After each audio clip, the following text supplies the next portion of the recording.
Wang Dong forced a slight smile onto his face, attempting to make amends, when Fu Yu remarked, Wang Qianjiang, do not let a spark of talent make you arrogant.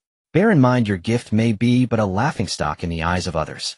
The one before you, not yet in his 20s, has already ascended to the Xiantian realm. At these words, Wang Dong's expression brightened vividly. Not yet 20, and already in the Xiantian realm. If it were not known that Fu Yu was a man of few jests, Wang Dong might have suspected him of mocking him. A hiss escaped him. He had presumed that such youthful features were the result of artful preservation, yet he would never have guessed that he was truly young at heart. At the age of 97, having broken through to the pre-heaven realm, he appeared nothing more than a farce before this young man. No wonder Fu Sima held him in such high regard. Such talent would move not only Fu Sima, but even the governor. Realizing this, cold sweat broke out on Wang Dong's forehead, as he hastily clasped his hands before Xingge, saying, Wang Dong, having failed to recognize a towering talent, humbly begs your forgiveness, master of the Li clan. Xingge, though irked by Wang Dong's earlier arrogance, understood that he was dealing with a man of the governor's retinue, one not to be trifled with. Upon learning of Xingge's prodigious talent, Wang Dong's demeanor made an abrupt 180-degree turn, becoming exceedingly enthusiastic. Li clan master, when you next arrive at the prefecture, remind me to host the feast, because I declare that the enchanting tower boasts women beyond compare. A brief pause and a cough ensued. Observing Fu Sima's exasperated expression, Wang Dong wisely fell silent, yet not without casting a knowing glance toward Xingge. To have one linger so in the Xiantian realm, there must be a multitude of women there, Xingge mused curiously. Bah, indeed. I am a gentleman of upright character. Enough. It appears the Zhang and Lu clans refuse to surrender meekly, then attack and slaughter them. Fu Yu spoke coldly. At his words, Wang Dong's expression turned grave as he replied, Yes, Lord Sima. Then came the cry, the Xie clan, having heard of Lord Sima's rebellion, comes forth to aid. The Wang clan too, having learned of Lord Sima's treachery, will lend their aid. Two resounding shouts echoed from the horizon. In quick succession, twin streams of light appeared, revealing two austere elder figures. I pay my respects to Lord Sima. Fu Yu nodded subtly. Having served many years as the esteemed head at Shanglong Mansion, he was well acquainted with these gentlemen. So you are the comrades from the Zhang and Wang clans. I pay my respects to Lord Sima. The two bowed respectfully, and upon noticing Xingge beside Fu Yu, their curiosity about his identity was unmistakable. Seeing this, Fu Yu smiled softly, and said, Have you sequestered yourselves so long as to not recognize the prodigy of our mansion? This is Xingge, head of the Baihali clan. Though they had not met him before, his name was already as familiar as a worn groove in one's ear. Sensing Xingge's formidable aura, both men shuddered in unison. Xiantian. Moreover, when they considered Xingge's youthful age, their expressions grew even more somber. Fu Yu, however, cared little for their internal musings. With a sweeping motion of his hand, he commanded, Deploy the troops. Kill! Kill! Kill! The Tianfeng army roared with cries of slaughter as monstrous avian demons began their descent, bearing down upon the territories of the two clans. As they descended to a certain altitude, the monstrous avian demons expelled torrents of blazing fire from their beaks, reducing entire buildings to ashes. Legions of Tianfeng soldiers then leaped from their backs. Meanwhile, the various forces within Shanglong Mansion mobilized their troops. The slaughter had begun. Lord Fu, after so many years of cooperation, why must you act with such ruthlessness? A sigh emerged from the Lu clan's territory. The visage of the Lu patriarch appeared slowly, with the Zhang patriarch close behind. Your clans have committed unspeakable treachery and insolence. The penalty of death is more than justified. Fu Yu pronounced his verdict coldly. Lord Fu, after years together, do you not know me? Even with the valor of 100 men, I would never dare commit such treason. The Lu patriarch retorted, and what of your collusion with demonic cultivators and monstrous beings? His hesitation in Fu Yu's eyes was tantamount to acquiescence. If the two of you commit self-destruction, I could spare one intact corpse. In your dreams.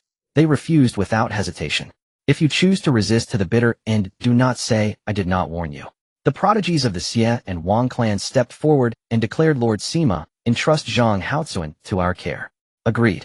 With the Lu patriarch remaining, just as Wang Dong was about to volunteer, Xingge preempted him, proclaiming, Lord Sima, given the deep enmity between the Lu and Li clans, I shall take charge of the Lu patriarch. It was not that Xingge sought to monopolize glory, rather he urgently needed the head of a Xiantian cultivator to cement his renown. The Lu patriarch was the ideal target. Fu Yu hesitated briefly, but upon meeting Xingge's resolute gaze, he finally nodded and said, So be it. Nearby, the prodigies of the Xie and Wang clans exchanged scornful smiles. That young man was madly intent on making a name for himself. In contrast, Lu Xiansheng, also of the Xiantian realm, had immersed himself in it for centuries, his prowess unfathomable. How dare you, a mere novice barely breaking through, challenge such a formidable opponent? Are you not afraid of losing your teeth? No words of admonition were exchanged, for they secretly hoped that Li Xingge would suffer a crushing defeat at the hands of Lu Xiansheng, thus quelling the youthful arrogance. Turning toward Lu Xiansheng, Li Xingge clasped his hands and bowed, declaring, "I invite you, senior, to meet your fate." For a moment Lu Xiansheng was taken aback. Then, recovering his composure, he burst into hearty laughter. "It has been long since I encountered such an intriguing young man as you. You must be Li Xingge. Surely it is time to settle the score between our clans." Though the Lu and Li families harbored gravely deep grudges, this was truly Lu Xiansheng's first encounter with Li Xingge. "Then let me test your mettle, young man," he declared. Before his words had fully faded, Lu Xiansheng struck first. In a flash his figure vanished from Li Xingge's sight, and in the next heartbeat murderous intent erupted from behind. Lu Xiansheng's form suddenly reappeared, unleashing a swift palm strike. Anticipating this, Li Xingge countered with his own palm, and the two blows collided, waves of force surging outward as the air itself seemed to be rent apart by a piercing roar. Li Xingge's might proved even more overwhelming, sending Lu Xiansheng hurtling backward. Such swift reflexes, such formidable strength. "I have underestimated you indeed," he admitted. Feeling a dull pain in his arm, Lu Xiansheng spoke gravely, "It is you who have grown old." Li Xingge, never one to yield without a fight, stood his ground. With a swift toss of his Jianshu sword toward the heavens, Li Xingge surged forward, his spiritual energy flared, and sword chi arched like a brilliant rainbow, propelled by lethal intent toward Lu Xiansheng. Seeing this, Lu Xiansheng brandished his great halberd and met the charge head on. The two clashed in fierce combat, while Xie and Wang also exchanged blows with Zhang Haozuan. Although Zhang Haozuan possessed formidable strength, contending with two adversaries proved taxing. Meanwhile, Fu Yu and Wang Dong, arms folded in command, had their attention entirely captured by the battle between Li Xingge and Lu Xiansheng. Watching Li Xingge faintly suppress Lu Xuanxing, that seasoned Xiantian expert Wang Dong exclaimed in awe, "Though this patriarch of the Li family is young, his strength truly cannot be underestimated." Fu Yu let out a soft laugh. "Otherwise, did you think just anyone could catch my IA? Lord Sima has taken a liking to him and wishes to draw him into the governor's camp. Indeed, such a peerless talent must not be allowed to be snatched up by Prince Xingjiang. After we exterminate the Zhang and Lu families, I will recommend him to the governor. But there are no high posts left in the prefectural government. For such a genius, if we cannot offer high rank, how are we to win him over?" Fu Yu cast Wang Dong a deep look and said mildly, "Didn't Xingyu not die?" In an instant Wang Dong understood Fu Yu's implication. His body trembled. "Lord Sima, could it be that you?" Fu Yu waved his hand. "Let us first see how he performs in this battle." Wang Dong swallowed hard, his gaze toward Li Xingge filled with envy. On the ground below, the Heavenly Phoenix army and the forces of the various powers had already driven deep into the Zhang and Lu family estates. Though the Zhang and Lu clans had passed down their legacy for 1,000 years and possessed countless experts, when faced with the might of the Heavenly Phoenix army and the powerhouses of the Shenglong prefecture's many forces, they appeared utterly feeble. Under such absolute superiority, the people of the Zhang and Lu families were slaughtered like pigs and dogs. High above the sky, the life and death struggle between Li Xingge and Lu Xiansheng had already entered a white-hot phase. Lu Xuansheng's strength was indeed formidable. With Li Xingge unable to reveal his demonic power, killing him in a short time was exceedingly difficult. Yet no matter how difficult, he had to die. Li Xingge's gaze sharpened as the Tao demon golden core within his body spun madly, drawing the surrounding spiritual energy toward him in a furious tide. Li Xingge gripped the Jianshu sword tightly. The blade let out a resonant hum in response. In that instant, man and sword became one. He erupted with inconceivable speed, leaving countless afterimages across the high heavens. Watching this, Lu Xiansheng tightened his grip on his great halberd and swung it with a sudden roar. Layer upon layer of halberd shadows swept out, with violent force attempting to shatter all of Li Xingge's afterimages. Yet Li Xingge's figure was swift as a ghost. In just a few breaths, innumerable afterimages had encircled Lu Xiansheng. In the next instant, the countless afterimages merged into one. Li Xing's figure appeared above Lu Xuansheng's head, the Jianshu sword cleaving downward as a towering sword intent seemed capable of severing even the void itself. The aura of death enveloped Lu Xiansheng. Eyes bulging with rage and terror, he raised his halberd to block. At the instant sword and halberd collided, the great weapon forged from celestial black iron shattered with a resounding crack. No! Jianshu split straight down, cleaving Lu Xiansheng and the golden core within his body cleanly in two. Watching the white motes of light blooming from the sundered core, Xingge's pupils contracted as he flung himself backward. With a thunderous boom, the shattered golden core erupted in a heaven-shaking explosion, shockwaves sweeping in all directions. From the moment Xingge unleashed his full strength to Lu Zuansheng's death, only a few breaths had passed. What a formidable sword art! Fu Yu's face was filled with amazement, while Wang Dong stared dumbstruck. Turning his head to the man beside him, Fu Yu asked with a smile, "General Qian Wang, that last strike. How much confidence do you have in receiving it?" Wang Dong gave a bitter smile. Less than 10%. In that moment, he finally understood what it meant, that there is always someone beyond another, and a higher sky beyond the sky. Zhang Xie and Wang, locked in fierce combat, also paused at the tremendous commotion, all turning toward the direction of the blast. Did they perish together, or... A heartbeat later, Xingge's figure slowly walked out from the heart of the explosion. Though his face was somewhat pale, and his aura slightly disordered, he himself was completely unscathed. The few watching could not help but cry out, "How is this possible?" Xingge coughed violently several times. Even now he still felt his internal organs churning from the shock. First, using a top-tier profound-grade sword art, had drained half his spiritual power. Then he had forcibly withstood the golden core explosion. Had his foundation not been so solid, and had he not possessed the Tao Demon golden core, that single blast might have left him crippled even if it did not kill him. Still, he had discovered a new world. So a golden core could be used in such a way. Fu Yu flew over, asking with concern, "Are you all right? I trouble Uncle Shi with your concern." "Fortunately, I did not disgrace my mission. Lu Xianxing has been felled by my sword," Xingge replied with a strained smile. Fu Yu patted Xingge's shoulder. "To forcibly slay a veteran Xiantian, your strength truly makes me see you in a new light. Rest assured, in this battle you are the chief meritorious one. With me here, the governor will not overlook your contribution." Xingge clasped his hands and bowed. "My thanks, Uncle Shi." Fu Yu waved his hand. "No need for thanks. Since you call me Uncle Shi, we are family." Xingge alone had cut down a Xiantian on the battlefield, while the other two Xiantian experts, fighting 2 against 1, had yet to subdue Zhang Haozuan. This left the Xiantian experts of the Xie and Wang families somewhat unable to show their faces. Their strikes grew all the more ruthless. Lu Xuanqing's death seemed to have shaken Zhang Haozuan. His long-buried fear of death resurfaced. He had cultivated bitterly for over 300 years to reach his current realm, and now he had suddenly become afraid of dying. In that moment, his clan was cast to the back of his mind. Clan? What was a clan? Only if he lived could... With that thought, Zhang Haozuan hesitated no longer. After feinting with a false move to deceive Xie and Wang, he transformed into a streak of escaping light and fled. Xie and Wang stared in stupefaction. When they came back to themselves, they hurriedly gave chase. If Zhang Haozuan escaped, they would be in serious trouble. Yet if Zhang Haozuan wished to flee, how could they possibly catch him? Seeing this, Fu Yu flew into a rage. Without another word, he too set off in furious pursuit. Half a quarter of an hour later, Fu Yu returned with a dark expression. Seeing him, everyone felt a chill in their hearts.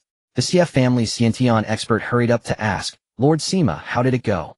Fu Yu cast the two of them a cold glance. Good for nothing, but spoiling matters. Fu Yu's naked humiliation left the two furious, yet afraid to speak. That Zhang Haozuan had several life-preserving methods, and actually managed to escape from under my very hand, Fu Yu said gruffly. Several Xiantian experts descended slowly, landing upon the ruins. The many cultivators whose robes and blades were still stained with fresh blood bowed in unison, cupping their fists. "We pay our respects to Lord Sima, and to all honored real persons.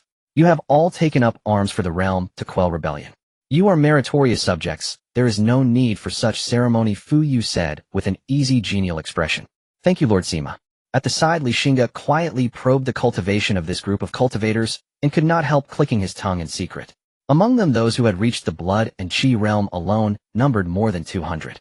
Yet back when the demon race caused chaos and ravaged Shanglong Prefecture, Zhang Xingge had scraped together from all sides with great difficulty and only managed to gather 100 blood and qi realm cultivators. What a bitter irony. On the other side, Fu Yu continued, "You are all loyal subjects who have rendered great service.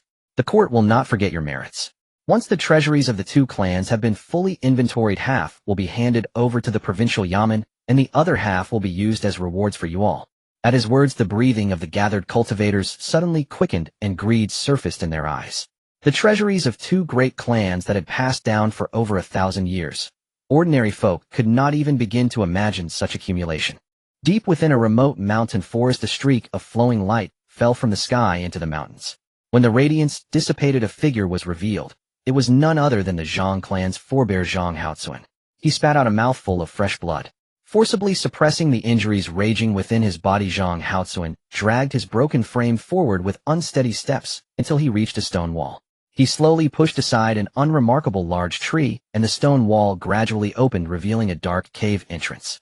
Zhang Haozuan stepped inside the stone wall, closing behind him as the tree returned to its original position. This was the hiding place of the Xingge clan's embers of life. The Xingge clan had begun constructing it centuries ago. The supplies stored within were enough for the clan's fire seeds to hide in the cavern for 100 years. The cave was dark and damp. After walking for an unknown length of time, a dim glow finally appeared up ahead. Who is it?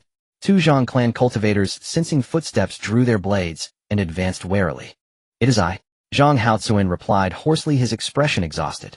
The two Xingge cultivators froze for a moment, then reacted, their faces lighting with surprise. It is the forebear. Seeing that Zhang Haozuan's condition was off, the two hurried forward to support him, worry and unease flickering in their eyes. Zhang Haozuan waved a hand. I am not dead yet. How are the fire seeds? The two Xingge cultivators sighed. They live in constant dread, unable to find peace for even a single day. At their words, Zhang Haozuan's expression dimmed. Only a few days ago the Xingge clan had been incomparably glorious and unmatched in might, yet in the blink of an eye they had fallen to such a state. He was the center of the Xingge clan. Within the cavern there were several hundred of the Xingge clan's fire seeds, all exceptionally gifted young descendants. The Xingge clan's third young master, Zhang Qinhu, was among them. Upon hearing that the forebear had arrived, Zhang Qinhu hurried forward, asking with concern, "Forebear, how fares the Xingge clan?" Zhang Haozuan's face was filled with grief. The Xingge clan no longer exists. Zhang Qinhu seemed unable to accept this calamity. His body swayed, and he almost collapsed to the ground. His face ravaged by sorrow, he clung to Zhang Haozuan in an embrace. Zhang Haozuan patted his back, just about to speak, when a sudden sharp pain lanced through his chest. He lowered his head to see a dagger tainted with virulent poison plunged into his heart. Zhang Haozuan stared at Zhang Qinhu in utter disbelief. Why? Zhang Qinhu's face twisted hideously. Leaning close to Zhang Haozuan's ear, he ground out in a low, venomous voice, "Why is it that the Xingge clan has perished, yet you still live?" I. Zhang Qinhu viciously twisted the dagger in his hand, shredding Zhang Haozuan's heart to pulp, then reached in with his hand and tore out the golden core from within Zhang Haozuan's body. "Forebear, lend me this golden core for a time. Go in peace. I will restore the Xingge clan's former glory." The light in Zhang Haozuan's eyes gradually faded. Yet to Zhang Qinhu's surprise, he did not see even a trace of resentment within them. Instead, Zhang Haozuan used the last of his strength to say haltingly, "Child, you are one who can achieve great things. The forebear did not misjudge you. Live well. Child, you are one who can accomplish great deeds. The forebear did not misjudge you. Live well." With that, his head drooped limply onto Zhang Qinhu's shoulder, and he closed his eyes in peace. In that instant, Zhang Qinhu seemed to understand something. Tears glimmered at the corners of his eyes as he cried out in grief, "Forebear. Third young master, you dare to slay the forebear." The two Xingge cultivators, sensing that something was amiss, hurried over. Beholding this scene, they cried out in shock and fury. Zhang Qinhu slowly raised his head, his expression gloomy, killing intent surging within his eyes. Half an hour later, covered in wounds, Zhang Qinhu hefted the last corpse onto his shoulder and with great effort flung it atop the seeping mountain of bodies. His face was ice cold, his expression as still as an ancient well. "A bunch of mediocrities. Even if you live on, it would only be to live in endless torment. Qinhu has merely granted you release, spared you some suffering. As for this blood-sea vengeance, I alone shall bear it." He sat cross-legged before the mountain of corpses, slowly raising his hands. In his palms a strange blood-colored radiance emerged, writhing like a living thing and exuding a chilling aura. "Devour Kin Gu, do not disappoint me," Zhang Qinhu murmured, staring at the blood-colored insect in his palm, his gaze both resolute and deranged. He suddenly clapped his hands together. The blood-colored radiance burst outward at once, transforming into countless fine filaments of blood that spread like a spiderweb, enshrouding the entire mountain of corpses. The blood threads, like living things, burrowed into the bodies and began ravenously devouring the blood and qi within. As the blood and qi were drawn out, the corpses shriveled at a speed visible to the naked eye. Meanwhile, Zhang Qinhu's aura rose step by step, a layer of blood-colored halo forming around his body. Zhang Qinhu took out Zhang Haozuan's golden core. After a brief hesitation, he swallowed it down. 3 hours later, a tall, slender young man of uncanny demonic beauty walked out from the cave. He looked back once at the closed stone wall, then lifted his head to gaze at the blinding sun blazing in the heavens. His voice was icy to the bone. Zhangzhou he. The youth's figure slipped into the mountain forest and vanished without a trace. In the prefectural city within the prefect's official residence. The treasuries of the Zhang and Lu clans had already been fully inventoried: over 60 million taels of silver, 9 million taels of gold, more than 37,000 spirit stones, 2 mid-grade profound rank cultivation manuals, 3 low-grade manuals, 2 mid-grade profound rank martial techniques, and 4 low-grade techniques. Upon hearing these figures, everyone drew in a sharp breath. So this was the heritage of millennia-old clans, terrifying beyond words. Even Xingge and the other Xiantian real persons were moved. All their burning gazes turned toward Fu Yu seated high upon the main seat. Stroking his beard with a smile, Fu Yu said, "We agreed beforehand of all proceeds the court shall first take half." No one voiced any objection. They answered in unison, as is only proper. Fu Yu nodded in satisfaction. Casting a glance at Xingge, he said with a smile, "As for the remaining half, the head of the Li clan of Baihe, Xingge slew the Lu clan's Xiantian expert and rendered great service. He may claim 40% of it." At Fu Yu's words, envy and jealousy flashed in everyone's eyes, yet no one dared voice dissent. The might of Xingge as he had slain a Xiantian expert remained vivid in their memories. Yet 2 men were far from pleased, the Xiantian forebears of the Xie and Wang clans. 2 individuals stepped forward together, cupping their hands towards Fu Yu, and said, "Lord Sima, although the Li family head has made great contributions, is a 40 share not too much?" Fu Yu frowned slightly, his expression showing some displeasure. Xingge noticed this and cast a cold glare at Xie and Wang, making them feel as if they were being watched by a venomous snake, causing them to shiver. Xingge sneered, "Based on your opinions, how should the distribution be arranged? How about this? I will wager against the 2 of you. We will each put forth our shares, and then I will duel each of you. If either of you can defeat me, I will graciously surrender my share, but if you cannot, then I will gladly accept your shares." Upon hearing this, the 2's expressions changed. How could they joke about fighting Xingge? Even taking on Zhang Haochuan had led to his escape. Xingge, on the other hand, had single-handedly slain the even stronger Lu Xianxing. They were not fools, the disparity in strength was evident. Even 2 against 1 might not guarantee victory, let alone an unknown duel. The 2 forced a laugh, and said, "Li family head, let's forget about the wager. We merely feel." "Then just keep your mouth shut." Xingge interrupted without courtesy. "If your strength surpasses mine, I will be meek. If my strength surpasses yours, then do not blame me for striking hard. Blame yourselves for not practicing diligently." The 2 turned pale, yet were intimidated by Li Xing's aura and dared not refute. Dominant. Still dominant. Not yet of age, one person suppresses 2 seasoned innate experts who dare not speak. Is this what it means to be a youthful prodigy? Everyone looked at the imposing Xingge with growing admiration and awe in their eyes. Seeing Xie and Wang looking frustrated, Fu Yu revealed a satisfied smile. "Since there are no objections, it is decided. The Li family will take 40, while the Xie and Wang families will each take 20. The remaining 20 will be distributed according to merit." Fu Yu casually allocated the fruits of victory. Lord Sima is wise. Everyone bowed. In this grand feast, the Li family undoubtedly emerged as the biggest winner. In the evening, Fu Yu held a grand celebration banquet at the official residence which lasted until close to midnight. Just as Fu Yu was preparing to rest, his personal guard reported, "Lord Sima, the Li family head requests an audience." Fu Yu raised an eyebrow, appearing somewhat surprised. What could Xingge want at this late hour? Though puzzled, Fu Yu immediately responded, "Please let him in quickly." Before long, Xingge, dressed in a dark martial robe and wearing a smile, entered and cupped his hands in greeting, "Uncle." Fu Yu laughed heartily. "Nephew, what brings you here at this late hour?"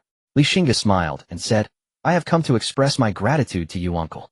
As he spoke, several disciples from the Li family entered carrying heavy boxes. Xingge opened the boxes, revealing neatly stacked spirit stones radiating spiritual energy. 3,000 spirit stones as a token of appreciation for uncle. I hope you will accept them graciously. 3,000 spirit stones were an unimaginable astronomical figure for ordinary people. However, Fu Yu remained unfazed, merely chuckling. "Xingge, you are being too formal with me. Do you think I lack such things? Take them back. Your Li family has just started to flourish, and these spirit stones are essential cultivation resources for your family." Xingge shook his head, his gaze resolute. "It is not about being formal. The Li family truly has nothing substantial to express our gratitude." Xingge was not a person who did not know his place. He recognized Fu Yu's care for him, and could not take it for granted, otherwise he would leave an impression of being an ingrate. Although he did not care about others' opinions, he had needs from Fu Yu. While Fu Yu appeared indifferent on the surface, he was growing increasingly satisfied with Xingge. Fu Yu smiled, and said, "You can take back the spirit stones. I appreciate your intention. I know your Li family is just starting out, and lacks foundational resources. I have a few volumes of the Xianshu martial arts techniques from the Zhang and Lu families that you can have copied and taken back. Li Xingge was stunned upon hearing this. Not only was the gift not given, but he also gained a tremendous benefit. The few volumes of Xianshu martial arts techniques Fu Yu casually mentioned were treasures worth tens of thousands of spirit stones. No need to decline, Fu Yu said loudly. Uncle's kindness, I feel unworthy of receiving it, Li Xingge said with a face full of gratitude. All right, between us there is no need for such formalities.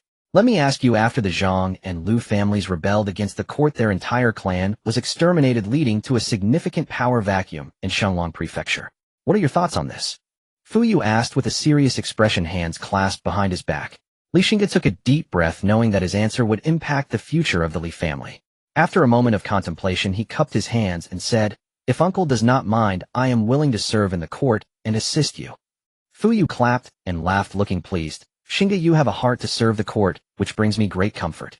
However, you must remember you are not serving me, but the Lord of the State, who represents the court. Serving Uncle is the same as serving the Lord of the State, is it not? Upon hearing this, Fu Yu pointed at Li Xingge, laughing even more joyfully. You are. Since you are willing to serve the court, let me ask you, if you were to become the prefect of Shenglong, what would you do next? Hearing this, Li Xing's expression remained calm, but his heart was already storming. Was Fu Yu implying that he wanted him to be the prefect of Shenglong? In his heart, he had intended to aim for the position of military commander, the same position Zhang Xingge previously held, and he found that even this was somewhat difficult. After all, he was still not yet 20 years old. Although Shenglong Prefecture was just one prefecture, it was comparable to an entire province in his past life, with nearly 80 million commoners. And now he had the opportunity to leap into the position in one step. He suppressed the excitement within, speaking solemnly. If I were to become the prefect of Shenglong, my first step would be to eradicate the remnants of the two families. After all, these families have a 1,000-year heritage and have firmly controlled the military and political power of Shenglong. They are indeed flourishing. Now that the main trunk has been removed, the branches and leaves must also be eliminated. The second step would be to stabilize the situation in Shenglong, ensuring that those with ulterior motives do not seize the opportunity to intervene. Well said, Fu Yu exclaimed repeatedly. If the Lord of the State hears this, he will surely be very pleased. Xingge, the words you and I exchanged today must not be divulged until matters are confirmed, understand? Understood. Within the state, I will handle matters for you, and you need only wait in peace from now on. Thank you, Uncle. Within the prefect's official residence, the sounds of laughter and conversation were endless. The next day, Fu Yu took the Tianfeng army back to the prefectural office to report. The governor, upon hearing Fu Yu's account, appeared somewhat surprised. A congenital cultivator under 20 years old. How can a little-known family produce such a talent?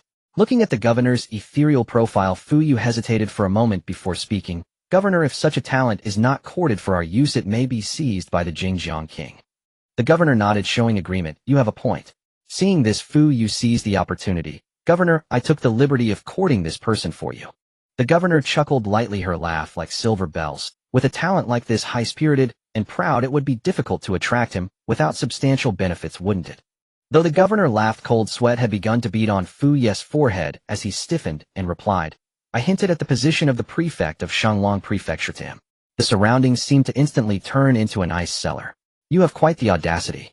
A chilling pressure enveloped Fu Yu, and he, terrified, quickly bowed, saying, Please, Governor, calm your anger. The governor, however, did not respond at all, but Fu Yu knew she was watching him, and he dared not raise his head. Under the pressure from the governor, Fu Yu felt like he was living through years in a single day. After an unknown amount of time, the governor's voice finally returned. If this happens again, I will not be lenient. Only then did Fu Yu breathe a sigh of relief. Thank you for your leniency, Governor. A congenital cultivator under 20 indeed deserves the position of prefect. So be it, let the personnel office draft the official document. After the governor finished speaking, her figure slowly faded away. Once she left, Fu Yu finally let out a breath. He straightened up and wiped the cold sweat from his forehead. Li Xingge, oh Li Xingge, for you, I almost lost my life today. However, at least there was a reward. A prefect born from a humble family under 20 years of age was about to. At the moment the personnel office finalized the official document, the fortunes of the Li family suddenly began to rise rapidly. Li Xingge, who was deep in cultivation, seemed to sense something and suddenly raised his head. The system's voice then rang out. Ding, congratulations, host, task completed. Within 3 years, the family bound to the host has become the foremost family of Shenglong Prefecture.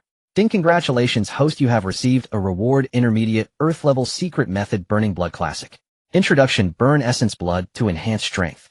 The secret method is divided into 3 levels. The first level doubles strength, the second level increases strength by 5 times, and the third level increases strength by 10 times. Ding! Congratulations, host, you have received an intermediate Earth level spiritual tool, Breaking Band Pearl.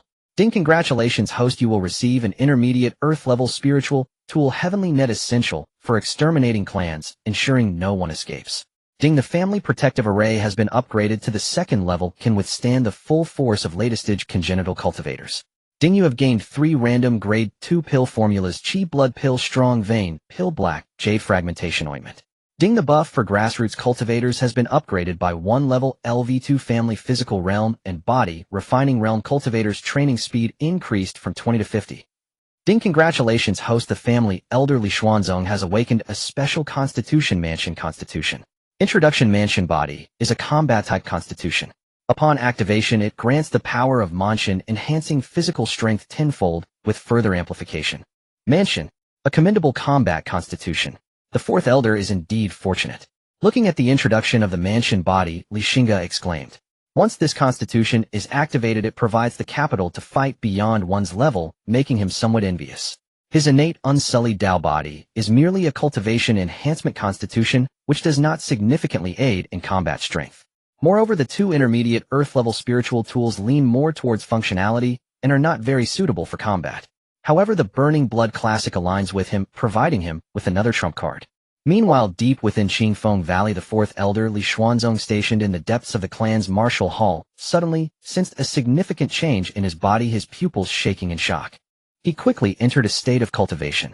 An hour later, Li Xuanzong suddenly opened his eyes, his pupils shining with a golden light. He laughed heartily. First, I awakened the Mansion Body, and then, taking advantage of the opportunity of awakening the Constitution, I have successfully advanced to the minor completion stage of Qi Blood. Truly a double blessing. After stabilizing his realm, Li Xuanzong left the clan's martial hall and went to Li Xing's courtyard to inform him of this news. Li Xingge pretended to be unaware and encouraged him. Despite his robust physique and muscular build, Li Xuanzong was in truth a person of delicate thoughts. He did not wish to raise the clan head's suspicions over trivial matters. Meanwhile, the prefectural office acted swiftly. 3 days later, a high-ranking official from the prefectural personnel office arrived at Shenglong Prefecture with a document promoting Li Xingge to prefect. Officials from the prefectural office gathered at the prefectural government. Some officials whispered among themselves, speculating on who the newly appointed prefect would be. Others were worried as they had close ties with the Zhang and Lu families, fearing for their own fates. At this moment, Li Xingge, surrounded by Elder Jiang and a group of Li family cultivators, swaggered into the prefectural government through the main entrance. Seeing the arrival of Li Xingge and the others, the officials at the prefectural government displayed expressions of confusion. They were now quite familiar with Li Xingge. The head of the Baihe Li family, a congenital true person, was a significant figure in Shenglong Prefecture. Yet even so, Li Xingge held no official position and was merely a commoner. What could he be doing at the prefectural government? Though puzzled, no one dared to speak up, fearing to provoke Li Xingge. They all forced smiles and in an almost sycophantic tone bowed in unison, saying, "We greet the head of the Li family." Li Xingge nodded slightly, then took his place at the upper left position, quietly awaiting the arrival of the prefectural envoy. After Li Xing's arrival, the courtroom fell silent, the atmosphere becoming suffocating. As time passed, cold sweat began to bead on the foreheads of the officials. Just then a voice from outside the courthouse exclaimed, "The prefectural envoy has arrived." This made the officials feel relieved. They all turned to look outside the window, where the prefectural envoy, accompanied by a group of robust armored soldiers, walked in with a serious demeanor. If Li Xiantong were present, he would certainly recognize this prefectural envoy, who was none other than Zhang Huaiming, who had presented the seal to Xingge during his appointment as the previous prefect. Zhang Huaiming instantly spotted Li Xingge, who stood out among the officials, and his feelings were quite complex. As the prefectural envoy, he naturally already knew who the new prefect of Shenglong Prefecture was. This young man, not yet 20 years old, was about to become a major official in Yangzhou. Zhang Huaiming took a deep breath, calming his complex emotions as he stood in the public hall, turning around to scan the crowd. Except for Li Xingge, everyone else bowed in unison, saying, "We pay our respects to the governor." Zhang Huaiming received the appointment document from a nearby attendant, unfolded it, cleared his throat, and read in a loud and solemn voice, "By the order of Lord Mu Shou, Li Xingge, the good son of the Li family of Baihe, is appointed as the governor of Shenglong Prefecture, overseeing all military and political affairs. I hope you will assist him wholeheartedly and live up to the great expectations of the governor. As the words fell, everyone in the public hall was stunned, exchanging glances in disbelief, wondering if they had misheard. The governor appointed Xingge, the head of the Li family, as the governor. Although he had exceptional talent, strong abilities, and a prestigious background, was it not too outrageous for a 20-year-old to hold such an office? Throughout the 6,000 years of the Great Zhou, there had never been a governor at such a young age in Yangzhou. Xingge remained calm as he stepped forward, accepting the governor's appointment document from Zhang Weiming's hands, and said solemnly, "Xingge accepts the order and will not fail the governor's great expectations. I will do my utmost to govern Shenglong Prefecture and benefit the people."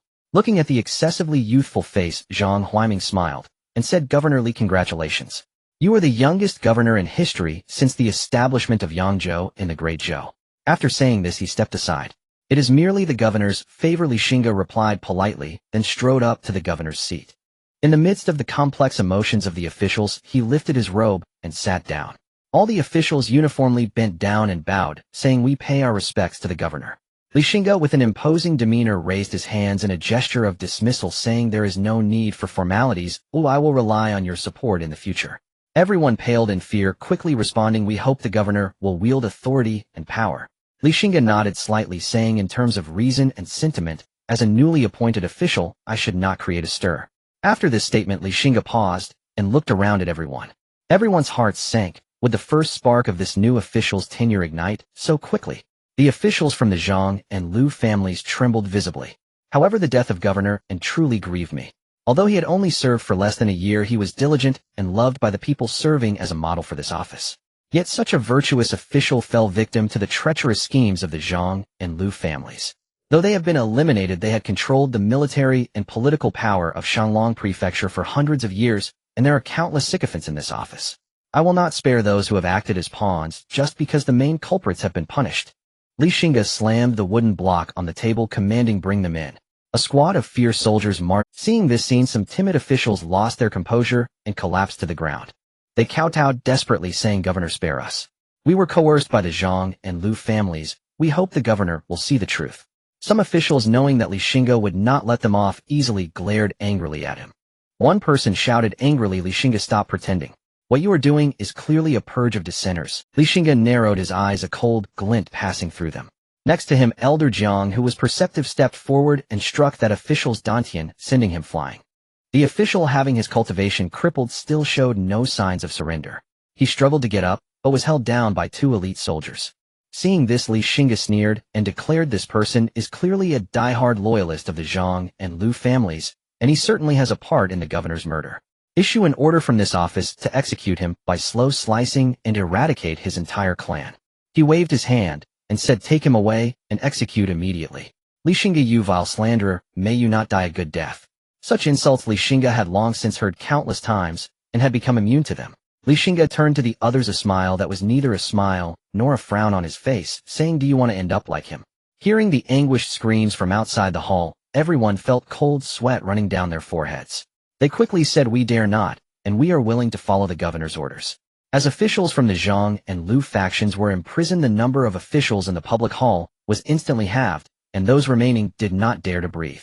Among those remaining, the highest ranking was merely a postal supervisor who was a confidant of the former governor. And, "All right, you all are loyal subjects who have passed the test. I will not treat you harshly." Xingge once again revealed a smile. Upon hearing this, the remaining officials' hearts, which had been racing, finally returned to their rightful place. "Thank you, Governor." With most of the dissenters cleared out, it was time to arrange for his own people. Except for the positions of county deputy and military commander, Xingge had the authority to make decisions for the remaining positions. Once the news of Li Xing's appointment as governor spread, it swept through the entire Shenglong Prefecture and then to the surrounding counties. Countless people, upon first hearing this news, could hardly believe it. After all, a 20-year-old governor was simply astonishing. Throughout the Great Zhou, aside from the royal family, no one could ascend to such high office at this age. After receiving the news, the heads of the Xie Wang and Gu families held a secret meeting that lasted all night. What was discussed in that secret meeting remains unknown. In the following period, Xingge placed a large number of his relatives and loyal descendants of the Li family into the Shenglong Prefecture's office and used the office as a base to infiltrate the counties and cities. In the counties and cities, anyone deemed uncooperative was directly branded as a supporter of the Zhang and Lu families and exterminated. In the 3 cities and 18 counties of Shanglong Prefecture, Xingge can now directly control 2 cities and 10 counties, while the actual control of the remaining 8 counties lies in the hands of the 3 major families Xiaowang and Ge. For these 8 counties, Xingge currently has no significant plans, because taking control of these counties would inevitably lead to intense conflict with the 3 families of Xiaowang and Ge. The territory of the Li family is already large enough for their future development. Expanding further would be too ambitious and could lead to a downfall. What the Li family should do next is to consolidate the territories they have gained and focus on development. The ceremony for Li Xing's appointment is scheduled to be held 1 month later. In a small town at the foot of Feng Mountain, Li Xingzong was working diligently, swinging a hammer as sparks flew as they struck Li Xingzong's bronze skin, yet he didn't even furrow his brow. Half an hour later the blade was finally forged. The old man from Feng Mountain approached, observing the blade that Li Xingzong had forged, revealing a satisfied expression. After over 100 strikes, Xingzong, your progress is swift and your strength has greatly improved. Li Xingzong scratched his head and chuckled. Of course, just look at who my master is. The old man from Feng Mountain laughed heartily at this. At that moment, Xingzong's senior brother, Yin, rushed in, exclaiming, Master, the Li family just sent an invitation for you to attend the ceremony for the new head of the Li family. Li Xingzong's eyes lit up at the news, eagerly looking at the old man from Feng Mountain, who knew well what scheme he was concocting. He patted Li Xingzong on the head and laughed. You little rascal, don't worry, your master is a guest elder of the Li family. I won't miss the head ceremony. Hearing this, Li Xingzong danced with excitement and hugged the old man from Feng Mountain, grinning. Master, I knew you were the best. The old man pushed Li Xingzong away and scolded, Get away from me, you're being too mushy. With that he leaped into the air. Seeing this, Li Xingzong quickly shouted, Master, where are you going? The old man's voice floated back from a distance. I'm going to the head ceremony. I can't go empty-handed. If you don't mind losing face, I certainly do. Li Xingzong felt guilty and lowered his head. Just moments ago, he was thinking of taking the mystic-grade weapon that his master had forged recently as a congratulatory gift for the head. For the next month, the Li family was busy preparing for the head ceremony, and every member of the Li family wore expressions of excitement and joy. 3 years ago, the position of a true innate master and the head's position were beyond the dreams of any Li family member. Yet in just 3 short years, both of these honors were now embodied in the head of the Li family, a true moment of glory for them. Today marked the day when Li Xingge would officially assume the position of head. The morning sun bathed the streets of Shanglong Mansion in a golden glow, reflecting off the armors of the mansion's guards, glistening with a cold light.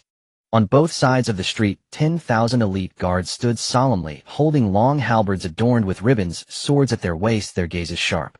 At the first hour, guests began to arrive for the ceremony, and the weakest of these guests had a cultivator at the blood chi stage among their ranks. A quarter of an hour later, the true powerful figures began to arrive. Newly appointed military commander Zhang Songfeng has arrived, offering gifts to the head 1,000 spirit stones and a treasure from heaven and earth, chanted the herald loudly. Dressed in a black general's robe, Zhang Songfeng strode in, flanked by a group of military commanders exuding an imposing presence. Seeing Zhang Kangfeng's imposing demeanor, someone exclaimed enviously, This Commander Zhang is a trusted confidant of the head. I've heard he has been following the head since his humble beginnings. Zhang Songfeng truly has good fortune. He was once just a local tyrant in a single county, but now he's climbed to such heights, becoming a top military official. Someone retorted, What do you know? Don't be so sour. 3 years ago, the head was still new to the blood chi stage, while at that time Commander Zhang was already at the perfected blood chi stage. If it were you, could you treat the head like Commander Xingge did? The person was left speechless, stammering for a long time.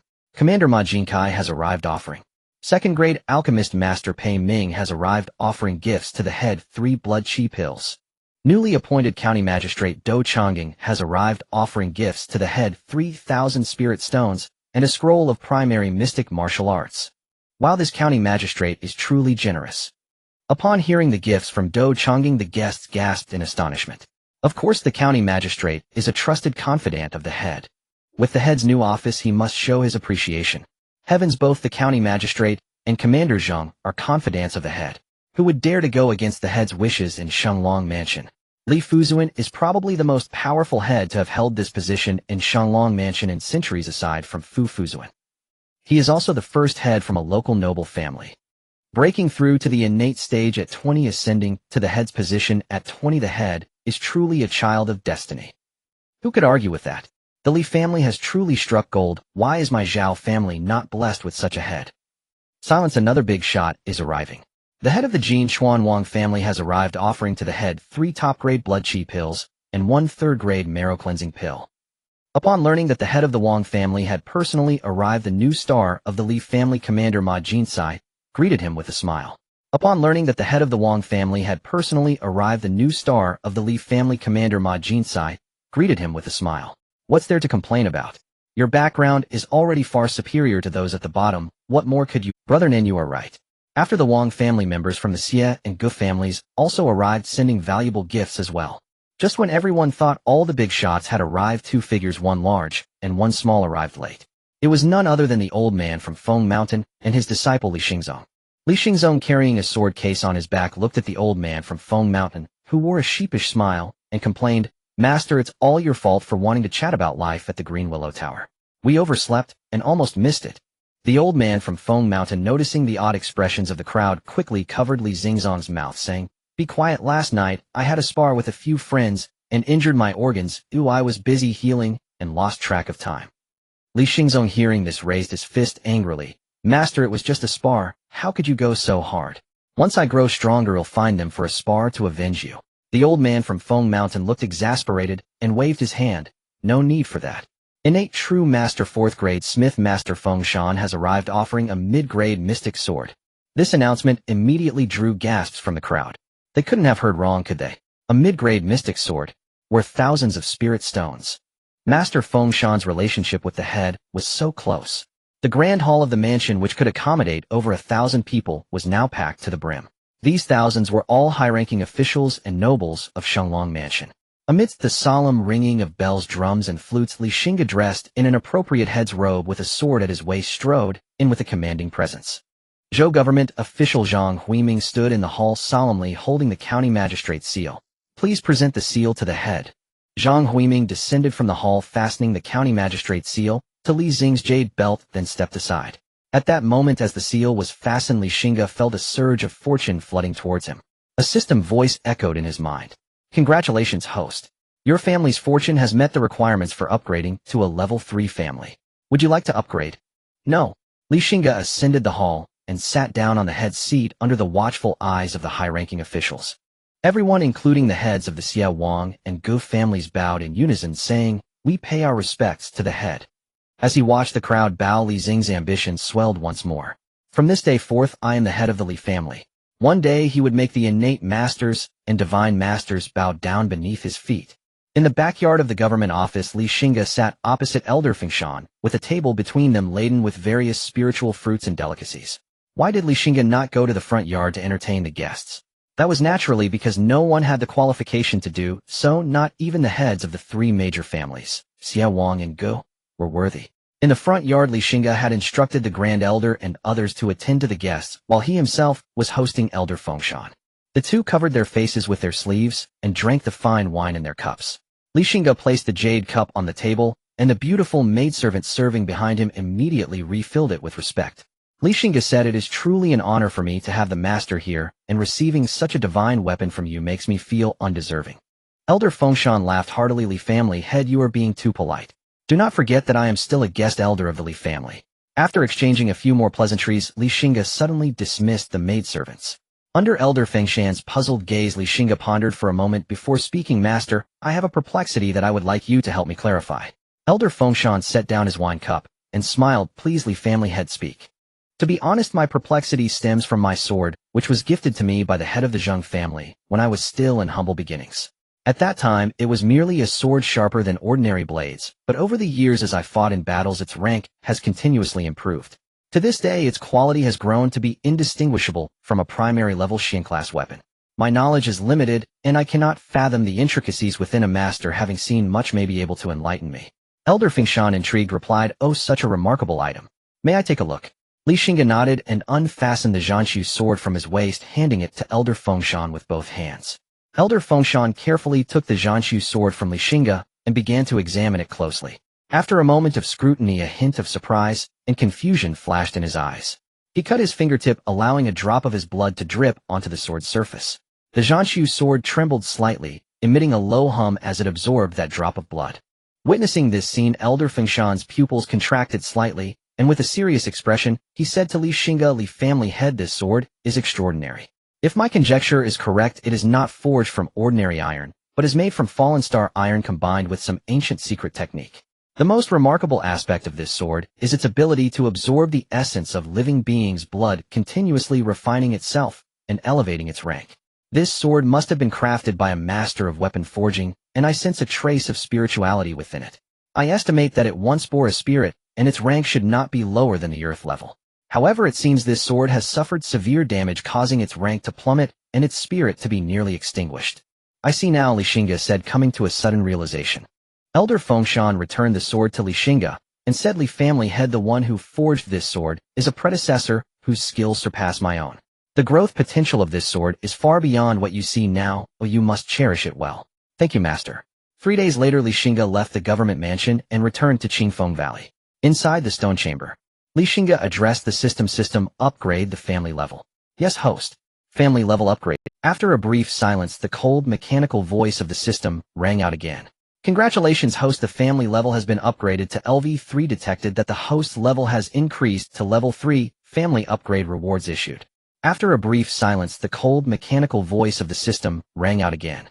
Congratulations, host. The family level has been upgraded. Congratulations, host. You have received 5 teleportation array plates. The teleportation array plates consist of a master and sub-array plates, and the sub-array plates can instantly teleport to the master plate when fueled with sufficient spiritual energy. Congratulations, host. You have received 9 primary level Xian class weapons and 9 primary level Xian class soft armors. Congratulations, host. You have received a volume of alchemy manual for a 5th level alchemist. Congratulations, host. You have received a volume of formation insights for a 5th level formation master. Congratulations, host. You have received a primary level earth class technique, 9 heavens primordial thunder cannon, and congratulations on receiving the corresponding primary level earth class martial skill. Breaking the heavens 9 styles. Those with insufficient aptitude should practice with caution. Congratulations, host. You have received 5 advanced level Xian class techniques and 5 advanced level Xian class martial skill. Aside from the alchemical effects, the Tianyuan cauldron also combines offense and defense. Please use it cautiously in the absence of sufficient spiritual energy to avoid being drained dry. Li Xingge stared at this series of system rewards dumbfounded. This time it seemed he had overreached. Li Xingge pondered in the stone chamber for a long time before finally leaving. The first thing he did after exiting the chamber was to summon the Grand Elder. The two engaged in conversation for quite some time in the study. Deep into the night, with the moon hanging high, Li Xingge's figure slowly appeared at the highest point of Qingfeng Valley, overlooking everything within. He raised his hand, revealing a white orb of spiritual energy floating in his palm. This was the spiritual vein awarded by the system. Li Xingge gently covered the orb with his palm, and the spiritual vein transformed into a streak of light, quietly sinking into the depths of Qingfeng Valley. In an instant, the entire valley seemed to awaken by an invisible force. The ground trembled slightly, and faint spiritual energy spread out from below. In a moment, Qingfeng Valley transformed into a hazy realm of immortals. Li Xingge stood with his hands behind his back, sensing the changes brought about by the integration of the spiritual vein into the earth. He could clearly perceive that the density of spiritual energy in Qingfeng Valley was gradually increasing. The withered maple tree sprouted new buds under the nourishment of spiritual energy, regaining its vitality. In Elder Seven's spiritual field, the planted spirit rice and spirit fruits began to grow at a visible pace. The spirit rice, which was originally expected to mature in over a month, now gleamed with a golden hue. Meanwhile, the spirit fruits on the trees rapidly expanded, their skins shimmering. In the cultivation room, the Li family members who were diligently practicing suddenly felt their cultivation speed increase significantly, and breaking through their bottlenecks seemed easier. In just a quarter of an hour, several members of the Li family began to break through one after another. Sensing the changes happening outside, the family members hurriedly stepped out of their rooms. Looking at the Qingfeng Valley now shrouded in a thin veil, the family members were left dumbfounded. And, family members, there's no need to worry. The hidden spiritual vein beneath our clan has been activated by me. Starting today, with the support of the spiritual vein, everyone's cultivation speed will be enhanced. Li Xingge's voice, like a spring breeze, echoed through the valley, soothing the family's unease and confusion. It is the voice of the clan leader. I see now. I never expected that a spiritual vein was hidden beneath the Li family. May our ancestors, our family has been rooted here for over 200 years without discovering the spiritual vein, yet the clan leader found it. With the clan leader, how can our family not prosper? One family member exclaimed with joy, tears streaming down his face.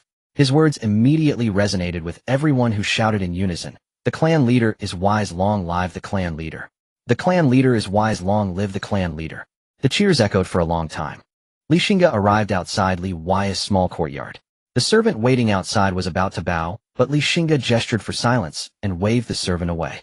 Gazing at the courtyard door, Li Xing's thoughts were myriad.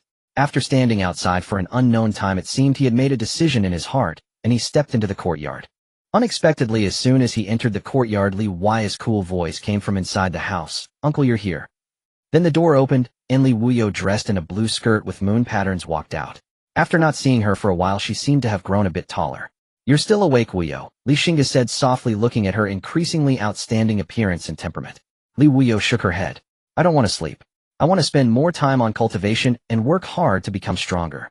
Xingge, hearing this, couldn't help but be curious. "Why are you so obsessed with becoming strong?" Li Huio raised her head, meeting Xingge's gaze. A rare softness appeared on her face. "Because I want to help you as soon as possible. I don't want to be a burden to you. I want to protect those I care about." Looking into her clear and determined eyes, Li Xing's cold heart seemed to be gently touched by something. "Because I want to help you as soon as possible. I don't want to be a burden to you. I want to protect those I care about." Li Hui's words echoed in Li Xing's mind, lingering for a long time. At this moment, he understood that not everyone was like him, skilled and scheming and selfish. Xingge sighed and gently stroked Li Hui's head. In his heart, that cold and hard heart seemed to have melted a corner under Li Hui's clear gaze and firm words. "I believe in you, you can do it," Xingge encouraged. Li Huio's eyelashes trembled, and in that moment she was lost in thought. "Do your best, Huio, don't let me down." Li Huio came to her senses, but she only saw that Xingge's figure had already blended into the night. "I will definitely not let you down," Li Huio murmured. In the night, a strange figure suddenly appeared behind Xingge. "Clan leader. Go tell the Grand Elder that there is no need to restrict Li Hui's cultivation resources in the future. Also, let her do whatever she wants from now on." "Yes, clan leader." Sigh. The next day, the Li family elder meeting was convened, hosted by clan leader. The Grand Elder looked at the gathered Li family elders, his expression grave, and spoke. "Elders, in light of the current development of our family, the previous family system is no longer applicable. After a brief discussion with the clan leader, we have decided to reform the existing family system." As soon as these words were spoken, the faces of all the elders changed dramatically. If it weren't for Li Xing's overwhelming authority, the discussion hall might have erupted in chaos. The elders present were the biggest beneficiaries under the current family system. Xingge spoke solemnly. "Elders, our Li family has changed dramatically. With the family's rise, the available cultivation resources are increasing. However, if we continue to use the old system, resources will be distributed unevenly, and the potential of the clan members cannot be fully realized. Therefore, this reform is imperative." If the Grand Elder's words might still encounter opposition, then Li Xing's words were absolutely authoritative. In the Li family, he represented absolute power. "Grand Elder, please continue." "Yes, clan leader." The Grand Elder continued. "The new family hierarchy will be divided into 6 levels. The first level is the clan leader, who holds the highest authority in the family, followed by the core level, elite level, backbone level, ordinary level, and outer level. Each level of clan members will enjoy different resource allocations and treatment based on their talents, strengths, and contributions to the family. The core level of the family includes me, as well as the core elders and the most outstanding talented disciples in the clan.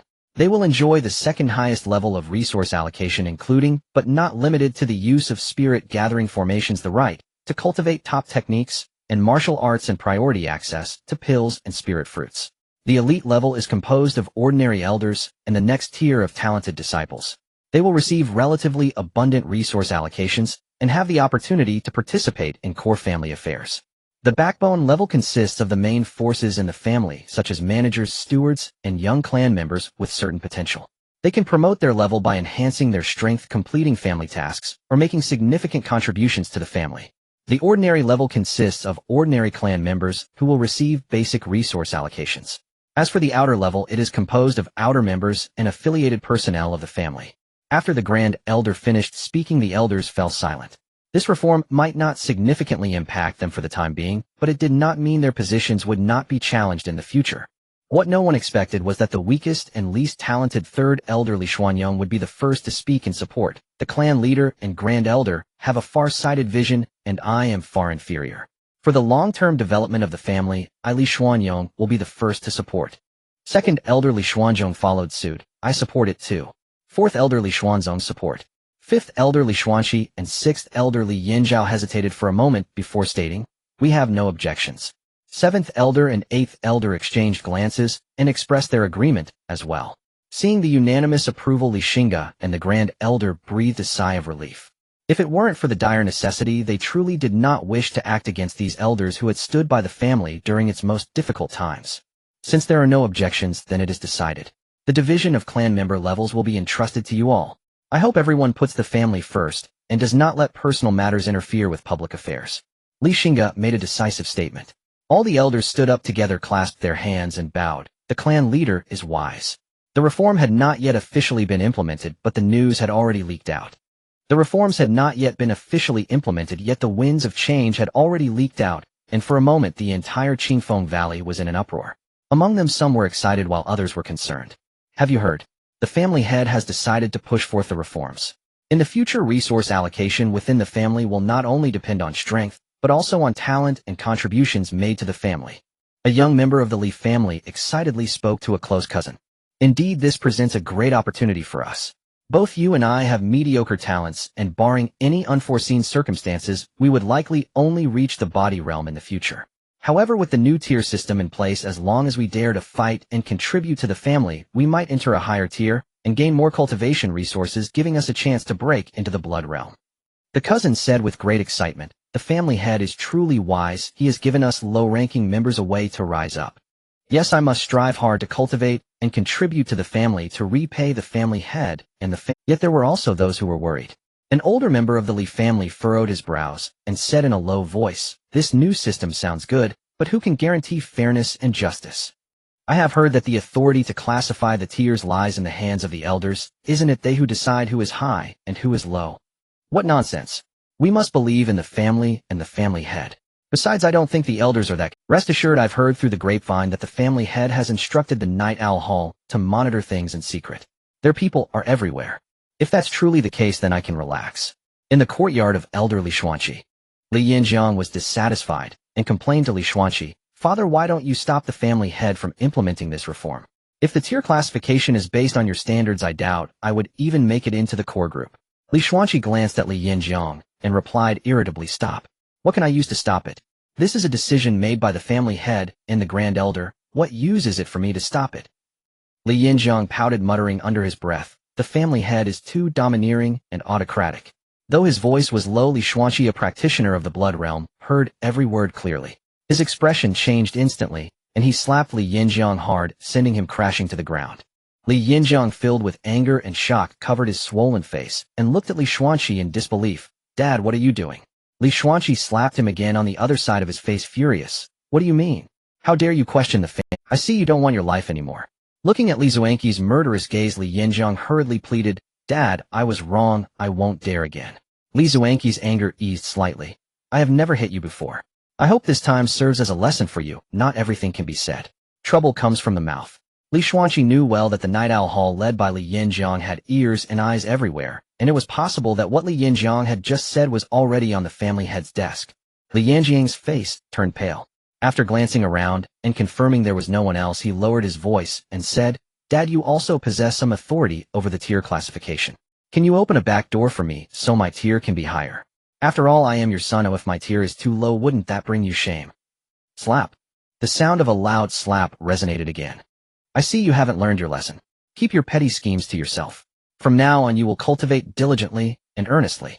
When your strength increases and you can contribute to the family, then I will have the confidence to speak for you." After saying that, he waved his sleeve and angrily left. He was truly very disappointed in this eldest son. How had he never seen this side of him before?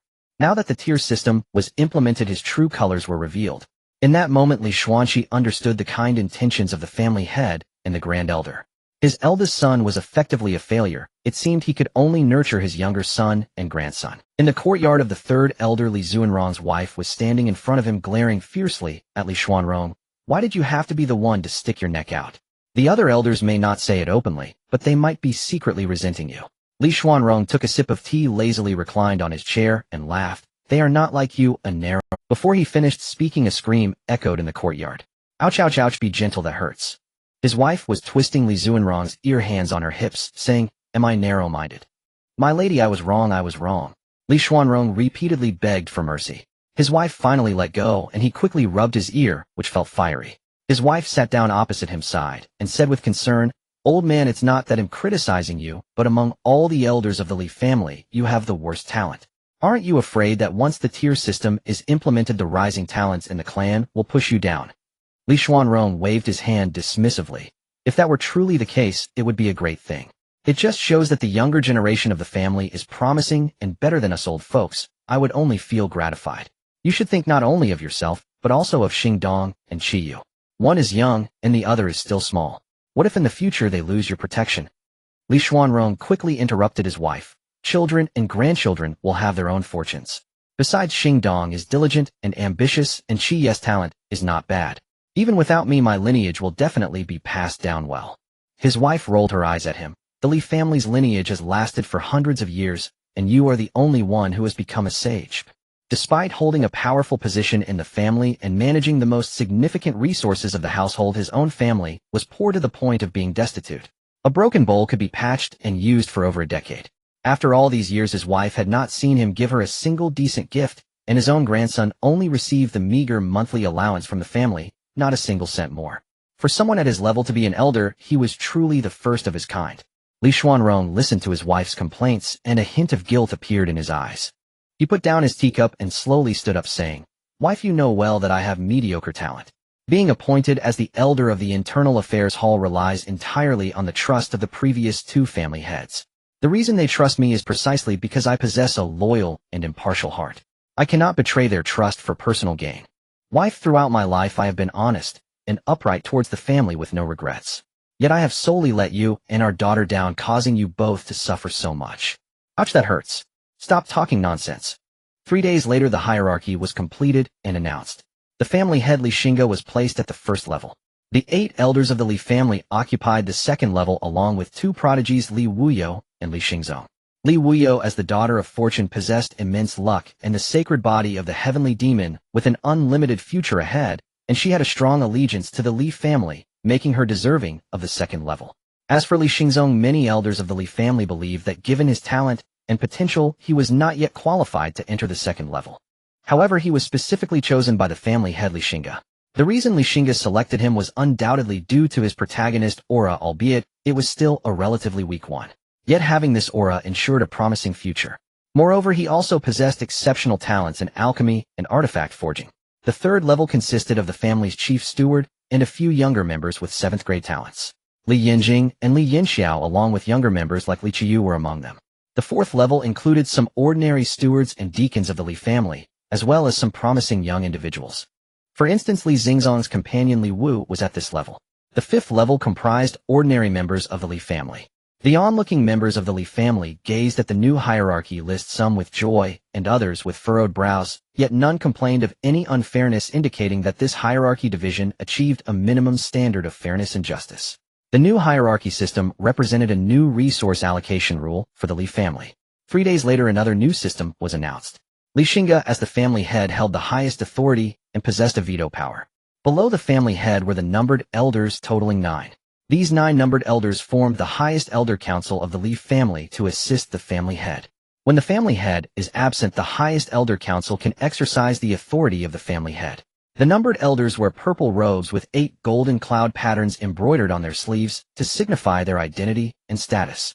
Beneath the numbered elders are the ordinary elders who form the elder council. When the elder council's votes exceed 2/3, they can overturn the resolutions of the highest elder council, but not those of the family head.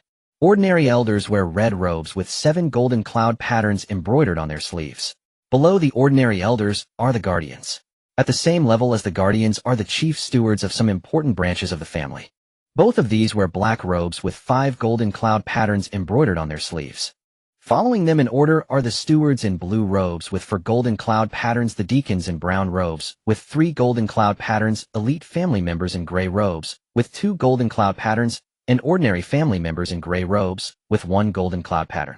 1 month later, Elder Li Yinxiao arrived outside of Li Xing's courtyard and brought good news to him. He had cultivated a 2nd-tier attack-type spirit plant yesterday.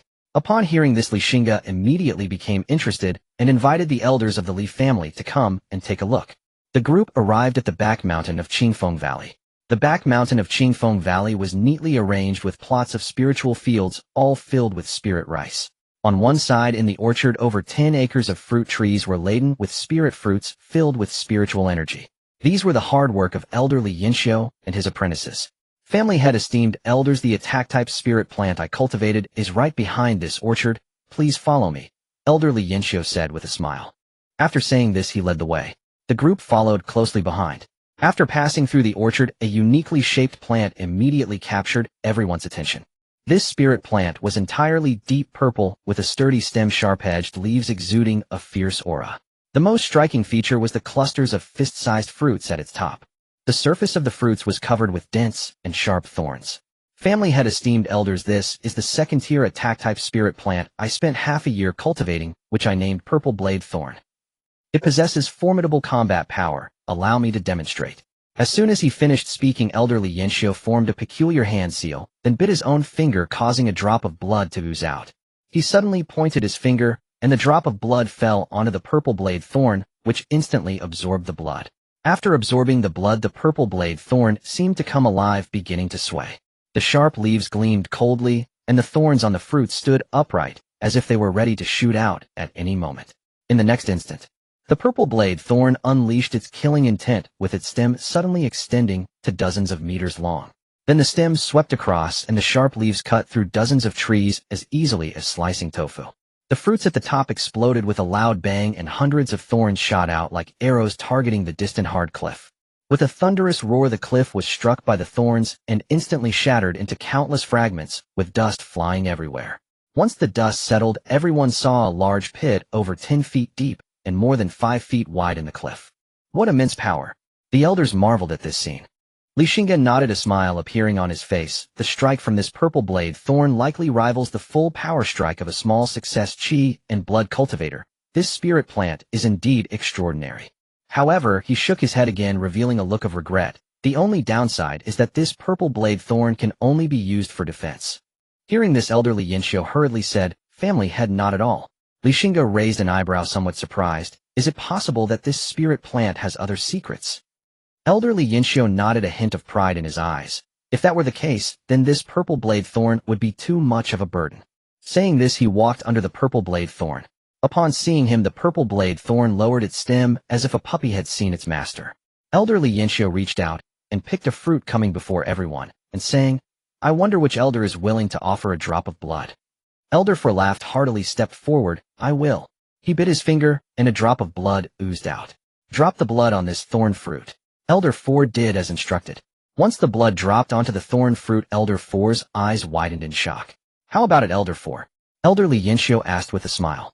Elder 4 took a deep breath. Family had esteemed elders. This fruit is truly marvelous. From the moment I dropped my blood, it felt as if the thorn fruit recognized its master, and I can control it freely.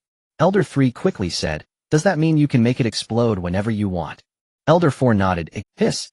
Does that mean this thorn fruit has become a concealed weapon that can be triggered at any time with power rivaling the full force of a small success Qi and blood cultivator?" At this moment, they felt that their understanding of the special profession of spirit planters had fallen into a misunderstanding. They initially thought that spirit planters could only cultivate spirit rice, spirit fruits, and other spirit plants that enhance cultivation. They had never considered that spirit planters could cultivate powerful killing spirit plants like the purple blade thorn. One purple blade thorn could rival a small success in Qi and blood. What if there were 10 or 100? What if they cultivated even higher tier killing spirit plants? This spirit plant was cultivated using my essence blood, and only the bloodline of the Li family can control it freely. Elder Li Yinxiu said with a smile. Li Xingge clapped his hands and laughed. Elder 7, you have done a great service for the family by cultivating this spirit plant. Elder 3 reward Elder 7 with 300 low-grade spirit stones. Elder Li Yinxiu quickly shook his head. Family head, this is what I should do. There's no need for a reward. Li Xing's expression turned serious. I have always rewarded merit and punished faults. Elder 7 has made such a significant contribution. If I do not reward him, how will the family members view me? With Li Xingge saying this, Elder Li Yinxiu could no longer decline and had to accept. The other elders also voiced their congratulations. Congratulations to Elder 7 for advancing to a second-tier spirit planter. 1 year later, Qingfeng Valley, the Li family's domain. The Grand Elder reported, Clan head, the river bandits on Xinghe have grown more rampant. In just the past 6 months they have intercepted our Li family's cargo dozens of times. The people under us are full of complaints. The Grand Elder in a purple robe frowned. Xingge looked up reclining in his chair and asked, have you ascertained the true nature of these river bandits? The Grand Elder nodded. We've traced them. They are scattered remnants who fled from the front lines fighting the seed-welling demon clans.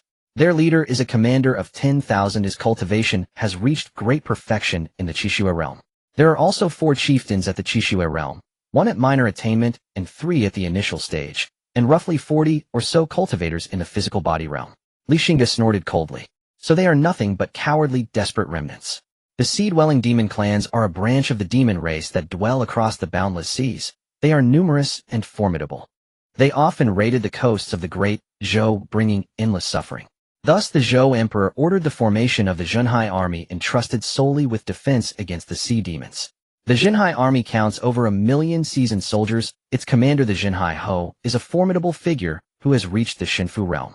Since the army's establishment, the Great Zhou's coastline has been far more secure, though sporadic small-scale conflicts still erupt. Clan head, will you requisition troops from the prefectural yamen, or shall our Li family take action ourselves? The Grand Elder asked. Xingge pondered, then said slowly, we will handle it ourselves. These remnants have been plundering along the Xinghe for a year, having robbed so often they must be laden with riches. If we wipe them out, their spoils will become ours. Moreover, this will be an opportunity to temper the Li clan's fighters in real combat. The Grand Elder inclined his head. Your plan is reasonable, clan head. As for whom to dispatch, arrange it as you see fit. Yes, clan head. The Grand Elder withdrew from Li Xing's courtyard. As he stepped out, he nearly collided with Li Wuyo. She bowed and said, Grand Elder. The Grand Elder regarded Li Wuyo and smiled kindly. So it's little Wuyo. You should smile more instead of wearing that stern face. People might think you bear a grievance against an old man. Li Wuyo paused and forced a smile so awkward it was almost pitiable. Seeing it, the Grand Elder hastily waved his hand. Never mind, little one, don't bother. Your smile is scarier than your sullen expression. When Li Wuyo's cold composure returned, the Grand Elder asked, what are you in such a hurry for? I came to tell Uncle I am going out. To kill and to grow stronger, she replied calmly. Killing from her lips sounded as ordinary as taking a meal. The Grand Elder's face froze. He could not fathom how such a pretty girl could utter such a brutal sentence without changing color. He knew Li Wuyo practiced the blood demon true art. At first he had opposed her cultivation of that art, and had even approached Xingge asking him to persuade her to abandon the technique. He understood the drawbacks. Although the art brings rapid early gains, it is flawed and stalls a practitioner at the Qixue realm, and it is dangerously prone to causing a breakdown or demonic corruption. He truly treated Li Wuyo like his granddaughter, and did not wish to see her walk a road of no return. But Xingge insisted the technique had been tailored for her, and would not harm her, so the Grand Elder finally relented. Since Xingge loosened his control over her, Li Wuyo has ventured out frequently this past year. Bandits in the nearby counties have largely been butchered by her hand. Her strength has risen noticeably. She has now reached minor attainment in the Qixue realm. The Grand Elder stroked her head, and said softly, from now on you must not speak like that in public, understand? Others will label you a practitioner of demonic arts, or a demon. I do not care for others' opinions, Li Wuyo replied with indifference. But if others brand you a demonic practitioner, it will bring great trouble to your clan head, to me, and to the entire— Li Wuyo considered briefly, then nodded solemnly. Grand Elder, I will not do it again. Good child, you're going out again. Xingge asked, looking at Li Wuyo as she bowed her head, and seemed reluctant to meet his gaze. He rubbed his forehead in helplessness. The kind blood power I absorbed last time has already been fully refined, Li Wuyo admitted, a little embarrassed. It was absurd. He remembered that her last outing had been only 2 months ago. On that expedition, she single-handedly pacified 7 strongholds, and slaughtered more than 6,000 bandits, among them 3 Qixue realm cultivators. To have absorbed the kind blood power of so many and refined it so quickly was astonishing. He checked her cultivation again, and could not help the twitch of his eyelids. Could she truly be a woman favored by fate? More absurd, even than his own unnatural advantages. You may go, but remember, never reveal your demonic arts in public. If you are discovered, you must at any cost kill the witness. Do you understand? Xingge admonished. Yes. A barely perceptible flicker of exhilaration crossed Li Wuyo's icy eyes. As she was about to leave, Xingge suddenly seemed to remember something, and called her back. Seeing her puzzled look, Xingge said slowly, go find the Grand Elder. He will arrange everything for you. Li Wuyo nodded firmly. A year before, Li Wuyo had felt that her uncle kept a subtle, ambiguous distance from her, as if wary and on guard against something about her. But what could she possibly have that warranted such caution? Her life had been saved by him. It was he who had brought light in the darkest hour of her existence. Fortunately, over the past year, she no longer sensed that aloof barrier. Her uncle had truly accepted her. She cherished everything she now possessed. She cherished her uncle. She cherished the Grand Elder. She cherished her clan. Why did she strive so fiercely to grow stronger? Not for herself, but so that one day she would have the power to protect all she held dear. Watching Li Wei's departing figure, Li Xingge sighed. Elder Jiang. Elder Jiang's form slowly appeared. He cupped his hands and bowed. My lord, follow them covertly. Do not intervene unless there is a life-or-death crisis, Li Xingge instructed. Yes, my lord. Elder Jiang's figure then faded away. The next day, a Li family convoy escorting a shipment of rare forging materials worth tens of thousands of gold set out from the county town. They were bound for the port, would travel the waterways into the Xinghe, and then proceed to the prefectural capital. On the vast rippling Xingge River, several large merchant ships sailed through the waves, flying the prominently flag. On either side of each ship stood dozens of guards wielding powerful bows and crossbows, their curved blades at their waists. They kept a vigilant watch on the surging river surface, wary of potential ambushes from water bandits at any moment. On the deck of the lead ship, a burly man with a powerful aura leaned against the railing, squinting into the distance. He was the apparent leader of this merchant convoy, possessing a cultivation level of minor success. In Xi ahead lies the water segment, where the bandits wreaked the most havoc. Behind him, someone gritted their teeth. These bandits have robbed us over a dozen times in the past 6 months, killing hundreds of our brothers. I wish I could tear them to pieces. I feel the same way, but these bandits are too strong and come and go like the wind. We are powerless against them, sighed the person behind him. The convoy leader sneered, slamming a fist against the railing. This time is different. A powerful figure from the upper clan is on standby. If they dare to come again, we will ensure they have no place to be buried. These bandits are well informed. They might not be fooled by the movements of the upper clan's experts. Would they still dare to come? The person behind him furrowed their brow. Why wouldn't they dare? The goods we are transporting this time are worth a staggering 100,000 gold. If these bandits manage to pull this off, it would be enough to stuff them to death. I hope the upper clan experts can put an end to this once and for all. Ahead lies the dangerous water segment. Notify the guards to strengthen their vigilance and not to slack off. Understood. However, just as the words were spoken, the sharp-eyed convoy leader noticed shadows moving quickly beneath the water, approaching the merchant ships. Having spent decades navigating the rivers for trade, the burly man immediately sensed the impending danger. He shouted to those behind him, the bandits are coming, prepare for battle. With the amplification of his chi, the convoy leader's voice resonated clearly in the ears of everyone on the fleet. As his command echoed, all immediately entered a state of combat readiness. The guards quickly drew their bows, loading their crossbows, their eyes fixed on the water like hawks, and the atmosphere became tense in an instant. Just as the water ghosts were about to break the surface, the convoy leader waved his hand. Fire. At his command, arrows rained down into the water, splashing in all directions. Some of the water ghosts, having just surfaced, were caught off guard and turned into sieves by the arrows sinking into the water with screams, their blood staining the river red. However, the number of bandits was clearly not limited to these few. More shadows appeared beneath the water. A formidable bandit with strong physical resilience bore the arrows and leaped from the water, swinging a large blade and severing the heads of 2 guards. One by one, the bandits boarded the merchant ship. The guards discarded their bows and drew their curved blades, engaging in a fierce battle with the bandits. The deck of the merchant ship quickly turned into a bloody battlefield. Although the guards were not weak, the sheer number of bandits was overwhelming, putting the merchant guards at a disadvantage. Fortunately, dozens of extraordinary black-clad cultivators surged out from within the merchant ship. Their formidable strength caused hundreds of casualties among the bandits in just a short time. In the distance, on a small boat, 2 powerful figures watched the scene coldly. The one positioned slightly behind said, "Captain, these people must be the strong ones escorting goods for the Li clan of Baiha." "How many times must I tell you, don't call me captain, call me Big Boss," the bandit captain reprimanded. The second-in-command scratched his head, feeling a bit embarrassed. "I've been calling you that for decades. It's hard to change it all. Even if it's hard to change, you must, otherwise it will invite trouble." "Understood, I will. Big Boss." Only then did the bandit captain nod in satisfaction. "Big Boss, why must we hijack the goods of the Li clan of Baiha? If we do, we'll completely offend them. From what I know, the Li clan is not to be trifled with, especially their patriarch, who is vengeful and not a good person. If we anger him completely, if he comes looking for us, won't we be doomed?" The second-in-command spoke with trepidation. "Haha, why would such an important figure waste time on us, small fry? Besides, if we hijack this batch of goods, we can flee far away. No matter how strong the patriarch of the Li clan is, what can he do to me?" "That's true," the bandit captain said, his smile cold.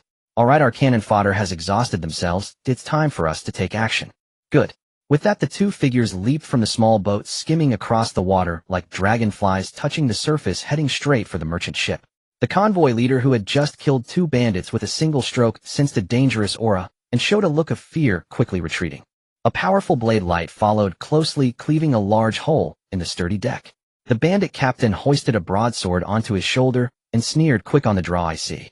Looking at the large hole, the convoy leader was filled with dread. Had he reacted just a moment slower, he would have likely become a corpse.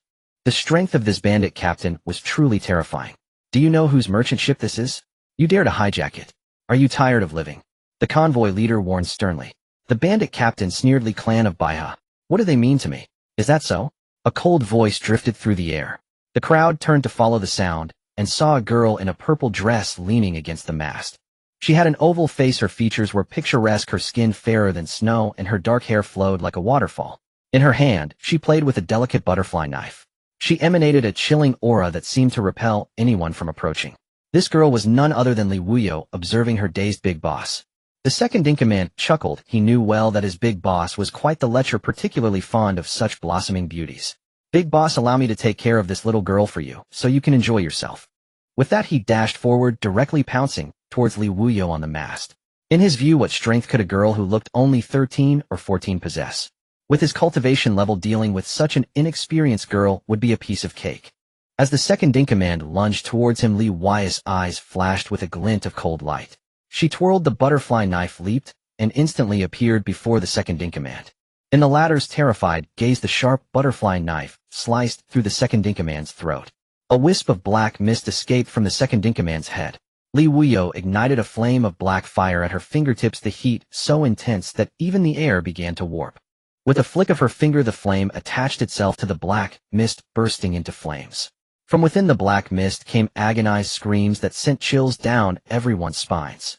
All present gazed at Li Wuyo in horror, especially the leader of the water bandits and the head of the merchant convoy. They are well aware of the strength of the second-in-command, having achieved a minor mastery of blood energy, yet they find themselves utterly powerless against a 13 or 14-year-old girl. What kind of prodigy is this? What exactly is the Li family of Baiha? First, there was a family head who reached the innate realm before turning 20. Now a genius appears who can instantaneously kill those with minor mastery of blood energy at the mere age of 13 or 14. "You have some nerve," the leader of the water bandits shouted angrily. He had decades of friendship with the second-in-command, who had always obeyed him without question since joining the Navy. After being defeated in a battle against the sea demons, he resolutely followed him into the sea to become a bandit. He had long regarded the latter as a brother. Now his brother had tragically died before his eyes. He must take revenge. The power of blood energy surged within him, and his eyes turned crimson as his aura reached its peak, as if he could tear the merchant ship apart. He roared, "Die for me." The great knife in his hand swung out violently, its blade slicing like a bolt towards Li Wuyo. "You dare!" An aura rivaling that of the leader of the water bandits appeared beside Li Wuyo, poised to block the blow. Li Wuyo coldly replied, "Zhang Lao, stand down." This Zhang Lao was a newly recruited loose cultivator serving the Li family, named Zhang Xingchen, with a mastery of blood energy. He was assigned by the higher-ups of the Li family to protect the younger generation during their training. Of course, to ensure absolute safety, the Li family had also prepared two artificial beings crafted by Gongsun Ban, hidden in the shadows. These two artificial beings could unleash the power of major mastery of blood energy. "Miss Wuyo, this." Zhang Xingchen showed a hesitant expression. Li Wuyo was the top genius of the Li family. If anything happened to her, he wouldn't know how to explain it to the family. But just at that moment of hesitation, the blade light was already at Li Wuyo's front. Li Wuyo remained calm, lightly rotating her butterfly knife, her figure flashing like a ghost. Just as the blade light was about to reach her, she vanished. "What?" The leader of the water bandits' pupil then he felt a chill down his back. He suddenly turned around and saw that Li Wuyo had appeared behind him at some unknown time, her sharp butterfly knife aimed directly at his back. The leader of the water bandits reacted quickly, swinging his knife to block. The weapons clashed, creating sparks. He used the force to retreat dozens of steps. Feeling the soreness in his arm, his expression turned extremely ugly. He was certain that Li Wuyo only possessed minor mastery of blood energy, yet the strength she unleashed rivaled that of major mastery. Crossing realms to strike back. What kind of prodigy is this? He had served in the Navy for over 50 years, and had seen those capable of crossing realms to strike, but one was a young lord of the Xinhai Ho family, and the other was a prince of the dragon palace beneath the sea. Both were descendants of revered figures in the divine mansion realm, inherently possessing powerful bloodlines and terrifying unique physiques, with access to top-notch resources, making their crossing of realms unsurprising. But this yellow-haired girl came from an ordinary, innate family, and yet possessed the power to cross realms. Why was that? He gave Li Wuyo a deep look, then, without any hesitation, turned to leave. Seeing this, Li Wuyo hurriedly chased after him. Zhang Xingchen, worried for Li Wuyo, followed as well.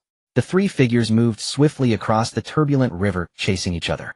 Li Wuyo closely pursued the leader of the water bandits to a small island. Zhang Xingchen was already far behind. The leader of the water bandits panted heavily, turned around, and glared fiercely at Li Wuyo, saying, "Little girl, don't be too arrogant. Those who insult the Li family must die." Li Wuyo was ruthless and spoke little as she spun the butterfly knife and charged forward. Watching Li Wuyo press on relentlessly, a fierce expression appeared on the leader's face. "You seek death," he growled. A presence 10 times stronger than before erupted. Li Wuyo's movements hesitated, and there was finally a ripple in her previously calm gaze. This was the peak of major mastery of blood energy. He had been hiding his strength all along. As if he had seen through Li Wuyo's thoughts, the leader of the water bandits sneered, "If I didn't have some skills, I would have died countless times already." With that, he leaped into the air, gripping his knife with both hands, and brought it crashing down. A blade light dozens of feet long and incredibly dominant slashed down towards Li Wuyo. The might of this strike far surpassed the previous one, as if even the air was being split, emitting a piercing shriek. Hidden in the shadows, Elder Jiang drew back his spiritual energy bow. Li Wuyo looked up at the blade light, a glimmer of determination flashing in her eyes. She raised both hands, forming a complex gesture, and the blood energy within her erupted like a volcano, burning fiercely. In an instant, her strength surged to major mastery of blood energy. The Li family's Earth-tier secret technique, blood-burning scripture. This was a reward given to Li Xingge for completing a mission which he had placed in the family martial arts pavilion. However, the Earth-tier secret technique was too high in rank, requiring immense comprehension to cultivate. Until this day, only 4 people in the Li family had succeeded. One of them was Li Wuyo. Moreover, judging by the enhancement of Li Wuyo's strength, it was clear she had cultivated to an extremely profound level. Watching Li Wuyo's aura surge explosively, the leader of the water bandits immediately realized that she had used a highly advanced secret technique. A strong desire filled his eyes. If he could possess this secret technique, not only would he be able to strike back against the innate realm, but had also be invincible among peers. "Give me your secret technique, and I might spare your life." Li Wuyo turned a deaf ear to his words. Gripping the butterfly knife tightly, she raised her hand, and an invisible barrier appeared before her. The blade light descended, striking the barrier. Boom! The moment the blade light collided with the barrier, it erupted with a deafening roar, and violent shockwaves swept out in all directions, uprooting vast stretches of forest. The gap in their realms was still too great. Crack! A fine crack appeared on the barrier, quickly spreading like a spiderweb. In the next instant, the barrier shattered. The leader of the water bandits' expression grew increasingly ferocious. A prodigy with unparalleled talent, crossing realms to strike back. What does that matter? A talent that hasn't grown will never be called a talent. Thinking of how a potential powerhouse who might one day stand atop the great Zhou was about to be crushed by him, he was filled with uncontrollable excitement. But in the next second, his expression froze. Streams of pure blood-red magical energy surged from Li Wuyo's body, shattering the blade light. Then it transformed into blood-red chains that swiftly wrapped around the leader of the water bandits. The blood-red magical energy, like a living thing, eroded his body and devoured his blood energy. The leader of the water bandits, terrified, tried to break free from the chains. But the more he struggled, the tighter they became. His aura weakened increasingly, and his entire being visibly aged at a rapid pace, while Li Wuyo's strength grew stronger. "Aunt!" Li Wuyo slowly uttered these 2 words, her eyes turning entirely blood-red, her voice cold and merciless. Looking into those eyes, the leader of the water bandits felt as if he were staring at a true demon god, standing high above in the 9th heaven. The blood-red chains gradually vanished, and the leader of the water bandits became frozen in place. A gentle breeze blew by, scattering him. Having dealt with the leader of the water bandits, Li Wuyo slowly turned to look in the direction of Elder Jiang. The latter felt his scalp tingle. He hurriedly leaped in front of Li Wuyo, cupping his hands in a respectful bow, his eyes betraying a hint of undeniable tension, as he said, "Miss Wuyo, please do not misunderstand. It is the master who has instructed me to protect you secretly." Upon hearing this, Li Wuyo's eyelashes fluttered slightly. The crimson hue in her eyes faded away like a receding tide, revealing her originally clear gaze. Then her body seemed to lose all support in an instant, collapsing to the ground. Seeing this, Zhang Lao finally breathed a sigh of relief, wiping the cold sweat from his forehead. The scene of the water bandit leader's death was still vividly imprinted in his mind. Who would have thought that this seemingly fragile girl with her cold demeanor was actually a formidable practitioner of powerful demonic arts? The aura that Li Wuyo had unleashed earlier was akin to that of a demon god in the world, sending chills down his spine despite his innate mastery. He had no doubt that if Li Wuyo had wished to kill him just now, it would have been as easy as blowing away dust. He couldn't help but smile bitterly, wondering if he had fallen into a den of demons. Or had he found an organization? Miss Wuyo, Miss Wuyo. From a distance, the anxious voice of Zhang Xingchen, a devotee of the Li family, called out. Upon hearing the voice, Jiang Lao's figure flickered and vanished into the darkness like a ghost. After a brief moment, Zhang Xingchen arrived. He immediately spotted Li Wuyo lying motionless on the ground, and his heart jumped into his throat. He rushed to her side, crouched down, and reached out a trembling hand to check her breath. After confirming that Li Wuyo was still alive, Zhang Xingchen finally felt relieved. Otherwise, he wouldn't know how to explain to the family. Half an hour later, the cultivators of the Li family and the guards of the merchant convoy arrived after finishing off the water bandits. Search this small island. Oh, perhaps the water bandit leader is hiding here, Zhang Xingchen ordered. Upon hearing this, everyone immediately dispersed to begin searching the island. After nearly an hour of searching, they found no trace of the bandit leader, but did discover the bandits' lair. Within the lair, they found the goods the bandits had plundered over the year. A rough estimate revealed the total value of these goods to be over 300,000 gold pieces. Inside the mountain range, the forest was dense with towering ancient trees that blocked the scorching sun, and the fallen leaves accumulated to about a foot. Inside the mountain range, the forest was dense with towering ancient trees that blocked the scorching sun, and the fallen leaves accumulated to about a foot thick, making it exceptionally soft to tread upon. A group of several dozen people slowly traversed through the forest, their footsteps resonating distinctly in the silent woods. This was a demon hunting team. As the name suggests, this was a team specialized in hunting demon beasts. They hunted powerful demon beasts to obtain their hides, bones, flesh, and demon pills, which they exchanged with merchant associations or powerful factions for money or training resources.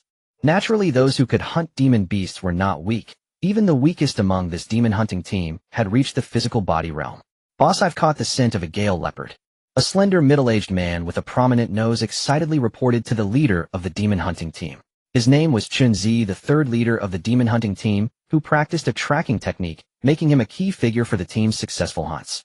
The leader of the demon hunting team was named Shui Kai, a burly man with a broad back and shoulders, carrying a gleaming, ghost-headed large knife on his back. Upon hearing this, Shui Kai's tiger-like eyes sparkled with excitement as he laughed. Great. We've been chasing this beast for over a month now. This time, we must take it down. He then turned to the members of the demon hunting team behind him. Brothers, I appreciate your hard work this time. I promise you that if we take down this gale leopard, it'll raise your reward by 10%. All the members of the demon hunting team suddenly quickened their breathing, their eyes shining with excitement. They raised their weapons high, shouting, Boss, rest assured we will not let it escape this time. Speed up a bit more. Half a quarter of an hour later, the group arrived at the edge of a swamp thick with miasma. Boss, the scent of the gale leopard disappeared right here. Chunzi pointed at the swamp and said slowly. Hearing this, Shui Kai's brows furrowed, his gaze heavy as he looked upon the miasma-laden swamp. The swamp was overgrown with various shrubs with several mud pits faintly visible, the water surface shimmering with an eerie green, and the air was filled with a decaying stench that made one dizzy. This beast certainly knows how to choose a hiding place, having taken refuge in such a perilous area. Shui Kai's tone carried a hint of caution. He knew that such a miasmic swamp not only harbored a harsh environment, but also concealed many unknown dangers. A slight misstep could lead to dire consequences. Boss, what should we do? Should we go in? Chunzi asked softly. Shui Kai pondered for a moment, gritted his teeth, and a fierce glint flashed in his eyes. Why not go in? We've worked hard hunting the gale leopard for over a month. We can't let it go to waste. It's injured and shouldn't have gone far. It must be within this swamp. Everyone forward and scout the path. However, what embarrassed Shui Kai was that everyone stood still, exchanging glances with one another, clearly unwilling to take the risk. No one was a fool. It was evident that this swamp was a land of great danger, and traversing it could cost. Seeing this, Shui Kai's expression turned cold, his voice carrying a hint of threat. What? You want to take the money without doing the work? Do you think my money is that easy to get? Before his words, even fated Shui Kai drew the ghost-headed knife from his back, its blade gleaming coldly under the sunlight, a powerful aura emanating as he glared at everyone. Shui Kai, being the leader of the demon-hunting team, was naturally not a weakling. His strength had already reached the level of minor mastery of vitality. He pointed the ghost-headed knife at two members of the team, shouting, "You two go first." The two glanced at the swamp, feeling a chill run down their spines. However, upon seeing Shui Kai's hostile gaze, they shivered and steeled themselves to approach the swamp. The two glanced at the swamp, feeling a chill run down their spines. However, upon seeing Shui Kai's hostile gaze, they shivered and steeled themselves to approach the swamp. Beneath the swamp, it seemed some terrifying creature was dragging him down. He was terrified and shouted, "Boss, help." However, Shui Kai merely held his knife, watching coldly. In just 3 breaths, the man was engulfed by the swamp, leaving no trace. The other man, witnessing this scene, instinctively started to run back. But just 2 steps away, a flash of the knife fell, splitting him in half. The one who struck was, of course, Shui Kai.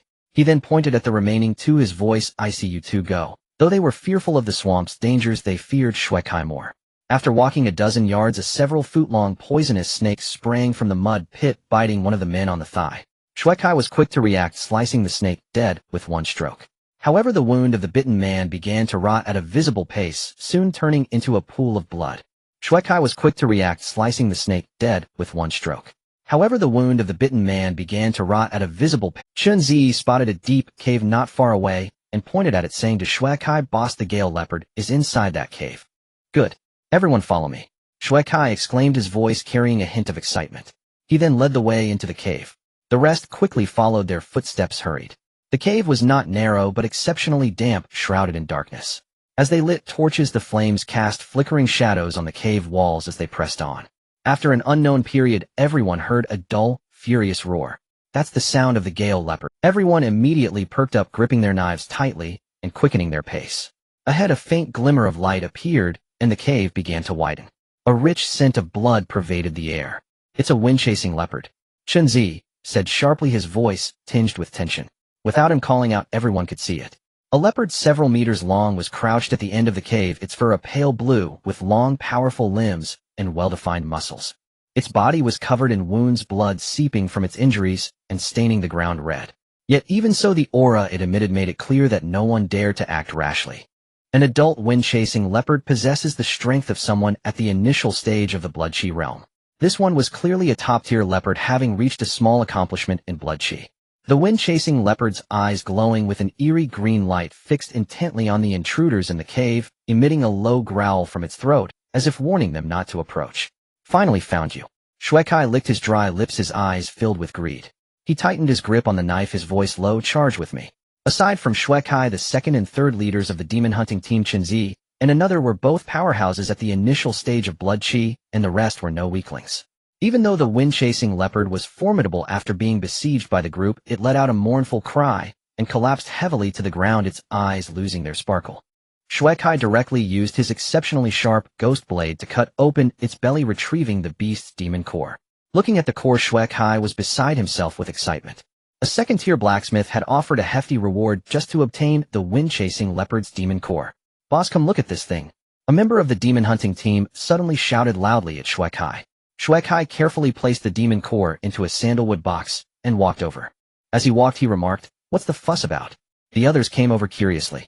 They saw a small piece of strange ore exposed on the cave wall. The ore was crystal clear, emitting a faint glow. Shui Kai was stunned, rubbing his eyes in disbelief. After confirming that he wasn't mistaken, Shui Kai's heart raced and his breathing quickened. He reached out with a trembling hand to touch the surface of the ore, feeling the faint spiritual energy contained within, his expression turning ecstatic. This is a spirit stone." "No, it's a spirit stone mine." Shui Kai's voice trembled. Upon hearing his words, everyone gasped in unison.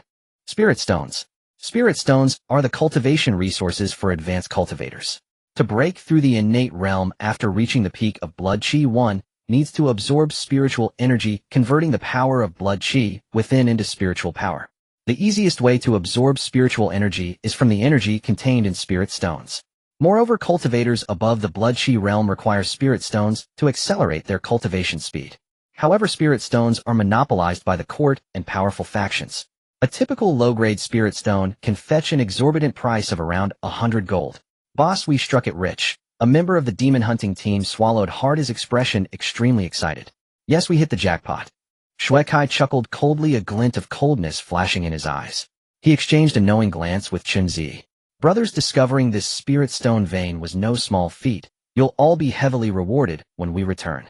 Long live the boss. The members of the demon hunting team cheered in unison. However, at that moment Shuekai suddenly drew his ghost blade, the blade flashing, and the two closest members of the demon hunting team were instantly cleaved in half, blood spraying out and staining the ground. Xingge also suddenly turned hostile, drawing a dagger, and before the second leader could react, he brutally stabbed it into the second leader's back. You guys. The second leader's eyes widened in disbelief, blood gushing from his mouth as his body slowly collapsed. Brother, I'm sorry. Shuekai sneered. This sudden turn of events left everyone dumbfounded. Before they could react, Shuekai and Xingge ruthlessly unleashed their attacks, killing the remaining members within 10 breaths. In the cave, only Shuekai and Xingge remained. Xingge looked at the spirit stone vein exposed on the rock wall and laughed maniacally. Boss, this immense wealth now belongs to us. Indeed. Shuekai lowered his head, a meaningful smile on his face as he slowly approached Xingge. Xingge seemed still lost in the joy of discovering the spirit stone vein, completely oblivious to Shuekai's approach. Suddenly Shuekai struck, aiming directly for Xingge's neck. Clang! Accompanied by the harsh sound of metal clashing, sparks flew. Third you. Xingge tightened his grip on the dagger, turning around to mock. Shuekai, after decades of being with you, don't I know what kind of person you are? Third, you are indeed a smart one. I've always regarded you as a brother, even letting you have fun with my sister-in-law, but this spirit stone vein is off limits. It can only belong to me. Shuekai grinned menacingly, pointing his ghost blade at Xingge. It's a pity that smart people don't live long. If you know what's good for you and surrender, I can spare your family, otherwise both you and your family will die. Brother. Ridiculous to you, prophet, is brotherhood. Enough nonsense, let's see who has the better skills. Facing Shuekai's threat, Xingge remained completely unfazed. You are being ungrateful. Shuekai shouted angrily, his blood chi surging as he swung his knife at Xingge. In his view, with his small accomplishment in blood chi, killing someone at the initial stage of blood chi would be a piece of cake. But the next second he was slapped in the face. Xingge easily caught his blade. Shuekai's eyes widened in disbelief, his face filled with shock and anger. Small accomplishment in blood chi. Xingge sneered. Without any further words, he counterattacked. The two fought fiercely in the cave for half an hour, and in the end Shuekai's superior skills allowed him to defeat Xingge. Although Xingge was defeated, escaping was a simple matter. Shuekai chased him for several dozen miles, but still let Xingge get away. Shuekai stood there for a long time, his expression shifting between dark and light. With Xingge escaping, the secret of the spirit stone vein is bound to leak. I need to cut my losses quickly. Thinking this, Shuekai gritted his teeth and quickly left. Half a day later, the Xie family began a frenzied hunt for a rogue cultivator named Xingge. Xingge, hiding in a certain inn to heal, learned that the Xie family had started hunting him down, his expression darkening immensely. The Xie family, an old innate family in the Shenglong prefecture, has a legacy of over 1,000 years with countless powerful experts within. Such a behemoth could easily crush him like an ant. No, he absolutely cannot sit and wait for death.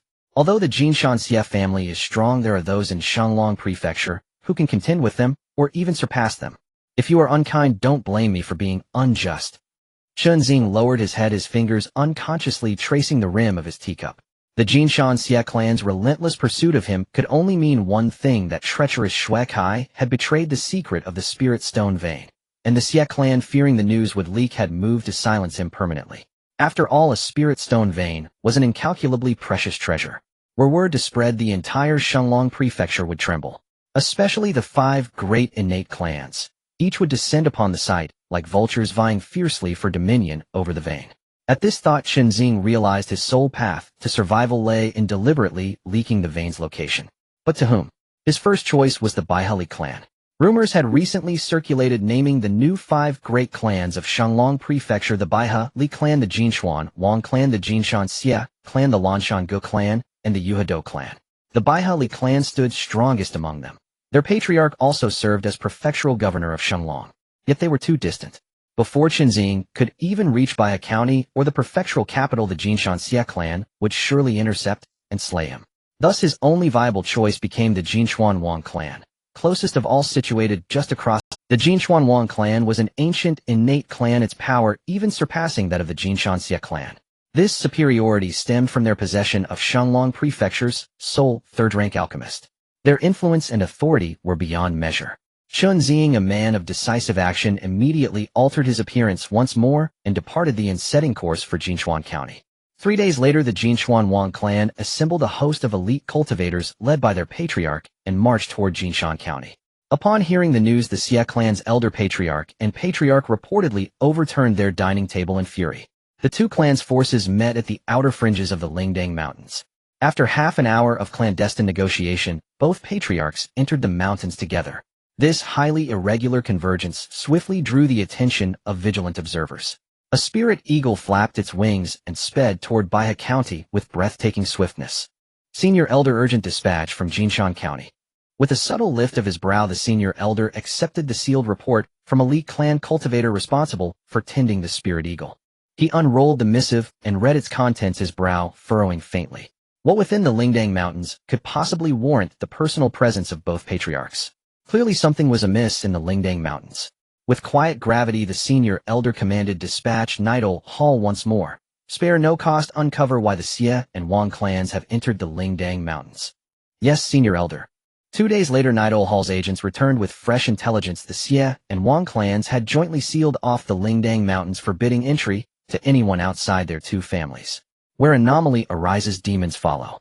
Without hesitation, the senior elder strode directly to the patriarch's residence. Though Xingge held the title of prefectural governor of Shenglong, he spent most of his time cultivating in Qingfeng Valley. Administrative affairs of the prefecture were delegated to Do Changing and Zheng Zongfeng. Patriarch, the matter unfolds thus. How we proceed now rests entirely upon your judgment. The senior elder recounted every detail of the Xie and Wang clan's suspicious conduct to Xingge. Upon hearing it, Xingge's eyes gleamed with sudden interest. He smiled faintly. It seems these two clans have unearthed some extraordinary secret deep within the Lingdang Mountains. The senior elder nodded in agreement. Precisely, patriarch. Their joint blockade clearly intends to monopolize this secret. Xingge let out a low, disdainful chuckle. Monopolize? Not in this lifetime. Does the patriarch intend to intervene? Indeed. But Jinshan County is Xie clan territory. Xingge cut him off sharply. Xie clan territory. It is imperial territory. The senior elder paused, then burst into hearty laughter. You are absolutely right, patriarch. Under heaven, all land belongs to the emperor. All subjects beneath the seas owe fealty to the Son of Heaven. As prefectural governor of Shenglong, you embody the imperial court itself within this domain. Exactly so, summon them. 2 Li clan cultivators pushed open the doors and entered, bowing deeply. Patriarch. Send word to Commander Zheng Zongfeng, a demonic incursion rages within the Lingdang Mountains. Command the prefectural army of 100,000 troops to encircle the entire range immediately. Xingge issued the order in a voice like rolling thunder. Yes, patriarch. Having delivered his command, Xingge turned to the senior elder. Senior elder, please lead a contingent of our clan's strongest cultivators to accompany the army. I intend to see precisely what mischief these two clans are brewing within the Lingdang Mountains. Agreed. Zheng Zongfeng, commander of the Shenglong prefectural army, wasted no time. He spurred his mount and galloped straight to the right army camp of Shenglong Prefecture. The right army camp of Shenglong Prefecture sprawled across a vast, boundless plain ringed by towering ramparts and watchtowers. Its defenses formidable and unyielding. 20,000 troops were garrisoned there. Most elite prefectural soldiers, masters of cultivation, scattered throughout the ranks. Banners snapped in the wind, war drums thundered, and the very air thrummed with martial austerity. Soldiers clad in iron armor stood rigidly at attention, spears held upright in perfect formation. Commander has arrived. Clad in ornate black and gold armor, Zheng Zongfeng ascended the command platform, flanked by over 20 officers whose chi pulsed with the might of the blood chi realm. Gazing upon this legion of elite warriors, Zheng Zongfeng's spirit soared. Drawing his sword, he roared like a celestial thunderclap. By order of the prefectural governor, demonic forces have erupted in the Lingdang Mountains. The right army, 100,000 royal troops, shall march forth immediately to encircle the mountains. Kill! Kill! Kill! The main gate swung wide. 10,000 armored soldiers surged forth like a tidal wave. Steel clashing lances, bristling banners, billowing their momentum, unstoppable. Within the Lingdang Mountains, thick clouds hung low and oppressive. A provisional camp had been erected by the Xie and Wang clans. Patriarch, grave news. A Xie clan cultivator rushed forward, his face pale with panic. Xie Baifeng, the Xie clan patriarch, had been deep in discussion with Wang Tongyan, patriarch of the Wang clan, regarding the extraction of spirit stones. Seeing his subordinate's frantic demeanor, he frowned in sharp reprimand. Compose yourself. Such undignified haste brings shame upon the clan. Terrified by his master's rebuke, the cultivator paled further, wiped the cold sweat beading on his brow, and stammered, Patriarch, Imperial troops have surrounded us. What? Xie Baifeng's eyes widened in disbelief as he shot to his feet. Patriarch, the Imperial army has surrounded us. All present stiffened their expressions, turning grave. Calm yourself. Speak slowly. Wang Tongyun, the Wang clan patriarch, whose bearing exuded scholarly refinement, spoke softly. Commander Zheng Songfeng has deployed 100,000 prefectural troops sealing off the mountain's perimeter. Zheng Songfeng dares much. Has he grown weary of his post as commander? Xie Baifeng slammed his palm onto the table, voice blazing with fury. Why did none of you attempt to halt them? Wang Tongyun waved a placating hand. Brother Xie, temper your anger. Who among us would dare bar Imperial troops? Xie Baifeng shot a venomous glare at the messenger before sinking back into his seat. Brother Xie, Zheng Songfeng comes with ill intent. Clearly word of the spirit stone vein has leaked, and they seek it. He dares? Xie Baifeng snorted contemptuously. Just because Zheng Songfeng has risen to commander does not entitle him to arrogance. That spirit stone vein is not his to covet. Wang Tongyun let out a cold, mirthless laugh. He dares not, but his patron certainly does. Xie Baifeng's face darkened, dread flickered deep in his eyes. You mean he sent him? Who else? Zheng Songfeng alone would never dare provoke both our clans simultaneously. Xie Baifeng drew a slow, steadying breath, his expression hardening. If this is his will, the situation grows perilous indeed. Brother Wang, if he has dispatched Zheng Songfeng, he means to claim a share, and likely a sizable one. Indeed, his nature is domineering. Dividing this spirit stone vein between our two clans may prove exceedingly difficult. Wang Tongyun sighed, his face drawn with concern. Regardless, this vein was discovered jointly by our two clans. Any division must grant us the lion's share. Brother Wang, per our mutual covenant, matters concerning the spirit stone vein demand absolute unity of purpose and action. Xie Baifeng emphasized firmly. Rest assured, Brother Xie, the Wang clan honors its word. Even if he rules with an iron fist united, our two clans compel, even him, to weigh his actions carefully. Well said. Then let us go meet this chief hound of his, face to face. Excellent.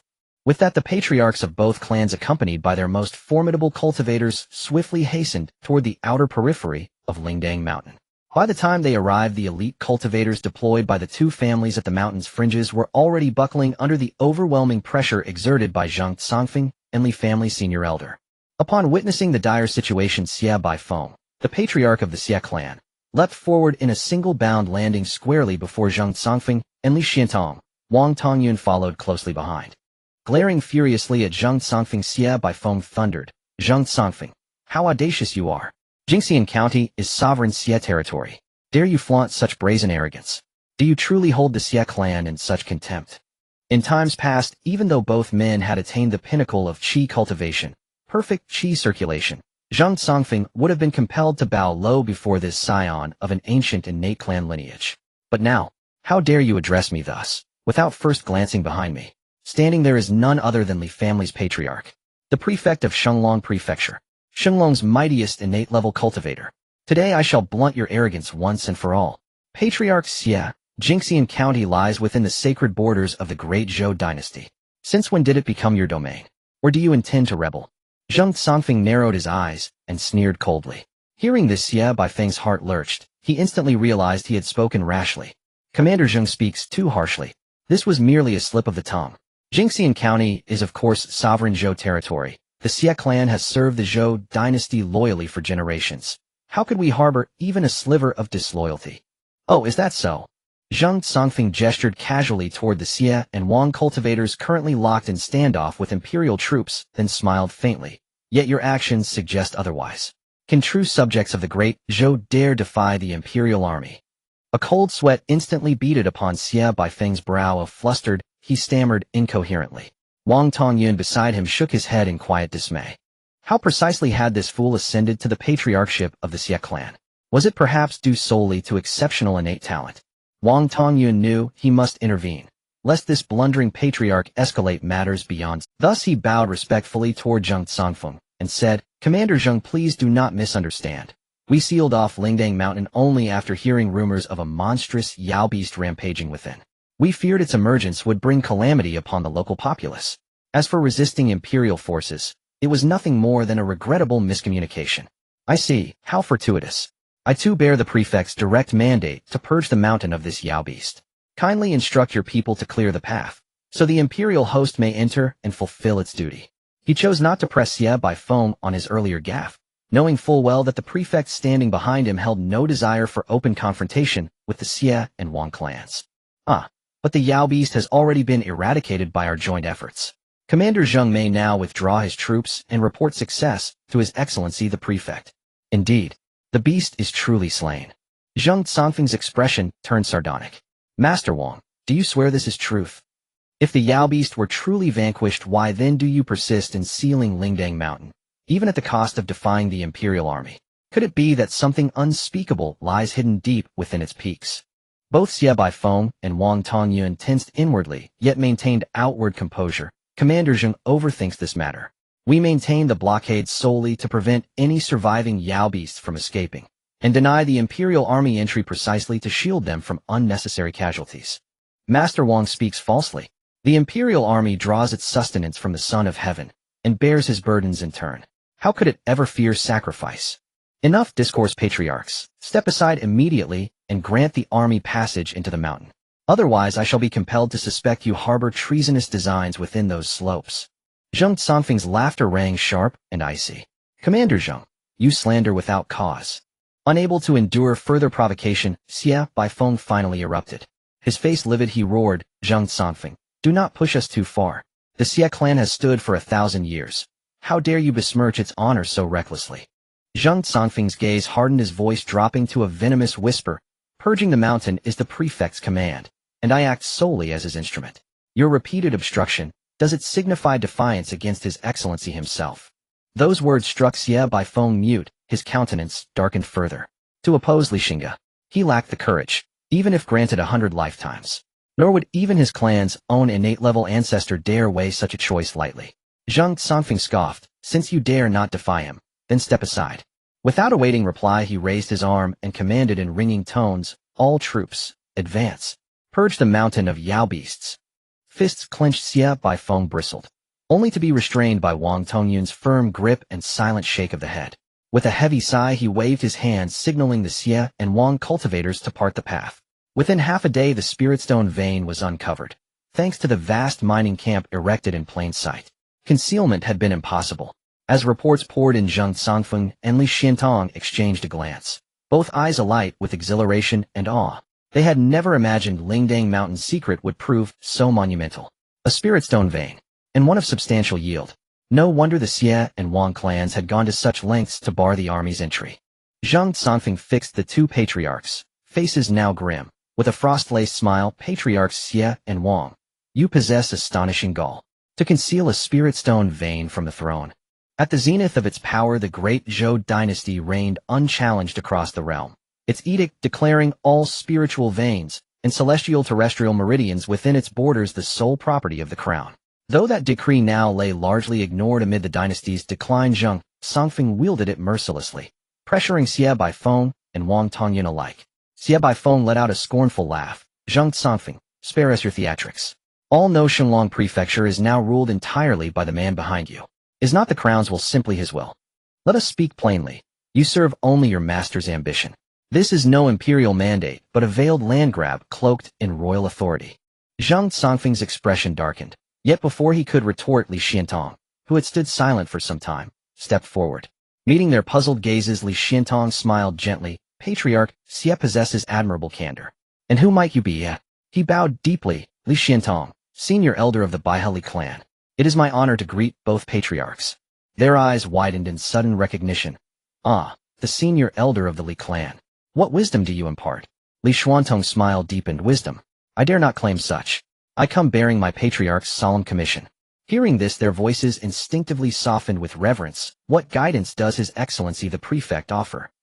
My patriarch declares he bears no enmity toward the Xie or Wang clans. Yet celestial terrestrial veins belong to no single house, nor may any family monopolize them. Should you persist, the outcome will be ruin for all.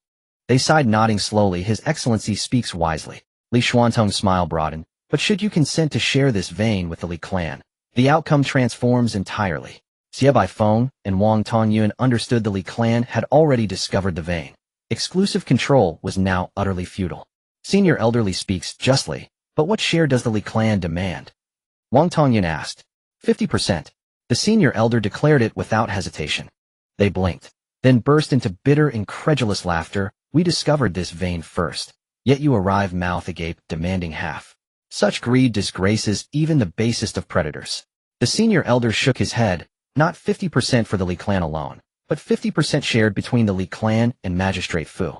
For parts for us, one for him. At the mention of Magistrate Fu, their faces paled instantly. Until now they had wondered how the Li patriarch, once a man of no rank, had risen so swiftly to become prefect of Shenglong. Now the answer revealed itself: Magistrate Fu's unwavering patronage. Magistrate Fu, a mid-tier innate-level cultivator, trusted confidant of the provincial governor and foremost martial official of Yangzhou, was a figure neither dare defend. We accept Magistrate Fu's one-part share, but why should the Li clan claim 4? Xie Baifeng protested. The senior elder regarded him with icy disdain. Why?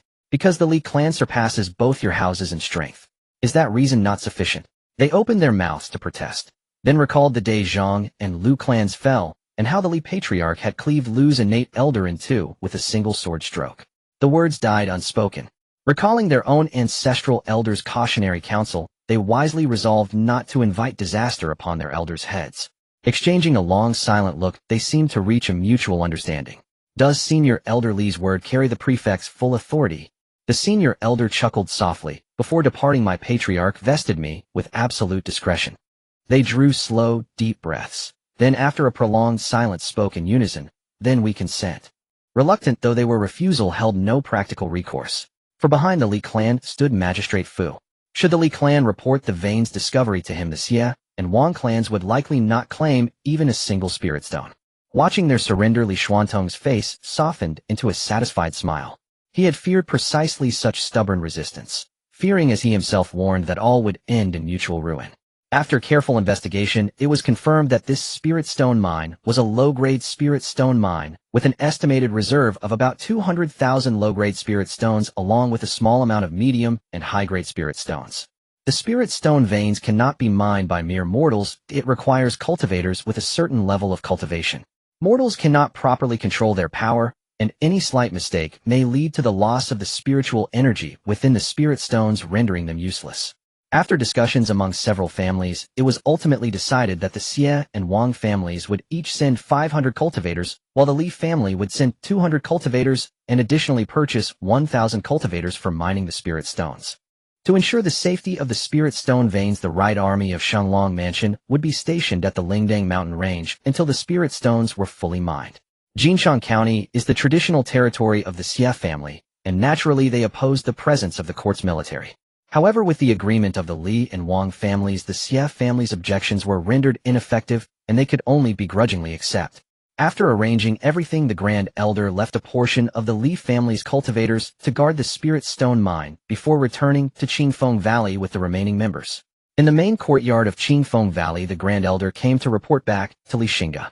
Listening to the Grand Elder's report, Li Xingge nodded repeatedly, a satisfied smile appearing on his face. Grand Elder, you handled this matter excellently, exactly to my liking, but it must have been hard on you. The master is too kind. It was merely my duty, the Grand Elder responded humbly, slightly bowing and waving his hand. Li Xingge pondered for a moment. Let's arrange for a cultivator at the peak of the Qi and Blood realm to be sent to the mine. Recently, didn't we recruit 2 cultivators at that level? One is named Zhang Xingchen and the other is... Li Xingge paused, his brows furrowing as if in recollection. The Grand Elder quickly reminded, Luoma. Yes, Luoma. Li Xing's eyes flashed with realization. Let him be stationed at the mine. I will arrange it right away. Grand Elder, the family should prioritize stable development in the coming years. Li Xingge reminded earnestly. I understand, Master. Outside the clan martial pavilion, the crowd was a throng of Li family members surrounded the outside of the clan martial pavilion, looking at the newly posted task notices on the outer wall. 1 family mine guard task content: go to Lingdang Mountain and be responsible for the security of the family mine, within preventing beast attacks and interference from other forces. Requirements must be at least at the peak of the body refining realm. Duration must be no less than 1 year. Publisher Elder Council task: reward 30 gold month, 10 family contribution points. 2 Spirit Herb Garden Cultivation Task Content responsible for planting, watering, harvesting, and pest control in the Spirit Herb Garden requirements must have a certain level of knowledge in Spirit Herbs. Publisher Spirit Herb Haul Task Reward 50 gold month, 20 family contribution points. 3 Hunting Beasts Task Content Hunt a red-horned wild bull and obtain its demon core requirements must reach the Qi and Blood Realm. Publisher offering Hall Gongsun Band Task Reward 1 opportunity for artifact forging materials must be provided 200 family contribution points. 4 Teaching Family Youngsters Task Content responsible for teaching the young members of the family basic cultivation knowledge and combat skills requirements must be at the peak of the body refining realm or above and proficient in 1 martial art. Publisher Clan Martial Pavilion Task Reward 80 gold month, 30 family contribution points. 5 Hunt down Liu family remnants Task Content kill a remnant of the Liu family who escaped and is at the peak of the body refining realm requirements must be below the Qi and Blood Realm. Publisher Law Enforcement Hall Task Reward 1 ordinary Qi and Blood Pill, which can increase the success rate of breaking through to the Qi and Blood Realm by 3,150 family contribution points. A young member of the Li family pointed at the task notice excitedly, saying to his cousin beside him, "Cousin, look, I found a suitable family task guarding the Spirit Stone mine. Our cultivation level just meets the task requirements." His cousin leaned over eagerly following the direction of his finger. "Where is it?" "At the top, the family task numbered 1. His cousin examined the task rewards carefully, and his eyes lit up with surprise. 30 gold a month, plus 10 family contribution points. "Yes, but it's a bit far located in the Lingdang mountain range of Jinchang County. Distance doesn't matter. It's hard to find a suitable task. I'm going to sign up first. I saw they are only recruiting 200 people. Cousin, wait for me." The young Li family member shouted after his cousin and quickly followed him. Meanwhile, several Li family members were discussing the Spirit Herb Garden Cultivation Task. "Cultivating spirit herbs is a great job. If I can learn even a little from Elder 7, it would benefit me for a lifetime," said one family member, his eyes full of longing. His companion scoffed, teasing him, "Don't get your hopes up. Do you have any talent for spirit herbs? Can't a salted fish have a dream?" The family member feigned dissatisfaction, provoking laughter from those around him. Suddenly a shout rang out from the crowd. "Wow, the task reward actually includes a Qi and Blood Pill. My goodness, where's the Qi and Blood Pill?" The crowd rushed over. "It's in the task numbered 5 Hunt down the Liu family remnants." It's actually true. A Qi and Blood Pill is worth a fortune. The family is really generous this time. But this Liu family remnant is at the peak of the body refining realm. Oh, what a pity. I know my own abilities, so it seems I won't have any chance at that Qi and Blood Pill. If it weren't for the task requirements, I bet many cultivators in the family would be interested. Indeed, I only have the strength of the body refining realm. Facing him is almost like asking for death. I have no hope either. I wonder who in the family will get that Qi and Blood Pill." The crowd discussed, their tones filled with envy and helplessness. In the back of the crowd, a young man dressed in a gray martial robe with a heroic appearance, standing 8 feet tall and broad-shouldered, heard the news about the Qi and Blood Pill. His expression changed, and he squeezed into the crowd, his gaze fixed on the task notice. "Kill a peak body refining realm cultivator." The young man murmured softly, his expression growing serious. "I must obtain that Qi and Blood Pill. Although the peak body refining realm is strong, I may still have the strength to fight." The young man clenched his fists, his eyes shimmering with determination, as if he had made up his mind. He turned and walked out of the crowd, heading toward the clan martial hall. He arrived outside a large courtyard, which was the place for the Li family to receive family tasks. At this moment, a long line of Li family members had formed outside the courtyard, all there to receive tasks. The young man obediently stood at the end of the line. After a short while, it was finally his turn. The person in charge of registration was a middle-aged man with a serious expression and short hair. Without raising his head, he asked with a brush in hand, "What task do you wish to take?" The young man replied in a deep voice, "The task of hunting down the remnants of the Liu family." Upon hearing the young man's response, the middle-aged man abruptly looked up. When he recognized the young man's face, he grinned. "Li Wu, so it's you, kid. Uncle Yin Yuan." Li Wu grinned, scratching his head. Li Yin Yuan examined Li Wu closely, sensing his cultivation level, and smiled in surprise. "You've made quite a bit of progress reaching the body refining realm, little guy." Li Wu was about to respond when he noticed Li Yin Yuan's expression turn serious. "Li Wu, although you've reached the body refining realm, you must not let pride take root in your heart. This remnant from the Liu family is at the peak of the body refining realm. Even I do not dare to underestimate him." Li Wu, hearing this, clasped his hands and replied earnestly, "Uncle Yin Yuan, I understand your concerns. The Liu family remnant is indeed powerful, but I also have confidence in my ability to fight him. Furthermore, that qi and blood pill is extremely important to me. I must obtain it. You want that qi and blood pill? Li Yin Yuan furrowed his brow. Li Wu replied resolutely, yes. You've only reached the body refining realm. The qi and blood pill is useless to you. Besides, you are in the family's 4th tier, which will have qi and blood pill supplies. You don't need to take this risk at all. Li Yin Yuan advised patiently. However, Li Wu shook his head, his gaze resolute. Uncle Yin Yuan, please let me take this task. That qi and blood pill is truly very important to me. Li Wu, you need to understand that this isn't just a family spar, it's a life and death battle, especially since the opponent is a whole realm above you. Li Yin Yuan emphasized. Li Wu remained unfazed, staring steadily at Li Yin Yuan. Seeing the stubbornness in Li Wu after a long moment, Li Yin Yuan sighed. Fine, since you insist, I'll let you take this task. However, you must bear the consequences if you fail. Upon hearing this, Li Wu's face lit up with joy. Fearing Li Yin Yuan would change his mind, he quickly said, I understand, Uncle Yin Yuan. Li Yin Yuan registered the task for Li Wu, watching him leave in high spirits, shaking his head, and muttering to himself, the younger generation really is worrisome. He waved to a subordinate nearby who leaned in to listen. After Li Yin Yuan whispered something, the subordinate nodded and swiftly disappeared into the courtyard. Wrote a bit of color got sealed. Li Wu arrived at the law enforcement hall with the task list given by Li Yin Yuan as he sought to obtain detailed intelligence on the remnants of the Liu family. The law enforcement hall was located at the northwest corner of Qingfeng Valley, its architecture ancient and solemn, with 2 imposing stone lions standing at the entrance. On either side of the lions stood a law enforcement hall cultivator, sturdy and powerful. As the violent faction of the Li family, upon stepping through the door, a chilling aura immediately enveloped Li Wu. Faintly he could hear piercing wails, causing his heart to shudder. Inside the law enforcement hall, the lighting was somewhat dim. Several disciples dressed in black were busy at work. Upon seeing Li Wu enter, one of them looked up and asked, what brings you here? Li Wu handed over the task list, cupped his hands in respect, and replied, brothers, I am here to collect detailed information regarding the task of hunting down the remnants of the Liu family. The others were taken aback by his words, and they all raised their heads in unison, looking at the mountain-like Li Wu with expressions of surprise. However, they did not ask further questions, simply taking the task list, checking it over, and nodding, no problem, please wait a moment. Thank you for your assistance, brothers. The man turned and went into the inner hall, returning shortly with a dossier in hand, handing it to Li Wu. Here is the intelligence on the remnants of the Liu family. Read it carefully. The dossier cannot leave the law enforcement hall. Remember to return it to me upon exiting, and do not disclose any information contained within, he cautioned. Yes, brother. Li Wu accepted the dossier and began to read it attentively. Liu Zhen, an outstanding descendant of the Liu family's collateral line, with a perfected physical body, cultivation, skilled in stealth and boxing, inherently cunning, last seen at Huaihua Tower in Xinghua Town, Baya County. As he glanced at the dossier, Li Wu frowned slightly and thought, this Liu Zhen is truly cunning, hiding right under the nose of my Li family. It seems he will be a formidable opponent. Brother, this person is extremely dangerous. If you are not completely confident, you might consider abandoning this task. The law enforcement hall disciple, seeing Li Wu's frown, lightly laughed and advised. Thank you for the reminder, brother.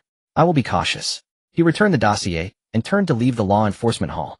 Watching Li Wu's mountain-like figure depart, the others began to discuss among themselves. By the way, isn't the clearing of remnants the responsibility of our law enforcement hall and the Night Owl Hall? One disciple questioned with a puzzled expression. Another one smiled. It should be that the higher-ups of the clan are using these remnants as a sharpening stone to temper the clan members. I see. However, that brother's cultivation level is only at the perfected physical body stage. Facing the remnants of the Liu family, it seems a bit precarious. I really wonder what the clan marshal hall was thinking. They should at least assess the opponent's strength before issuing tasks. Since he dares to accept, he must have confidence. Don't underestimate that brother. He is a well-known genius of our Li family. Who? Li Wu. How do you know? He is the largest among us in the Li family. Li Wu returned to his small courtyard after leaving the law enforcement hall and began to pack his belongings. His pack was simple, containing a few bottles of healing pills, a map of Baya County, and a change of clothes. He then shouldered his weapon, slung his pack over his back, and left Qingfeng Valley. Following the map's guidance, he headed towards Xinghua Town. Along the way, Li Wu encountered many passers-by who looked at him with curiosity and awe. It was not only because of Li Wu's conspicuous large stature, but also because with each step he took, a deep footprint was left in the ground. As night fell, after a day of travel, Li Wu finally arrived at Xinghua Town. The town was not large, yet it was brightly lit, with shops on either side of the street still open and a steady stream of pedestrians.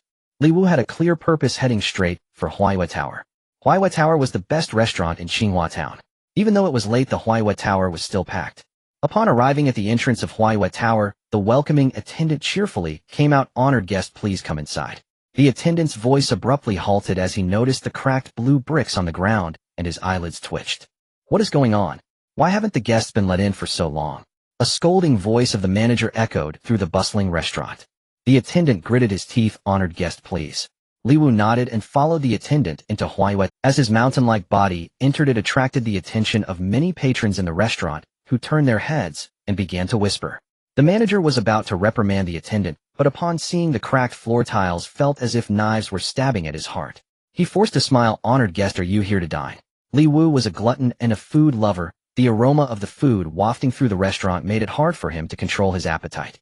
He nodded and said in a deep voice, "Bring me all your signature dishes, and make them large portions.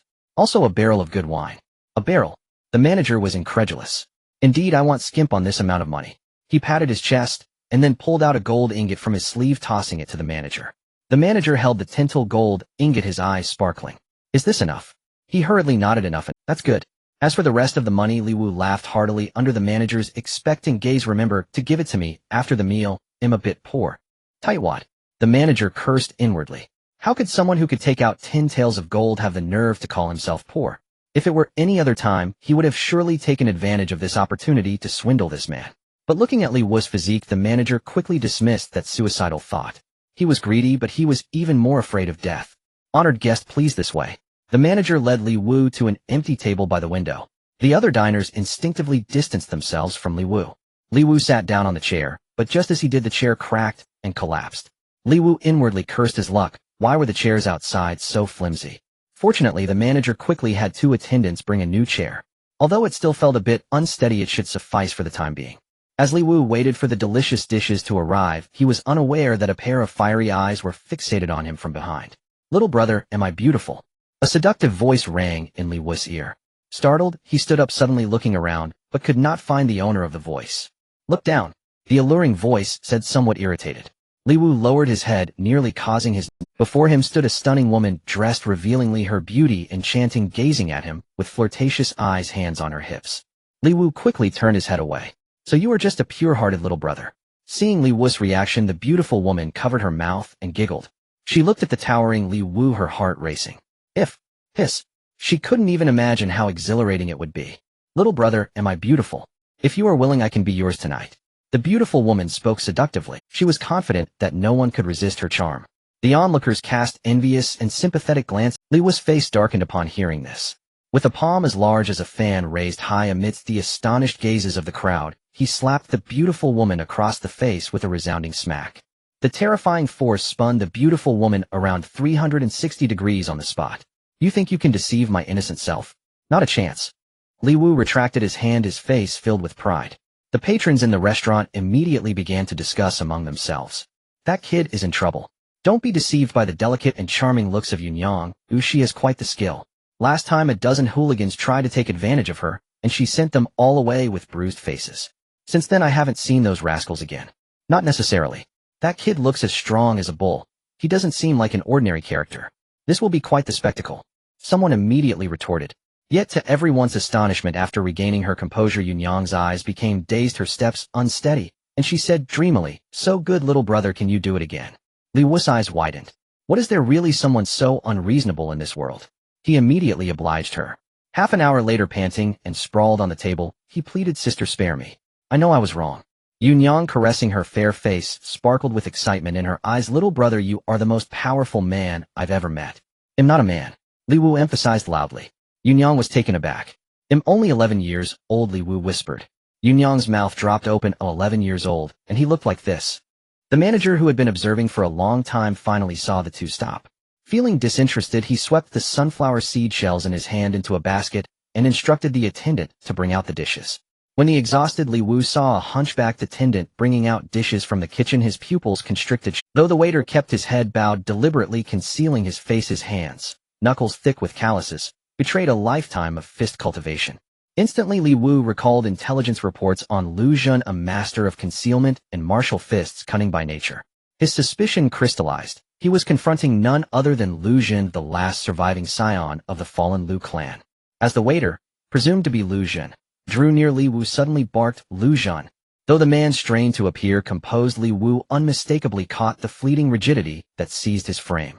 Though the waiter swiftly regained composure, Li Wu was now all but certain this unassuming server was indeed the quarry he had been sent to eliminate. Li Wu made no rash move. Instead, he feigned nonchalance, exchanging idle banter with Yunyang. Yet his peripheral vision never wavered from Lu Zhan's every motion. When he saw Lu Zhan enter the latrine, Li Wu shot upright and strode toward it. Spotting its wide-open window, his expression darkened. He vaulted over the sill and leapt outside. Emerging into the open, he glimpsed a figure dashing through the shadows. Lu Zhan, sensing pursuit, abandoned pretense.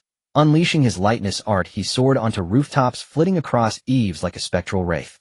Li Wu gave chase without pause. The two sped forward, one fleeing, one hunting, until they surged beyond the town's edge and plunged into a desolate, mist-shrouded grove. Lu Zhan abruptly halted, turned, and lifted his face. A pale, effeminate visage shadowed by cold, sunken eyes. "You're from the Li clan, aren't you?" His voice rasped like grinding stone as he fixed Li Wu with a stare. "Lu Zhan, you cannot run. Surrender now, and I'll grant you a swift death." Li Wu answered with a frost-laced smirk. "Bold words indeed. Were a true blood chi cultivator from your Li clan standing before me, I'd accept defeat without protest. But you, a mere flesh body perfected, dare speak so arrogantly. Very well. My wife, my children, my elders, all slaughtered beneath your Li clan's blades. Today your blood shall consecrate their departed souls." Before the final syllable faded, Lu Zhan moved. He blurred forward, cocking his fist, then drove it straight at Li Wu's face.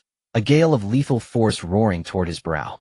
Unflinching, Li Wu planted his feet deep into the earth, crossed his arms before his chest, and absorbed the blow full force. Yet even he staggered backward several paces under the sheer weight of Lu Zhan's power. Shaking out his numbed arms, Li Wu grinned. Not bad, for a remnant of the Lu clan. Those 4 words struck Lu Zhan like a blade to the heart. He roared, "You seek death." Lunging again, his fists fell like a tempest, brutal, unrelenting, each strike radiating murderous intent, as though determined to pulp Li Wu into crimson ruin. Li Wu refused to yield. Born with prodigious physical strength and further honing his body through a rigorous cultivation art, his flesh and bone resilience rivaled even that of most flesh-body grand perfection cultivators. They clashed in brutal close combat, fist meeting flesh chi surging outward in violent waves. For a time, neither gained clear advantage. After dozens of exchanges, they met midair with another thunderous impact, and both recoiled several steps. "I underestimated you." Lu Zhan gasped, chest heaving, eyes burning with venom. Li Wu scoffed a razor-edged laugh, curling his lips. "No, it's you who are weak. Pipsqueak. Tongue too sharp for your own good." Lu Zhan snarled, his face twisting into a mask of savage cruelty. With a sudden clench of his fists, a bronze-hued luminescence flared across his knuckles, his strength surging violently. "Mountain crushing fist," he bellowed, launching his punch. Heavy as forged bronze, swift as lightning. The wind of his strike ripped dead leaves from the ground and sent nearby trees trembling violently in its wake. The mountain-crushing fist was Lu Zhan's signature technique, a yellow-rank high-tier art he had refined for over 30 years. Once with a single blow, he had shattered the chest of a peer-ranked cultivator. Li Wu's expression hardened. He sensed the terrifying potency of that strike, but he did not retreat. His feet slammed into the earth, cracking the soil beneath him. His arm muscles swelled grotesquely, tearing through fabric, his skin darkened to burnished bronze, gleaming like hammered gold. In that instant, Li Wu resembled less a man, and more a living statue forged from sacred metal. Lu Zhan's fist struck Li Wu's chest in a heartbeat. He expected shattered ribs, ruptured organs, or worse. Instead, the blow landed like a hammer against an immovable mountain wall. Li Wu absorbed the impact without shifting an inch, steadfast as an ancient peak. "My turn," he growled. And before Lu Zhan's horrified gaze, a fist the size of a sack of grain crashed into his face. A sickening crack echoed. Then Lu Zhan's left cheek collapsed inward. His body flew backward like a puppet with severed strings, slamming headlong into a massive tree that snapped cleanly in half with a deafening crack. Ugh! A gout of crimson erupted from his mouth, blood mingled with splintered bone and broken teeth. Dazed, ears ringing, he clawed himself upright, vision swimming. Staggering to his feet, he wiped blood from his lips with a trembling hand, eyes wide with disbelief and fury. Never had he imagined Li Wu's physique could withstand even the mountain-crushing fist without yielding an inch. What cultivation art is this? Li Wu only sneered. No reply, no delay. He unsheathed the 800 caddy black iron maul forged for him by Master Gongsun Ban, and swung it down in a devastating arc. Eyes bulging, Lu Xun twisted aside, barely evading the blow. But the colossal tree beside him paid the price. A thunderous boom shook the grove as it exploded into jagged splinters and flying debris. Before Lu Xun could recover his breath, Li Wu's second swing howled through the air, its crushing momentum sending chills racing down Lu Xun's spine. One attacked, one dodged. Lu Xun sought escape. Li Wu pursued without mercy. Half a quarter hour passed. Lu Xun's limbs trembled with exhaustion, his movements dulled to sluggish hesitation, while Li Wu merely drew deeper, steadier breaths. This was the chasm between their arts. Lu Xun cultivated a yellow rank technique, while Li Wu mastered a profound rank mid-tier art. Another hammer descended, yet Lu Xun, spent and staggering, could no longer evade. In his widening pupils the Maul's shadow ballooned, vast, inevitable, crushing as a falling mountain. No!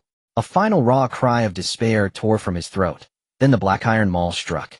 His skull burst like a ripe melon, scarlet gore and gray matter spraying in all directions. The Maul's momentum did not cease. 6-foot Lu Xun was flattened instantly, reduced to a grotesque, unrecognizable mass barely taller than a child. Li Wu sank to the forest floor, chest heaving, and exhaled, a long, slow release of pent-up breath.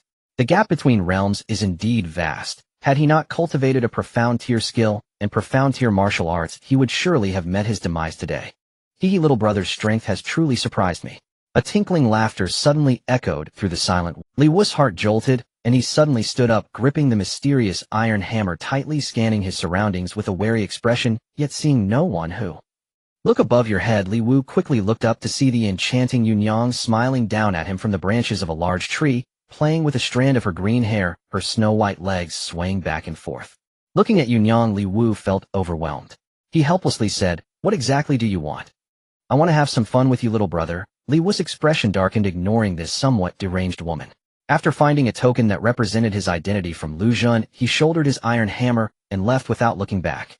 Although Li Wu appeared brutish and not particularly clever, he was actually quite meticulous beneath that rough exterior. He possessed innate strength, and a slap from him would likely annihilate a regular woman.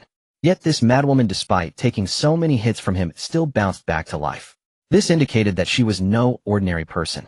Having killed Lu Xun and achieved his purpose, Li Wu did not wish to stir up further trouble. Seeing that he was once again ignoring her, Yunyang could not help but feel a surge of anger. This foolish giant was rather ungrateful. For ordinary men, a single glance from her would leave them enchanted like puppets readily at her command. Yet this foolish giant actually ignored her allure. Had it not been for the fact that his cultivation method could not force others, he would have already taken her by force. "You little brat, refusing to acknowledge my charm, it'll have to be forceful." Yunyang flicked her fingers and coldly snorted, soaring to catch up with him. "Little brother, don't be in such a hurry to leave." Hearing that seductive voice behind him, Li Wu quickened his pace, but then suddenly halted. He saw the captivating Yunyang blocking his path. "Get out of the way," Li Wu shouted. Yunyang toyed with her hair, giggling, her eyes sparkling with a bewitching light. "Little brother, why the cold shoulder? Am I not beautiful enough?" Yunyang's voice was soft and seductive, carrying an enchanting allure. Li Wu felt his vision blur as Yunyang's figure seemed to grow hazy. The scenery around him began to twist, and his consciousness gradually faded into a haze, a strange heat rising within him, as if countless ants were crawling over his skin. Seeing Li Wu's dazed eyes, Yunyang couldn't help but smile with satisfaction, thinking to herself, "This little one is still easy to manipulate." Yet soon the smile on Yunyang's face froze. Li Wu reached out with a large hand, pushing her aside, and strode away, leaving behind a flustered Yunyang in the cold wind. A day later, Li Wu appeared outside Qingfeng Valley, followed closely by the enchanting Yunyang, who wore a look of grievance. "Stop following me," Li Wu said, stopping and turning around, irritation evident in his voice. Yunyang stubbornly replied, "If you don't tell me how you can ignore my allure, I won't leave." Li Wu shook his head, conceding that it was hard to reason with a stubborn ghost. He looked at the not-so-distant Qingfeng Valley and quietly quickened his pace. As Li Wu and Yunyang approached Qingfeng Valley, Xingge, who was meditating on a mat, seemed to sense something. He opened his eyes, slowly stood up, and transformed into a streak of light, disappearing from the spot. Yunyang, following Li Wu, felt a sudden sense of foreboding arise in her heart. This was something she had never experienced before. Looking at Qingfeng Valley, her eyes widened in shock. There was an immense terror within that valley. She no longer cared why Li Wu could ignore her allure and turned to leave, but just as she did, her expression changed drastically. She saw behind her out of nowhere a young man clad in dark brocade, standing with his hands clasped behind his back, exuding an air of nobility, a faint smile on his lips, Since you're here, why not come inside and sit for a while? The voice, like a spring breeze, seemed to resonate in Yunyang's ears. The youth was none other than Xingge. The moment she laid eyes on him, Yunyang was certain that the immense terror came from this young man. With his youthful face, she recalled some rumors she had heard in Qinghua town, and her heart sank, secretly feeling that something was amiss. Li Wu's reaction confirmed her suspicions. Li Wu rushed over, seeing Xingge, his eyes filled with admiration and reverence. He suppressed his excitement and respectfully cupped his hands in salute, saying, "Greetings, master." Looking at this figure towering like a small mountain, Xingge smiled slightly. "So you are the renowned genius Li Wu of the Li family." Li Wu's eyes widened. He never expected that the family head, who was revered like a deity among the Li family, would actually know his name. Li Wu, overwhelmed with excitement, struggled for words, his heart racing. "Master, Seeing his exceptionally large frame, curiosity sparked within Xingge. System probe into name Li Wu, age 11 years, cultivation peak physical body, cultivation talent 9th rank, special talent combat, upper celestial bloodline purity 9 awakened, special profession none, special item half a broken celestial bone integrated. Upon seeing Li Wu's panel, though Xingge appeared calm on the surface, his heart was churning with waves of shock. Celestial bone, celestial bloodline. Above the divine abode lies the celestial realm. The celestial realm consists of 9 levels. Each breakthrough in realm results in earth-shattering changes in strength, and it also draws the celestial tribulation. With each celestial tribulation overcome, one can extend their lifespan by 18,000 years. An existence of this caliber could easily obliterate the Great Zhou in the blink of an eye. The terror associated with the celestial title is beyond imagination. Although Xingge was shaken, he quickly regained his composure as he spotted Yunyang attempting to sneak away. "Did I allow you to leave?" Xingge said coldly. Upon hearing his voice, Yunyang's body stiffened. She mechanically turned towards him, forcing a flattering smile. "Senior, I was just passing through and meant no harm. Now that little brother Li Wu is safe at home, I won't disturb you any longer." "Senior." This title left Xingge momentarily stunned. Seeing this, Li Wu quickly interjected, "Master, don't believe her, as she followed me all the way. This woman is not a good person." Hearing this, Yunyang shot Li Wu a fierce glare, then, without another word, turned and ran. But 3 breaths later, she returned to Li Xingge's side, her face pale. Behind her, Elder Jiang stood suspended in midair, his gaze icy as he looked at her.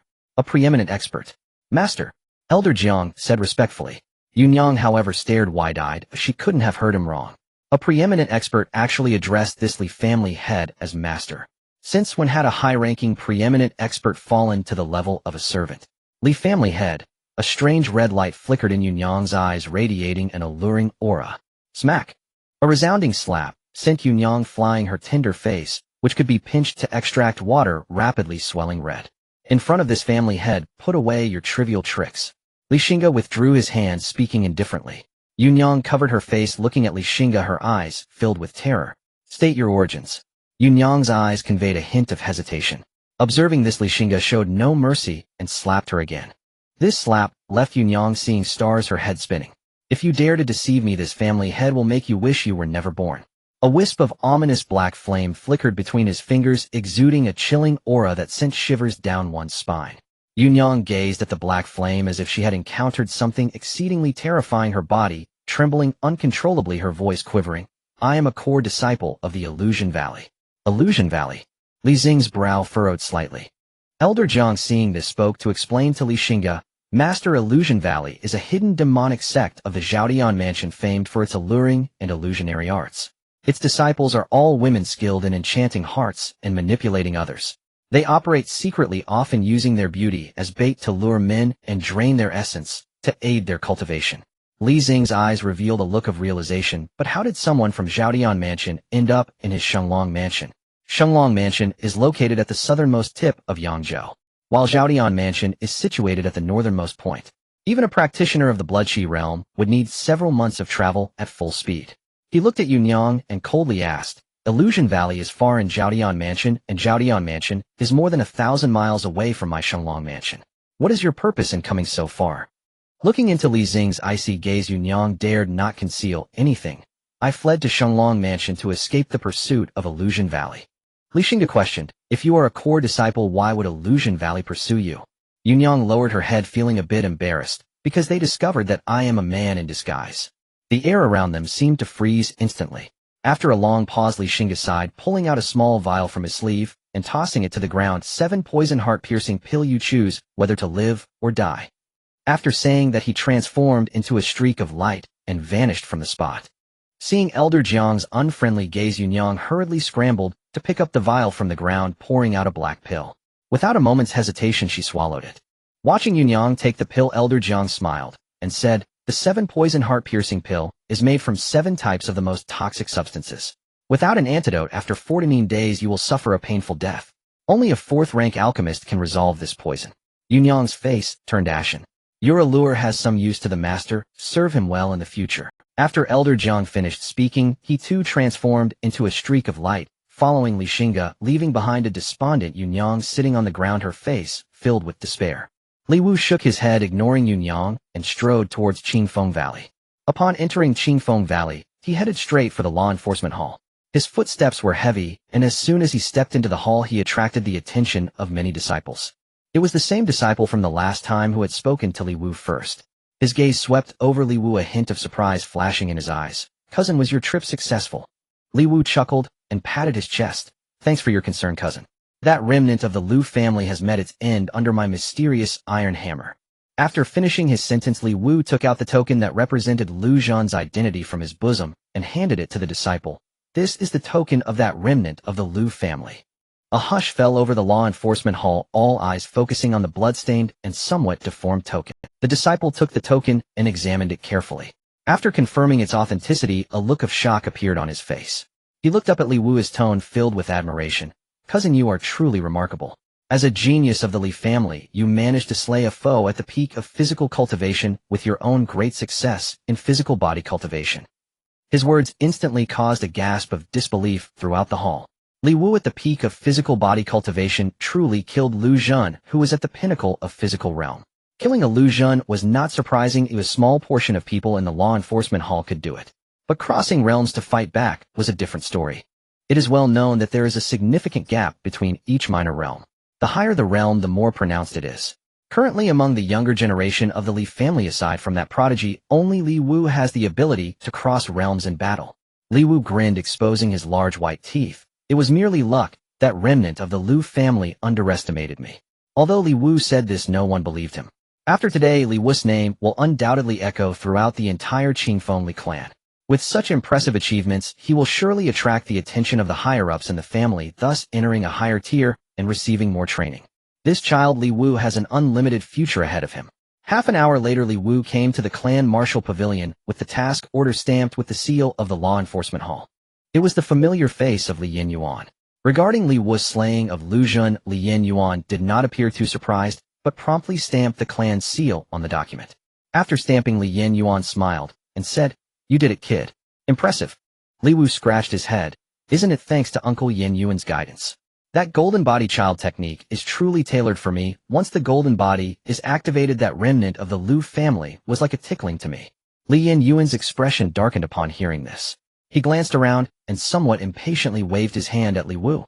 "Hurry up and go. If you ever dare to say the golden body child technique was taught by me again, just see if I don't give you a beating." Li Wu's face immediately fell. He couldn't understand why Uncle Yin Yuan, who had just been so amiable to him, suddenly turned cold. Li Wu pouted and walked out of the clan martial pavilion, heading towards the internal affairs hall. After Li Wu left, a figure in black robes emerged from behind Li Yin Yuan. Li Yin Yuan did not turn around, leaning back in his chair. "Lao Cheng, you have worked hard this time." The one he referred to as Lao Cheng was none other than the clan's elder Cheng Zhao. Cheng Zhao smiled. "As a guardian of the Li family, this is what we should do. Besides, I didn't put in much effort. This kid took care of that remnant of the Lu family all by himself." Li Yin Yuan smiled slightly, his eyes revealing a look of satisfaction. "I knew this kid wouldn't let me down." Cheng Zhao chuckled, stretching his tone, his voice somewhat meaningful. "Brother Yin Yuan, I didn't expect you were cultivating the golden body child technique. No wonder when I sparred with you last time, I couldn't touch you at all." "Shut up." Li Yin Yuan's head filled with black lines. "Did you hear all that? What else? I'm not deaf. Brother Yin Yuan, you wouldn't want this to be known by others, right?" Cheng Zhao rubbed his hands, somewhat impatient. "What do you want?" "Fei Shui Tower." Li Yin Yuan's mouth twitched, revealing a pained expression. He gritted his teeth. "No problem, but if this gets out, it will be the end for both of us." Cheng Zhao patted his chest confidently, assuring, "Don't worry, brother Yin Yuan, you know my mouth is sealed. You are quite good at keeping secrets. Last time at Fei Shui Tower, you took 2 hours to eat that abalone." Li Yin Yuan said meaningfully. Cheng Zhao suddenly froze. On another side, Li Wu had already brought the task order stamped by the Law Enforcement Hall and the Clan Marshal Pavilion to his final stop, the Internal Affairs Hall. A quarter of an hour later, a steward from the Internal Affairs Hall handed Li Wu a sandalwood box and cautioned, "The effects of the qi and blood pill are very volatile, so you must take care of it or the efficacy will be significantly reduced." Looking at the sandalwood box, Li Wu felt extremely excited. He carefully took the box and bowed to the steward. "Thank you, steward." The steward waved his hand and smiled. "No need to thank me, this is the reward you deserve, so there's no need to be polite." Li Wu placed the sandalwood box containing the qi and blood pill into his bag, and then left the Internal Affairs Hall. After reporting back to the family, Li Wu left Qingfeng Valley, heading towards the direction of Li Family Town. That was his home. He was too large, and his weapon was too heavy, ordinary mounts could not bear it. Therefore, every time he went out, Li Wu chose to walk. "Once my strength improves, I will definitely catch a demon beast as a mount," Li Wu vowed silently in his heart.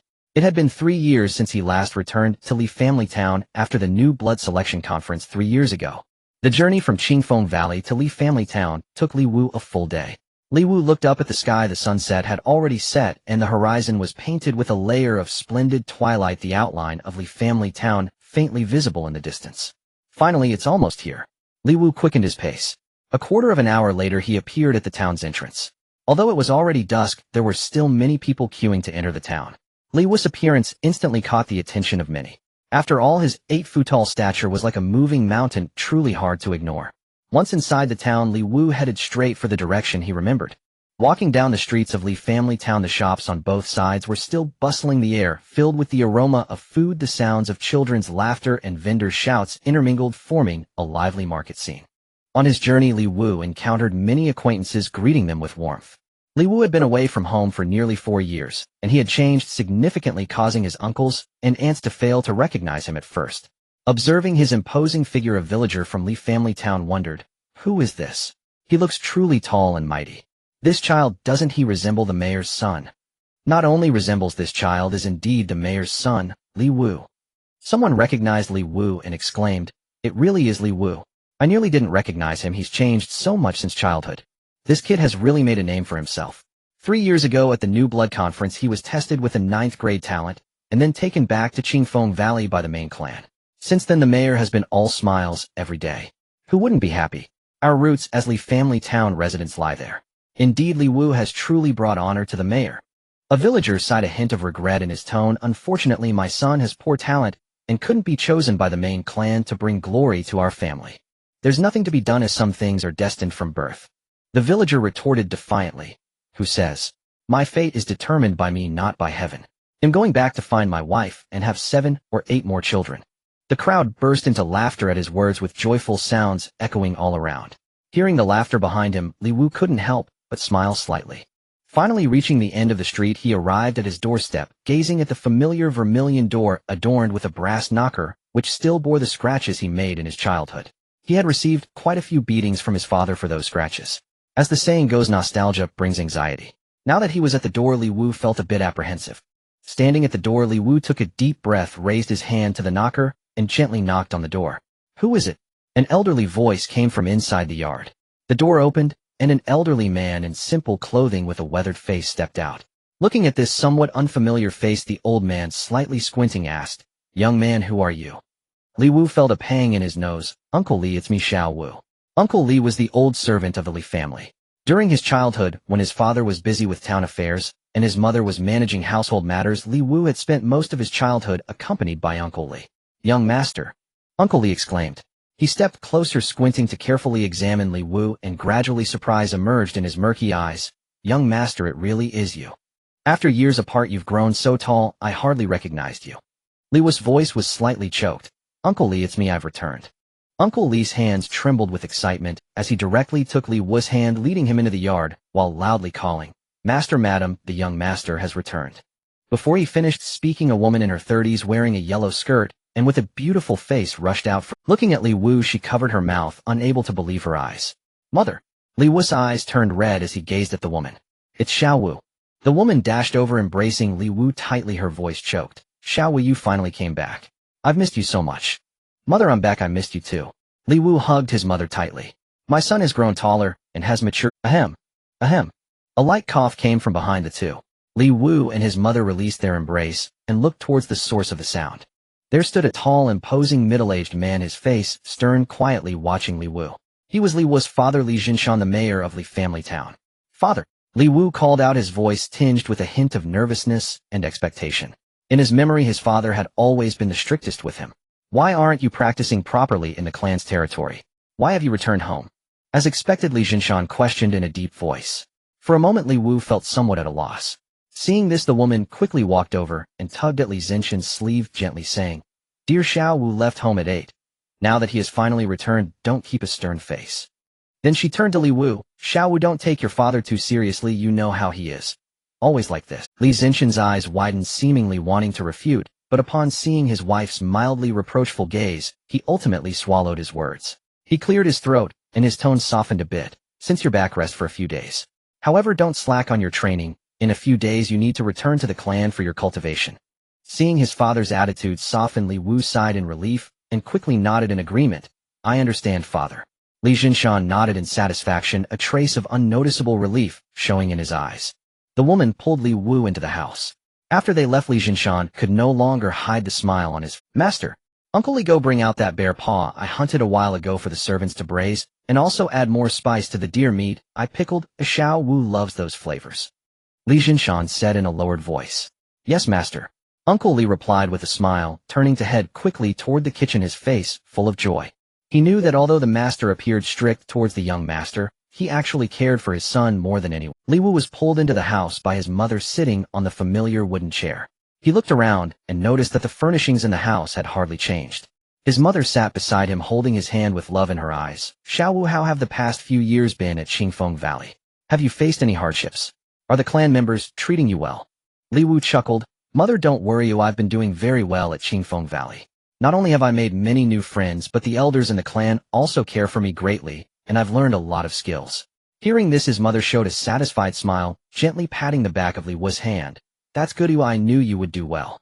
You should see who his son is. Li Jinshan entered from outside, his face stern. His wife covered her mouth, chuckling softly. Father, Xiao Wu, the family has invested so much in your training. You must cultivate diligently at Qingfeng Valley and strive to achieve success in your cultivation as soon as possible to serve the family. Do you understand? Li Wu nodded earnestly. Father, I understand. Don't worry, I will definitely not disappoint your expectations. Li Jinshan nodded in satisfaction and was about to say something more when a toddler around 2 or 3 years old with a top knot stumbled in softly, saying, Daddy, Mommy, I'm hungry. Li Jinshan laughed heartily, picking the child up from the ground, cheerfully saying, Xiao Wu, this is your younger brother Li Hao. Don't be misled by his size. This little guy has great strength and can eat a lot, especially loves drinking beast milk. Li Hao stuck his fingers in his mouth, looking eagerly at Li Wu. Although Li Wu had been cultivating at Qingfeng Valley, he had been in correspondence with his family and naturally knew that his parents had added a younger brother. Looking at Li Hao, Li Wu's heart melted. He reached out to take Li Hao from Li Zinshan's arms. Little Hao, this is your brother, I'll call him brother. Li Hao wasn't shy at all, his eyes curved like crescents as he smiled. Gidge, Li Wu couldn't help but grin widely. In a few more years, your younger brother will be able to participate in the clan's new blood selection. If he passes, then you, as the brother, will take care of him. Li Jinshan said with a smile. Li Wu held Li Hao and nodded. Father, Mother, don't worry, I will definitely take good care of Xiao Hao. With your words I can rest assured. Li Jinshan said with great satisfaction. Uncle Li, Madam, the meals are ready, we can dine now. Uncle Li entered from outside, respectfully saying. Li Jinshan nodded. Good, then let's eat first. The family sat around the dining table as dish after dish of delicious food was served, all of which were Li Wu's favorite. Li Jinshan and his wife watched their son eat heartily, and the smiles on their faces never faded. A quarter of an hour later, the family finished their meal. The servants cleared the dishes, and Li Wu finally spoke up. Father, Mother, this time I came back, I brought a good thing for Father. Both parents were a bit surprised. Li Jinshan asked in confusion. Xiao Wu, what is it? Li Wu grinned and stood up, retrieving a sandalwood box containing a chi blood pill from the bag hanging on the wall. Li Wu handed the sandalwood box to Li Jinshan. Father, take a look for yourself. Li Jinshan shook his head and laughed. You little rascal, you've learned to keep secrets from your father. Li Jinshan took the sandalwood box, opened it, and at that moment a rich medicinal aroma immediately. Li Jinshan inhaled deeply, and the blood energy within him instantly accelerated in circulation. He stared at the pill in the box, his eyes widened as he trembled, saying, This. Is this the legendary chi blood pill? Li Wu smiled and nodded. That's right, Father. In your last letter, didn't you tell me you broke through to the great perfection of the physical body? At that time I thought of preparing a qi blood pill for you to help you break through the qi blood heavenly gate. Li Jinshan quickly closed the sandalwood box, reluctantly pushed it back towards Li Wu, shaking his head. Xiao Wu, this is too precious. I can't accept it. You are not far from the qi blood realm. Keep this qi blood pill for yourself to consume. Though he wanted to break through the qi blood realm, he cared more about his son. He knew that the qi blood pill was extraordinarily precious even among prominent families like their own. This qi blood pill might even be provided by the main clan for Li Wu to break through to the qi blood realm. If he consumed it, what would Li Wu do when it was his turn to break through? Li Wu pushed the sandalwood box back again, knowing what his father was worried about. He said, "Father, this qi blood pill is a reward from the family for completing my family task. You can use it without worry." Family task. Li Jinshan and his wife were puzzled. Seeing their expressions, Li Wu smiled and explained, "Now the family periodically issues family tasks. Clan members can receive corresponding rewards for completing tasks." He didn't go into detail about what tasks he had completed. He didn't want his parents to worry for him. Li Jinshan and his wife looked at each other, revealing looks of realization. They stared at the sandalwood box, their hearts filled with mixed emotions. They were not foolish. They understood that although Li Wu spoke lightly, obtaining a precious reward like the qi blood pill must mean the task was not simple. Xiao Wu, was this task very dangerous? Li Jinshan frowned slightly. "Father, don't worry. Although the task had some difficulty, it wasn't anything for me." Li Wu feigned nonchalance. "All right, father, don't ask anymore. This is my heartfelt intention for you. You must accept it." Li Jinshan wanted to decline further, but Li Wu's mother persuaded him. "All right, dear, since this is Xiao Wu's filial piety towards you, just accept it. If you don't, he won't be able to cultivate with peace of mind in the future." Yes, father, mother is right. The world is unstable now. You need strength to protect mother and your younger brother. Moreover, if you break through to the qi blood realm, you can better protect Li family town, can't you? Li Zinshan's branch and the main branch headed by Li Xingge came from the same lineage. Thus his branch could serve as the mayor of Li family town for generations. Initially the branch of Li Zinshan's ancestors separated not because his branch had no practitioners, but because they were commanded by that generation's Li family head to defend Li family town and protect the side branches. Li Zinshan's lips trembled and his eyes reddened. He turned his head away and nodded. Seeing this, Li Wu finally sighed in relief. "Father, you should take this qi blood pill now. Oh, I'll protect you during the process." The qi blood pill was worth a fortune. Even though Li Wu was a descendant of the Baihe Li family, if this news leaked, there would be no shortage of people willing to take risks. Li Jinshan, being the mayor of Li family town, was certainly not a fool. All right. 2 days later, a powerful qi blood realm pressure briefly appeared at the mayor's residence. After taking the qi blood pill, Li Jinshan successfully broke through the qi blood heavenly gate with Li Wu's protection and advanced to the qi blood realm. Only after Li Jinshan stabilized his realm did Li Wu set off to return to Qingfeng Valley. Meanwhile, a graceful young girl in a green dress around 18 arrived outside the clan's martial pavilion. A steward from the martial pavilion approached, bowing respectfully to the girl, saying, "Third Miss, the fourth elder, has already entered seclusion." The girl nodded without saying anything, turned around, gazing up at the clear blue sky, her eyes filled with. Her name is Li Yuran, and she is 16 years old. Her grandfather is Li Xuanrong, a core elder of the Li family, and her father is Li Yanlong, the steward of the family affairs, making her family background illustrious. She possesses an extraordinary beauty. Her skin is as white as snow, her features are like a painting, and she exudes a cool and noble aura in her every movement. With her outstanding talent in alchemy, Li Yuran is truly the center of attention in the Li family. Countless sons of noble families outside are eager to marry this noble lady of the Li family, hoping to ascend to greatness by climbing the towering tree that is the Li family. However, Li Yuran is indifferent to matters of love, for in this lifetime, she has encountered someone far too remarkable. That person is like a star in the high heavens, dazzling and brilliant, causing her to lose interest in ordinary men. A month ago, Li Yuran inadvertently learned from her father that she had been betrothed since childhood. 40 years ago, when her grandfather Li Xuanrong had just broken through to the physical realm, he met someone named Yi Xianzong during his travels. Yi Xianzong was magnanimous, and the two adventured together hunting beasts and forming a deep friendship over half a year. At that time, the youthful and reckless Li Xuanrong made a pact with Yi Xianzong. If they had a son and a daughter, they would be married. If they had 2 sons, they would be sworn brothers. However, both of their offspring turned out to be boys, and they became sworn brothers. The matter of the betrothal should have ended there. Yet 15 years ago, Yi Xianyuan's son Yiming Yuan arrived at Qingfeng Valley. He appeared travel-worn and haggard. The moment he saw Li Xuanrong, he knelt before him with a thud, pleading for Li Xuanrong to save the Yi family. It turned out that Yi Xianzong had sustained severe injuries in a battle with a rival family and was at death's door. Before passing, Yi Xianzong called Yi Mingyuan to his bedside, gripping his hand, tightly urging him to seek Li Xuanrong at Qingfeng Valley and ask for his protection for the Yi family. For Yi Xianzong knew that without the deterrent of the strongest member of the Yi family, their enemies would never let the Yi family off the hook. Li Xuanrong is someone who values old friendships, and at that time the Qingfeng Li family was at its peak. Li Xing's grandfather Li Xuanfeng was the head of the family, and there was also an elder over 100 years old with the Ling character lineage alongside 2 members of the Qi and Blood realm. Meanwhile, the Yi family's enemies were merely 2 families of the physical realm. Once Li Xuanrong intervened, those 2 families quickly surrendered. However, to Li Xuanrong's surprise, after he dealt with the Yi family's enemies, Yi Mingyuan was still not satisfied. He requested that Li Yuran be betrothed to his son Yi Kanglin due to their father's friendship.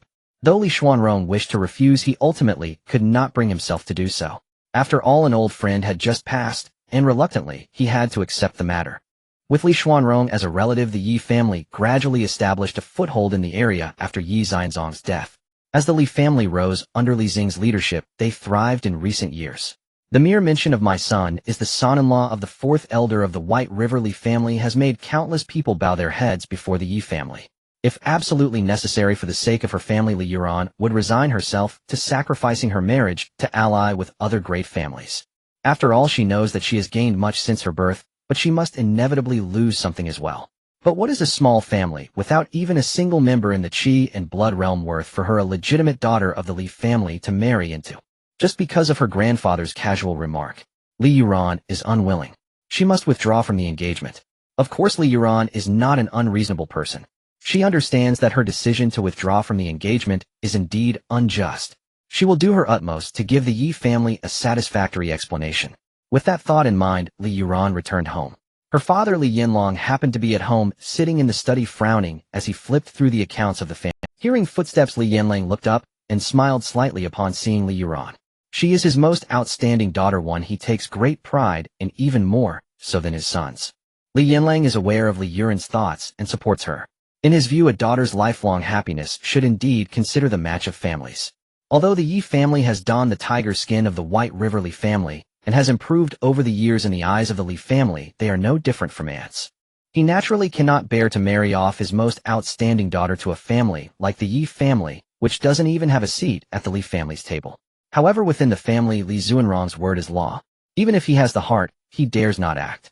Otherwise, Li Xuanrong would not care about his dignity as a steward of family affairs, and he would surely receive a beating. Li Yinlang lightly coughed, setting aside the account book. He looked up at Li Yuran and gently asked, Yuran, have you seen your grandfather? What did your grandfather say? Li Yuran shook her head, her brow furrowed with anxiety. Father, I went to the family martial hall, but they said grandfather is in seclusion. Then perhaps we should wait until your grandfather comes out of seclusion to discuss this engagement matter, Li Yinlang said with a troubled expression. After all, the engagement was set by him, and if we act on our own, we might anger him. I don't want to wait any longer, Li Yuran urgently denied. The mere thought of the engagement imposed upon her makes it difficult for her to eat or sleep, and she struggles to concentrate on her training. Images of her so-called fiancé disturb her mind. But without his consent, I don't have the courage to go against his wishes, Li Yinlang said with a wry smile, a hint of helplessness in his eyes. Father, you don't need to worry. Just act as if you are unaware of this matter. If grandfather blames me, when he comes out, I will take the responsibility, Li Yuran said with unwavering determination. Li Yinlang opened his mouth, wanting to say something, but seeing the resolute expression on Li Yuran's face, he finally nodded. Sighing, he added, well, although the Yi family's elder has long passed, he had a close relationship with your grandfather in life. I am also sworn brothers with Yi Mingyuan, so out of respect and reason you should call him uncle. Therefore you must be measured in your actions and not act solely on your own desires. Don't worry, father. I won't make things difficult for you, Li Yuran replied with a smile. That's good. What do you plan to do next?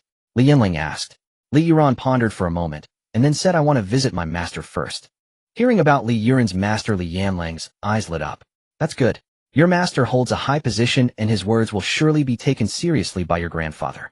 Li Yuran stepped out of the house, heading towards the alchemy hall. Over the years, the alchemy hall's influence within the clan has grown increasingly significant. At the entrance of the alchemy hall, there stood a pair of cultivators from the Li family, both of whom were at the physical realm, dressed in gray attire with curved sabers at their waists. Upon seeing Li Yuran's arrival, they showed respect and clasped their hands in greeting, saying, Greetings, third miss. Li Yuran nodded slightly, her expression calm. and stepped into the alchemy hall. Upon entering, she was greeted by the faint aroma of medicinal herbs in the air. All around were various types of medicinal materials, each rare treasures in the outside world. Some of them were even spiritual herbs that are hard to come by. Two young men dressed in light blue robes approached with a small cauldron embroidered in gold thread on their chests and gold cloud patterns on their sleeves. They are the apprentice alchemists of the Li family.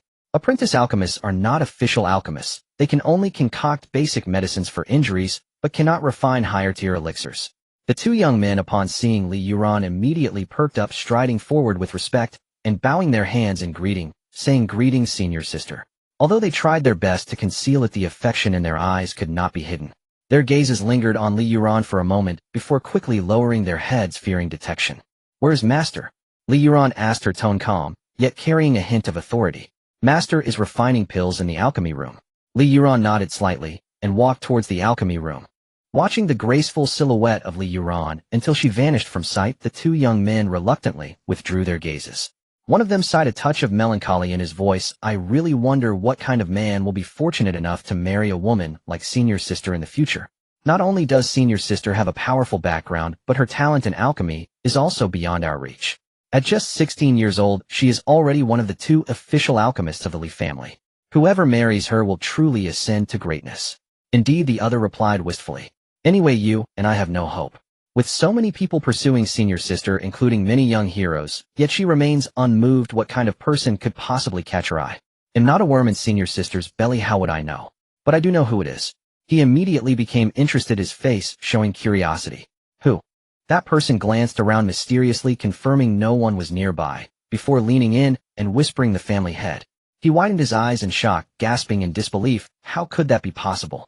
Why is it impossible? The family head is a remarkably talented man, having reached the innate realm at 20 and ascended to the position of family head at the same age, controlling the fates of millions. Who wouldn't be captivated by him? You can't just take someone's word for it. How do you know Senior Sister is interested in the family head? I saw Senior Sister lost in thought staring at the family head's portrait last time. Hiss. You really have guts, don't you?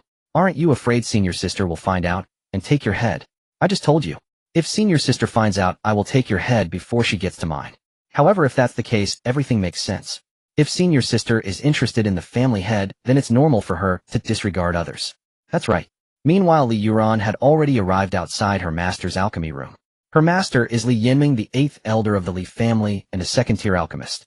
During alchemy, external disturbances are most unwelcome, otherwise it is easy to ruin the entire process. At the entrance of the alchemy room stood a figure cloaked in black robes, only a pair of eyes visible.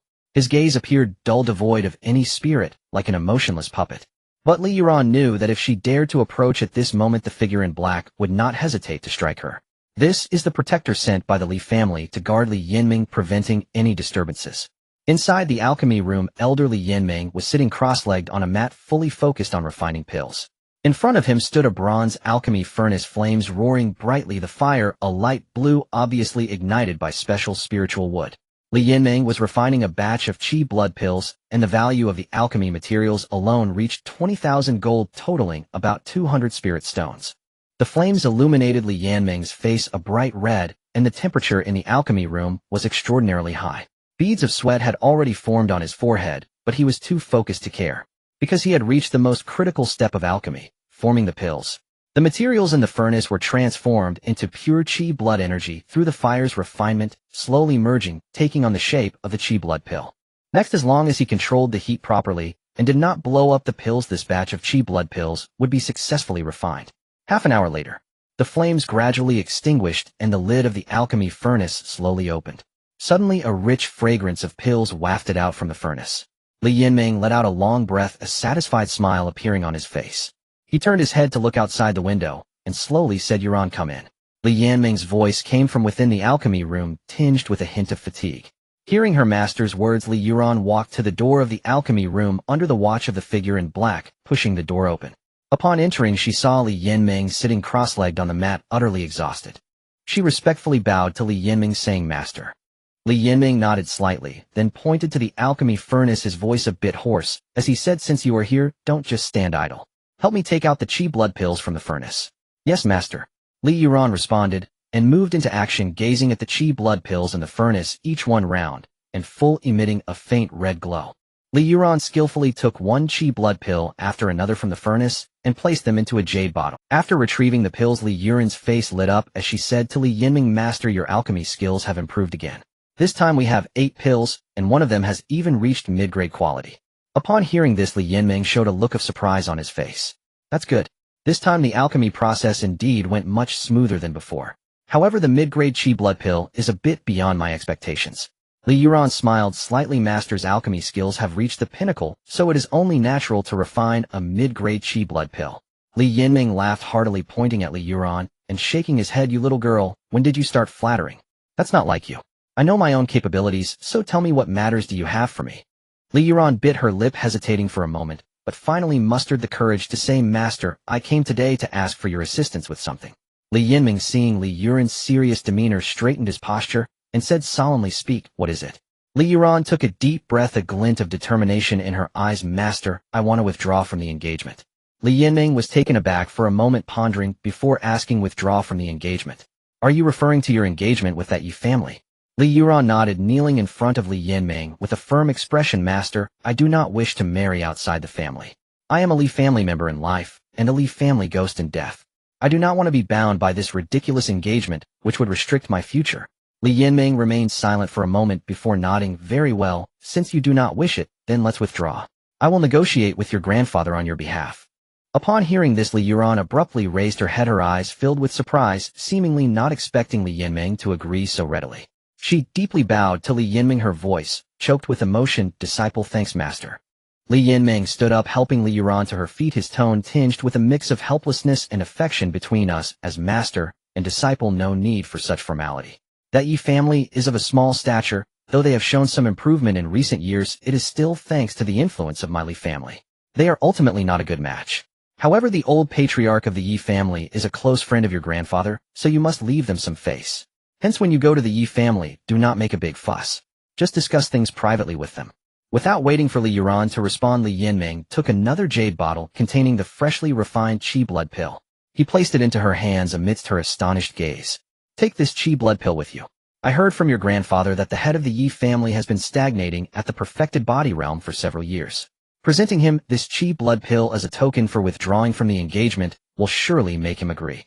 "Master, the chi blood pill is too precious. I cannot accept it." Li Yuran quickly shook her head.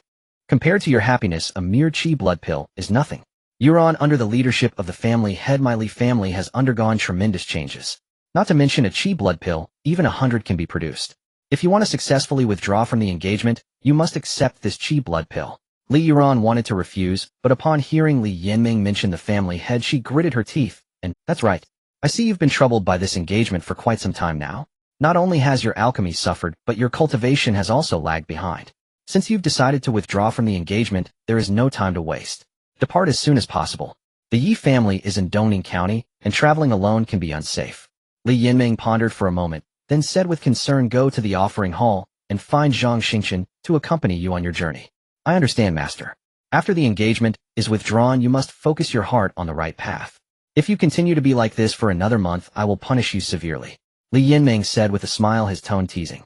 "Master, rest assured I will not disappoint you," Li Yuran assured with resolute eyes. Li Yinming waved his hand. "Go now." Li Yuran turned and left her, steps light, yet determined. Soon her figure vanished into the corridor outside the alchemy room. Li Yinming stood in place, watching her leave until her figure completely disappeared. Only then did he shake his head and look toward a corner, saying with annoyance, "Come out, the person has already left." A tall silhouette slowly stepped out from behind the screen. He looked at Li Yinming and in a muffled tone said, "Yinming, thank you." Li Yinming shook his head. "We are family. There is nothing to thank me for. Besides, I would rather not see Yuran married off. Her alchemical genius far surpasses mine. Her future achievements will surely eclipse mine. If she marries elsewhere, it will be a loss for our clan. Uncle, you could have spoken to Yuran yourself. Why put such pressure on her?" The tall figure fell silent at those words. After a long moment, he sighed, reached into his sleeve, and produced a small jade vial, which he tossed to Li Yinming. "Consider this me owing you a personal favor." Having spoken, he strode out of the alchemy room before Li Yinming could reply. Li Yinming stared at the small jade vial in his hand, glanced once at the man's retreating back, and shook his head helplessly. These people, every one of them. Meanwhile, Li Yuran had already gone to the ancestral hall to find Zhang Xingchen, and after explaining her intention, Zhang Xingchen readily agreed. They returned home to make a brief preparation. Half an hour later, Li Yuran and Zhang Xingchen, accompanied by two Li family cultivators who had reached the pinnacle of physical cultivation, departed Qingfeng Valley. The party sped like the wind toward Dongning County. Dongning County, Qingwu Town, the Yi household. The Yi family was one of the three great lineages of Qingwu Town, situated at the foot of a great mountain. The Yi residence was built into the mountain itself, its blue bricks and gray tiles giving it an air of ancient solemnity. A boy of roughly 15 or 16 lay on the grass, hands clasped behind his head, a stalk of dogtail grass between his lips, one leg tossed over the other, as he idly hummed an unfamiliar tune. His features were delicate, his brows holding a trace of languor. The youth fixed his gaze on the flawless azure vault of sky. In his eyes flickered an ineffable tangled emotion. He muttered under his breath, "I haven't even cleared my browsing history or the more than 2,000 gigabytes of study files on my phone. Just because I looked down at my phone while crossing the street, did the truck overlord have to send me here?" He mumbled to himself. His name was Yi Bai, formerly a bereaved salaryman working 9 to 5 in another world. A month ago, the truck overlord had delivered him to this strange, bewildering realm. His soul had taken the place of Yi Kanglin, the son of the Yi clan's head, who had been accidentally killed by the elder's younger grandson during a contest of skill. Transmigration would have been one thing, but why was it always the geniuses or the scions of powerful houses who received grand openings? Why did it have to be me, a plain penniless nobody, left with such a wretched beginning? Yi Bai, no Yi Kanglin, felt a cloud of melancholy. The memories of his former life played across his mind like frames of a film. The original Bodhi's talent had once been respectable, a 9th rank aptitude. By 15 he had cultivated to the great perfection of body tempering, and the Yi family had pinned high hopes on him, believing him one of the few who might break through to the Qi blood realm. Yet as the original body prepared to assault the physical stage, calamity struck. Without warning, his cultivation began to regress. In the space of a single year he had slipped back to the minor completion of body tempering. Those in the younger generation of the Yi family who had once been beneath his feet now no longer regarded him. If not for an engaged fiancé with a formidable background, his position as young master of the Yi might already have been seized by the elder's grandson. At the thought of the fiancé he had never met, Yi Kanglin's eyes filled with longing. His betrothed was the legitimate daughter of the Baihali clan. As for the Baihali clan, what sort of existence they were, Yi Kanglin had in the month since his arrival gained a rough understanding. They were a colossus capable of deciding life and death for countless beings across this vast territory, who should even one of the Baihali clan's strong step forth, they could obliterate innumerable families like the Yi. More frightening still was the clan head of the Baihali to Yi Kanglin. The figure resembled a protagonist pulled from the grandest web novels of his former world, an almost fated world-defining presence. If not for the unspoken rule that the transmigrator is always the protagonist, he might have suspected that the Baihali clan head was the true destined hero. "For my fiancé Sake, once I rise I might be able to lift you up a little," he muttered inwardly. Yi Kanglin grumbled to himself. He regarded the people of this realm with an inexplicable sense of superiority, as if they were nothing more than the NPCs from the games of his former life. A clear, bright call interrupted his thoughts. "Brother Kanglin." He looked up and saw a girl in a pale cyan dress running toward him. The girl appeared about 13 or 14, her face fresh and lovely, though she still bore a hint of childishness. A delicate allure had already begun to bloom within her features. She was his clan cousin, Yi Ro. After the original Bodhis regression, she had risen to become the Yi family's foremost talent, the dream goddess of the younger generation. Seeing Yi Ro warmed Yi Kanglin's heart. Since his decline, she was, aside from his father, the only person in the Yi family who treated him with genuine affection. Others maintained a courteous exterior, but Yi Kanglin knew their warmth was merely deference to the powerful family behind his fiancée. "Yi Ro, little sister, what brings you here?" Yi Kanglin sat up, brushed the grass from his clothing, and smiled with a tone of easy fondness. "Brother Kanglin, why are you daydreaming here again?" The girl came to his side, panting slightly, her cheeks flushed from the run, her eyes held both concern and curiosity. "Just bored," he replied. "You haven't answered my question yet." Yi Ro tapped her forehead and laughed. "I nearly forgot. Uncle Yi asked me to summon you back. He said distinguished guests have arrived." Yi Kanglin snorted. "Distinguished guests? Aren't those old fossils afraid? It'll bring shame to the family." The elders he referred to were the 3 senior elders of the Yi clan.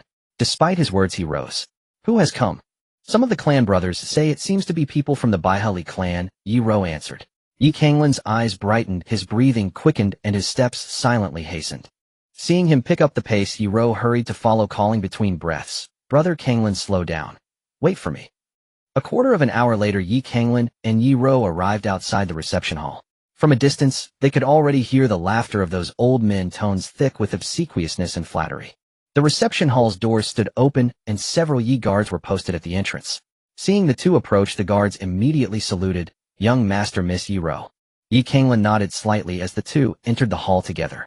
Inside, the Yi family's elders had gathered. Their arrival instantly drew every eye in the room. At the main seat sat a middle-aged man in a black martial robe with thick brows and prominent eyes. Yi Kanglan's father, Yi Mingyuan, the head of the Yi family. Yi Mingyuan's mouth involuntarily curved with a faint smile when he saw Yi Kanglan. He turned toward the girl at his side, and with an expression of deference and ingratiation said, "Niece Yuran, this is my son Yi Kanglan." Then Yi Mingyuan beckoned to Yi Kanglan. "Kanglan, come here. This is your uncle Yanling's daughter, your fiancée Li Yuran." Yi Kanglan's gaze involuntarily swung to the girl beside Yi Mingyuan, ere at the first glance he found himself unable to look away. The young girl wore an exquisite green dress with 7 cloud patterns embroidered on the sleeves.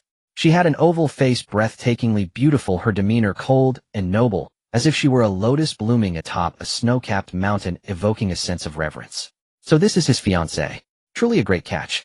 In his past life, she would have been the epitome of a true beauty, rich and graceful. Yi Kanglan's burning gaze made Li Yuran instinctively frown. She cast a faint glance at Yi Kanglan, her expression devoid of any ripples, as if she were regarding an inconsequential stranger. Li Yuran's icy gaze made Yi Kanglan acutely aware of his own impropriety. He forced a smile, clasped his hands in greeting, and said, "Yi Kanglan of the Yi family, I greet Miss Yuran." Li Yuran slightly nodded, her voice as cold as ice. "There is no need for such formalities, young Master Yi." Her indifferent tone made Yi Kanglan feel a subtle sense of estrangement and coldness, causing his heart to sink. The atmosphere suddenly grew awkward. Everyone's gaze towards Yi Kanglan shifted subtly. Some looked on with a hint of sympathy, while others appeared to revel in his misfortune. Seeing this, Yi Mingyuan quickly stepped in to ease the situation, saying, "Yuran, this is your first meeting with Kanglan, and you are not yet familiar with each other. With more interactions in the future, you will naturally grow closer." Li Yuran's expression remained indifferent, silent, and unresponsive. Her gaze slightly lowered, as if indifferent to everything. This made Yi Kanglan feel a bit irritated. What, just because you come from a good family and are beautiful you think you are special? It's as if someone owes your family 500,000. Don't think that just because you come from a good family and are beautiful I will indulge you. Yi Kanglan's face turned angry as he retorted, "This young lady from a prestigious family is truly different, as she lacks even the most basic manners." The air seemed to freeze in that instant. Everyone stared in shock at Yi Kanglan's reckless words, dumbfounded. The atmosphere in the reception room suddenly dropped to freezing point. Yi Mingyuan was taken aback as he looked at Li Yuran's darkening expression. His heart tightened, and he hurriedly said, "Niece Yuran, please don't be angry, my family." Before Yi Mingyuan could finish, a resounding slap struck Yi Kanglan's face, causing it to swell. The crisp sound of the slap echoed in the silent reception room like a heavy hammer striking at everyone's hearts. Yi Kanglan covered his face, the fiery pain radiating from his cheek. He looked at Li Yuran in disbelief. His own fiancée had actually slapped him in front of everyone. His gaze swept over the Yi family members beside him, who wore inscrutable expressions, feeling as if there was mockery and derision in their eyes. An indescribable shame surged within him. Yi Kanglan gritted his teeth, his voice filled with suppressed anger. "Li Yuran, do you dare to hit me?" Li Yuran looked at him coldly, and whether it was an illusion or not, Yi Kanglan seemed to see a hint of murderous intent in her eyes. She actually wanted to kill him. "Hit you? Hitting you is too light, Yi Kanglan. Who do you think you are? In the entire Xinglong mansion, no one dares to say my Li family lacks manners. If it weren't for the sake of respecting Uncle Yi, just based on what you just said, it wouldn't simply be a matter of hitting you." Li Yuran's tone was cold and sharp, like a knife that stabbed fiercely into Yi Kanglan's heart. Yi Kanglan, overwhelmed by a mix of anger and shock, shouted, "Li Yuran, you are going too far." As he looked at Li Yuran's increasingly impatient expression, Yi Mingyuan felt a sense of dread. He rushed forward and slapped Yi Kanglan's face again, causing his face to swell even more. After striking Yi Kanglan, Yi Mingyuan quickly turned to Li Yuran with a smile, saying, "Niece Yuran, please calm down." Kanglan spoke without thinking. "Please don't take it to heart. What are you still doing here? Hurry and apologize to Miss Yuran," he scolded Yi Kanglan. Yet Yi Kanglan remained unmoved, looking at Yi Mingyuan with a hint of resentment. His fists were tightly clenched, his nails digging into his palms, yet he felt no pain. "All right, Uncle Yi, there is no need for an apology," Li Yuran spoke, her tone laced with impatience. "Niece Yuran, how can this be?" Yi Mingyuan wanted to say something more, but was interrupted by Li Yuran. "Uncle Yi, to be honest, I came from afar to discuss something with you. I wish to speak to you privately about this matter." Yi Mingyuan waved his hand dismissively, saying, "No worries, niece Yuran, we are all family here, feel free to speak." Li Yuran showed a troubled expression, pondering for a moment before saying slowly, "In that case, I must offend you, uncle. I have come to annul the engagement between myself and young Master Yi." Upon these words, the entire reception room fell into a dead silence. Yi Mingyuan froze, cold sweat beading on his forehead. Yi Kanglin was also stunned. Did he hear that right? Li Yuran was talking about breaking the engagement. Yi Mingyuan forced a laugh, saying, "Niece Yuran, are you joking with me? If it is because Kanglin offended the Li family earlier, I will give him a good lesson and provide you with a satisfactory explanation." Li Yuran shook her head, her attitude resolute. "Uncle Yi, I am not joking. I have carefully considered the matter of breaking the engagement. Young Master Yi and I are not suited for each other, please understand." "Niece Yuran, is this decision really your own?" Yi Mingyuan asked, his voice trembling. Seeing Li Yuran shake her head in denial, he finally sighed in relief. The engagement with the legitimate daughter of the Baihe Li family was the greatest support for the Yi family. He would not let it go easily unless absolutely necessary. Since it was just Li Yuran's own decision, it could be resolved. He understood that Uncle Li valued his face the most. Initially, he had used this point to arrange the marriage for Yi Kanglin. Yi Mingyuan calmed himself and said with a light smile, "In that case, niece Yuran, this matter needs to be discussed at length. I cannot make any rash decisions about breaking the engagement without Uncle Li's consent." Li Yuran's expression changed as she felt anger rising within her. However, recalling her father's and master's instructions before leaving, she suppressed her fury. "Uncle Yi, while the decision to break the engagement is mine, it is supported by my master." Yi Mingyuan looked puzzled and asked, "Your master is?" "Elder Li, the 8th elder of the Li family, is second-tier alchemist Li Yanming." Yi Mingyuan's heart sank. A figure whose status was not inferior to that of Li Xuanzhou. His expression turned grave and cold sweat began to bead again on his forehead. "Uncle Yi, I know I am at fault regarding the matter of breaking the engagement, so I have prepared something as compensation." Seeing Yi Mingyuan stunned, Li Yuran's tone softened. She then took out a small jade bottle from the jade pouch at her waist and said calmly, "This jade bottle contains a blood chi pill. I believe you and the elders should be aware of what this pill is. I offer this as a token of goodwill, and I hope you will agree." "Blood chi pill." Hiss. A collective gasp echoed throughout the room. Among second-tier pills, the blood and chi pill stands supreme. A rare elixir famed for enhancing one's chances of breaking through cultivation barriers, thus coveted by countless cultivators. Even the most ordinary blood and chi pill commands a price of 10,000 gold coins. 10,000 gold coins. What does that signify? The entire fortune of the Yi clan, even if they sold every last possession, would barely amount to 8,000. Li Yuran instantly sensed Yi Mingyuan, and several Yi elders inhale sharply, their breaths turning ragged. Their eyes locked onto the jade vial in Li Yuran's hand with naked ravenous greed, as though they longed to snatch it and swallow it whole. Watching his own kin lose all composure, Yi Kanglin felt profound shame. He cleared his throat softly, barely a whisper, yet piercingly clear in the hushed reception hall. At that sound, the elders snapped back to awareness, only to flush crimson with embarrassment at their earlier lapse. Yi Mingyuan cast a subtle glance toward them. Each elder gave an almost imperceptible shake of the head. Though they yearned fiercely for that blood and chi pill, they understood all too well the value of a legitimate daughter of the Baihe Li clan far surpassed that of any single pill. "Niece Yuran," Yi Mingyuan declared with solemn authority, bolstered by the elders' silent consensus, "what is the meaning of this? Do you take the Yi clan for beggars? Return the pill at once." His tone carried quiet reprimand, as if her gesture were an affront to the clan's dignity. Though they believed their small gestures went unnoticed, Li Yuran had observed them all. A faint sardonic smile curved her lips as she replied coolly, "So Uncle Yi is resolved not to dissolve the engagement.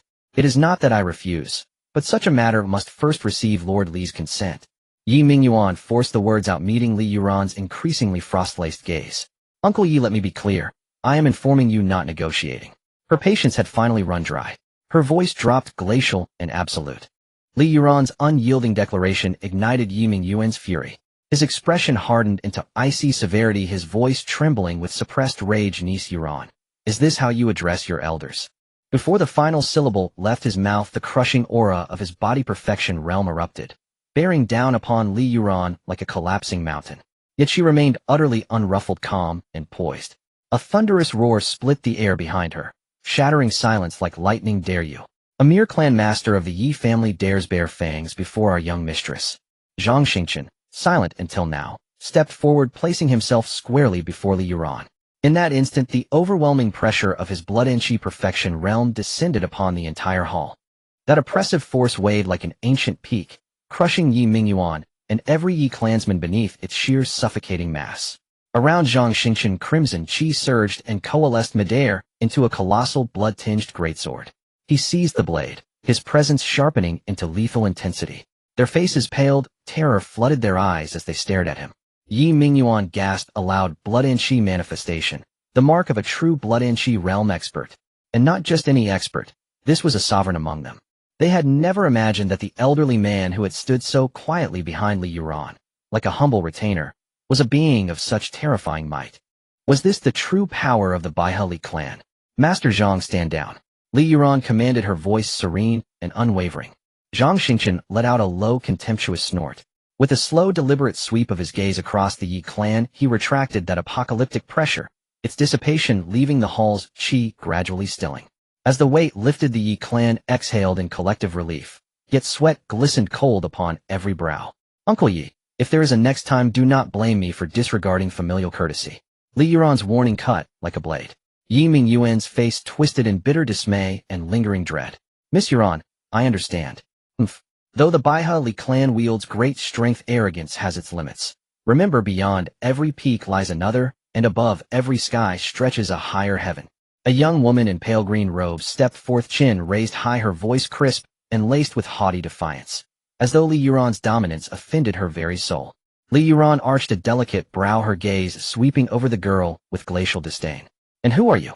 Who I am matters not. I only wish to remind you, to true masters, the Baihali clan is no more than dust beneath their feet. The girl spoke with open scorn, her tone dripping with provocation. Is that so? Li Yuran's expression darkened. She advanced step by measured step, each footfall resonating like a drumbeat against the hearts of all present. Before the girl could recoil in terror, crack! A sharp, stinging slap echoed through the hall. 5 vivid fingers bloomed across her porcelain cheek. You. Clutching her burning face, the girl trembled with shock and fury. And now? Li Yuran asked, voice flat and detached. The Baihali clan is nothing but. She spat, jaw clenched in stubborn pride. Crack! Another resounding slap. 5 fresh marks flared on her opposite cheek. Li Yuran fixed her with a penetrating stare. Say it again. You. With such paltry skill, what arrogance makes you play the peacock before me? Tears welled, brimmed, and then spilled. Overwhelmed by humiliation, the girl burst into sobs and fled the hall, her face scarlet with shame. After dismissing the green-robed girl, Li Yuran turned her gaze back upon Yi Mingyuan. Her eyes gleamed like twin blades. Cold, sovereign, unassailable Uncle Yi. Today I have granted your clan every ounce of dignity it could hope to claim. You have chosen to discard it. The engagement is dissolved, non-negotiable. Should you persist in folly, do not expect my mercy. Yi Mingyuan's face drained of color. He had gambled on the bond between the two patriarchs, yet never anticipated Li Yuran's ruthless resolve to sever ties regardless of ancestral ties or face. Once she abandoned restraint, did the Yi clan retain even the right to refuse? Yi Mingyuan bowed his head in bitter submission, voice quavering as Miss Yuran commands. With her objective achieved, the month-long burden that had pressed upon Li Yuran's heart dissolved like mist beneath morning sun. She tossed the jade vial, containing the blood and chi pill, toward Yi Mingyuan. Uncle Li Yuran honors her word. This pill is compensation for the Yi clan. Without another word, she turned and departed. Yi Mingyuan caught the vial, his heart a tempest of conflicting emotions. Very well. Though the alliance with the Li clan was forfeit, this pill granted him a 60% chance of breaking into the Blood and Chi realm. And with a Blood and Chi expert, the Yi clan's power would ascend to unprecedented heights. Yet in the next breath, Yi Kanglin snatched the vial from his grasp. Clutching it with trembling hands, bloodshot eyes, blazing nails digging deep into his palms, he rasped, "Stop." Li Yuran paused, turning back with quiet, unreadable curiosity. Yi Kanglin stared at her, veins pulsing crimson in his temples. Voice raw and unhinged. Li Yuran, I know why you seek this dissolution. You despise me. You deem me worthless. You believe I am unworthy of you. Li Yuran shook her head slowly. But Yi Kanglin refused to believe. With a savage cry, he hurled the vial to the floor. It shattered, instantly spilling its precious pill onto the stone. He ground his heel into the pill, crushing it into dust, then screamed, voice cracking with hysteria, "Who do you think you are? The legitimate daughter of the Baihali clan. A celestial paragon soaring high above mortal reach. I may be worthless now, but that will not always be so. Remember this river's shift. East becomes west, west becomes east. Never underestimate a youth in his prime." Boom. A figure flew backward like a severed puppet, arms and legs splayed wide, slamming hard into the wall in a violent, sprawling impact. Poor. Yi Kanglin's whisper faded into silence. Li Yuran lowered her leg, her gaze frigid. Young Master Yi. My final counsel, until you wield absolute strength, walk humbly. Master Zhang, we depart. Yes, young mistress. The girl in the green dress, Yi Ro, ran while crying, her steps unsteady, yet unceasing. She had no idea how far she had run until she stopped in front of a lush green tree. Her chest heaved violently, fists clenched tightly as she vented her emotions by striking the tree again and again, causing leaves to fall like rain and leaving shallow fist marks on the bark. After venting her frustration, Yi Ro shouted into the air, Cui Lao, come out. Accompanied by a long sigh, an elderly figure slowly appeared behind her, clad in a gray robe with a weathered face. He bowed towards Yi Ro and said, Miss. Yi Ro abruptly turned her head, eyes red, staring fiercely at the old man. With tear stains on her cheeks, she questioned sharply, Cui Lao, why didn't you intervene when that woman hit me? My father entrusted you with my protection. Is this how you protect me? Cui Lao let out a bitter laugh and shook his head, a look of helplessness on his face. Miss, it's not that I didn't want to intervene, but that I cannot intervene at all. Why? Yi Ro demanded, her fists tight, knuckles turning pale from the effort. Miss, listen to me. First, the expert beside that Li family, Miss, is not inferior to me. Even if I acted, it would be useless. Secondly, if I were to act against her, it would undoubtedly provoke the Baihali clan. The head of the family already has enough troubles. You cannot make more enemies out of thin air. Cui Lao sighed, looking at Yi Ro with a complex expression, and explained, a mere innate family. When did they become qualified to be enemies of Lingshu sect? Yi Ro scoffed repeatedly, her eyes filled with scorn and disdain. Cui Lao, do you also look down on me, look down on my mother like they do? Cui Lao's expression changed, and he explained, Miss, I would never dare to think such thoughts. It's just that the Baihali clan is not as simple as it appears. Their family head reached the innate realm at the age of 20, a rare prodigy in Yangzhou for thousands of years, and has gained the favor of the regional governor. His position is not inferior to our family heads. Even our family head must treat him with courtesy. If it were known that my Cui family had offended him, the other two families would not let go of the opportunity to humiliate us. Yi Ro responded with derision. Ha, so this is the so-called Lingshu sect, the #1 sect in Yangzhou. He worked hard to become the sect master, but what use is it if he can't even protect his own daughter? Miss, times have changed. Our Lingshu sect's ancestor hasn't shown himself in 300 years, and here it's not just the sect master who has the final say. Cui Lao spoke with a bitter expression, his voice low. It's all just excuses. Yi Ro glared at Cui Lao fiercely, her eyes filled with disappointment and anger before turning away and disappearing from his sight. Cui Lao stood there shaking his head helplessly. Money is hard to earn, and it's hard to eat shit. The atmosphere in the Yi family's reception room was unusually oppressive. Looking at Yi Kanglin, who lay on the ground with a blank expression, Yi Mingyuan felt a wave of exhaustion wash over him. Let's take Kanglin back to his room to rest. He waved his hand, giving instructions to those around him. Yes, family head. Several servants carefully lifted Yi Kanglin and took him back to his room. Yi Mingyuan then gestured to the remaining members of the Yi family, his tone weary. You all go back to your own business now. After most had left, only Yi Mingyuan and 3 elders of the Yi family remained in the reception room. Elders, you should also go and rest for a while, Yi Mingyuan said with a light smile. However, the 3 elders remained unmoved. The eldest elder of the Yi family smiled without mirth and said, Family head has just gone through what happened, he must be tired. Why not rest first? We will handle things here. Yi Mingyuan narrowed his eyes, his expression suddenly turning cold. He snorted and turned his head, his gaze fixating on the qi blood pill that had been crushed into powder by Yi Kanglin's foot.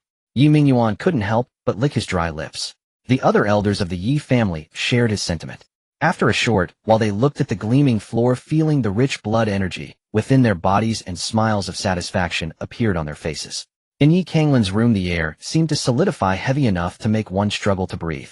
Yi Kanglin lay on the bed, his eyes hollow, staring blankly at the ceiling as scenes from the reception room replayed in his mind. Li family, Li Yuran, I will not rest until I avenge this. Yi Kanglin murmured softly, his voice weak and hoarse. Yet thinking of the strength of the Baihali clan, despair welled up within him. With just one Li Yuran from the Li family, they had him, and the Yi family gasping for breath. What if the rumored young prodigy, the family head of the Li family, were to come? The Qi blood realm is already this powerful. What about the innate realm, which is said to transcend the mundane? At this moment, a hint of regret emerged in his heart. How ridiculous he was. He had looked down upon the natives of this world with an attitude of superiority. Little did he know that in the eyes of those people he was merely a clown that invited laughter. If it weren't for Li Yuran still considering the past relationship between the Yi and Li families today, he would have already lost his life. Kekekek, young man, do you feel utterly hopeless right now? A cold, hoarse voice suddenly echoed in Yi Kanglin's room. Yi Kanglin's eyes widened, and he sat up abruptly, scanning the surroundings cautiously, yet found no one. His heart raced, beads of cold sweat forming on his forehead. His voice trembled slightly as he asked, Who was playing tricks? Kekekek. The chilling laughter echoed again, as if whispering in Yi Kanglin's ear. Young man, your heart is filled with unwillingness and anger, yet you feel powerless to change your situation, right? Yi Kanglin's pupils contracted sharply. Who are you? Show yourself. I have been right beside you all along. The voice carried a hint of mockery. Then strands of black mist poured out from the jade pendant worn around Yi Kanglin's chest, gradually coalescing into a blurry figure. The figure was shrouded in black mist, obscuring its features. Yi Kanglin felt extreme fear, instinctively shrinking back, stammering, You. Who are you? The eerie figure chuckled. Who I am is not important. What matters is that I can help you take revenge and erase the shame of being forced to withdraw from your engagement today. I don't need that. I can wash away today's shame by myself. Yi Kanglin gritted his teeth. The bizarre figure laughed, as if hearing an enormous joke, causing its illusory form to fluctuate. You by yourself? How laughable, simply too laughable. Young man, do you know what it means to be an innate that is a true child of destiny, a remarkable genius? Even the divine mansion realm is merely the lower limit for them. Their future is limitless, yet you, a 16-year-old still stuck in the body refinement stage, what makes you think you can take revenge on such an existence? The eerie figure's tone was filled with ridicule, mercilessly striking at Yi Kanglin. Yi Kanglin's face turned pale, his eyes filled with profound despair. The words of the eerie figure pierced through his last shred of stubbornness and pride like a sharp knife. So, young man, if you are willing to take me as your master and obey my commands, at least I can show you the hope of catching up to him. The voice of the figure in the black robe was full of temptation. Yi Kanglin fell silent. He thought of the humiliation he suffered today, recalling Li Yuren's proud and indifferent gaze, her dismissive attitude towards him, and the unwillingness and anger in his heart erupted like a volcano. Watching the silent Yi Kanglin, the eerie figure did not urge him, for he knew that Yi Kanglin would surely make a choice that satisfied him. After a while, Yi Kanglin's voice was frenzied and hoarse. As long as it allows me to take revenge, you can ask me to do anything. The eerie figure laughed heartily, his voice filled with pride and delight. From today on, you may call me Mo. Mo Lao. In Qingfeng Valley, Li Hongge, the head of the Li family, abruptly raised his head, a glint of coldness flashed. Warning. A great malevolence has been detected from a fortune-bearer towards the host and the host's bound family. Temporary mission triggered. Slay the fortune-bearer. Mission reward 1. Upgrade the fortune artifact 100 Ghosts banner to 1000 Souls banner. The upgraded 1000 Souls banner can capture innate level souls. Mission reward 2. 1 randomly selected elder level member of the family will awaken a special constitution. Mission reward 3. The host will awaken a hidden celestial bloodline deep within. A wielder of great fortune. When did our family provoke a wielder of great fortune? Li Xingge furrowed his brows and exited his cultivation state. Li Xingge spoke softly, his voice deep and cold. The figure of Elder Jiang emerged from the shadows, silent as a ghost. Elder Jiang slightly bent forward, addressing him, Master. Bring Li Yinjing to me. Yes. Moments later, Li Yinjing, clad in black martial attire, appeared before Li Xingge under Elder Jiang's guidance. He walked steadily, his qi and blood surging like a tide, clearly having broken through to a new realm. He lowered his head, not daring to meet Li Xing's gaze. Li Xingge inquired, Has there been anything unusual in the clan recently? Li Yinjing pondered for a moment, then shook his head. Master, there has been nothing unusual in the clan recently. Nothing. Li Xingge felt a twinge of doubt. But the clan surely wouldn't provoke a wielder of great fortune for no reason. After a moment of contemplation, Li Xingge commanded, You have half an hour to gather and report to me everything that has happened in the clan recently, regardless of its significance. Li Yinjing nodded in acknowledgement and quickly withdrew to execute the order. Li Xingge stood up, his gaze as deep and cold as a frozen pond. Although he still did not know how the clan had provoked the wielder of great fortune, since they had, he must crush him at all costs to prevent a disaster. With this thought, Li Xingge decided to prepare for the worst. He wrote several confidential letters, handed them to Elder Jiang, and conveyed instructions via spiritual power. The latter's expression turned serious as he vanished into the shadows. After Elder Jiang departed, Li Xingge raised his hand, and a dark blue small cauldron slowly materialized in his palm, emanating a chilling aura. As the small cauldron appeared, the void twisted violently, as if unable to bear its presence. This was the foundation of the Li family, the supreme imperial weapon, the Tianyuan cauldron. No matter who you are, since you have chosen to oppose my Li family as the master of this family, I will ensure you cannot even become a ghost. Li Xing's voice was icy and piercing, his expression dark. Half an hour later. An annulment of the engagement. 30 years in the east, 30 years in the west. Hee hee. Li Xing's chilling laughter echoed as if it came from the depths of the abyss, carrying endless murderous intent. 2 days later. In Xingge town at the Yi family. Yi Kanglin finished his cultivation, feeling a power within him that was several times stronger than before, his face filled with excitement. Body refinement achieved. Beside him, Elder Mo floated in midair, laughing strangely. Your talent is quite decent. With the techniques I have given you, you will break through to the physical realm in less than 3 months. Yi Kanglin's excitement grew upon hearing this. In the Yi family, the physical realm was already a pillar of strength. He couldn't help but ask Elder Mo, will I soon be able to catch up with Li Xingge? Elder Mo was taken aback for a moment, then scoffed mercilessly, striking him down. Are you dreaming? Just learn to walk and you're thinking about running. The path of cultivation only becomes more difficult as you progress. Li Xingge cultivated to the innate level at 20 in this barren land. His talent is unimaginable even to me. Yi Kanglin's excitement immediately froze upon hearing Elder Mo's words, replaced by unwillingness and disappointment. He couldn't help but question Elder Mo. Didn't you tell me that as long as I became your disciple you could help me take revenge? Hearing this, a flicker of anger flashed in Elder Mo's eyes. His expression turned somewhat grim, but he quickly suppressed it and replied calmly, the road must be walked step by step and food must be eaten bite by bite. If you want revenge, everything must be done slowly. Rest assured, with my guidance from behind, revenge is merely a matter of time. Elder Mo's words exuded immense confidence. After hearing this, Yi Kanglin's restless heart settled down somewhat. Elder Mo, I was too impatient. I won't be anymore. Elder Mo nodded, the anger in his eyes dissipating a bit. He was about to say something, but suddenly his expression changed as if he sensed something becoming grave. Seeing this, Yi Kanglin hurriedly asked Elder Mo, what's wrong? What happened? Elder Mo took a deep breath, his gaze heavy as he looked into the distance, as if seeing through layers of barriers. There are over 1,000 powerful auras rapidly approaching your Yi family. Yi Kanglin's expression changed drastically, a hint of panic flashing in his eyes. Over 1,000 powerful auras. Could it be that the Li family has come to our doorstep? It can't be, can it? I'm not sure. Elder Mo shook his head, his tone grave. There are over 100 at the Qi and blood level. Yi Kanglin gasped. Over 100 at the Qi and blood level? What does that even mean?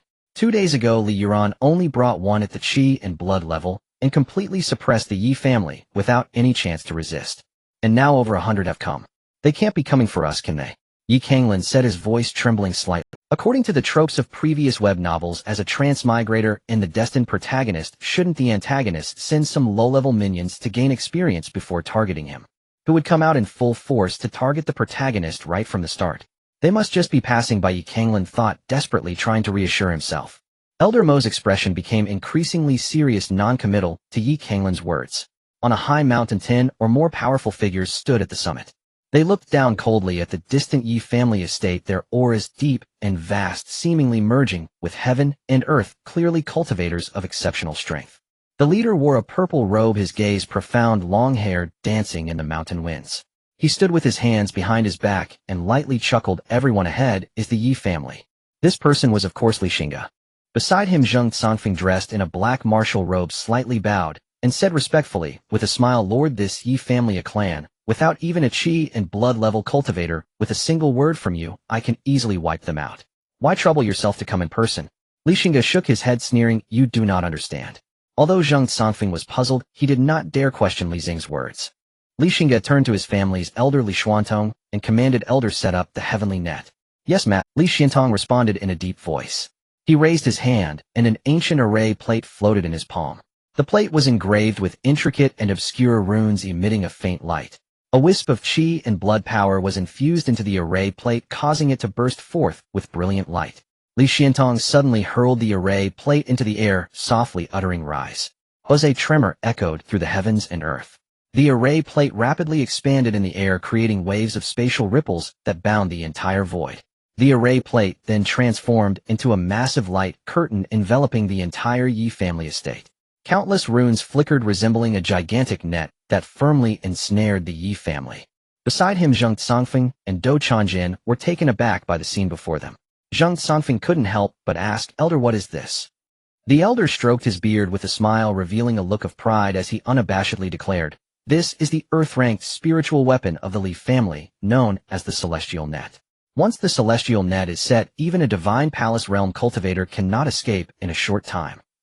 Hearing this, Zhang Zhangfeng and Dou Chanjin exchanged glances, their eyes filled with shock and reverence. Earth-ranked spiritual weapons are extremely rare and possess immense power. Even in the entire Yangzhou, there are hardly a few visible Earth-ranked spiritual weapons. Yet the Yi family, an unknown clan, actually forced the Li family to reveal their Earth-ranked spiritual weapon. What secrets does the Yi family hold? Elders, send my order. This time we shall annihilate the Yi family and plow the ground 3 feet deep. Li Xing's voice was cold, filled with murderous intent. The elder's heart tightened. Yes, master. At the Yi family estate, the moment the celestial net was cast, Mo Lao's expression changed drastically as he exclaimed, "Not good." Yi Kanglin's heart raced, and he hurriedly asked, Mo Lao, what happened? Mo Lao's expression was grave to the extreme. This space has already been temporarily confined. Confined space.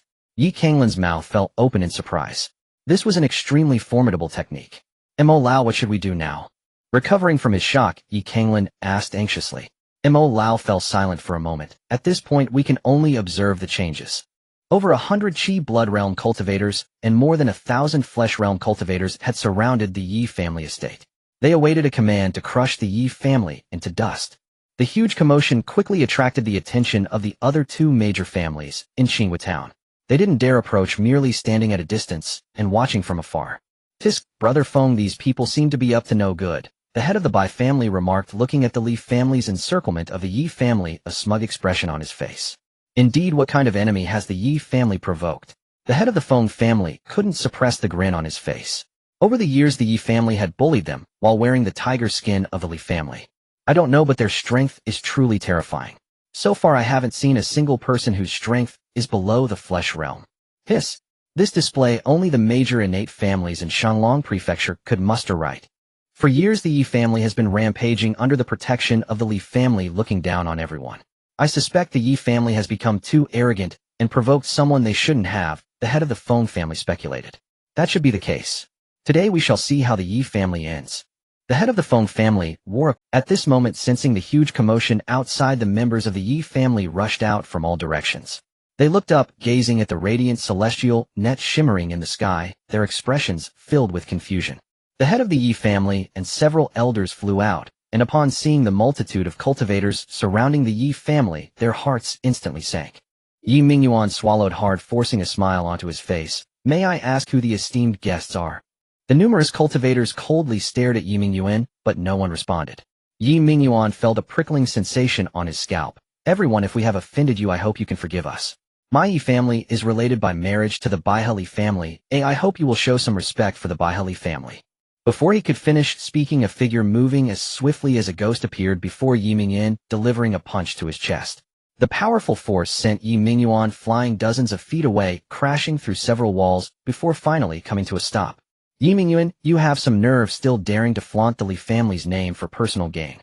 A tall, middle-aged man retracted his fist, looking coldly at Yi Mingyan, his expression unfriendly and his tone laced with a hint of murderous intent. Cough, cough. Cough, cough. Yi Mingyuan's breath was ragged as he violently coughed up several mouthfuls of blood. He recognized the voice of the speaker as somewhat familiar and hurriedly looked over. When he saw the figure of the speaker, clearly his face turned pale instantly.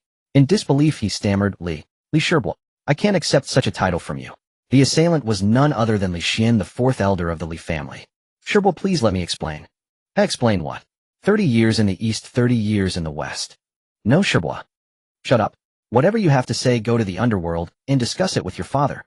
His bond with Yi Xianzhong had been entirely consumed the moment the Yi family faced a formidable enemy, while still invoking the Li family's name. The head of the family has decreed the Yi family is rebellious, annihilate their entire clan, and plow the ground 3 feet deep.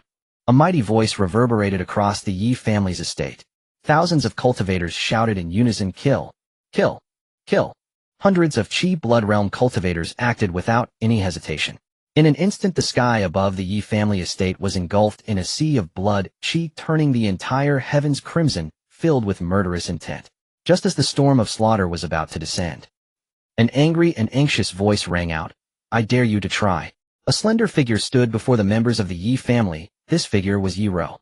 However, the movements of the numerous cultivators showed no signs of stopping. Yi Ro, seeing this, couldn't help but panic. She shouted angrily, "My father is the sect master of the Lingshu sect. If you wish to destroy the Yi family, you are going against the Lingshu sect." As soon as Yi Rou spoke, the crowd was stunned. All their movements came to a halt. The Lingshu sect was a force that those at the lower levels might not understand. But those who had reached a certain level of cultivation would know the horror of the Lingshu sect. A great sect with a heritage spanning thousands of years, with more than a handful of innate true people stationed within.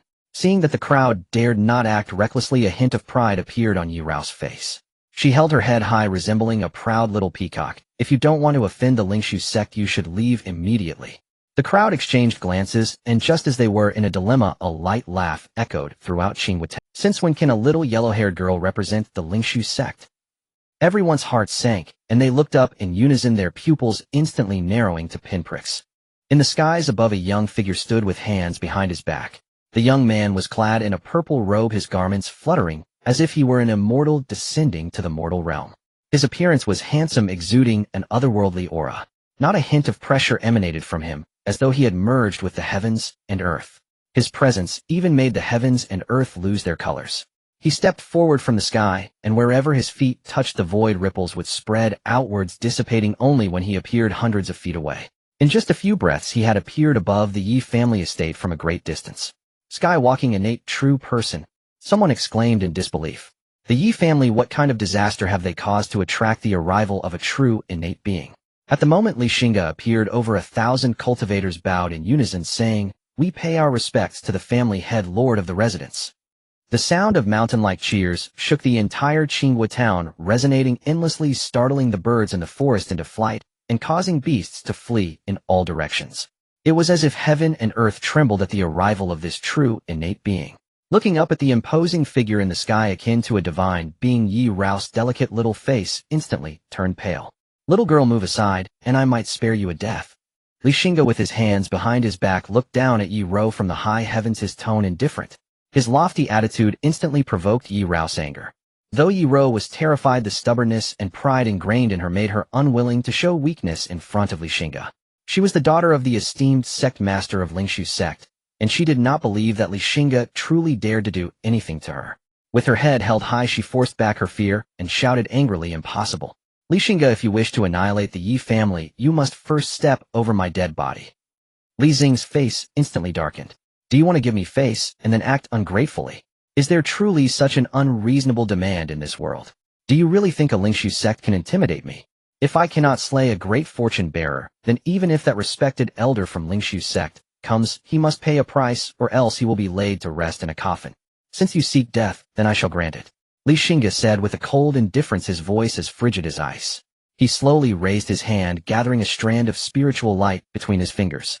With a flick of his finger, that strand of spiritual light shot forth like a meteor across the sky, tearing apart the very air in its path. Though the spiritual light was small, it contained terrifying power. Even an ordinary innate being would not dare to underestimate it, let alone someone like Yi Rou, who was at the fleshly body realm. Seeing that Xingge truly intended to kill her, Yi Rou's heart filled with utmost terror. She never imagined that Xingge would completely disregard the Lingshu sect behind her. How dare he? Did he not fear retaliation from the Lingshu sect? Family Headley, stop. A voice of shock and anger suddenly erupted, but it was too late. Boom.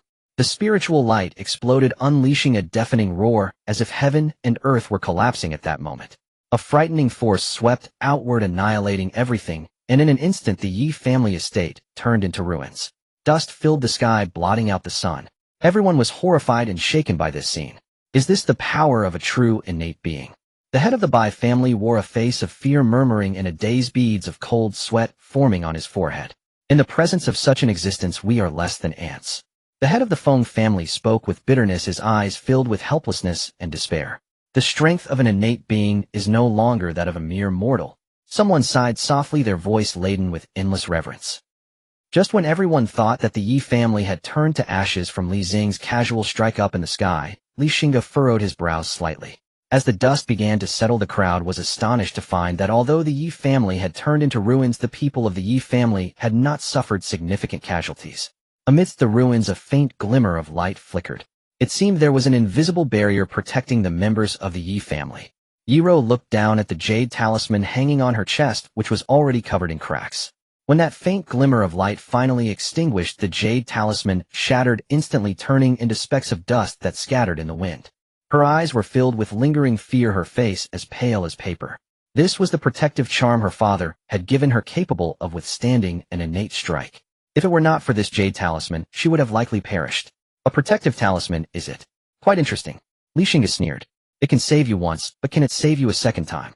The spiritual light flickered again at his fingertips. Family Headley, please show mercy. An elderly figure stepped in front of Yi Ro, looking up at Xingge with a face full of earnest pleading. A mere ant at the peak of the Qi and blood realm dares to obstruct me. Xingge looked coldly at the suddenly emerging elderly figure, contempt dripping from his words. That elderly figure was none other than Elder Cui, sent covertly by the sect master of Lingshu's sect to protect Yi Ro. Elder Cui quickly shook his head, vigorously distancing himself from the Yi family. Headley, the Yi family has no relation to our Lingshu sect. My young lady is ignorant and has offended family Headley. I implore you to give her a chance and spare her life. Yi Rao's eyes widened in shock. Elder Cui, you. Before she could finish, a resounding slap struck her. Yi Ro was stunned by the slap, covering her stinging face in disbelief as she looked at Elder Cui, who had always been respectful to her. At this moment, he seemed so strange. Family head Li Lingshu sect have no intention of becoming enemies with the Baihali clan. I hope you can spare my young lady this once. Lingshu sect will be immensely grateful. Although Elder Cui tried hard to appear calm, the tremor in his voice betrayed the fear within him. After all, he was facing a ruthless person who dared to directly kill even the daughter of Lingshu's sect's master. If he were to offend him, he would certainly face death. Xingge pondered for a moment, a glimmer of calculation flashing in his eyes, and the gathered spiritual light slowly dissipated. Then I shall give Lingshu's sect some face, and take your young lady away. Get lost. As long as Lingshu's sect does not obstruct him from annihilating the Yi family, giving them some face would naturally be harmless. Though he had the confidence not to fear Lingshu's sect, it was always better to avoid unnecessary trouble. Elder Cui breathed a sigh of relief upon hearing this. He wiped the cold sweat from his forehead with his sleeve, then bowed respectfully to Xingge, his voice filled with gratitude. Thank you, family Headley. After saying that, he pulled the still-dazed Yi Ro and turned to leave. Yi Ro, with an unwilling expression, said, Elder Cui, we cannot. Smack. Another resounding slap struck her face, leaving it swollen. One could hardly believe that such a shrewd sect master could give birth to such a foolish daughter. Elder Cui scolded inwardly, then forcefully dragged Yi Ro away without looking back. His steps were hurried, as if a flood of beasts were chasing behind. Yi Ro, being dragged by Elder Cui, still turned back, glaring fiercely at Xingge, her eyes filled with resentment. You have already chosen the path to death. Xingge, seeing this, had a cold glint in his eyes. A strand of black flame ignited fiercely at his fingertips. With a gentle flick of his finger, the black flame swept through the void, quietly attaching itself to Yi Ro before vanishing. After finishing all of this, Xingge waved his hand towards the cultivators below. Hundreds of streams of qi and blood converged, raining down like a tempest upon the members of the Yi family. Li Thief, you are going too far. Accompanied by an angry roar, Yi Kanglin stepped out from the crowd, looking up at Xingge in the sky, his eyes filled with deep hatred. Yi Kanglin. I, the young master, do not change my name or my surname. Yi Kanglin gritted his teeth, his gaze filled with a desire to swallow Xingge alive. Li Xing's gaze darkened, his eyes filled with chilling, killing intent. Elder Mo, take action. Yi Kanglin urged in a hushed tone. With hundreds of streams of qi and blood about to fall, if Elder Mo did not act, he would undoubtedly die. Good. The soul of the old man, Mo, responded from the jade pendant, and immediately a massive force of spiritual energy surged out, forming a light shield that enveloped Yi Kanglin. The light shield was as tangible as a solid object, emitting a faint glow. The deadly attacks arrived in an instant, crashing against the protective shield around Yi Kanglin, as if a cow had fallen into the sea, instantly devoured. Under the protection of Mo Lao, Yi Kanglin remained unharmed, not even a corner of his clothing was lifted. The Li family, you are nothing but this. Yi Kanglin laughed triumphantly, his voice filled with mockery and disdain. However, the strange gazes of the crowd left Yi Kanglin somewhat puzzled, and when he turned around, he was immediately stunned.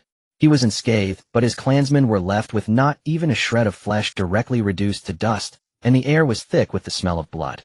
A yellow leaf, unknown where it came from, stuck to his face, and at that moment Yi Kanglin felt an overwhelming sense of loneliness. It was as if he had become an orphan once more. Mo Lao, you. Yi Kanglin's face darkened, and he questioned with a trembling voice. The old man Mo in the jade pendant coldly shouted, reprimanding fool. At a time like this, you still care about a bunch of burdens. My soul power is limited and cannot be wasted on these ants. Remember, a true powerhouse is lonely. A true powerhouse is lonely. Yi Kanglin murmured softly, clenching his fists so tightly that his knuckles turned white. In the next moment, Yi Kanglin suddenly raised his head, his face contorted with rage. Mo Lao, you are right, a true powerhouse does not need family. Yi Kanglin's voice was deep and cold, his eyes filled with determination and madness. A teachable child indeed. Mo Lao stroked his beard, laughing heartily, his eyes full of satisfaction. Mo Lao, what should we do now? Yi Kanglin fixed his gaze on Xingge in the sky, asking, what else can we do? Of course we kill our way out. Mo Lao replied, coldly, his tone carrying a hint of impatience. With your strength, can't you directly slay that Xingge? Yi Kanglin's hatred for Xingge even surpassed that for Li Yuran. Because it was Li Yuran who took advantage of Li Xing's power, subjecting him to such a great humiliation. Killing him isn't impossible, but after that my soul power will likely be completely exhausted. At that time we will be like fish on the chopping board waiting to be slaughtered. Mo Lao shook his head. Although Yi Kanglin hated Xingge, he could temporarily set aside that hatred in favor of his own life. Then please lend me your strength, Mo Lao, let me break out of this encirclement. Yi Kanglin urged eagerly. No. Mo Lao directly refused. Why? Yi Kanglin questioned sharply. You cannot fully utilize my power right now.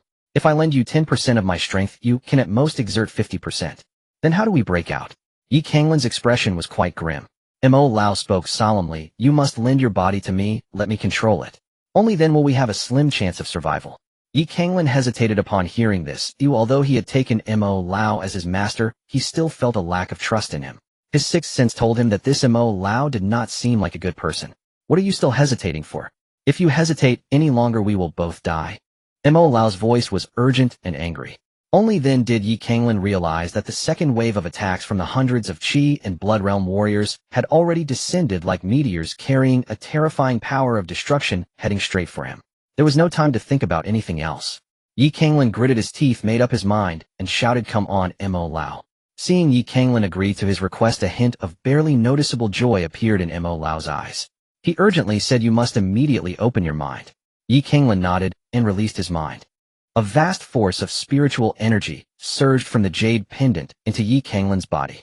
In an instant, Yi Kanglin felt that he had lost control over his body. At that moment, he became an observer, only able to watch as Mo Lao controlled his body. After taking over Yi Kanglin's body, the aura of Yi Kanglin instantly soared. Physical realm. Great perfection of the physical realm. Qi and blood realm. Great perfection of the Qi and blood realm. In the next moment, he crossed the insurmountable chasm between the celestial and the mundane, ascending to the innate realm. Yi Kanglin waved his hand, and a torrent of spiritual power instantly scattered hundreds of Qi and blood realm attacks. Although it's only 1,000th of my peak power, after 700 years this body finally tastes what it's like to have a physical form. Yi Kanglin's voice was deep and hoarse, carrying a sense of indescribable weariness, his eyes filled with ecstasy and greed, as if a long-captive beast had finally broken free from its shackles. Mo Lao, you. Yi Kanglin's tone became somewhat frantic. Kid, shut up. The figure of Yi Kanglin transformed into a streak of rainbow light shooting into the sky, standing high above, confronting Xingge from afar. Kid, I have no enmity with you. Release the spatial confinement, and let me go, and I will spare your life. Yi Kanglin said coldly. In his eyes there was a hint of wariness. Xingge scrutinized the Yi Kanglin before him, seemingly deep in thought. This one, it seems, is Yi Kanglin's grandfather. However, this grandfather did not seem like a proper grandfather. Kid, I'm speaking to you. Seeing that Xingge did not respond, Yi Kanglin shouted angrily. Spare me. You think too highly of yourself. Xingge scoffed coldly, his eyes filled with derision.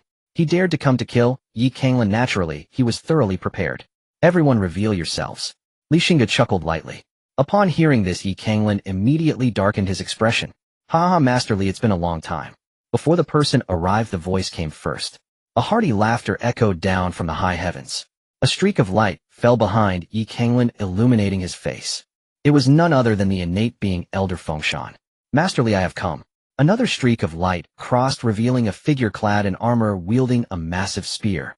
The commander of 1,000 men from the Tianfeng army, innate being, Wang Dong. Zhaoze, commander of 1,000 men from the Tianfeng army, greets, Master Li. A scholarly-looking general bowed respectfully towards Xingge. Deputy Officer Chen Yunyi, under the orders of Master Sima, has come to assist Master Li. This was a tall, robust man carrying a giant axe on his back, exuding an intimidating aura. Deputy Commander Qin Jian of the Yangzhou army, under the orders of Master Sima, has come. This was a middle-aged man in battle armor with a long sword on his back and eyes like lightning.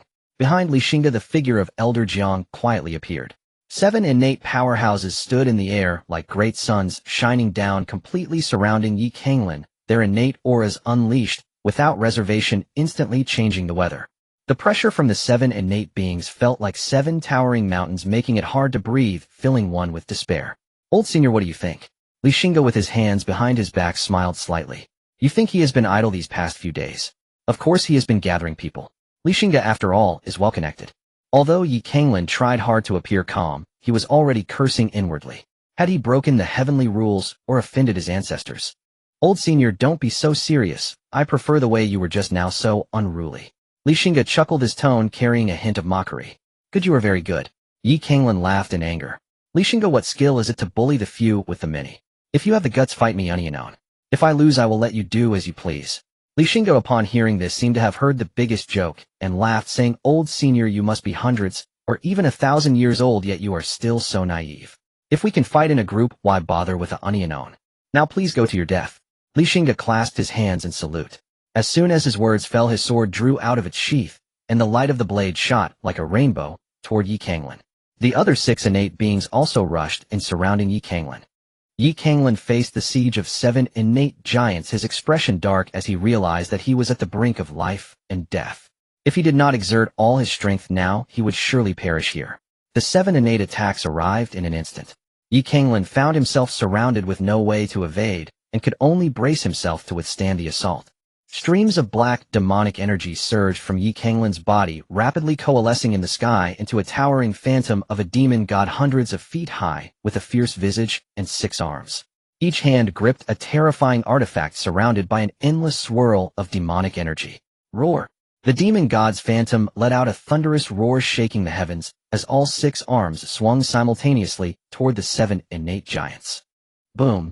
The 6-armed demon god collided with the attacks of the 7 innate beings, the intertwining demonic and spiritual energies creating waves that swept in all directions, obliterating everything in their path. Xingge, facing 7 opponents alone, surprisingly held his ground without falling behind. A bunch of ants daring to attempt to slay a true god. If you retreat now, I can still show mercy and spare your lives. Xingge cackled with glee. The others retreated in unison, looking at the overwhelming presence of Xingge with grave expressions. Only Xingge sneered loudly, declaring, a mere remnant of a divine soul clinging to life dares to call itself a true god. Aren't you afraid of being laughed at? Do not panic, everyone. His power will not last long. Once he exhausts his energy, that will be his death. Li Xing's words seemed to inject courage into everyone. Elder Fengshan proclaimed loudly, what the head of the Li family said is correct. If this demonic fiend truly had strength, would he spare us so easily? Do not be deceived by him. Everyone's eyes brightened. Elder Fengshan was right. A demonic fiend could not possibly harbor compassion. He was clearly just bluffing. Everyone, do not confront him, heathen, but rather wear him down, shouted Wang Dong, the general of the Tianfeng army. Xingge's face darkened, a flicker of rage flashing in his eyes. For Xingge had struck a nerve. In his current condition, he could not last much longer. Seeking death. Xingge sneered, directing his gaze at Xingge with a fierce expression. The 6-armed demon god roared, baring its teeth and claws, combining its 6 arms to unleash a devastating strike aimed directly at Xingge. Now the only hope for survival lay in Xingge. If he could kill him, perhaps he could break free from the cursed void confinement. Once the void was breached, these mere ants at the early innate stage could not possibly hold him back. The attack of the 6-armed demon god carried an overwhelming might, as if it could tear apart the very void itself, its terrifying power seemingly ready to crush everything. Li Xing's expression shifted slightly, but he remained composed. As his powerful spiritual energy surged, he swung his sword of void, cutting its blade, shining like a rainbow, slicing toward the 6-armed demon god. At the same time he shouted, everyone, lend me your strength. The other 6 did not hesitate, each unleashing their strongest attacks from 6 directions toward the 6-armed demon god. 7 powerful attacks collided with the 6-armed demon god, once more intertwining spiritual and demonic powers, incessantly canceling each other out until they vanished. The 6-armed demon god was once again thwarted, but the enormous consumption of spiritual energy left the faces of the group considerably pale. Of course, the 6-armed demon god was not faring any better. Its momentum had declined significantly from the beginning. The state of the six-armed demon god was noticed by the others, who exchanged glances revealing their delight. Xingge also felt a sense of shock at Yikanglin's strength. The power he had just displayed was already comparable to that of the mid-innate stage. If he had not known that those with great fortune were hard to kill and had invited many powerful allies in advance, he feared he would have to pay a hefty price today to take down this foe. Seeing his full force strike blocked once again, Yikanglin's heart sank to the depths. The last attack had consumed a third of his strength, yet yielded no results. If he continued to drain himself, he would undoubtedly die. Immortal, what shall we do now? If you cannot defeat them, we are doomed. Xingge realized something was amiss, panic etched on his face. Now you realize we're doomed. Weren't you quite arrogant when you shouted about 30 years in the East and 30 years in the West? With no power and no respect for the strong, how could you expect to survive? Immortal reprimanded sternly. I never anticipated the consequences would be so severe. Immortal, I understand my mistakes now. Xingge replied with a pained expression. This was completely different from the tropes he had seen in web novels during his past life. Why was it that others who spoke of 30 years in the East and 30 years in the West soared to greatness, while he was faced with a hellish start? Immortal, though angered by Yikanglin's trouble, knew that this was not the time to dwell on it. He gritted his teeth, seemingly having made a resolution, and said solemnly, Boy, soon I will use a secret method to break this void confinement and escape. The consequence, however, is that my soul power will be exhausted, and I will fall into a deep slumber. Remember, after escaping, you must gather precious materials to replenish my soul source. That is my only chance of awakening, do you understand? Yikanglin's eyes flickered. He now realized that Immortal was a demonic cultivator reviled by all, and taking him as a disciple was likely not out of good intentions. But what of it? The most important thing now was to escape. As for whether Immortal would awaken later, wasn't that up to him? He nodded vigorously, assuring, Immortal, do not worry. Once a master, always a father. After I escape, I will do everything in my power to find treasures that can replenish your soul's source. But Immortal was no ordinary person. Having lived for over 2,000 years, he was far too shrewd. He chuckled coldly. Of course you have to fight for your life. If you do not, you will lose it. Yikanglin's expression changed drastically, glaring in anger. Immortal, what do you mean by that? Immortal scoffed, his expression chilling. Your little schemes cannot escape my notice. I have merely placed a blood calamity curse within your body. It will not affect you normally, but 10 years from now it will erupt, and you will turn into a pool of blood. The only way to lift the curse is known only to me, so boy, you understand, now don't you? Yikanglin's eyes widened in disbelief. He stammered, pointing at Immortal. Immortal, you. Immortal interrupted. Stop with the nonsense. Oh, we are in this together now. Immortal sneered, then ignored the terrified expression on Yikanglin's face. He formed hand seals, chanting incantations with demonic energy surging wildly. The phantom of the six-armed demon god became even more solid at this moment, the demonic energy soaring, as if the true form of the demon god had descended. Meanwhile, Immortal's soul power was rapidly depleting.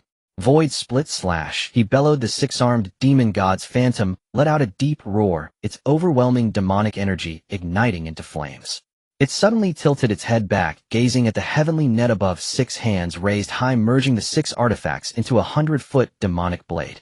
The edge of the demonic blade shimmered with a spine-chilling cold light, as if it could easily tear apart the void. Break for me. Immortal's face twisted in rage as he let out a series of desperate roars. The 6 arms of the demon god gripped the blade, and with a mighty chop struck at the heavenly net above. Not good. He plans to forcibly break this void confinement. Elder Fengshan shouted loudly. We must not let him succeed. Wang Dong roared, gripping his halberd tightly as he slashed down. Elder Fengshan and the others were not to be outdone, following closely behind. Meanwhile, Xingge took advantage of the moment when Yikanglin was fully focused on splitting the heavenly net and vanished like a ghost. The demonic blade struck the heavenly net, and upon impact the myriad runes on the net flickered, emitting a dazzling light, as if countless stars had been ignited in an instant. Initially, it seemed the heavenly net would be easily sliced apart, but in a second, Yikanglin's eyes widened, his pupils filled with utmost terror. The myriad runes on the heavenly net at the moment of the demonic blade strike not only did not shatter, but instead erupted with an even more brilliant radiance. The terrifying power of the demonic blade was completely devoured. How is this possible? Yikanglin was rendered speechless. Is a low-grade spiritual artifact so easily shattered? Suddenly, Xingge appeared behind Yikanglin, wielding a sword that cleaved through the air, sending the head soaring into the sky. The chilling sword energy surged into Yi Kanglin's head and body, causing them to explode instantaneously, turning his head and body into a rain of blood. Xingge was not yet satisfied. The spiritual fire in his hand twisted like a fire dragon, completely devouring the blood rain, reducing it to nothingness. A phantom figure floated in the high sky, seemingly still dazed from the impact of death. At that moment, an ancient jade pendant suspended in the void suddenly erupted with immense suction, drawing the phantom figure into the pendant. Xingge frowned and waved his hand, discreetly pocketing the pendant. In the instant of slaying Yi Kanglin, the system's voice suddenly echoed in Li Xing's mind. Detected low-grade curse. Heart-devouring soul-binding curse requires 3 drops of the target's heart blood, sacrifices 100 years of lifespan. Casting this curse can kill the target's close relatives within 5 generations. Note: the higher the opponent's cultivation, the lower the success rate of the curse. Do you wish to acquire it? Xingge answered without hesitation, yes. He then asked in confusion, System, why did you suddenly? Over the years he had killed countless people, but the system had only released something once before, when he killed the Dongling's Han Jie, resulting in the Blood Demon True Art. System: this system has a drop rate of 0.01. For each level increase in family rank, the drop rate will increase by 0.01. Xingge was left speechless, cursing inwardly. Is this system developed by some rapid company? Seeing that Yi Kanglin had been slain by Xingge, leaving no remains, the others displayed expressions of relief. After all, a remnant soul at the Divine Mansion stage could possess unfathomable power, and a single mistake could lead to their demise. They all halted their attacks, and Wang Dong was the first to fly over, laughing heartily at Xingge, his voice full of admiration. Masterly, your speed is truly beyond our reach. Xingge smiled slightly, his expression calm, then changed the subject, saying, This time we were able to successfully slay this demonic being thanks to all of your strong assistance. Otherwise I would have faced dire consequences. The others waved their hands repeatedly, and Wang Dong said, Masterly, you flatter us. It is everyone's duty to eliminate demonic beings. We were merely doing our part. Xingge replied earnestly, The favor you all have shown me today will be etched in my memory. In the future, if you need anything, I will certainly not refuse. Hearing this, the others revealed satisfied expressions. They had traveled great distances and risked significant danger to help Xingge slay a remnant soul of a demonic being. Wasn't this statement what they had hoped for? Dear friends, you have come from afar. As the host, I have yet to prepare a feast to entertain you. I kindly ask you to honor me with your presence at my Qingfeng Valley for a drink of humble wine. Xingge invited sincerely. After a moment's contemplation, they nodded, saying, Then we shall intrude upon you, masterly. By evening, Qingfeng Valley was ablaze with lights, hosting a grand banquet to honor the 6 innate true beings who had come to assist the Li family from afar. A troupe of extraordinarily beautiful dancers dressed in light silk danced gracefully amidst the lively music, their figures appearing and disappearing like a mirage.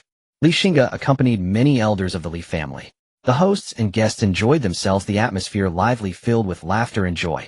The banquet lasted for over 2 hours before it concluded, further deepening the relationship between Xingge and the 6 innate true beings. After the banquet, everyone politely declined Li Xing's attempts to keep them departing on their own.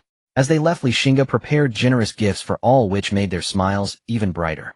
Xingge stood with his hands clasped behind his back, smiling as he watched the 6 beams of light vanish into the horizon. The smile slowly faded from his face as he raised his hand, revealing a mysterious card glimmering in green and blue light. Item name: Special Physique, Plunder Card. Status used. Plundered Physique, 10,000 Medicines, Spirit Body. Special Physique description: the most compatible physique for alchemists and spirit plant masters, inherently friendly with all plants, can stimulate the growth of spirit plants, shorten their maturation time, and can perfectly integrate medicinal properties during alchemy, resulting in higher success rates and stronger effects. It's a pity it's not a combat-type special physique. Xingge sighed softly, a hint of regret in his eyes. Yi Kanglin, being a wielder of great fortune, naturally had something extraordinary about him. This was the special physique he had plundered from Yi Kanglin using the special physique plunder card. Had it been a combat-type special physique, Xingge might have already merged it with himself. But this 10,000 medicine spirit body was rather useless to him. He felt he still didn't have enough time for his own cultivation, so how could he have time to nurture spirit plants and practice alchemy? It seemed this 10,000 medicine spirit body could only be granted to family members who had talent in spirit planting or alchemy. Xingge returned to his courtyard and took out the jade pendant he had quietly collected earlier that day. His divine sense broke through the pendant's restrictions, and a phantom figure appeared before him, looking around in confusion. Yi Kanglin. This gentle call instantly restored clarity to Yi Kanglin's gaze. He looked at Li Xingge, his eyes filled with fear and hatred. Li Xingge. Li Xingge raised his eyebrows slightly, a strand of black flame burning fiercely between his fingers, distorting the void under the intense heat. The moment the black flame appeared, Yi Kanglin felt his soul shudder. Li Xingge, what do you want to do? I want to refine your soul. Only by refining your soul can this master feel at ease. Li Xingge said with a faint smile. Yi Kanglin, upon hearing this, felt his scalp tingle, fear surging within him like a tide. This was a fate that would prevent him from even being a ghost. He shook his head frantically as if possessed. Impossible, it can't end this way. I am a traverser. I am the protagonist. The script must be wrong, it must be wrong. However, upon hearing Yi Kanglin's words, Li Xing's pupils contracted, his expression abruptly changing. Traverser? This distant term instantly distracted Li Xingge. He stared fixedly at Yi Kanglin, his voice deep. Where do you come from? Yi Kanglin suddenly paused and instinctively answered, from Blue Star. Then, as if realizing something, he abruptly raised his head incredulously, saying, You can't be a traverser too, right? Yet Li Xing's silent reaction silently answered Yi Kanglin's question. Yi Kanglin's face was filled with joy, almost incoherent with excitement. Li Xingge, you are also from Blue Star. We are fellow countrymen. You can't kill me, we are both traversers, both protagonists. If we join forces in the not-so-distant future, we will rule the entire world. Li Xingge narrowed his eyes, his murderous intent surging like a tide. He coldly chuckled. Yi Kanglin, have you ever heard of fellow countrymen meeting each other and stabbing each other in the back? Yi Kanglin instinctively took over the conversation. Then he realized, his face turning as pale as paper. He hurriedly said, Li Xingge, you can't do this. You're also from Blue Star. Killing is illegal. Fool. A strand of black flame attached to Yi Kanglin's soul, causing it to emit a piercing scream that sent chills down one's spine. His soul twisted and disintegrated under the scorching flames, ultimately vanishing into nothingness. I am Li Xingge of the Li family from Baihe. Li Xingge spoke softly, his head bowed. Within the jade pendant, there was a dormant soul force which should be the remnant soul of the divine mansion. Originally, Li Xingge intended to completely destroy this remnant soul, but after some contemplation, he ultimately decided to keep this remnant soul of the divine mansion realm. As long as it is utilized properly, this remnant soul of the divine mansion realm can still prove to be of great value in the future. Task rewards are being distributed. Congratulations, host. The 100 Ghost flag has upgraded to the 1,000 Souls flag. The host can absorb the souls of others into the 1,000 Souls flag for their use. With 781,000 available spaces, the absorbed soul level must not exceed the innate realm. Congratulations, host. One random elder of the family has awakened a special constitution. Randomly awakened special constitution. Grand Elder Li Xuantong awakened constitution fire spirit body. Introduction of the fire spirit body, a very rare fire attribute, special constitution, possessing powerful killing power, able to devour all kinds of extraordinary fire in the world to rapidly enhance strength. Congratulations, host. The hidden celestial bloodline within you has awakened. Current bloodline density 37. As the system's last words faded, a terrifying bloodline power surged within Li Xingge. It was like an ancient, ferocious beast awakening from a long slumber, instantly sweeping through his entire body. Li Xingge felt as if his blood was burning, boiling. Golden and mysterious patterns began to faintly emerge on the surface of his skin, and a faint golden mark quietly appeared on his forehead, exuding a mysterious and powerful aura. Feeling the immense power within him at this moment, Li Xingge was deeply shocked and murmured to himself, Is this the power of the celestial bloodline? Although the bloodline density was only 37, he could clearly sense the qualitative change this bloodline power brought to his strength. Whether it was the physical bodhi's strength or the speed of spiritual energy operation, both far exceeded before. If he previously could fight to a standstill against mid-innate realm cultivators using his full strength and driving the Tao demon golden core to manifest the three-fiend demon god now awakened with the celestial bloodline, he was confident he could slay any mid-innate realm cultivator. Fighting to a standstill and slaying are entirely two concepts. Among equal realms, defeating an opponent may not be difficult, but killing them is as hard as ascending to the heavens unless one possesses the absolute strength to crush opponents of the same realm. Yet Li Xingge, with early innate realm cultivation, now possessed the strength to slay mid-innate realm cultivators. This would undoubtedly shock the entire great Zhou dynasty. For as one cultivates further, it becomes increasingly difficult. Each breakthrough of a minor realm takes at least several decades, and it could even take hundreds of years. In fact, many people may never surpass it in their lifetime. This also leads to the vast differences between each minor realm. Later on, the performance of strength varies greatly. A mid-innate realm cultivator can easily defeat several, or even more early innate realm cultivators. The difficulty of crossing realms to fight back is evident. At the moment Xingge awakened the celestial bloodline, a towering phantom appeared majestically high above Qingfeng Valley. It stood high above, towering over 1,000 feet, surrounded by intricate and profound laws of heaven and earth forming dazzling halos. As it appeared, the void began to collapse inch by inch, and the violent spatial turbulence surged forth. This space could not bear the power of this majestic phantom at all. Its face was blurred, yet it exuded an overwhelming majesty, as if it were the ruler of this heaven and earth overlooking all living beings. Xingge sensed the changes happening outside Qingfeng Valley. His expression changed, and he hurriedly flew out. As soon as he emerged, he saw the majestic phantom like a deity. Upon seeing that majestic phantom, Xingge's heartbeat suddenly quickened, as if he had witnessed some great. Though he had awakened the celestial bloodline, and his power had surged in front of this majestic phantom, he felt as small as an ant. The gaze of the majestic phantom slowly swept across Qingfeng Valley, ultimately landing on Xingge. In that instant, Xingge felt as if his soul had been seen through, and all his secrets could not escape. The gaze of the majestic phantom carried a hint of scrutiny, and after a moment it nodded, revealing a look. The celestial bloodline has finally awakened. The voice of the majestic phantom was deep and grand, resonating like the sound of the Tao, causing the entire space to tremble. Xingge's heart trembled. He took a deep breath, forcibly suppressing the shock and fear within him, and respectfully clasped his hands in salute to the majestic phantom. "I am Xingge, paying my respects to you, senior." The majestic phantom slowly nodded but did not speak. It raised a hand pointing, and a brilliant golden light shot out from its fingertip. Xingge barely had time to react before the golden light had already entered his forehead. Xingge felt a booming sound in his mind, as if countless ancient, obscure, and profound characters were flooding into his consciousness. The Primordial Chaos Sutra. This is a cultivation technique, the grade unknown. Yet every word and sentence seems to contain the truths of heaven and earth imbued with endless power. "Senior, you." Xingge opened his mouth, intending to ask something. But the majestic phantom shook its head. "No need to ask more, you and I will meet again someday." After saying this, the majestic phantom transformed into countless specks of starlight, and slowly, as it vanished, the collapsing void quickly healed, and the raging spatial turbulence disappeared, restoring peace to the heavens and earth. If it were not for the Primordial Chaos Sutra, in his mind Xingge would have doubted whether he had just experienced an illusion. What kind of existence was he to be so terrifying? Xingge stood in place, unable to calm down for a long time. "Master, why are you still awake so late?" A frail, light-hearted laugh came from behind. Xingge turned around to see the speaker was Grand Elder Li Xuantong. "Did you not see the existence from just..." Li Xuantong, upon hearing this, looked around in confusion. The next day, Xingge bestowed the Wan Yao spiritual body upon the most talented alchemist in the clan, Li Yuran. Deep within the winding mountains there stood a majestic, immortal mountain towering over 3,000 zhang high.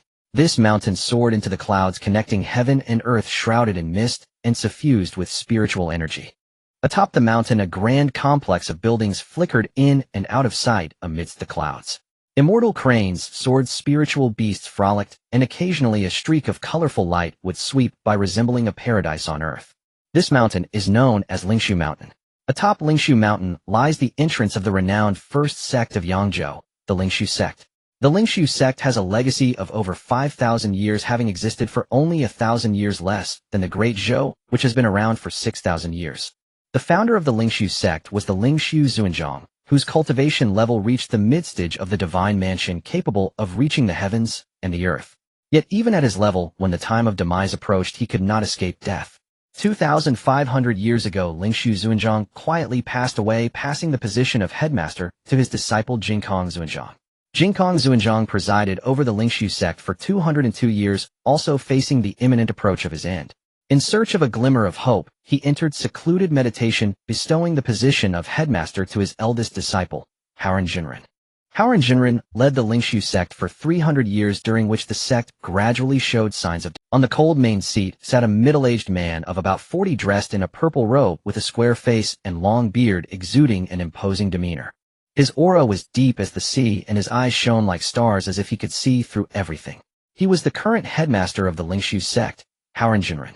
His cultivation had reached the latest stage of the innate realm. His sharp gaze swept over the old and young figures standing in the palace, knitting his brows slightly. "Cui Jianghe, is what Ruer said true?" The old and young figures were none other than the recently returned Cui Lao, and Yi Rou. Howren Zinran's indifferent tone made Chui Lao's heart tremble. He clasped his hands and hurriedly explained, reporting to the headmaster what the young lady said is not false, but my disciple's actions were indeed compelled by circumstances. Upon returning to the Lingshu sect, Yi Rou immediately recounted Chui Lao's cruel act of slapping her. My daughter is not someone you can touch, your explanation must satisfy me or else. Howren Zinran's eyes revealed a trace of cold light, his tone laced with chill. Chui Lao felt a layer of fine cold sweat break out on his forehead. Suppressing the fear in his heart, he trembled as he said, Please, headmaster, judge wisely. If I had not acted this way, the young lad's life would be at stake. Howren Zinran sneered. What is there someone daring enough to kill my daughter? Chui Lao's face was filled with bitterness as he nodded. Tell me who is so bold. Howren Zinran's voice was as chilling as ice, causing the temperature in the entire hall to drop to freezing point. Chui Lao felt as if he were in an ice cellar and hurriedly said, It is the head of the Shenglong Manor, the Baihe Li family. Li Xingge. Li Xingge. Upon hearing this name, Howren Zinran furrowed his brows. As the headmaster of the first sect of Yangzhou, his information was naturally well informed. Li Xingge, a prodigious figure who rose to prominence in Yangzhou, was certainly not unfamiliar to Howren Zinran. An innate realm expert under 20 years old, truly astonishing. For over 5,000 years the Lingshu sect had nurtured countless talents, yet not a single one could compare to Li Xingge. Howren Zinran had even joked with the elders of the sect, lamenting that if such a prodigy were his disciple, he would not be so eager for the position of headmaster. I have no enmity with Li Xingge. Why would he want to kill my daughter? Does he presume to look down on others due to his... A terrifying pressure inadvertently emanated, causing Chui Lao to tremble in fear. Chui Lao quickly said, It is not so, headmaster, please listen to my detailed explanation. Howren Zinran nodded slightly. Seeing this, Chui Lao recounted the entire story to Howren Zinran. After finishing, he anxiously looked at Howren Zinran. Ruer is the situation as Chui Jianghe described. Howren Zinran turned to Yi Rou, his gaze carrying a hint of scrutiny. Yi Rou felt a tightening in her chest under Howren Zinran's gaze. Although she hated Li Xingge, she dared not lie before Howren Zinran. She could only brace herself and say what Chui Lao said is true, but father, that member of the Li family and Li Xingge were indeed extremely arrogant. They not only disrespected me, but also looked down upon you and the Lingshu sect. I revealed my identity, yet Li Xingge still attempted to kill me. If it were not for the protective talisman you gave me, you might never see your daughter again. Thinking of the perilous situation at that time, Yi Rou felt a mix of grievance and fear, and tears uncontrollably streamed down her fair cheeks. Howren Zinran gazed at Yi Rou, who looked like a weeping pear blossom, his eyes flashing with a hint of tenderness. He felt he owed something to this daughter, but more than that there was coldness. He waved his hand at Chui Jianghe. You did well, your presence is no longer needed here. You may leave now. Hearing this, Chui Jianghe breathed a sigh of relief and bowed to Howren Zinran, saying, Disciple takes my leave. He then left without looking back. After Chui Jianghe left, Howren Zinran swiftly slapped Yi Rou's face with a resounding smack, knocking her to the ground, and angrily shouted, After living in the Yi family for several years, do you really consider yourself a Yi family member? Do not forget your surname is Chui. Yi Rou covered her swollen face, unable to believe, Father, you have disappointed me greatly. For the sake of a group of unrelated outsiders, and for a fool with no sense of reverence, you placed yourself in danger. Father, it's not like that. Yi Rou shook her head vigorously and wanted to argue, but was interrupted by Howren Zinran. Ruer, do you think that as the headmaster of the Lingshu sect, I hold great power and enjoy boundless glory? Yi Rou looked bewildered. Wasn't it so? Her father, the headmaster of the first sect of Yangzhou, commanded hundreds of thousands of disciples, wielding immense power and prestige. However, Howren Zinran's observation caught every trace of her reaction. A hint of weariness and helplessness flashed in his eyes. Enough speaking further with you is of no use. Howren Zinran had completely lost hope in this daughter. So be it from the start, he should not have held too high expectations. Howren Zinran waved his sleeve and strode toward the main hall entrance while Yi Rou shouted from behind, Father, where are you going? I'm going to seek an explanation from him. Although you may be foolish, my daughter Chui Howren is not someone who can be bullied by just anyone. His cold voice echoed in the palace. Today he would see what this renowned young prodigy had to rely on to dare to disregard the Lingshu sect and him, Chui Howren. As soon as he stepped out of the hall, Chui Howren's brows furrowed. Two middle-aged men dressed in the garb of the Lingshu sect strode towards him. The two men greeted him, saying, Greetings, Master Senior Brother. Chui Howren coldly glanced at them and replied, What brings you here, junior brothers? There are 3 direct disciples under the esteemed Master Xingge. The eldest disciple, Howren Zinran, is the head of the Lingshu sect. The second disciple, Haolang Zinran, is the deputy head. The third disciple Hao Jinren is the Grand Elder of the Lingshu sect. All three direct disciples possess strength in the late stage of foundation establishment. The slightly taller one is Haolang Jinren. Unfazed by Cui Haoran's icy gaze, he chuckled lightly and asked, "What does Master Senior Brother plan to do?" Cui Haoran sneered coldly, saying, "Do I need to report my actions to you junior brothers?" Hao Jinren forced a smile, saying, "As the head of the Lingshu sect, Master Senior Brother naturally does not need to report his whereabouts to us. However, if you intend to do something that harms the interests of our sect, we cannot just stand by and watch." Haoran's eyes grew colder as he replied, "What do you mean by that, junior brother?" "You know what I mean, Master Senior Brother," Hao Jinren retorted. Cui Haoran scoffed, "You two are quite well informed." The two men fell silent. "Clear the way," Cui Haoran commanded in a deep voice. Yet the two remained steadfast, showing no intention of moving. The atmosphere grew tense. "Master Senior Brother, I know what you intend to do, but the Lingshu sect is not just yours. As the supreme leader, your actions must prioritize the interests of our sect," Haolang Jinren stated earnestly. "What second brother said is reasonable. Please think it over, Master Senior Brother," Hao Jinren echoed. Cui Haoran narrowed his eyes, and facing the aggressive stance of his two junior brothers, he sneered, "You two are really good at talking without feeling any pain." Haolang Jinren replied calmly, "Master Senior Brother, do not judge us with the narrow mind of a petty person. We are only considering the interests of the Lingshu sect." Cui Haoran clasped his hands behind his back, tightening his fists until the veins on his hands bulged from the... He suppressed his anger, thinking, since when did the deputy head and the Grand Elder of the Lingshu sect become cowards, fearing even a junior who just entered the foundation establishment? A junior who just entered foundation establishment is naturally not to be feared, but Master Senior Brother should not forget who stands behind him. Haolang Jinren remarked, "I know this better than you. Since you understand, then you must also know that after Master closed himself off for nearly 300 years, our Lingshu sect has changed. Many wish to pull us down from our position as the top sect in Yangzhou. If you let that Ouyang Zhouping stand against us for your personal matters, it could destroy our sect, which has stood for over 5,000 years. What a grand accusation." Cui Haoran retorted angrily, laughing bitterly. "You two claim to care for our sect, but you know very well the reasons for our decline over the years." The expressions of the two suddenly changed. Hao Jinren said, "Master Senior Brother, further discussion is pointless. This path is blocked, please turn back." Cui Haoran glared at them deeply, snorted coldly, and angrily shook his sleeves as he turned to leave. Once Cui Haoran completely disappeared from their sight, both men revealed satisfied smiles. "Second brother, by stopping him this time from helping his illegitimate daughter, he has lost a great deal of face. We've given our little junior sister a good venting of her frustrations," Hao Jinren said proudly.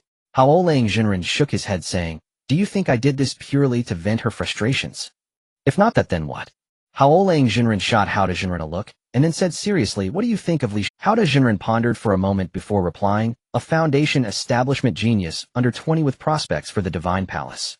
His expression turned somewhat gloomy when he mentioned Li Xing's potential. Both he and Haolang Jinren possessed 5th-grade talents.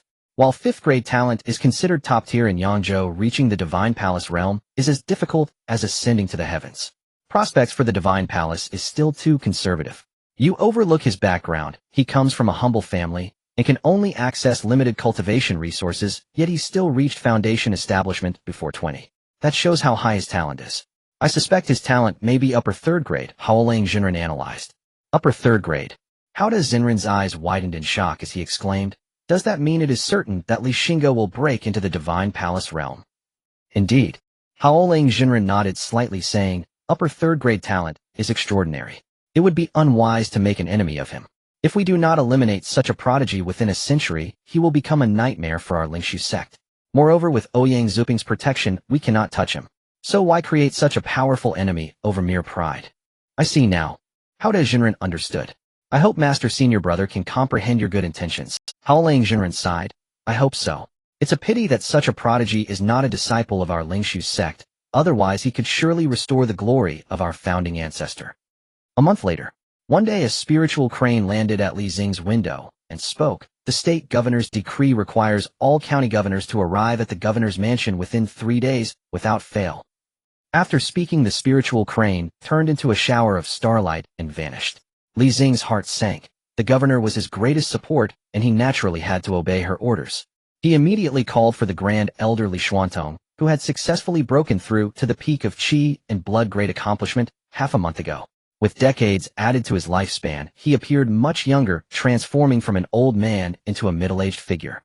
Grand Elder, the state governor's spiritual crane, just delivered a message commanding all county governors to reach the state mansion within 3 days, Xingge said gravely. The Grand Elder, upon hearing this, was astonished. Summoning all county governors. Something big must have happened in the state. Xingge shook his head, saying, I don't know either. Time is of the essence. I will prepare to leave shortly. Please take care of the family in my absence, Grand Elder. The Grand Elder nodded. Do not worry, the head of the family can go with peace of mind. The family is in my hands. A quarter of an hour later, a streak of light shot out from Qingfeng Valley, flying towards the state mansion in Wujuan. Wujuan, the location of the Yangzhou prefectural government, is a hub of connectivity with waterways crisscrossing, making it the largest and most prosperous county in Yangzhou. 2 days later, Xingge arrived at the prefectural government alone. The first thing he did upon arrival was to visit the Sima residence to see Yangzhou Sima Fuyu. Fuyu was very pleased with Li Xing's arrival. After a bit of casual conversation, he asked, My dear nephew, do you have any idea why the governor has summoned us all? Xingge couldn't help but inquire. Upon hearing this, Fuyu's expression grew serious. He lowered his voice and said, You are no outsider, so I won't hide it from you. The governor has summoned the county leaders primarily due to the rampant activities of the demonic sect. Demonic sect rampant. Li Xing's pupils constricted. Indeed, a year ago, a demonic figure of the divine abode realm appeared in Taizhou, known as the Blood Dark Sovereign. This villain established a demonic sect called the Blood Demon Sacred Cult in Taizhou, claiming to be the Grand Protector. After its establishment, countless demonic beings flocked to it, and within a year the Blood Demon Sacred Cult grew immensely. Last month, the Taizhou governor personally led troops to suppress the Blood Demon Sacred Cult, but was severely injured by the Blood Dark Sovereign and had to flee in disgrace, with nearly 100,000 cultivators lost in battle. The influence of the Blood Demon Sacred Cult has only increased, with half of Taizhou now under its control. However, this demonic sect has grand ambitions. A few days ago, a group of demonic beings infiltrated our Yangzhou to probe its weaknesses, but the Tianfeng army received word in advance and captured them all. After severe interrogation, those demonic beings revealed that the Blood D. After saying this, Fuyu took a sip of the spirit tea from the table. I see now. Xingge suddenly understood. Then isn't Yangzhou in danger? Xingge expressed his concern. Although he wished for chaos in the world, he hoped it wouldn't happen just yet. Fuyu chuckled confidently, saying, My dear nephew, there is no need to worry. Yangzhou is not like Taizhou. We have 37 counties, and powerful cultivators are as numerous as the fish crossing the river. Moreover, the governor's strength far exceeds that of the Taizhou governor. If the Blood Demon Sacred Cult dares to come, they will surely meet their doom here. We will discuss matters tomorrow. Speak cautiously, the governor has a bad temper, Fuyu reminded. Xingge nodded. You can rest assured I am not a reckless person. The next day at the governor's residence, the atmosphere was heavy and solemn. The county leaders of Yangzhou gathered together. Familiar faces whispered to each other, speculating on the governor's intentions for calling them all. Some people also cast their gaze on Xingge, their eyes filled with scrutiny and curiosity. After all, a 20-year-old county leader was truly unheard of. The chief officer has arrived, and the Sima has arrived. A loud voice called out from outside, announcing the arrival of the chief officer and the Sima, the highest civil and military officials of Yangzhou. The chief officer was Fu Tiansheng, the head of the prestigious Fu family in Wujuan, with latestage innate cultivation.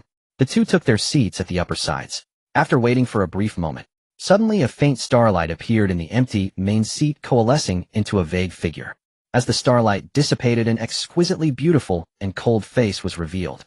She appeared to be around 20, wearing a luxurious hairpin, her face covered with a thin veil and dressed in a phoenix robe. Between her brows was a peach blossom mark, and her narrow, elongated eyes were filled with indifference. Her beauty momentarily stunned Xingge. Once he regained his senses, he quickly lowered his head. This woman was not someone he could gaze upon casually, for she was the actual supreme ruler of Yangzhou, the Duke of Dezhou, Ouyang Fengchai, whose cultivation had reached the midstage of the divine abode realm. Everyone bowed deeply and greeted, We pay our respects to Duke Wu. Everyone please rise, Ouyang Fengchai said lazily, lifting her hand. Thank you, Duke Wu. Has everyone arrived? Ouyang Fengchai played with her delicate fingers, not lifting her head. Fu Tiansheng cupped his hands and replied, Reporting to Duke Wu, all 37 county leaders are present, none missing. Then let us begin, Ouyang Fengchai said indifferently. Fu Tiansheng nodded, stood up, and addressed the assembled county leaders with a serious expression. Everyone, the urgent edict from Duke Wu is regarding the rampant activities of the demonic beings. Upon hearing this, the expressions of the county leaders instantly became solemn. The demonic beings that could draw such concern from Duke Wu were surely not to be trifled with. What followed from Fu Tiansheng's speech was no different from what Fu Yu had said. After finishing, Fu Tiansheng knelt back down. Ouyang Fengchai lightly parted her red lips. The ambitions of the blood demon sacred cult are glaringly obvious. If not handled well, Yangzhou will fall into chaos like Taizhou, so I have decided. Ouyang Fengchai cast her gaze over everyone present. I command you to summon 2 innate cultivators and 100 qi and blood from each of your jurisdictions within 1 month to the prefectural government to form the demon exterminating army ready to respond to the blood demon sacred cult. Everyone's hearts trembled at her words. This task would not be easy to accomplish. Yet no one dared to stand up and oppose. If any county fails to provide personnel, you shall be responsible for filling in. Also, you must strengthen defenses and be wary of the infiltration of the blood demon sacred cult. If any county encounters trouble, I, with the Tianfeng sword, will not spare you. Ouyang Fengchai suddenly raised her head, the cold light flashing in her autumn-like eyes. Her voice, though soft, carried an undeniable authority that made everyone present feel a chill. We shall strictly adhere to Duke Wu's orders. Everyone bowed again. Good. Ouyang Fengchai's figure slowly faded away. After she left, everyone let out a long sigh of relief. The pressure brought by Duke Wu was simply overwhelming. Everyone, the matters entrusted by Duke Wu must be handled swiftly. Otherwise, if Duke Wu seeks your heads, there will be nothing I can do. Fu Tiansheng chuckled lightly, as if joking.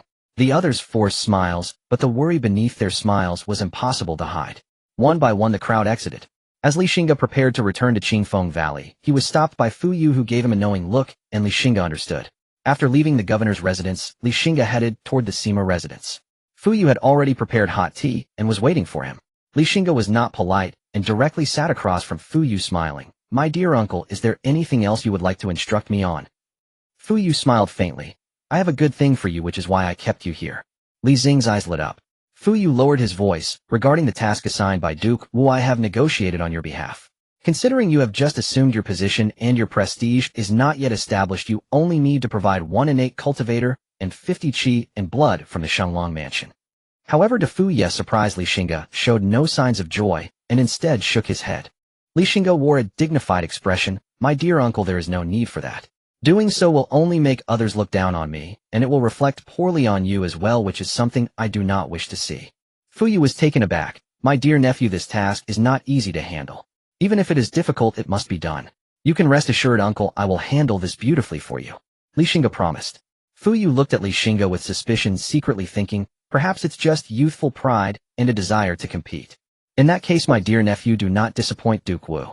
Otherwise, if the task fails, I will not be able to protect you. Fu Yu spoke these words, but he decided to leave a way out for Li Xingge, so that if he messes up, there would still be a way to salvage it. Half an hour later, Li Xingge left the Sima residence.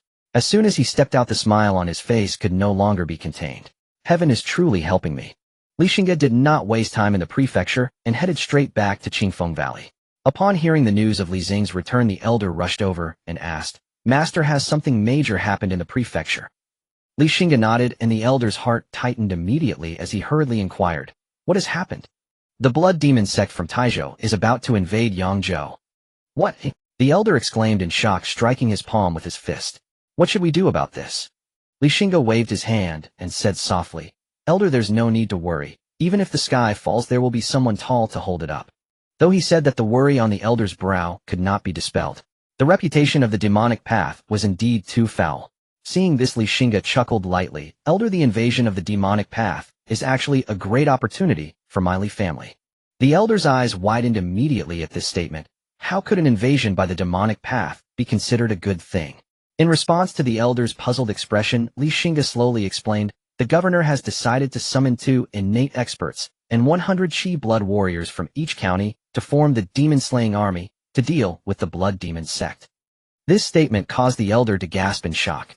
2 innate experts and 100 qi blood warriors. The governor truly has grand ambitions.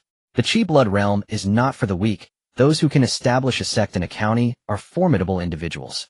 In Yangzhou's 37 counties, if the governor's orders are followed, that would mean 74 innate experts and 3,700 qi blood warriors. What a terrifying force this would be. If not for the invasion of the demonic path, the elder would suspect that the governor was preparing to raise an army to rebel against the great Zhou dynasty. Master, this order from the governor is not easy to handle. The elder's expression was grave. Since the blood demon sect could cause the governor to be so cautious, they must be no ordinary foe. If war broke out, there could very well be massive casualties.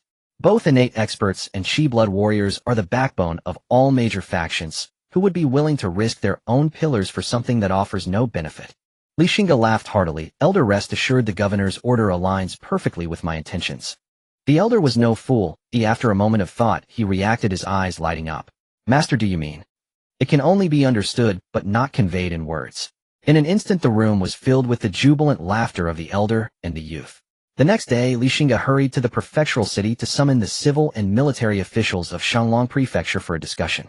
Over 100 civil and military officials of Shanglong Prefecture gathered. The county magistrate Dou Chongying and the commander Zheng Songfeng knelt on either side at the top, holding their swords. Brother Xingge, do you know why the esteemed governor has summoned us? Dou Chongying could no longer contain his curiosity and asked Zheng Songfeng. Zheng Songfeng shook his head and smiled ruefully. Brother Dou, it's not that I'm hiding it from you, but I truly do not know. Dou Chongying's expression changed slightly. Seeing this, Zheng Songfeng smiled and said, Brother Dou, do not rush. Once the esteemed governor arrives, we will naturally understand. Dou Chongying's expression returned to normal as he nodded. Suddenly a heavy sound of footsteps came from outside the prefectural office, and everyone immediately stopped whispering, sitting up straight, and turning their heads to look outside. They saw Xingge in a bright red governor's robe with a jade belt around his waist, hand resting on his sword, striding in with a group of armored soldiers surrounding him. His powerful strides echoed crisply on the wooden floor, each step seeming to pound on the hearts of the onlookers. Xingge walked straight to his governor's throne without looking aside. The armored soldiers split to either side of the prefectural office, one hand on their waist and the other on their swords. This scene reminded people of some unpleasant memories, causing their hearts to tremble. Xingge turned around, his sharp gaze sweeping across the civil and military officials present before he calmly took his seat. As Xingge sat down, all the civil and military officials stood up in unison and bowed to him, saying, "We pay our respects to the esteemed governor." Xingge wasted no time and got straight to the point. Everyone, the purpose of gathering you here is to convey the orders of the esteemed governor. Hearing this, everyone held their breath and focused, waiting for what was next. To guard against the invasion of the demonic sect, the esteemed governor wishes to summon 2 innate experts and 100 chi blood warriors from each county to the prefecture to form the demon-slaying army. Li Xing's words caused the expressions of everyone to change dramatically. If it weren't for Li Xing's overwhelming authority, the prefectural office would likely have erupted in chaos at this moment. Dou Chongying and Zheng Songfeng exchanged a glance, their expressions gravely serious.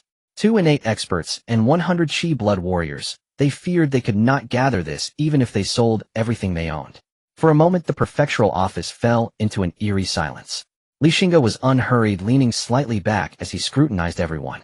Zheng Songfeng glanced around, and seeing no one speak, took a deep breath and stood up. He cupped his hands in salute to Xingge and gritted his teeth, saying, "Esteemed Governor, my Xingge family may have shallow foundations, but we are willing to share your burdens, and my Xingge family is willing to contribute 8 chi blood warriors." Instantly the hall was in an uproar. Dou Chongying's eyes widened. As far as he knew, the Xingge family had indeed risen in recent years, thanks to the Li family, but they had barely 10 chi blood warriors, counting Zheng Songfeng himself. Has Zheng Songfeng gone mad to show loyalty to the esteemed governor? Does he not realize how dangerous it is to fight against the demonic path? Xingge nodded slightly, a smile playing at the corners of his mouth. He then looked at Dou Chongying, who stiffened, and said, "Esteemed governor, my Dou family is willing to contribute 15 chi blood warriors." As these two spoke, others gradually began to voice their willingness. "I, the Qi family of Shixian, am willing to contribute 2 chi blood warriors. I, the Qin family, am willing to contribute 2 chi blood warriors." Xingge found one of the Qin family officials somewhat familiar. After a closer look, he remembered it was Qin Shuyo, the head of the Qin family, one of the 9 major families in Baihe County. Back then, the 5 major families of Baihe County conspired to destroy the Li family. Qin Shuyu took a great risk to come to Qingfeng Valley to inform them, allowing the Li family to lay plans in advance and trap the 4 major families. Subsequently, Qin Shuyu led the entire Qin family to join under the Li family, becoming a vassal of the Li family. Stepping on the corpses of the 4 major families, the Li family ascended to dominance in Baihe County, and the Qin family was undoubtedly deserving of credit. In dealing with such an elder family, the Li family did not treat them poorly, not only providing resource support, but also securing a mid-level official position for Qin Shuyu in the prefecture. However, the Qin family had only recently established themselves, and there were not many talented members in their clan. As of today, the Chen family had only 3 Qi blood warriors. The Hao family will contribute 1 Qi blood warrior. A middle-aged man with a darker complexion declared loudly. This face. Li Xingge fell into recollection. Hao Ergu is not a very pleasant name. From now on you shall be known as Hao Zhongli. So it's him. The Hao Ergu who once killed his brother to save his clan is now also a Qi blood warrior. Hao Zhongli, how many Qi blood warriors does your Hao family have? Hao Zhongli showed a look of shame and said, Esteemed governor, my Hao family has only 1 Qi blood warrior, which is me. Li Xingge raised an eyebrow intrigued and said, Do you know that battling against the demonic path is extremely dangerous? You may very well not return or if you fall on the battlefield. Hao Zhongli showed no hesitation, kneeling down with a thud, bowing and saying, Everyone in the Hao family from the elderly to the children is willing to fight to the death for the esteemed governor to repay your kindness. Excellent. This minor character, nearly forgotten by Li Xingge, had returned to his sight today. The Guo family of Dong County is willing to contribute 1 Qi blood warrior. The Zhang family is willing to contribute 1 Qi blood warrior. The Zhao family is willing to contribute 1 Qi blood warrior. In just a short tea break, over 70 Qi blood warriors were gathered. For a moment, those who had remained silent felt as if they were sitting on needles, cold sweat pouring from their foreheads. These individuals were only a small portion, and the majority belonged to the 3 prominent families, the Xie Wang and Ge families. Zhang Sanfeng looked at these people, his gaze turning icy as he reprimanded, What do you not wish to share the burdens of our esteemed master? Others also turned their eyes towards these individuals, their expressions filled with dissatisfaction. What do you 3 prominent families consider yourselves above others, unwilling to contribute? Do you expect us to take all the risks? Finally, a Wang family official could not bear the pressure any longer, standing up and tremblingly saying, Esteemed master, my Wang family is willing to offer 5 lives. The Xie family quickly followed suit. The Xie family is willing to offer 3 lives. A stout middle-aged official then spoke. The Ge family is willing to offer 1 life.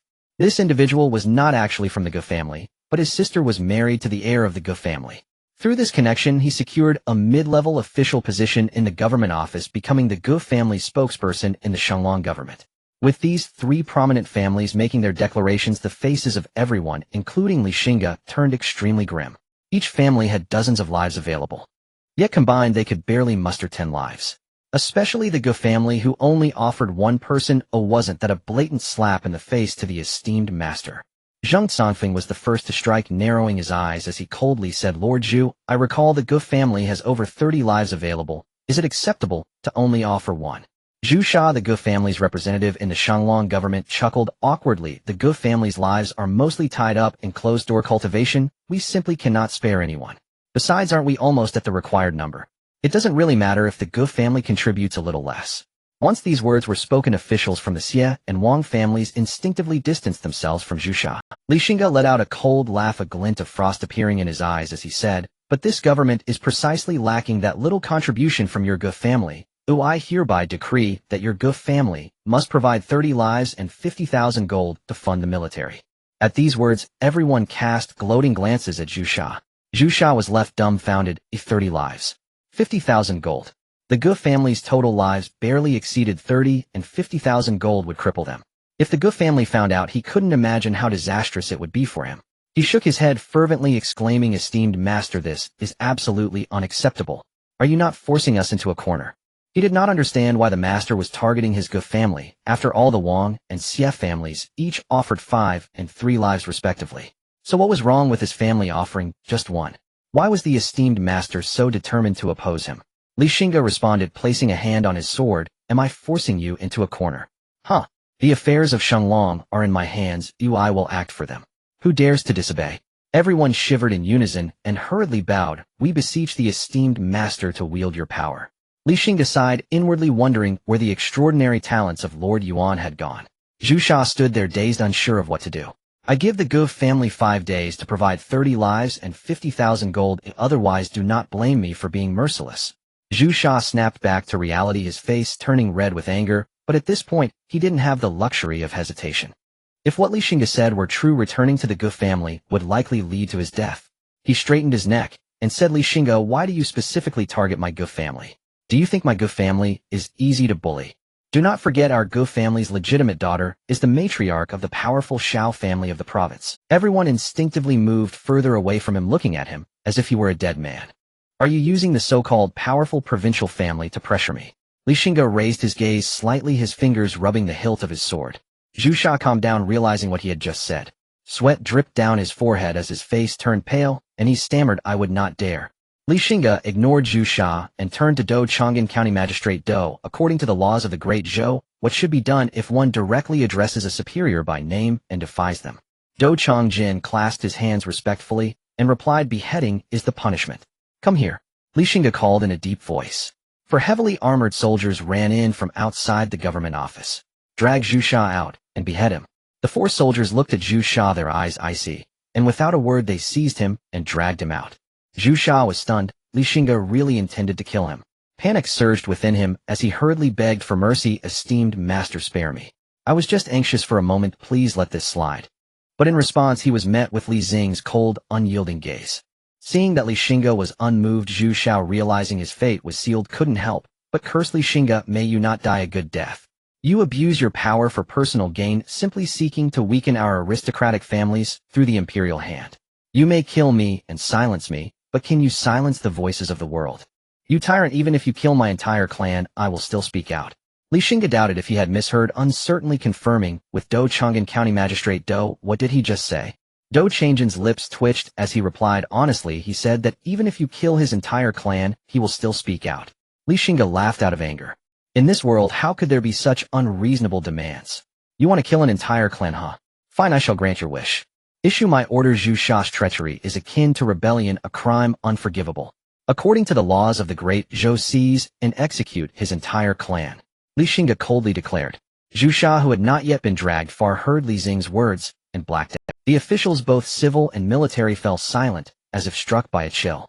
Although Zhu Sha is dead, the Ge family must provide 30 lives and 50,000 gold, not a single bit less. Additionally, the Xie family will contribute 1 innate expert and 25 lives, while the Wang family will contribute 1 innate expert and 15 lives. Officials from the Xie and Wang families abruptly raised their heads, their faces filled with shock and anger. What was the esteemed master trying to do? Was he aiming to drain the resources of the Xie and Wang families? Was he not afraid of a fallout with the Xie and Wang families? Did he not realize that turning against them could jeopardize his position as the esteemed master? But in light of Zhu Sha's example, no one dared to act rashly. Zheng Songfeng and Do Changjin exchanged glances, both revealing expressions of relief. It seemed that initially the esteemed master had no intention of making them contribute, he merely wished to test them. Fortunately, they had once again made the right choice. But soon they could not help but begin to worry. The esteemed master was pressuring the 3 prominent families. If they united, the master's position could become perilous. These 3 families controlled half of Shenglong. If they revolted, the situation could spiral out of control, and the esteemed master might not be able to bear the consequences. As the results of the county council were announced, they stirred up a storm in Shenglong Prefecture. Those with insight expressed their concerns and lamented, sensing that a tempest was brewing in Shenglong Prefecture. Yet who will be the last one laughing? The Xie family of Jinshan, the Xie clan's domain. Xie Baifeng, the head of the Xie family, looked at the message delivered by the Xie family's officials, trembling hands, his face dark as thunder. After a moment, Xie Baifeng could no longer contain the fury within him, tearing the paper in his hands to shreds. Then, in the terrified gaze of the maidservants in the room, he slammed his palm down on the table before him, shattering it with a loud crack, with splinters flying everywhere. Xie Baifeng's teeth ground together, angrily cursing, "This insolent brat is bullying us too much. My Xie family will not share the same sky as him. Master, please calm down." The maidservants in the room were so frightened they fell to the ground. Xie Baifeng's eyes turned cold as he drew the sword hanging on the wall, viciously slashing at the several servants, mercilessly striking down dozens of blows. Only when his face was covered in blood did Xie Baifeng finally calm down. The servants were already reduced to a pile of minced meat. Wiping the blood from his face, Xie Baifeng coldly commanded, "Someone." Several cultivators from the Xie family pushed the door open and entered, saying, "Master, clean this up." Understood. The few looked at the ground covered in minced meat with indifference, clearly accustomed to such matters. After bathing and burning incense, Xie Baifeng arrived at the isolation chamber of the Xie family's ancestor. He hesitated for a moment, took a deep breath, and bowed towards the stone chamber, saying, "Unfilial descendant, Xie Baifeng requests the ancestor to emerge from seclusion. The family is at a critical juncture of life and death."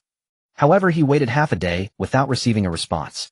Just as Xie Baifeng was about to speak again, the heavy stone door slowly opened, and the Xie family's ancestor dressed in a white robe and radiating an immortal aura emerged from the stone chamber.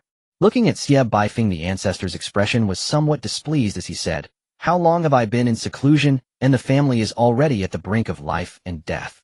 You'd better give me a reasonable explanation or my palm won't recognize people." Xie Baifeng instinctively touched his face and shivered. He hurriedly replied, "Ancestor, if it weren't for the family facing a life-and-death crisis, I wouldn't dare disturb you. It is truly that Xingge has gone too far wanting to uproot my Xie family." Xingge. Hearing this name, the ancestor's expression turned serious as he frowned and asked, "What has he done?" "A few days ago, the governor ordered all county lords to summon powerful individuals to the state capital to form the demon-slaying army to guard against the blood demon sacred cult. That scoundrel Xingge actually abused his power, specifically demanding my Xie family to send one innate expert and 25 warriors. Ancestor, my Xie family has only one innate expert and barely 40 warriors. If we follow his demands, my Xie family could be completely drained. Moreover, the battlefield is perilous. If anything were to happen to you on the battlefield, my Xie family would be finished." Xie Baifeng said with a face full of anger and worry. "What?" The ancestor's mouth dropped open in shock. "This is outrageous. What about the Wang and Ge families?" "The Wang family is slightly better off, only needing to send one innate expert and 15 warriors. The Ge family is in dire straits as a distant relative angered Xingge, leading to the massacre of over 10,000 of their kin. Xingge is still not satisfied and demands 30 warriors from the Ge family. Gold 500,000 taels," Xie Baifeng said bitterly. "Has Xingge gone mad?" The ancestor of the Xie family was in disbelief. To simultaneously target the three great families of Xie Wang and Ge, does he truly think he is Fu Yu? Or has his position as the prefect made him so arrogant that he has lost his senses? "Ancestor, what should we do now? Xingge is pushing us to our deaths," Xie Baifeng said anxiously. The ancestor of the Xie family pondered for a moment, then sneered. "If this Li family were only targeting my Xie family, we might have some trouble, but he dares to target all three great families at once. He is asking for death." Upon hearing this, Xie Baifeng's eyes lit up. "Baifeng, you must immediately send envoys to the Wang and Ge families, inviting the ancestors of the Wang family and the head of the Ge family to Jinshan, saying that I have important matters to discuss with them." The ancestor of the Xie family ordered. "Yes, ancestor, I will handle it right away." Wang family. The ancestor of the Wang family hurriedly called for Wang Tongming, a third-tier alchemist. Although Wang Tongming only had the cultivation of blood warriors, his status as a third-tier alchemist equated him to the ancestor of the Wang family. In terms of influence, he possibly surpassed the ancestor. When Wang Tongming arrived, the ancestor of the Wang family and the head of the Wang family, Wang Tongyun, were already waiting for him. "Tongming, you finally arrived," the ancestor of the Wang family said with a somewhat grave expression. This made Wang Tongming's heart tighten, and he hurriedly asked, "Ancestor head, what has happened?" "Xingge is about to make a move against our families," the ancestor of the Wang family said solemnly. Wang Tongming was stunned, unable to believe it, and said, "Ancestor, how could this be?" The ancestor of the Wang family forced a smile. "Though I wish it weren't true, the facts are as such." Wang Tongyun recounted Li Xing's actions to Wang Tongming. After hearing this, Wang Tongming gasped, "Where does he get such audacity?" The ancestor of the Wang family shook his head. "I am uncertain." "Then, ancestor, what do you want me to do?" The ancestor of the Wang family was direct. "I want you to mobilize your connections to pressure Xingge to abandon this ridiculous idea." Wang Tongming, as a third-tier alchemist, had many who relied on him. Many powerful individuals owed him favors. If these individuals united, it would be an unignorable force. This is also why the Wang family has always remained aloof. What if he doesn't yield? If he doesn't yield, the ancestor of the Wang family sneered, a cold glint flashing in his eyes as he said, "If he doesn't yield, then we can only join forces with the Xie and Ge families and confront him." Wang Tongming, upon hearing this, quickly waved his hands. "Ancestor, this move is utterly misguided and must not be done." The ancestor of the Wang family frowned, confused, and asked why. "Ancestor, the examples of the Zhang and Lu families are still fresh in our minds.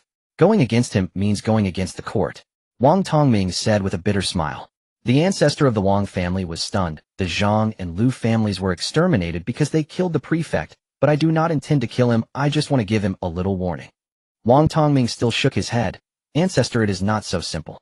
Let me ask you, do you think Xingge is a fool? If he were a fool, would not all the people in this world become fools?" Although he disdained Xingge, he had to admit that Xingge was indeed an outstanding young man, a competent head of the family. Since he is not a fool, do you think he would act without assurance, knowing full well that this would provoke a backlash from our three great families, yet still persisting in his course? The ancestor of the Wang family narrowed his eyes. Are you saying there is a scheme here? Wang Tongming replied uncertainly. I am not sure, but it suffices to understand that Li Xingge is not a foolish person. The ancestor of the Wang family and Wang Tongyun both fell silent. Tongming, you make a valid point. What do you think we should do? The ancestor of the Wang family asked. Wang Tongming pondered for a moment and slowly said, let us first observe the changes. Oh, anyway, my Wang family must not be the one to stick our necks out. Then we shall follow your advice. The Ge family, upon receiving the news, was both shocked and furious. They immediately dispatched messengers to the state capital to seek assistance from the influential Shao family. The Shao family has stood as a prominent clan for over 2,000 years and boasts 3 innate ancestors among its ranks, with one of them having reached the mid-stage of innate cultivation. Xiao Yinglong, the current head of the Shao family, was enraged upon receiving the plea for help from the Ge family. This Li Xingge is utterly audacious, he exclaimed. The Ge family was well known as relatives of the Shao family in Shenglong Prefecture. However, Li Xingge continued to brazenly target the Ge family, showing blatant disregard for the Shao family. The Shao family was already extremely displeased with Li Xingge. After the previous Shenglong Prefecture's lord in Qingyu encountered a mishap, Xiao Yinglong actively plotted to seize the position of the lord. To his surprise, before he could take action, the position fell into the hands of Li Xingge. A mere 20-year-old boy could become the lord. Wasn't this the height of absurdity? Yet due to the formidable backing Li Xingge had, Xiao Yinglong could only swallow his anger. What Xiao Yinglong did not expect was that he refrained from seeking trouble with Li Xingge, yet Li Xingge had audaciously taken a stance against the Shao family. How could Xiao Yinglong endure this? Moreover, he felt this was a golden opportunity to bring Li Xingge down from his position as the lord of Shenglong Prefecture. If Li Xingge were to botch the tasks assigned by the governor would surely be furious, making it difficult for Li Xingge to retain his position. At that time, Xiao Yinglong would have a chance to reclaim his position as the lord. The more Xiao Yinglong contemplated, the more feasible he found the plan. After discussing it with 2 elder patriarchs of the clan, he departed the Shao family to head to Shenglong Prefecture, ready to assist the Ge family. He was eager to see what gave Li Xingge the audacity to look down upon the Shao family. Meanwhile, the messengers from the Xie family also arrived at the Wang and Ge families. After receiving the invitation from the elder of the Xie family, the elder of the Wang family, and the head of the Ge family did not hesitate to set off grandly for the Shao family. The grand display was naturally to exert pressure on Li Xingge. If he were wise, he would retract his reckless. Otherwise, if the 3 families joined forces, whether Li Xingge could maintain his position as the lord of Shenglong would remain uncertain. Upon receiving news from the Night Owl Hall, Li Xingge merely remarked, just a few clowns. Time flew by swiftly. In the blink of an eye, it was the final day of the 5-day deadline given by the Li family to the Ge family. Yet the Ge family showed no signs of preparing to hand over money or personnel. Li Xingge immediately ordered an attack, citing the Ge family's disrespect towards the governor and their defiance against the command of the county magistrate. He summoned the powerful members of various families within his influence, mustering over 140 warriors and 5,000 physical cultivators. With an additional 26 fighters from the Li family and 100,000 soldiers from the prefecture, they surrounded the Ge family. The army advanced steadily towards Lingchuan County, creating an imposing spectacle. He intended to annihilate the Ge family with a legitimate force, letting the world witness the consequences of opposing Li Xingge. Naturally, the Ge family would not sit idly by. While seeking aid from allies, they consolidated their forces to defend their ancestral land against the impending military assault. In an instant, the specter of war loomed over the entire Shenglong Prefecture. Everyone realized that this war could potentially influence the fate of Shenglong Prefecture for centuries to come. Days later, in the central army, flags fluttered in the wind, blocking out the sun, and long spears stood like a forest. The army had entered Lingchuan County. Every checkpoint along the way surrendered without a fight. The army surrounded the Ge family's territory. Lord, in half a day's time we will reach the Ge family's territory. Zheng Songfeng, clad in dark battle armor, reported respectfully to Li Xingge. Li Xingge nodded slightly, a cold glint flashing in his eyes. After giving you so much time, you should have prepared adequately, right? At the Ge family's territory, dozens of elders were seated on either side in silence, the atmosphere heavy and oppressive. Report to the head, all elders, the county's army has arrived, and we are merely half a day's journey from the Ge family. A Ge family cultivator, drenched in sweat and gasping for breath, rushed in to deliver the news. His words immediately turned the elders of the Ge family pale, igniting a frenzy of discussion. They have arrived so quickly. Where are the people from the Xie and Wang families? Why haven't they shown up? If they do not come, how can our Gu family alone face the county's army? One elder of the Gu family wore an expression of terror. Another elder sighed, his face pale. This may be the most dangerous moment for our Gu family in over 1,000 years. Even when our innate ancestors passed away, and there were no innate guardians, I never felt such despair. What is the head thinking? Knowing that Xingge acts tyrannically and seeks revenge for the smallest slight, why must he confront him? One elder of the Gu family could not help but complain. Can we blame the head? According to Li Xing's intentions, our Gu family would only face the difference between dying sooner or later. Dying later is better than dying sooner. By submitting to Li Xingge, our Gu family at least has a chance for bloodline continuation. If we resist, complete annihilation is imminent. Why bolster others' ambitions while destroying your own prestige? Although Li Xingge is strong, our Gu family is not without capabilities. What do you mean? Are you courting death? At the head of the table, the elder of the Gu family, Gu Feihu, watched as the discussions among the elders escalated into heated arguments, nearly leading to blows, causing his eyelids to twitch. Unable to contain himself any longer, he slammed the table, releasing a powerful aura as he sternly admonished, enough. The county's army has yet to arrive, and we are already bickering among ourselves. Are we not afraid of being laughed at when word gets out? Gu Feihu's voice boomed like thunder, ringing painfully in everyone's ears. The elders of the Gu family, upon hearing the elder's rebuke, wore varied expressions, but thankfully, they finally quieted down. At that moment, the head has arrived. A loud voice called out from outside. Everyone turned their gazes. Gu Feilong, the head of the Gu family, strode in with a robust figure accompanied by a middle-aged man with a short beard and piercing eyes, approximately in his 30s or 40s. The middle-aged man was even half a step ahead of Gu Feilong. Upon seeing him, Gu Feihu's pupils contracted, followed by a relieved smile. Their ally had arrived. The Gu family was now secure. This middle-aged man was naturally Xiao Yinglong, the head of the Xiao family, who had hurried to Shenglong Prefecture. Although the Gu family and Xiao family were relatives, the majority of the elders present had never seen Xiao Yinglong before, leading to expressions of confusion. Who is this person? Soon Gu Feilong clarified their confusion. He gestured for Xiao Yinglong to take the main seat, and then smiled as he introduced him to the others. Everyone, this is the head of our allied Xiao family, Xiao Yinglong. Hearing of Li Xing's tyranny in our Shenglong Prefecture and his bullying of the Gu family, he has come all the way from the state capital to lend us his strength. The head of the Xiao family. As Gu Feilong's words echoed, the hall fell into astonishment. The Xiao family, a prominent clan with 3 innate experts. The head of the Xiao family has also reached the innate realm himself. His wife is the legitimate daughter of the Gu family, the daughter of the great elder. Xiao Yinglong can be said to be the greatest support for the Gu family. Now their ally from the Xiao family has come personally. As the Xiao family's support for the Gu family reached such an extent, once they realized this, the elders of the Gu family were overjoyed. With the head of the Xiao family backing them, what could a mere Li Xingge do?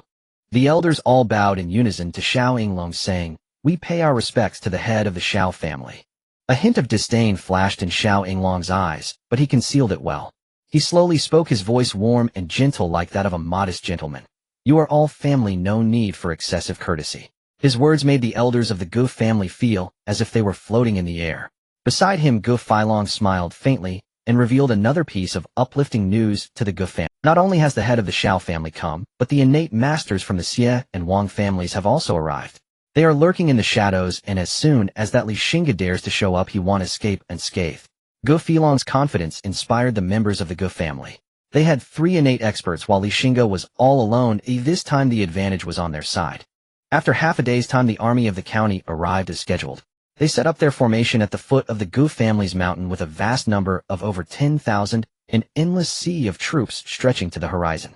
The members of the Gu family huddled on the mountain, wanting to use the natural defenses of their clan's territory to guard against the offensive of the county's army.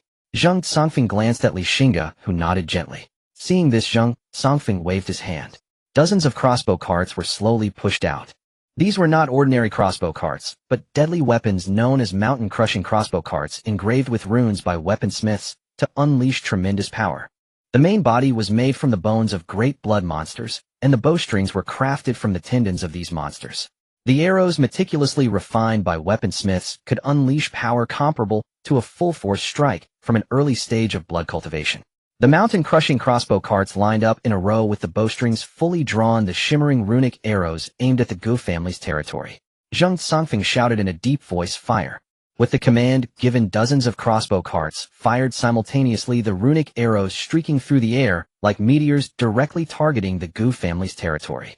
The crossbow bolts exploded in the air with blinding light, suddenly accelerating, breaking the sound barrier and producing a deafening roar. Not good, an elder of the Gu family exclaimed, his eyes filled with panic. He hurriedly activated his blood energy to block the incoming arrows. The arrows howled as they approached like meteors falling to the ground. Boom! The deafening explosion tore through eardrums.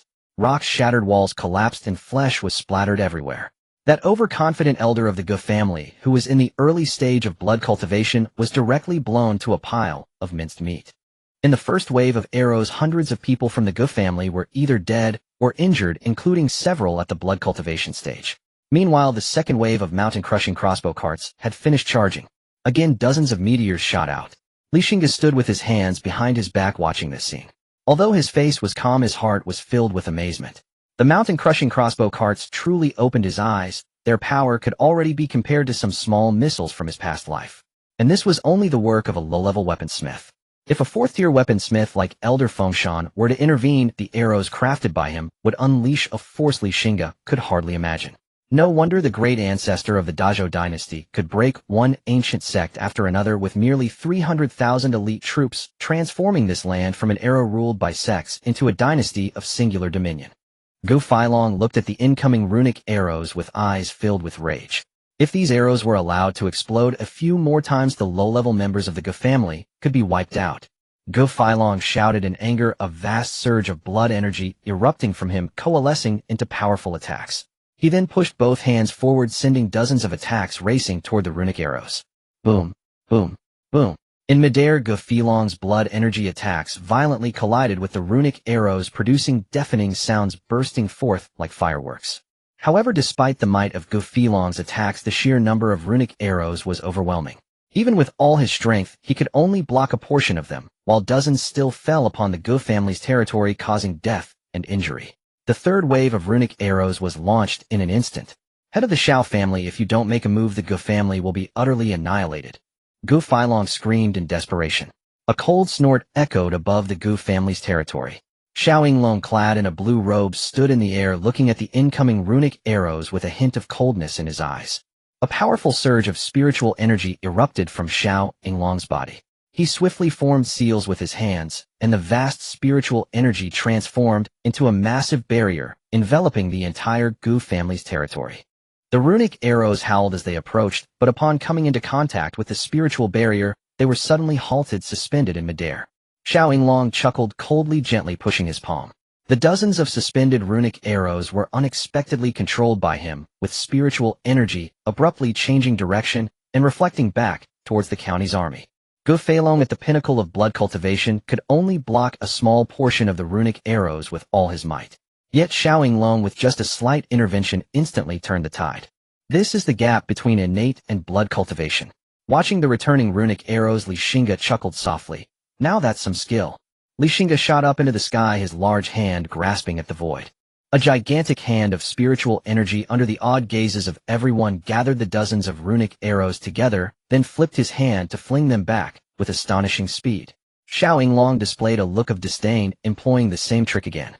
But soon his expression froze. He saw the runic arrows effortlessly tearing through his seemingly sturdy spiritual barrier, plunging directly into the Gu family's territory. Bolstered by Li Xing's spiritual energy, the runic arrows exhibited even more terrifying lethality, erasing large sections of the Gu family's buildings with countless casualties. How is this possible? Xiao Yinglong exclaimed, his eyes filled with disbelief. Li Xing's casual strike had effortlessly shattered his spiritual barrier. What's impossible? You're simply too weak. A light chuckle resonated from the high heavens. Xiao Yinglong's face darkened as he looked toward the source of the voice, seeing a handsome young man in a luxurious purple robe, a faint smile on his face, hands behind his back stepping through the air. Xiao Yinglong's pupils contracted to the size of needles. Just one glance, and he guessed who the newcomer was. There was only one such young innate expert in the entire Yangzhou. Li Xingge. Please call me the head of the Li family, or the county lord. Presumptuous. Xiao Yinglong sneered coldly. Li Xingge, do not mistake your innate talent for invincibility. Dare you truly regard others as beneath your notice? Before the words had fully left his lips, Xiao Yinglong clenched his fist toward the void. A torrent of spiritual energy surged into his palm, coalescing into a long spear, its tip shimmering with frost-laced light, crackling with serpentine lightning. He thrust the spear skyward, its aura pierced the heavens like a celestial lance. The previously cloudless azure vault darkened in an instant. Thunder roared, lightning split the firmament. From the churning storm clouds emerged 100 Xingge thunder dragon, vivid ferocious jaws agape, claws bared, carrying the annihilating wrath of heaven itself as it lunged toward Xingge. Simultaneously Xiao Yinglong blurred forward, spear lancing forth like a dragon uncoiling, direct, lethal, and utterly unrestrained. From the very first strike, he held nothing back. Faced with this earth-shaking assault, Xingge's gaze remained as still as ancient well water, unruffled, unblinking. Slowly he raised his hand, and from the high heavens descended a colossal ethereal palm hundreds of zhang wide, blotting out half the sky. With a subtle clench of his fingers, Xingge commanded the phantom hand to close. It seized the roaring thunder dragon midair, locked it fast, and then with a single merciless contraction shattered the 100 zhang beast into scattered motes of fading lightning. Xiao Yinglong, already hurtling forward in attack, froze midair. His pupils contracted sharply, a primal nameless dread flooding his heart. Late-stage nascent soul, he gasped in terror. Only a late-stage nascent soul cultivator could dispel my full-force strike so effortlessly. All will to fight vanished. Every grievance, every ambition, swept aside like dust. Xiao Yinglong spun on his heel and fled. A faint icy smile curled at Xingge's lips. To think of retreat, only now. Far too late. His figure dissolved, like mist swallowed by shadow, and reappeared instantly before Xiao Yinglong, blocking his escape. Xiao Yinglong's face paled. He halted abruptly, swinging his spear in a desperate arc. The blade's frost-laced tip, piercing the air with bone-chilling intensity, aimed straight at Xingge's heart. Died. He roared, features twisted in fury. Xingge lifted his palm and pushed forward, ripples spreading across the void like water struck by stone unfolding before Xiao Yinglong's widening, horrified eyes. The spear tip met Xingge's open palm and shattered splinter by splinter. In the next breath, an implacable hand, cold iron hard, clamped around Xiao Yinglong's throat like twin vices. A suffocating pressure crushed his windpipe. His face turned ashen. He struggled wildly, yet his spiritual energy lay utterly inert, sealed under an invisible, overwhelming force. You are still far too weak, Xingge murmured, his voice lingering like a final verdict. Despair and disbelief flooded Xiao Yinglong's eyes. He, the patriarch of the Xiao clan of Zhoufu, renowned as a peerless warrior within his realm, had been reduced to a crawling insect beneath Xingge's hand, broken without resistance. Ellie Patriarch, Lord Prefect, I beg you, I was wrong. Spare me. I am the head of the Xiao clan of Zhoufu. His voice fractured, hoarse and trembling as he pleaded. I have value. I will pay any price. Grant me mercy patriarchally. The higher one's cultivation, the greater one's power, the more fiercely one clings to life. He knew better than to brandish his lineage as threat. He understood such arrogance would only hasten his end. Moreover, Xingge, having just displayed the might of a latest-stage nascent soul, might well surpass even Xiao clan's own latest-stage nascent soul ancestor. Victory for the elder was no certainty. Xingge arched a brow, offering a soft, knowing chuckle. At least you possess self-awareness. To him, the so-called Xiao clan of Zhoufu held no weight whatsoever. Even were their latest-stage nascent soul ancestor to appear in person, his fate would be no different from Xiao Yinglong's. Whether or not Xingge chose to execute the clan patriarch rested solely upon his whim. Yet Xingge was a man who placed utility above sentiment. If sparing Xiao Yinglong yielded tangible advantage, then mercy was not only acceptable, it was prudent. Still, death could be pardoned, humiliation could not. Send him to Lingdang Mountain's spirit-stone mines. With his strength he'll make an excellent miner. Xingge turned toward Zhang Lao, who had materialized silently behind him. Patriarch Xiao, do you object? Mine. Xiao Yinglong's face contorted. Him, the patriarch of the great Xiao clan of Zhoufu, ordered to dig in mines. If word spread, where would his dignity rest? How could he ever hold his head high among the noble families of Zhoufu? This insult brooked no tolerance. You wish me to mine, he gritted through clenched teeth. Xingge's gaze turned glacial. Then I shall mine. Fear not, patriarchally. I've loved mining since childhood. 1 me equals 2 ordinary miners, guaranteed. Xiao Yinglong bowed, low voice, sycophantic expression fawning. To descend into the earth and wield a pickaxe was no shame. True strength lay in yielding when necessary, rising when opportunity called. Zhang Lao's lips twitched. A latest-stage nascent soul cultivator, assigned to manual labor. Only his master in all of Yangzhou possessed such audacious authority. Recalling Xingge's displayed power, Zhang Lao's scalp prickled. Compared to a year ago, his master's strength had grown unfathomably deeper, more terrifying than ever. A year past, Zhang Lao believed he might exchange several blows with his master. Now he doubted he could withstand even a single strike. Worse, he knew his master had not yet drawn upon his full power. Should he unveil the three malevolent spirit god manifestation? Zhang Lao mused wryly that he had quite by accident latched onto a titan's leg. Even if Li Xingge returned the demon core to him, now he would not leave. Master! Master! Old Jiang is yours, forever and ever. Heya! Zhang Lao, what are you scheming? Li Xingge asked, eyeing the elder's leering expression with mild disgust. Zhang Lao hastily wiped saliva from his lip and offered an awkward grin. Li Xingge tossed the spiritually sealed Xiao Yinglong toward Zhang Lao, then folded his hands behind his back. His expression hardened. Gentlemen, you need not wait for an invitation to step forward. The moment the words fell, two aged figures emerged from unseen shadows, the ancestral elders of the Xie and Wang clans who had lain in ambush. Upon seeing Li Xingge, the two elders forced grimaces that resembled weeping more than smiles. They bowed deeply, voices reverent. We greet Lord Prefect. Among the three, Xiao Yinglong had been strongest, yet even he crumbled before Li Xingge without resistance. What hope remained for them? As the saying goes, the wise yield to circumstance. When victory is impossible, surrender must be swift and absolute. Have you come to aid the Gu clan? Li Xingge asked, eyes narrowing, cold light gleaming within their depths. Their heads shook violently like drumsticks. Elder Wang forced a dry laugh. We heard Lord Prefect was quelling rebellion. We hastened here to lend our strength. Li Xingge gave a humorless smile. Is that truly so? Absolutely true. We dare not deceive Lord Prefect. His gaze sharp and unrelenting pinned them both in place. Under their mounting dread and uncertainty, Li Xingge spoke slowly. Very well. I shall grant you this one chance. Will the Xie and Wang clans henceforth obey my orders and serve the provincial governor loyally? They exchanged a glance, then clenched their teeth. We pledge our lives to the provincial governor. Excellent. And the Spirit Stone mines? Elder Wang wore a look of utter confusion. Spirit Stone mines? What Spirit Stone mines? Does my Wang clan possess any? Brother Xie, does yours? Elder Xie's face tightened with reluctant pain, but he nodded in agreement. Since when has the Xie clan owned Spirit Stone mines? Are they not the Li clans? Precisely, they belong to the Li clan. How delightful. Truly delightful. Li Xingge clapped softly, while the two elders stood drenched in cold sweat. From this day forth, Shenglong Prefecture knows no five great clans, only the Baihe Li clan. His voice carried icy, unassailable authority. The two elders' faces twisted in bitter resignation. Henceforth the Xie and Wang clans shall follow the Baihe Li clan's lead in all things. Excellent. From this day, Shenglong Prefecture would be the Li clan's sole dominion. With Xiao Yinglong captured, the Xie and Wang clans having submitted, and the Gu clan doomed to annihilation, the outcome was sealed. At Zheng Songfeng's command, the army surged forward. Cultivators of Qi Blood Realm led the charge. Those of Fleshbody Realm formed the main host. Zheng Songfeng himself rode at the vanguard, crushing all resistance beneath overwhelming might. Within half a watch, the army breached the Gu clan's ancestral stronghold.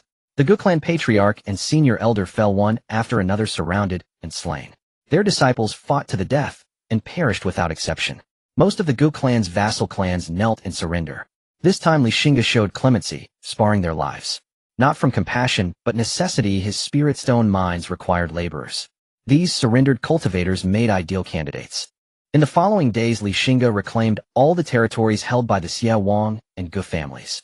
The entire land of the Shenglong Prefecture, comprising 3 cities and 18 counties, was completely returned to the Baihe Li clan. Several days later, the ancestors of the Xie and Wang families, accompanied by a total of 40 Qi and Blood Realm cultivators, arrived at the county government. Along with 60 Qi and Blood Realm cultivators gathered from various major forces in Shenglong Prefecture, they assembled 100 Qi and 2 innate cultivators. Under the leadership of Zheng Songfeng, they would head to the state government and join the demon extermination army.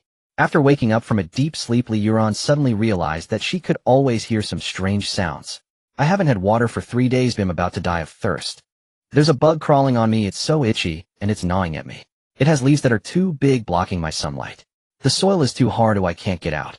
The vine I love most in my dreams has wrapped around another tree. Woe is me. Can your roots stop sticking to me, you stench? Damn it, folding ear root. At first, Li Yuran thought she was experiencing auditory hallucinations, until one day she discovered a wilted spiritual herb in her room that had been neglected. She heard a faint voice saying, I want water. Suddenly, a bold idea formed in Li Yuran. This idea seemed absurd, even to her. Yet she decided to give it a try. She picked up a cup of water and carefully poured it over the nearly wilted spiritual herb. Gulyalu, I'm so full. Don't pour any more, I'm about to burst. Li Yuran's eyes widened, and she immediately stopped watering. I want to bask in the sun. Li Yuran took a deep breath, carried the spiritual herb outside, and placed it under the blazing sun. 3 days later, Li Yuran gazed at the spiritual herb, now revitalized and bursting with green vitality, lost in thought. Xushan. In Xushan, among the 6 great families, the Yang family. In the courtyard of the elder Yang Zhongzi, the descendants of the Yang family knelt, each with faces full of grief, their eyes filled with panic and fear. This was because the strongest member of the Yang family, the elder Yang Zhongzi, a Qi and Blood Realm minor success cultivator, was about to pass away. Originally, Yang Zhongzi had over 20 years of life left. However, a calamity struck, and Yang Zhongzi, in order to protect the Yang family, used a blood-burning pill, exhausting his lifespan. This all began 2 days prior. 2 days ago, a direct descendant of Yang Zhongzi got into a conflict with a young scion while drinking and enjoying flowers in a brothel over the right to the first night with a newly arrived courtesan, resulting in a fierce fight. During the struggle, Yang Zhongzi's grandson acted too harshly and killed that young scion on the spot. Given the Yang family's influence in Xushan, killing an ordinary young scion should not have been a problem. But the background of that young scion was far from ordinary. Although he was not a member of the 6 great families of Xushan, his parents were not simple figures. His mother was an apothecary, saving countless lives and possessing considerable strength with a Qi and Blood minor success cultivation. His father was a well-known monster hunter in Shanglong Prefecture with strength at the Qi and Blood major success realm. The couple had only one son whom they doted on excessively, treating him as their treasure. How could they possibly let it go after their only son met such a tragic end? That night, his mother brought the corpse of the young scion to their door, demanding the Yang family hand over the cult. Had it been an ordinary grandson, Yang Zhongzi would have unhesitatingly surrendered him to quell the woman's anger, as he had done this many times before. But the problem was that grandson was no ordinary child. He had an 8th grade talent. An 8th grade talent was considered a rare occurrence for a family like the Yang family, a hope for the family's rise. How could they bear to give him up? Yang Zhongzi attempted to appease the other party through negotiation and compensation. But the woman, consumed by rage, could not care less. Seeing Yang Zhongzi unwilling to hand over the person, she immediately took action, forcing Yang Zhongzi to fight back. Both were of the Qi and Blood minor success realm, but the woman had the advantage of youth and abundant Qi and Blood. Even with the help of Yang Zongxing, who was in the early stages of Qi and Blood, they were still being pushed back. In desperation, Yang Zhongzi had no choice but to use the blood-burning pill, burning his Qi and Blood to enhance his strength. After enhancing his strength, while Yang Zhongzi severely wounded the woman and scared her away, he knew that the matter was not over. What was truly terrifying was the woman's husband, who had reached the Qi and Blood major success realm. Fortunately, he had recently gone deep into the Xingge mountains to hunt monsters and would not return anytime soon. Otherwise, the Yang family would likely cease to exist. But even so, the Yang family was hardly secure. The day the monster hunter returned to Xushan would be the day of the Yang family's destruction. Father. Looking at the gasping Yang Zhongzi, the current head of the Yang family, Yang Zongxing could not help but weep bitterly. Had it not been for his ineptitude failing to break through to the Qi and Blood minor success realm, how could he have forced his aging father to take the blood-burning pill and fight with that woman? You are already in your 60s or 70s, oh, why act like that woman, making the younger generation laugh at you? Yang Zhongzi, pale and devoid of energy, looked at his choking eldest son and forced a smile. He did not know where he found the strength, suddenly sitting up from the bed, his face flushing with a strange shade of red. Yang Zongxing looked at this scene, feeling more sorrowful rather than relieved. The heads of the other branches of the Yang family were also choking back tears. Father, it is the son who is unfilial. Tears streamed down Yang Zongxing's face. Yang Zhongzi shook his head. You are not to blame. You all may leave for now, he motioned to the others. The old man has some words to speak with the family head alone. Yes, elder. As the last person exited and closed the door, Yang Zongxing grasped Yang Zongzi's hands, which resembled chicken claws, and hurriedly said, Father, do you have any instructions? Yang Zongzi sighed. What worries me the most right now is the family. Father, rest assured, if they wish to destroy my Yang family, they must first step over my corpse. Foolish. As long as the Green Mountains remain, one need not worry about firewood. Such a simple truth, how can you still not understand after being family head for over 10 years? Yang Zongzi rebuked. Yang Zongxing lowered his head in shame. Currently, we have completely offended Zhao Minglan and her husband. With the strength of the Yang family, we have no chance against them. Then, Does that mean our Yang family can only wait for death? Yang Zongxing said hoarsely. No. My Yang family still has a glimmer of hope. Yang Zongxing suddenly lifted his head. Yang Zhongzi leaned against the headboard staring blankly at the ceiling, seemingly lost in memories. 4 years ago I hunted down that rogue cultivator and entered by a county. I gained a favor, and now 4 years later as I am about to pass away, that person has risen like the sun, a hidden dragon in the sea, becoming a figure I can only look up to. I originally intended to use this favor as the family's foundation, but unexpectedly, I must use it now. Come closer. Yang Zhongzi whispered. That important figure is. Yang Zongxing's eyes widened in shock. Hurry and go. Don't delay any longer. The longer you delay, the more danger my Yang family will be in. Every moment. Yang Zongxing forced himself to calm the swirling emotions within, wiped his tears, and nodded heavily. But before he could step out the door, he heard a heart-wrenching cry. The ancestor has passed away. Yang Zongxing halted in his tracks. His eyes reddened as he turned around and knelt down heavily, bowing 3 times. Father, I will definitely protect the Yang family. Days later, the weary Yang Zongxing arrived at the entrance of Qingfeng Valley in front of the Li family gate. He looked at the several Li family disciples guarding the gate, feeling a pang of sorrow in his heart. A figure of elder status from his own family could only stand guard at the gate of the Baihali clan. Yet at the same time a glimmer of hope arose within him. The Baihali clan was so powerful, if they were willing to protect his Yang family, what could a mere Zhao Minglin, who had merely achieved greater vitality, possibly do? He hurried over, and the 2 Li family disciples immediately stepped forward to block Yang Zongxing's path, with the leader loudly declaring halt. You are at the Baihali clan's territory. Yang Zongxing took a deep breath, cupped his hands in respect, and said with a hint of reverence, 2 friends, I am the head of the Yang family from Xuxian.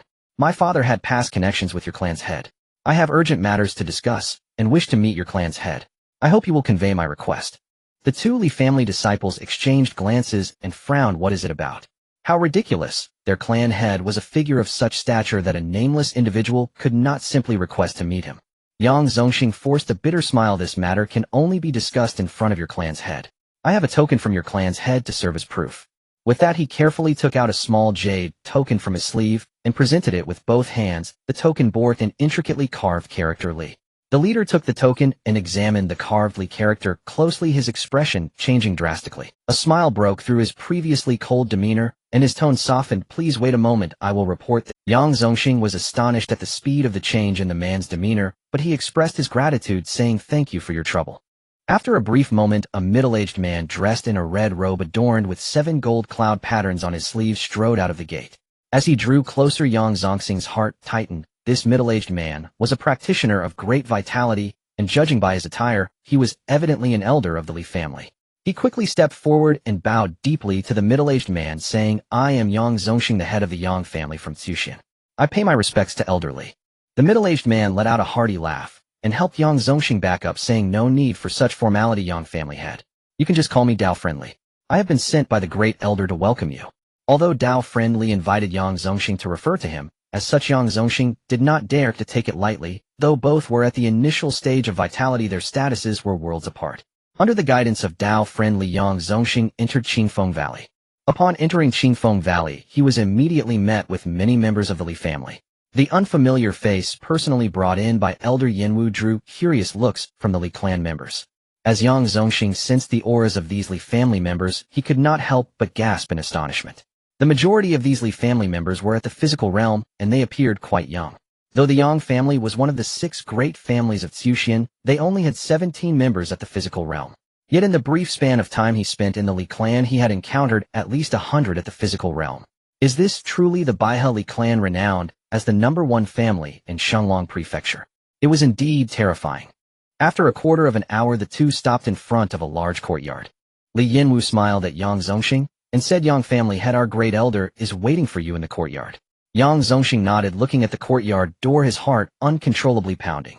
He gritted his teeth and stepped into the courtyard. Inside there was a large green maple tree under which Elder Li Xiantong sat in a chair resting with closed eyes. He gritted his teeth and stepped into the courtyard. Inside there was a large green maple tree under which Elder Li Xiantong sat in a chair. Although no imposing aura was evident the moment Yang Zongxing laid eyes on Li Xiantong, he felt a suffocating pressure that nearly made him unsteady. This was the most significant figure he had ever encountered in his life. The great elder of the Baihali clan was a being who stood above all others. He forced his trembling legs to bow respectfully, to Li Xuantong bending at a 90-degree angle stammering, "I am Yang Zongxing, head of the Yang family from Tsuxian, paying my respects to the great elder." Li Xuantong raised his eyebrows and laughed heartily, saying, "There is no need to be so nervous, I am not a man-eater." Before he finished speaking, Yang Zongxing felt an invisible force lifting him up. He lowered his head, not daring to meet the great elder's gaze. But the kindly attitude of the great elder relaxed Yang Zongxing's tense heart considerably. "Yang family head, please take a seat." The great elder gestured to a chair nearby. Yang Zongxing forced a smile, saying in front of the great elder, "I do not dare to sit." Seeing this, Li Xuantong did not press the matter. He chuckled lightly, and said, "I heard you are here to see our clan head. However, the clan head has been in seclusion for some time, and cannot be disturbed. If you have something to discuss, you can speak with me." Yang Zongxing lowered his head, his thoughts drifting back to several days prior. "Zongxing, the powerful figure who owes me a favor, is named Li Xingge, the head of the Baihali clan, and also the respected lord of Shanglong Prefecture. For years ago I pursued that rogue Jiang Dao to buy a county, but unexpectedly Jiang Dao allied with the Baihali clan and became a guest elder. At that time, I, seeing his extraordinary talents at just 17, sought to befriend him, sacrificing my pursuit of Jiang Dao in exchange for a favor from him." As he spoke, a hint of pride appeared in Yang Zong's eyes. "This is the proudest achievement of my life." In just 3 short years, he soared to prominence, becoming the respected lord of Shanglong Prefecture, a true innate being. Ha ha, cough cough cough. Yang Zongzi was so excited that it triggered his internal injuries, leading to a violent coughing fit. Yang Zongxing hurriedly patted his father's back, his face filled with shock. He had not expected that their Yang family had such deep ties with the respected lord. "It's a pity that the old man has grown old and lacks the courage. If only I had been bolder back then, and our entire family had united, perhaps my Yang family would be in a completely different situation now." "Father, please don't say that. Without your keen insight back, then how could the Yang family have a glimmer of hope today? Old man is the center of the Yang family, having missed the opportunity that could have elevated the Yang family to—" "Father, well, regret is useless. Father, I will go to the Baihali clan right now and ask them to intervene to save our Yang family." "What do you plan to do?" "Father, didn't you say that he owes you a favor? With this favor, if the Baihali clan intervenes to eliminate Zhao Minglan and his wife, the crisis of our Yang family will naturally be resolved." "Fool. Such a precious favor, if you use it that way, I will die without peace." Yang Zongzi glared, filled with disappointment. "Father, you listen carefully. I will teach you one last time in this life." Yang Zongzi gasped. "You go to the Baihali clan and use this favor to secure our Yang family's opportunity to become a vassal of the Li clan. Do you understand?" Yang Zongxing suddenly raised his head. In the surprised gaze of Li Xuantong, Yang Zongxing knelt down before him with a thud. Seeing this, Li Xuantong stood up, helping Yang Zongxing up, while saying, "Yang family head, why are you doing this? Please rise." Yang Zongxing remained kneeling. "Great elder, do you still remember Yang Zongzi?" "Yang Zongzi." Li Xuantong immediately recalled the aged yet astute face, and nodded, "Of course I remember. Yang Zongzi was my father." "Is your father well?" "My father has passed away." Li Xuantong was taken aback, and after a moment, he sighed. "Time changes all, Yang family head. Death cannot be undone. Oh, please accept my condolences. Great elder, before his death, my father mentioned that 4 years ago the respected lord promised him a favor. I wonder if you still remember." The great elder nodded. "Of course I remember. I was present at the time." "Great elder, is that favor still valid?" Yang Zongxing mustered his courage to ask. "Of course, the promise of the head of the Li family is as solid as a mountain, worth more than gold." Yang Zongxing breathed a sigh of relief. He gave a heavy bow to the ground, saying, "Yang Zongxing dares to invoke this favor. Has something happened to the—" The great elder was no fool. When he first met Yang Zongzi, though he was already frail, he could have lived another 10 or 20 years without much difficulty. Now only 4 years had passed, yet he had already passed away. Adding to that, Yang Zongxing's visit today, to invoke a favor, made the great elder immediately suspect that something had gone wrong with the Yang family. Yang Zongxing does not dare to hide anything. Please allow me to explain everything. After half a cup of tea's time, the great elder sighed. "The world is unpredictable, so you wish to use this favor to have my Li family eliminate this great enemy for your Yang family." In the astonished gaze of the great elder, Yang Zongxing shook his head. "No, I wish to use this favor to secure our Yang family's opportunity to become a vassal of the Li family. Please fulfill my request." With that, he bowed again, striking his head against the ground. "What a request, to become my Li family's vassal." The great elder shook his head and chuckled. Half a quarter hour later, Li Xuanzong strode forward in his violet robe, his tiger-like eyes sharp and radiant, exuding an overwhelming aura of authority. "Fourth brother, you've arrived." Elder Grandmaster raised an eyebrow and smiled faintly. Li Xuanzong nodded. As he passed Yang Zongxing, he cast a piercing, appraising glance, so intense that the latter instantly felt as though pinned beneath the gaze of a ravenous beast, his entire body chilling with dread. Without ceremony, Li Xuanzong plopped himself onto a chair and asked Elder Grandmaster curiously, "What's—" Elder Grandmaster glanced at Yang Zongxing. The man flinched, then hastily stepped forward, clasped his hands in salute, and bowed deeply. "Yang Zongxing of the Yang family of Chu County, at your service, fourth elder." Under Li Xuanzong's puzzled gaze, Elder Grandmaster spoke slowly, "Fourth brother, do you recall Yang Zongzi?" Li Xuanzong furrowed his brow slightly. Yang Zongzi. The name sounded vaguely familiar. Elder Grandmaster chuckled softly. 4 years ago, the one who hunted Jiang Dao. Li Xuanzong snapped his fingers, suddenly enlightened. "Ah, I remember now. This Yang Zongxing is his son. Fourth brother, do you recall that over the Jiang Dao affair the clan lord pledged a personal favor to Yang Zongzi?" Li Xuanzong nodded. "I do. So, is he here today to claim that favor?" "Precisely." Thereupon Elder Grandmaster recounted the perilous predicament confronting the Yang family. After listening, Li Xuanzong asked, "So you wish me to intervene and eliminate that Zhao Minglan and his wife?" Elder Grandmaster nodded firmly. "Exactly. When shall we depart?" "As soon as possible." Li Xuanzong, ever decisive, rose immediately, only to be gently but firmly restrained by Elder Grandmaster, whose expression turned grave. "This matter bears directly upon the honor of the clan lord and the Baihali clan. Utmost caution is imperative." "I understand," Li Xuanzong replied solemnly. Half a quarter hour later, a colossal azure wolf, its cultivation realm at the Bloodchi realm, leapt from Qingfeng Valley. Moving with blinding speed, it struck the earth and vanished from sight in an instant. Xinghe Mountain Range. A band of formidable demon hunters sat encircling a crackling campfire, laughing and feasting as they drank and carved meat. "Brother, this expedition has yielded extraordinary spoils. 3 Bloodchi realm demons. Selling them would secure us years of leisure and comfort without lifting a finger." Beside the fire, a scar-faced man grinned as he addressed a stern-faced, middle-aged man. The latter, hearing this, allowed a faint smile to touch his lips. "And that white-browed fox demon, it's exceedingly rare. Its pelt alone fetches several thousand gold coins," the scar-faced man added, eyes gleaming. "I have no intention of selling the foxman's pelt." The elder man shook his head. The scar-faced man's eyes widened in astonishment. "Why not, brother? Aside from those 3 demon cores, the pelt is our most valuable prize." "I know, but I intend to fashion it into a robe for my wife. She has followed me for so many years, enduring countless hardships, yet I've never given her a single proper gift. It shames me deeply." He sighed heavily. The scar-faced man nodded in agreement. "Indeed, she's borne much these years." "Yes, Scarface, you needn't worry. Your share won't be forgotten. I'll personally compensate you separately." Scarface frowned, his face darkening. "Brother, what nonsense is this? We've shared life and death bonds for decades. Do you truly see me as some greedy, money-obsessed wretch?" The elder man gave a wry smile and waved his hands repeatedly. "Scarface, don't misunderstand. I know precisely the man you are. Still, even brothers must keep clear accounts." Scarface cut him off sharply. "Nonsense." The elder man opened his mouth to reply, but at that very moment, an unnatural disturbance erupted nearby. The air around the campfire tensed instantly. Instinctively vigilant, the demon hunters froze mid-motion, leapt to their feet, drew blades, and fixed cold, unblinking gazes upon the source of the sound. A figure burst through the underbrush, staggering unsteady, then collapsed to the ground without uttering a word. "Who goes there?" Several bold hunters advanced cautiously, weapons drawn, torches held high. In the flickering light, a pallid, bloodless face emerged. She was a plump woman, perhaps 30 years of age. At the sight of her face, the elder man's pupils contracted violently, and he cried out, "Stunned wife?" In one swift motion, he dashed forward, dropped to his knees, and cradled her in his arms, shouting frantically, "Wife, what's wrong? Wake up! Don't frighten me." As if stirred by his voice, the pale woman stirred faintly. Gazing up at him, her whisper was barely audible, thin, fragmented like the hum of a gnat huss. "Husband, I've finally found you. Avenge our son. It's the Yang family." With those words, she exhaled softly, her expression easing, as her pupils slowly clouded. Frantically, the elder man infused a thread of blood-chi energy into her body, only for his face to turn ashen.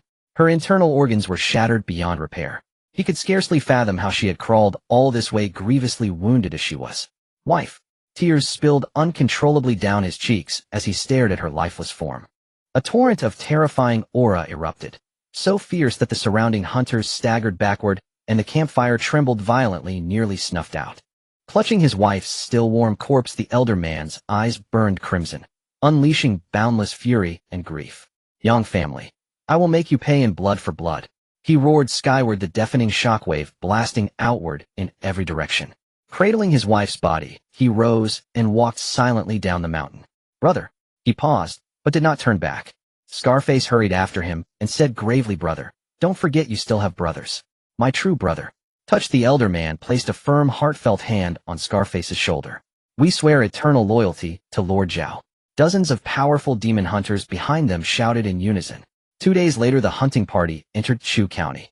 The elder man looked down tenderly at his wife's stiffened face and stroked her cheek. "Wife, watch closely. Today I shall sacrifice the entire Yang clan to honor your spirit and our sons." Drawing their blades openly, no concealment, no hesitation, they marched toward the Yang clan's ancestral estate, radiating murderous intent. From a wine pavilion above, several imposing figures observed the scene. One side, Zhao Minglan has returned. The century-old Yang clan, today it falls. Who told them to blind themselves? They murdered Zhao Minglan's son. This bitter fruit they must swallow. Another sneered coldly. "Sigh, henceforth stricter discipline over our own clansmen is essential. Otherwise centuries of careful cultivation may crumble beneath the arrogance of spoiled heirs. A tragedy too profound to bear. The Yang clan's annihilation may well prove advantageous to us." Master Song speaks wisely. Let us first raise a toast to the late lamented old ghost Yang. To your health. The Yang family has established itself in Chu County for over 200 years, deeply rooted in the area. Naturally, they are not fools. As soon as Lord Zhao and his companions entered Chu County, their movements were exposed to the Yang family. The main gate of the Yang family stood wide open, with a group of Yang family cultivators standing sternly on high alert. Lord Zhao and his companions halted in front of the main gate. Seeing the prepared Yang family members, Lord Zhao let out a sinister laugh, raising his knife and hoarsely declaring, "Today I will erase every last one of you from the Yang family, leaving not a single chicken or dog alive." Looking at the murderous intent radiating from Lord Zhao and his group, the Yang family members were filled with fear. "Zhao Minglan, do not be so arrogant." A furious shout came from within the main gate. A path opened in the crowd as the head of the Yang family, Yang Zongxing, stepped forward with a frosty expression. Zhao Minglan squinted, sizing up Yang Zongxing, and sneered, "Arrogant. Yang Zongxing, even if the king of heaven himself comes today, he cannot save your Yang family." "Oh, is that so? Then I would like to see if you can indeed wipe out the Yang family today." A voice like thunder echoed in everyone's ears, causing their eardrums to ache. Zhao Minglan's heart jolted as he looked up to see a tall figure in a purple robe descending from the sky, landing steadily beside Yang Zongxing. The newcomer had a short beard, eyes like lightning, and exuded a chilling pressure. Upon seeing his arrival, the Yang family members seemed to find their backbone, all sighing in relief. The newcomer was none other than the fourth elder of the Li family, Li Xuanzong. Complete mastery of qi and blood. Perceiving Li Xuanzong's power, Zhao Minglan's expression turned grim. When did the Yang family have such a master? No, this is definitely not someone from the Yang family. Zhao Minglan fixed his gaze on Li Xuanzong, his tone tinged with a hint of apprehension. "Who are you, and why do you interfere in the grievances between me and the Yang family?" Li Xuanzong showed no intention of concealing his identity, replying casually, "I am the fourth elder of the Baihali clan, Li Xuanzong." Zhao Minglan's pupils contracted. The demon hunters who had come with him turned as pale as paper. The name of the Baihali clan was known throughout Shenglong Prefecture. Who did not know it? As the first family of Shenglong Prefecture, their head even held the position of the prefectural lord, truly having the power to cover the sky with one hand. Zhao Minglan naturally would not doubt Li Xuanzong's identity, or no one dared to flaunt the Baihali clan's name in Shenglong Prefecture to deceive others. Taking a deep breath, Zhao Minglan cupped his hands in salute to Li Xuanzong, respectfully saying, "I am Zhao Minglan, a loose cultivator, paying my respects to the elder of the Baihali clan." The Baihali clan is a noble family, and as a mere loose cultivator, Zhao Minglan did not dare to offend them. However, the Yang family killed my wife and children. This grudge cannot go unpunished. I asked the elder not to hinder me. Li Xuanzong shook his head, saying, "As long as I am here, you cannot touch the Yang family." Zhao Minglan's face darkened. Elderly, must the Baihali clan really protect the Yang family? Li Xuanzong's voice was calm and firm. It must be protected. The words Baihali clan were like a towering mountain pressing down on Zhao Minglan, making it hard for him to breathe. He stared intently at Li Xuanzong, a mix of fury and unwillingness in his eyes, his fists clenched so tightly that his nails dug into his palms, blood seeping through his fingers without him even noticing. "Elderly, the grudge of killing my wife and child cannot be resolved peacefully. Is the Baihali clan truly so unreasonable?" Li Xuanzong remained silent. Yet silence was also a form of response. Zhao Minglan turned around looking at the demon hunters behind him and slowly spoke with a bitter tone. Brothers, the Baihali clan is a noble family you cannot offend. You all have families that do not let your loved ones be involved. Go your separate ways. What about you, Lord Zhao? A demon hunter could not help but ask. Me.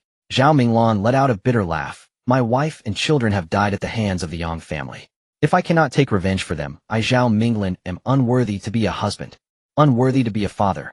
Some demon hunters' eyes flickered. Although Zhao Minglan treated them like brothers, the name of the Baihali clan made them reconsider. After all, offending the Baihali clan, losing one's life would be a small matter. If it implicated the whole family, that would be truly disastrous. After a moment of silence, a demon hunter revealed a guilty expression and slowly spoke. Lord Zhao, I am sorry, but I have a 70-year-old mother to take care of. After saying that, the demon hunter left without looking back. Lord Zhao, my child is only 3 years old this year. He cannot be without a father. I will repay your great kindness in the future. Lord Zhao. In a short while, dozens of demon hunters had left, leaving fewer than 10 behind. Among them was the scar-faced man. Looking at the demon hunters who abandoned Zhao Minglan, the scar-faced man gritted his teeth and cursed, what a bunch of ungrateful wretches. Zhao Minglan let out a bitter laugh and shook his head. This is the right choice. Scarface, you should leave. Scarface's expression darkened as he scolded. Big brother, what do you take me for? Am I like them, a coward afraid of death? Zhao Minglan looked at the scar-faced man with a complicated gaze. He patted Scarface on the shoulder, his voice low. You are my most trusted brother. I have never regarded you as a coward. But precisely because of this, I do not wish to see you accompany me on a path to destruction. You have not experienced it. You do not understand the terror of noble families.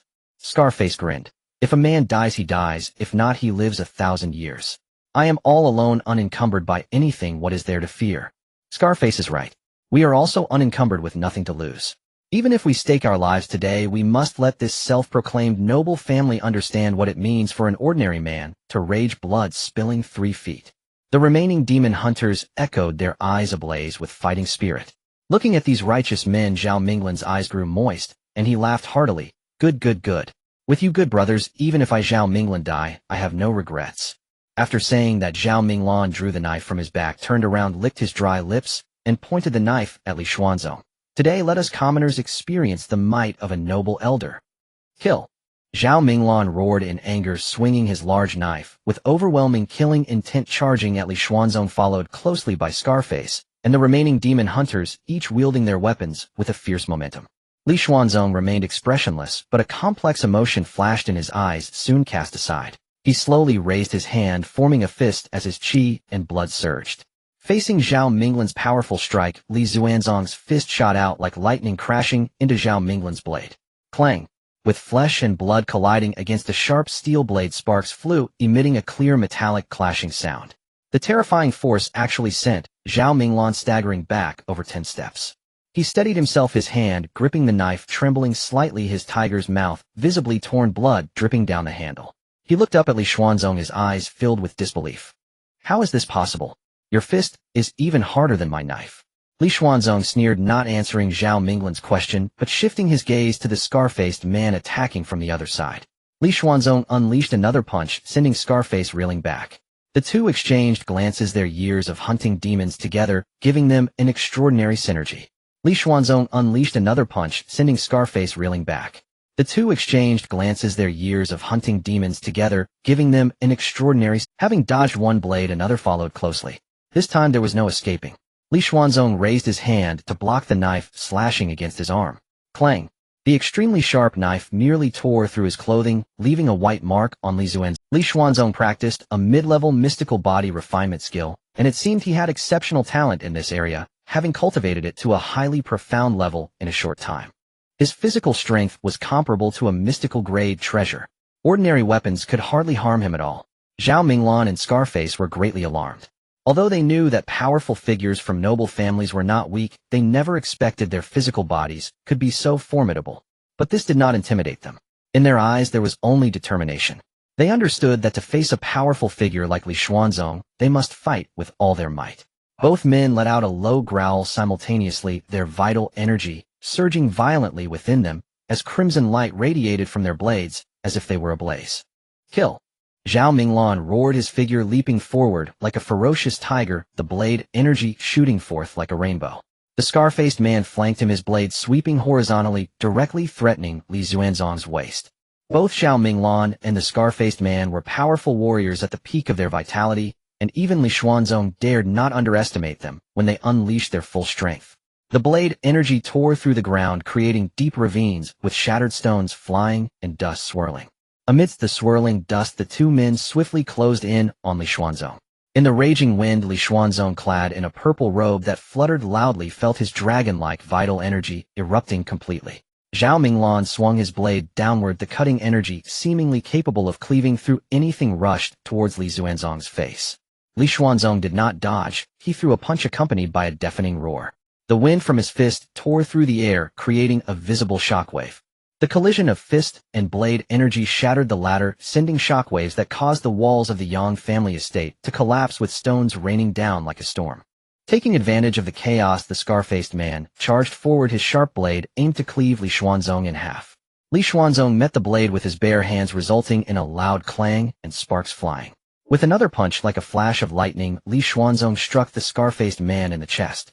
The immense force sent the scar-faced man flying like a cannonball, crashing heavily against the courtyard wall, which crumbled as if made of paper. He only finally came to a stop after breaking through 5 walls. The scar-faced man's chest caved in as he spat out a mouthful of blood, with fragments of internal organs visible within it, revealing that Li Xuanzong's punch had dealt him a fatal blow. Li Xuanzong, fighting against 2 opponents, showed no sign of being at a disadvantage, instead severely injuring one of them. Scarface! Zhao Minglan shouted in fury at this sight. He rushed to the side of the scar-faced man, helping him up from the ground. The scar-faced man's face was ashen, gasping for breath, looking at Li Xuanzong with eyes full of hatred. Big bro. Let's fight him. Zhao Minglan nodded emphatically, a glint of determination and madness flashing in their eyes. The powerful vital energy began to ignite, causing their auras to surge dramatically. However, the cost of forcibly igniting their vital energy was extremely heavy. At best, they would lose their cultivation, and at worst their lives. Li Xuanzong's expression suddenly grew grave. The 2 men, after igniting their vital energy, made Li Xuanzong sense a dangerous aura. He slowly removed his luxurious purple robe, revealing the bulging muscles hidden beneath. Since you wish to die, I shall grant your wish. A cold glint flickered in Li Xuanzong's eyes as his vital energy surged like a raging river. A faint golden glow enveloped his body. Fierce God! Li Xuanzong roared, and as his voice fell, the world suddenly darkened. Behind him, a gigantic phantom dozens of feet tall was summoned from ancient times. The phantom wore a crown and ancient armor exuding an unmatched might, and its eyes suddenly opened wide. Battle! The phantom of the fierce god erupted, transforming into countless golden light spots that showered down upon Li Xuanzong. His figure suddenly grew taller, his muscles coiling like dragons, and golden patterns densely appeared on his skin, as if he had donned a layer of golden armor. His eyes transformed into gold, filled with boundless majesty and pressure. Whether it was Zhao Minglan and the scar-faced man, or the members of the Yang family who had nearly wiped out the demon hunters, or the onlookers in the distance, everyone was stunned by this scene. What? What is this? I have never seen such a thing. It's unheard of. Is this some kind of profound secret technique? It doesn't seem like it. Could it be the legendary special physique? Hiss! Li Xuanzong clenched his fists, the golden patterns on his skin shimmering with mysterious light, as if every inch of his skin contained boundless power. Li Xuanzong dashed out his figure like lightning, instantly appearing before Zhao Minglan and the scar-faced man. It's over. Li Xuanzong's voice was cold and indifferent, as if pronouncing their fate. His fist, as large as a sandbag, descended with the might to destroy the heavens and earth, directly targeting the 2. Their pupils contracted sharply, wanting to dodge, but unable to react in time. No! The 2 let out desperate and furious cries as the fist fell, their heads exploding like water. The force of the punch continued unabated, creating a huge pit dozens of feet wide in the ground, with cracks spreading far away, causing countless houses to collapse. Li Xuanzong's figure slowly emerged from the dust, the golden patterns on his body gradually fading, returning to a normal human form. Yang Zongxing gazed at the enormous pit on the ground, unable to help but swallow hard, but soon after his eyes were filled with endless joy. He hurriedly held out the purple robe that Li Xuanzong had just removed, approaching with respect and presenting it with both hands, saying with a flattering smile, "The 4th elder single-handedly slaughtered 2 peak warriors, truly opening my eyes. After today, the name of the 4th elder will be known far and wide in my Shenglong prefecture." Li Xuanzong glanced at him and did not respond to Yang Zongxing's words. Instead, he said indifferently, Since your Yang family has already become a vassal of my Baiha, Li clan, you must act with humility from now on. I do not wish for what happened today to occur a second time. Yang Zongxing nodded repeatedly, beads of sweat forming on his forehead, his tone filled with undeniable awe and fear. Yes, yes, fourth elder, rest assured my Yang family will certainly remember your teachings. To this merciless fourth elder of the Li clan, Yang Zongxing felt both respect and fear. Li Xuanzong accepted the purple robe and draped it over himself. Since your Yang family's affairs are settled, I should return to Qingfeng Valley now. Yang Zongxing upon hearing this appeared somewhat flustered, quickly speaking to retain him, his expression pleading, Fourth elder, it is getting late. Why not rest here for one more night? I have arranged a banquet to thank you, fourth elder. After pondering for a moment, Li Xuanzong nodded. Yang Zongxing, seeing Li Xuanzong agree, was overjoyed. Thank you, fourth elder, for your graciousness. In the distance, looking at the conspicuous large pit on the ground, and then glancing at the figure in the purple robe, several dignified individuals were filled with awe and shock. Two peak warriors died so easily. Otherwise, in the face of absolute strength, peak warriors are merely ants in the eyes of the truly powerful. I originally thought the Yang family was doomed, but I never expected they hid such a terrifying figure. Foolishness, this esteemed individual cannot possibly be from the Yang family. If he were from the Yang family, this region would have long been under the Yang name. That is also true, this esteemed one must be the backbone behind the Yang family. I said, how could the Yang family offend Zhao Minglan without fleeing? It turns out they have such a strong ally. The Yang family truly keeps a low profile. Hey brother Zhang, where are you going? With such a strong figure descending upon my Chu County, my Zhang family must prepare a grand gift and personally pay a visit. Brother Zhang is absolutely right. Let's go together. Me too. In the late night at the Yang family estate, the lights shone brightly and the atmosphere was filled with music and dance. Li Xuanzong sat at the head of the table where a variety of delicious dishes were laid out, accompanied by beautiful maidens standing on either side pouring wine for him. The senior members of the Yang family accompanied him, their words filled with flattery and sycophancy towards Li Xuanzong. However, Li Xuanzong remained indifferent, drinking alone, which caused a moment of awkwardness among the Yang family, yet they dared not express any dissatisfaction. At this moment, a doorkeeper hurried in. He swiftly approached the family head Yang Zongxing and whispered a few words in his ear. Yang Zongxing's expression suddenly turned serious.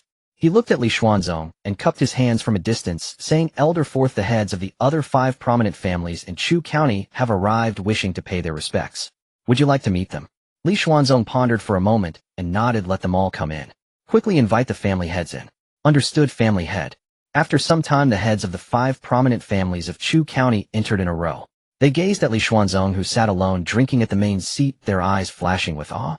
Yang Zongxing stood up with a smile and introduced Li Xuanzong to the family heads. Esteemed friends, this is the 4th elder of the prestigious Baiha, Li clan, Lord Li Xuanzong. Upon hearing this, the family heads' pupils shrank.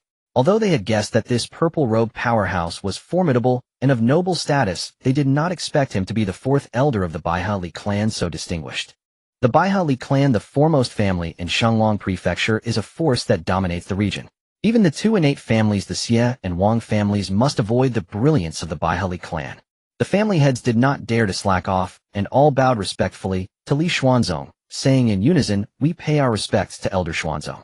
Li Xuanzong raised his gaze slightly and replied indifferently, You all are too kind. Please take a seat. One by one they took their seats, while each secretly speculated about the relationship between the Yang family and the Baiha Li clan. How could they have invited a core elder of the Baiha Li clan to assist them? It is an honor for Elder Xuanzong to arrive in Chu County. I hope you will stay for a few more days and let us treat you with the hospitality of our Chu County families. The head of the Fu family from the 6 prominent families of Chu County said with a smile. The Fu family was the strongest among the 6, having an ancestor at the peak of vitality and blood. Before he finished speaking, everyone present suddenly felt a chill, as if they had fallen into an ice cellar. They saw Li Xuanzong seated at the main position had unknowingly put down his wine cup, coldly staring at the head of the Fu family. With a squinting gaze, Li Xuanzong sneered repeatedly, Hospitality. This vast land of Shanglong Prefecture belongs entirely to my Baiha Li clan. When did it become your place to offer hospitality? The head of the Fu family felt a jolt in his heart, immediately realizing he had misspoken, wishing he could slap himself hard. His legs weakened, he fell to the ground, fear written all over his face, bowing repeatedly, like a garlic being crushed, stammering, Please, Elder Xuanzong, forgive my anger. I meant no offense at all. Li Xuanzong snorted coldly, his expression domineering. Considering your lack of intent, I will let you off this time. But if there is a next time, you will bear the consequences. In this territory of Shenglong Prefecture, there is only one master, and that is the Baihali clan. Yes. Yes, I dare not, I will never dare again. Get up. The head of the Fu family stood up, drenched in cold sweat. The other family heads, witnessing the once arrogant head of the Fu family, who had always acted domineeringly due to his family's strength, being so easily intimidated by Li Xuanzong's words, felt a mix of admiration for the might of the Baihali clan and a shiver of fear. Li Xuanzong's warning to the Fu family was in fact a warning to them as well. Despite the unpleasant incident, the family heads were all skilled in diplomacy. With their deliberate flattery, a faint smile finally appeared on Li Xuanzong's face. Through subtle hints, they managed to grasp the relationship between the Yang family and the Baihali clan. It turned out that the Yang family had quietly established connections with the Baihali clan, becoming their vassal. This made the heads of the other 5 prominent families feel both jealous and envious, for they did not even have the qualification to become vassals of the Baihali clan. Becoming a vassal of the Baihali clan meant having a powerful backing. Even though the Yang family was currently the weakest with the Baihali clan as their support, they would surpass the Fu family and rise to become the foremost family in Shu County. At the border between Shenglong Prefecture and Xingge Prefecture, a towering mountain over 3,000 zhang high stood majestically, known as Tianyin Mountain. This mountain soared into the clouds with steep cliffs like they were cut by a knife. The peak was shrouded in mist year-round, appearing to connect with heaven and earth, a sight to behold. Nearby there were several small mortal towns that had been rooted here for hundreds of years. One day the ground suddenly trembled without warning. The townsfolk working in the fields at the foot of the mountain changed their expressions dramatically. They looked up at the smoke rising from the peak, which was drastically different from usual, and suddenly recalled a grim legend. In the next instant their pupils constricted. A deep rumble erupted from Tianyin Mountain, as if a giant beast was roaring from the depths of the earth. Then the mountain began to tremble and massive rocks rolled down from the peak. Suddenly a thunderous sound echoed as the summit of Tianyin Mountain exploded, and scorching lava shot into the sky like a giant dragon piercing the clouds. At the moment the lava erupted, it was as if heaven and earth were torn apart, and the scorching waves of heat swept in all directions, distorting the surrounding air. This is bad, the legend is true. Tianyin Mountain is a volcano, and it has erupted. A townsman cried out, staring at the searing lava falling from the sky, his pupils constricting. Coming to their senses, they turned and ran. But how could mere mortals outrun a natural disaster? In the endless despair, the volcanic lava turned the surrounding land into a hell on earth. The hundreds of thousands of mortals living near Tianyin Mountain were all turned to nothing by the lava. Soon the news of the eruption of Tianyin Mountain reached the 2 prefectures. However, the rulers did not take it to heart. A volcanic eruption merely meant the death of a few peasants. It was not worth their concern. Until 3 days later, a brilliant light soared from the volcano, a dazzling multicolored glow that could be seen even from afar. It was a crystal-clear flame slowly blooming like a lotus flower, with each petal composed of the purest essence of flame, exuding a heart-pounding aura.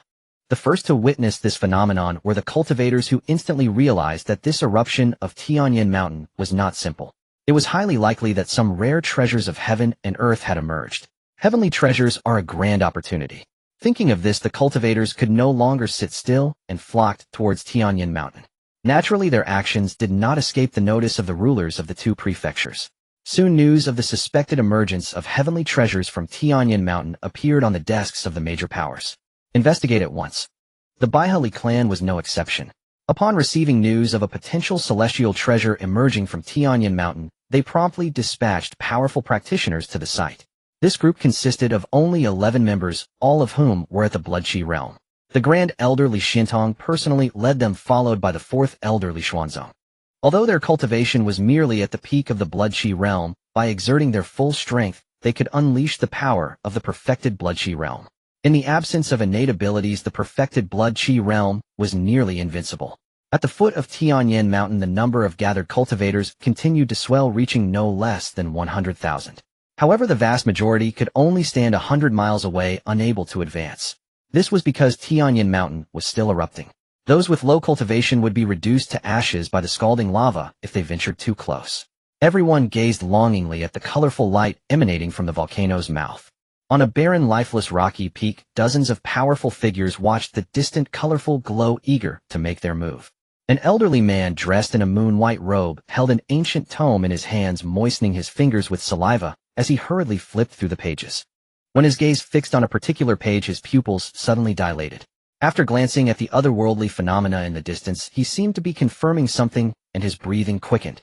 Born from the heart of a volcano, absorbing the primordial power of the volcano maturing after 10,000 years, it possesses 7 colors and resembles a lotus flower with the power to scorch the heavens and boil the seas. This is the 7-colored heavenly flame. The old man exclaimed, his voice filled with excitement. This is the 7-colored heavenly flame, ranked 27th on the celestial flame list. Upon hearing this, everyone's eyes sparkled with unmistakable greed and fervor. Each celestial flame on the list is an exceedingly rare existence born from the earth and sky, possessing the power to annihilate worlds. For cultivators, if they could refine and master the power of this celestial flame, their strength would increase dramatically. They could even rely on its power to break through the barriers of their realms and ascend to higher levels. The 7-colored heavenly flame, it's truly the 7-colored heavenly flame, murmured a middle-aged cultivator in a black robe, his gaze fixed on the colorful glow, determined to obtain it. He was one of the most formidable rogue cultivators in the Xingge prefecture, known as Qiangshan Sanren. His strength had reached the perfected blood-chi realm, just a step away from the innate stage. However, due to his innate talent and background, this step felt like an insurmountable chasm. The 7-colored heavenly flame was his only opportunity to break through to the innate realm. He scanned the crowd, a cold glint in his eyes as he declared with murderous intent, "Everyone, I am determined to obtain the 7-colored heavenly flame. Anyone who dares to compete with me shall be my sworn enemy. To the death." His words caused many faces in the crowd to darken. This Qiangshan Sanren was exceedingly domineering. Yet out of fear of his strength, most dared not voice their anger. However, they were also unwilling to concede. In a dilemma, a derisive voice broke through. "How what a boastful tone, Qiangshan, old ghost. You really think you are an innate true person?" An elderly man in a brocade robe stepped forward, looking directly at Qiangshan Sanren, showing no hint of fear. Seeing this brocade-robed elder, Qiangshan Sanren's eyes flickered, revealing a hint of trepidation. This brocade-robed elder was the head of an innate family in Xingge prefecture. With a powerful background, his own strength was not inferior to that of Qiangshan Sanren. "That's right, Qiangshan, old ghost. Usually out of respect for your strength, we give you some face, but don't think we are afraid of you. How dare someone at the perfected blood-chi realm speak such arrogance to us?" Another head of an innate family stepped forward, his gaze icy. With their voices raised, others felt emboldened to join in. Just as Qiangshan Sanren found himself in a precarious position, several piercing sounds pierced the air, and a few figures landed firmly atop the rocky peak. One of them clasped his hands in greeting, saying, "Xie Baifeng from the Shanglong House, greetings to all fellow Taoists." "Oh, it's the Xie family Taoist." Li Daoshan, the elder who had first confronted Qiangshan Sanren, replied. "Li Daoshan of the Li family in Xingge prefecture greets you." Everyone present exchanged pleasantries with Xie Baifeng. Qiangshan Sanren observed this scene with a cold smile, thinking how familiar they seemed. When the 7-colored heavenly flame emerged, their betrayal would be merciless. Having roamed alone for over 100 years, he had long witnessed the hypocritical faces of these self-proclaimed noble and courteous aristocratic families. Wang Tongyun from the Shanglong House, greetings to all fellow Taoists. Wang family experts arrived fashionably late. Li Daoshan seemed to have a good relationship with Wang Tongyun, lightly saying, "Brother Wang, it's been a while. How have you been?" Wang Tongyun's face darkened. "Well, what do you mean by well? My ancestor and nearly half of our strong practitioners were forced by the Li family to the state capital, becoming cannon fodder against the blood demon holy cult. The territory his family had managed for over 1,000 years had been taken over by the Li family. After finally discovering a vein of spirit stones, they now received nothing and had to send their own practitioners to mine. His family's third-tier alchemists were required to present 3 third-tier spirit pills to the Li family each year. Contemplating all this made Wang Tongyun feel like spitting blood. These days he had aged considerably from stress. Xie Baifeng was no exception.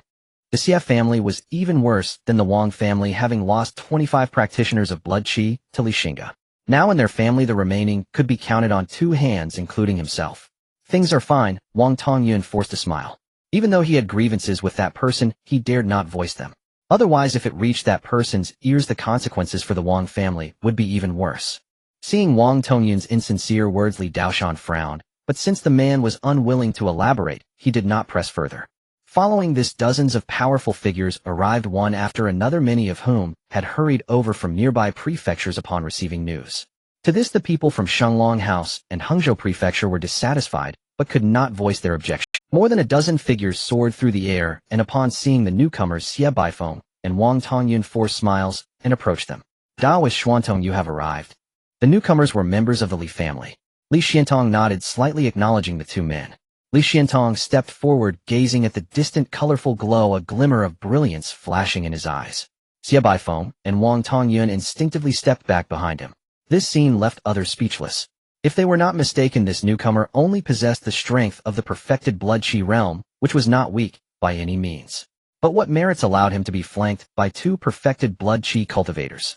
Who exactly was this person? What force did he come from? Li Daoshan could not help but ask, "Brother Wang, who is this Daoist?" Wang Tongyun chuckled awkwardly. "I forgot to introduce him. Speaking of which, he's actually from your own family. He is Li Xuantong, the grand elder of my Shenglong house." The Shenglong house, the Li family. In the Shenglong house, only one family can be called the Li family, and that is the Baihe Li clan. In the eyes of most present, the Baihe Li clan did not stand out much. However, the Baihe Li clan had produced an extraordinarily talented individual. At the age of 20 and innate at 20, the prefecture lord, Li Xingge. So it's a friend from the Baihe Li clan. I am Li Daoshan from the Hangzhou Li clan. You share my surname Li. Perhaps we are family from thousands of years ago. Li Daoshan took the initiative to step forward, warmly greeting the members of the Li family. As the saying goes, one does not strike a smiling face. Li Xiantong also revealed a smile and cupped his hands in salute. "Greetings, friend." Li Daoshan took the initiative to step forward, warmly greeting the members of the Li family. As the saying goes, one does not strike a smiling face. Li Xiantong also revealed a smile and cupped his hands in salute. "Greetings, friend." It has already been 6 days since the 7-colored burning heaven flame appeared, and there is less than a day left until its maturity. Yet strong cultivators continue to arrive from all directions, one after another. The more people that arrived, the heavier and more oppressive the atmosphere became. Because in the next moment, both sides might become enemies with drawn swords. Suddenly the earth shook violently again, immediately attracting everyone's attention. Then a deep roar erupted from Tianyin Mountain.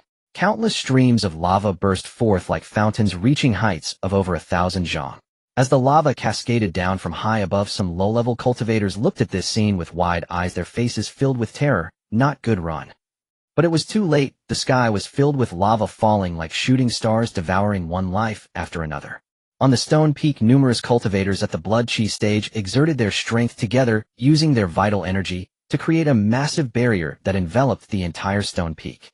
The lava struck the barrier, producing a sizzling sound, yet the blood qi barrier remained unmoved. A bunch of insignificant ants, overestimating themselves, dare to covet the rare treasures of heaven and earth. This is truly a path to death. A cultivator at the blood qi stage looked at the low-level cultivators desperately fleeing under the rain of lava with a cold smile. Beside him, another person sighed, saying, "Though you say that, Brother Wu, how do you know we are not the same?"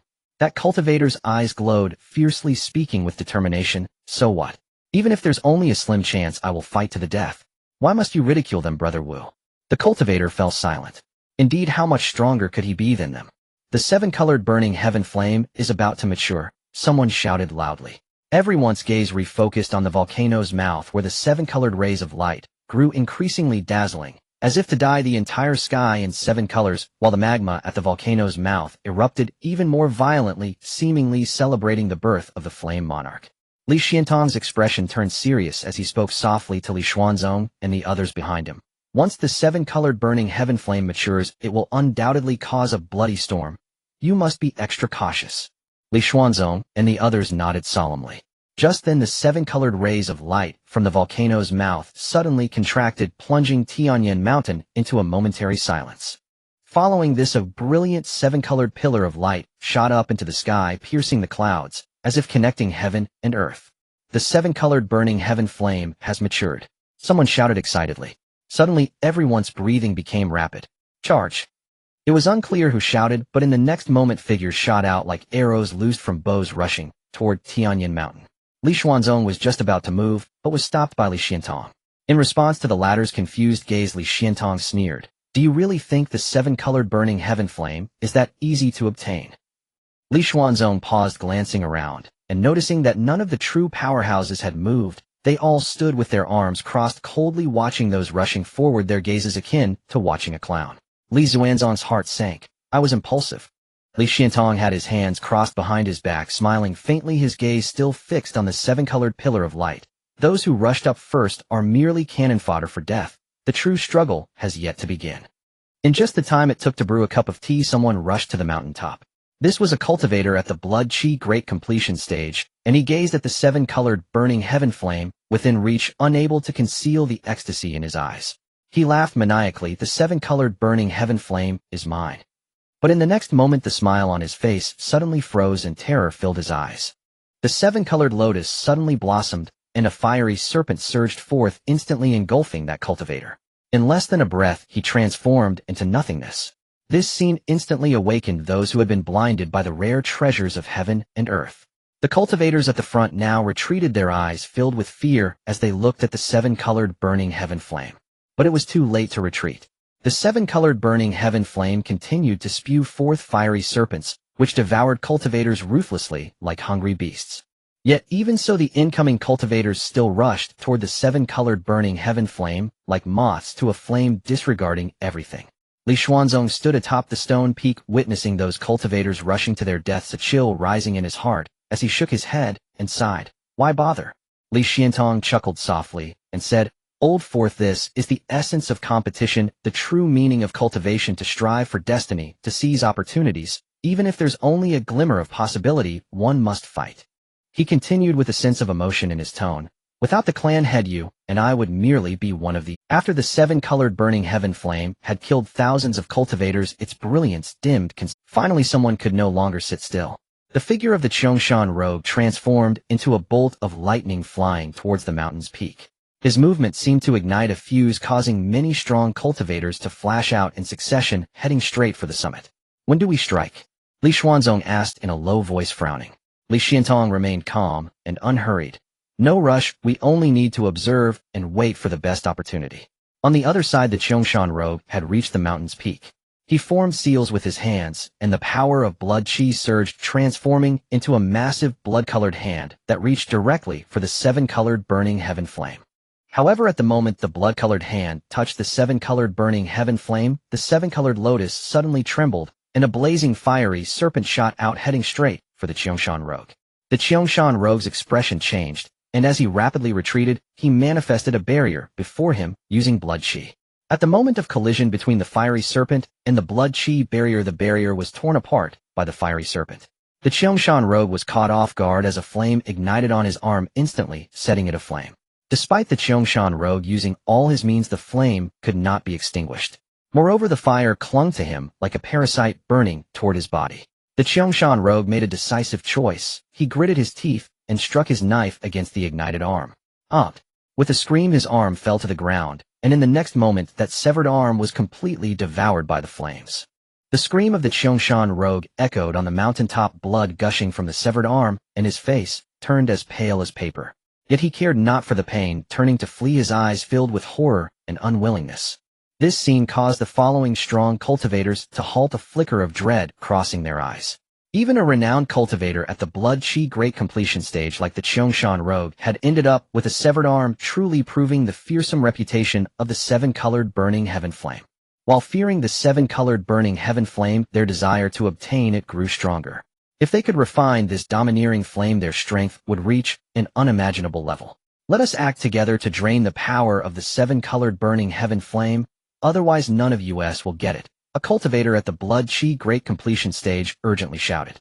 His proposal was immediately met with responses from others. After all, no one could resist this rare, heavenly flame through individual strength. Everyone acted simultaneously, unleashing powerful attacks directly toward the seven-colored burning heaven flame. Under the torrential barrage, the seven-colored lotus trembled violently, and the frequency of fiery serpents spewing forth noticeably slowed, giving everyone a glimmer of hope. It truly works. Push harder. Under the unceasing attacks of the crowd, the tremors of the seven-colored lotus intensified, as if it might collapse at any moment. "It's almost at its limit," someone shouted excitedly, their eyes gleaming with greed. However, at that moment, the seven-colored burning heaven flame trembled violently, its brilliance shaking as the flames surged violently, transforming into a sea of fire that enveloped the entire mountain peak. The attackers were caught off guard, instantly consumed by the flames, unable to even scream before turning to nothingness. In this strike, at least 100 Chi Blood Realm practitioners perished. Among them were those at the Great Perfect. These Chi Blood Realm cultivators in their counties were dominant figures, yet at this moment they silently died on this peak of the burning heaven. But this strike seemed to have exhausted the power of the seven-colored burning heaven flame. The colorful light dimmed entirely, with only a faint spark remaining at the heart of the lotus. The seven-colored burning heaven flame is mine. A cultivator quick and agile seized the seven-colored lotus. Yet before he could rejoice, a sharp pain pierced his abdomen as a long sword stabbed through his chest. The cultivator looked down at the sword, piercing his chest, disbelief filling his eyes. He opened his mouth as if to say something, but blood surged to his throat, and ultimately, he could only collapse powerless. Dream on. Behind him a figure in black robes sneered. It is mine. The black-robed cultivator snatched the seven-colored lotus and turned to flee, but 100 attacks suddenly rained down behind him. In an instant he followed in the footsteps of the one he had just ambushed. The brutal slaughter began, plunging the entire mountain peak into chaos and bloodshed, with someone dying every moment. Kill! Kill! Kill! The cries of slaughter shook the heavens. Everyone had lost their sanity, their eyes filled with greed and madness. Whoever seized the seven-colored lotus would become the target of all. This wondrous fire of heaven and earth had become a reaper of lives, and whoever took it would die. A group of ignorant ants daring to covet the seven-colored burning heaven flame, hand it over to me. An aged figure suddenly appeared from nowhere. Upon his arrival he revealed overwhelming strength. Dressed in gray robes, his hair and beard were white, and his face was gaunt, yet his eyes shone with a piercing light, as if he could see through everything. With a gentle wave of his hand, a massive palm imprint of spiritual energy descended, causing several Chi blood realm cultivators to be caught off guard and turned into mush. Spiritual energy, is he a pre-celestial cultivator? This tyrannical palm stunned everyone, with some crying out in terror, their voices trembling. Nonsense, he is a devil cultivator, half a step into the pre-celestial, the old bone man. Someone recognized the identity of the elder.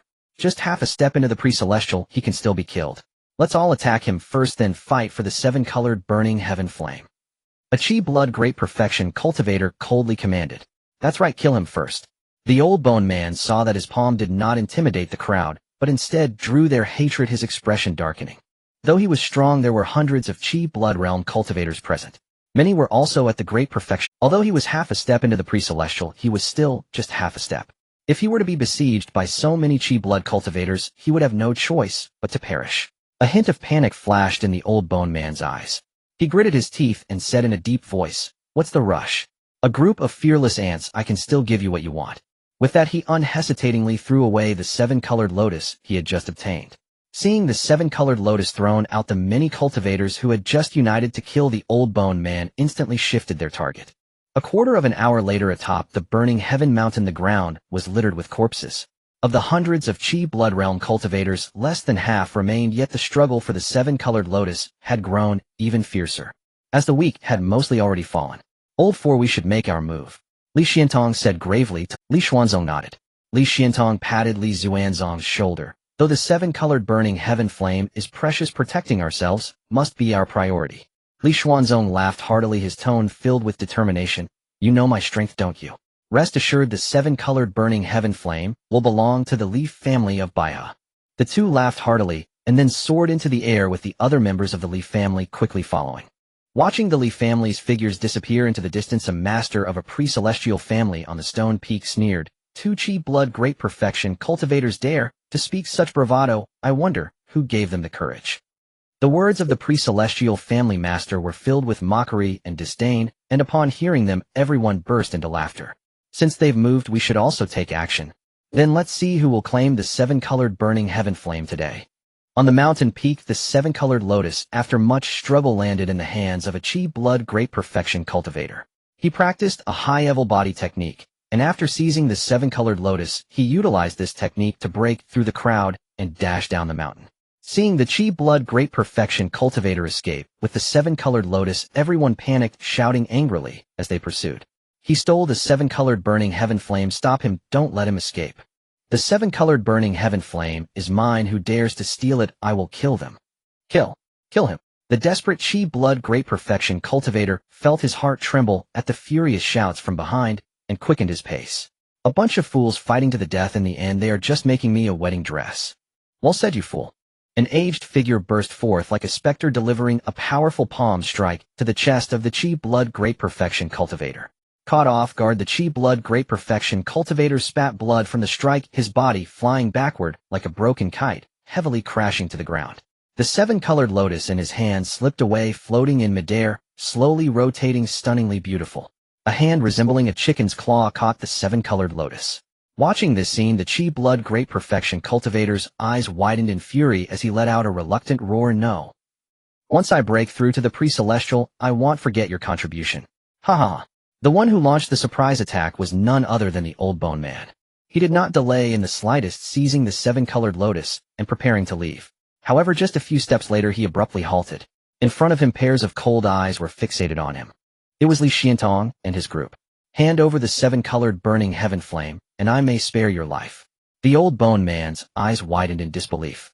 A group of ants without a single Chi blood great perfection dared to speak such wild words to him, a dignified, half-step pre-celestial. After confirming he hadn't misheard, the old bone man reacted, laughing in rage. Since you seek death, I shall grant it to you. With that, a terrifying aura was released without reservation, and the old bone man dashed out, directly attacking Li Xiantong and the others. The old man with dried bones sneered. A mantis trying to stop a chariot, how ridiculous. His figure moved like a ghost, sweeping down with a palm, the gust of wind fierce and overwhelming. However, those with blank expressions stood frozen, seemingly stunned by the old man's imposing palm. The old man with dried bones slammed his palm into the chest of the foremost person, the powerful force causing the latter's chest to cave and sending him flying over 10 jong. Even a cultivator at the peak of the Chi and blood realm would be gravely injured or worse after taking. But to the old man's surprise, the person seemed completely unharmed, bouncing back up and charging straight at him. The old man stared in disbelief, his eyes wide. He muttered skeptically, could it be that I've truly aged, unable to kill even an ordinary person with a single slap? But this absurd thought was quickly cast aside. No, this should be a body-refining cultivator, but that shouldn't be who at this level can withstand my blow and remain unscathed. The old man with dried bones was thoroughly baffled. Without time to ponder further, over a dozen figures had already rushed towards him. He leaped into action, his claw-like hands gripping one person's head, and with a sudden burst of strength, he yanked it off. He casually tossed the severed head aside and kicked the headless body away, yet that body flipped in the air and landed steadily before charging at him again, as if uninjured.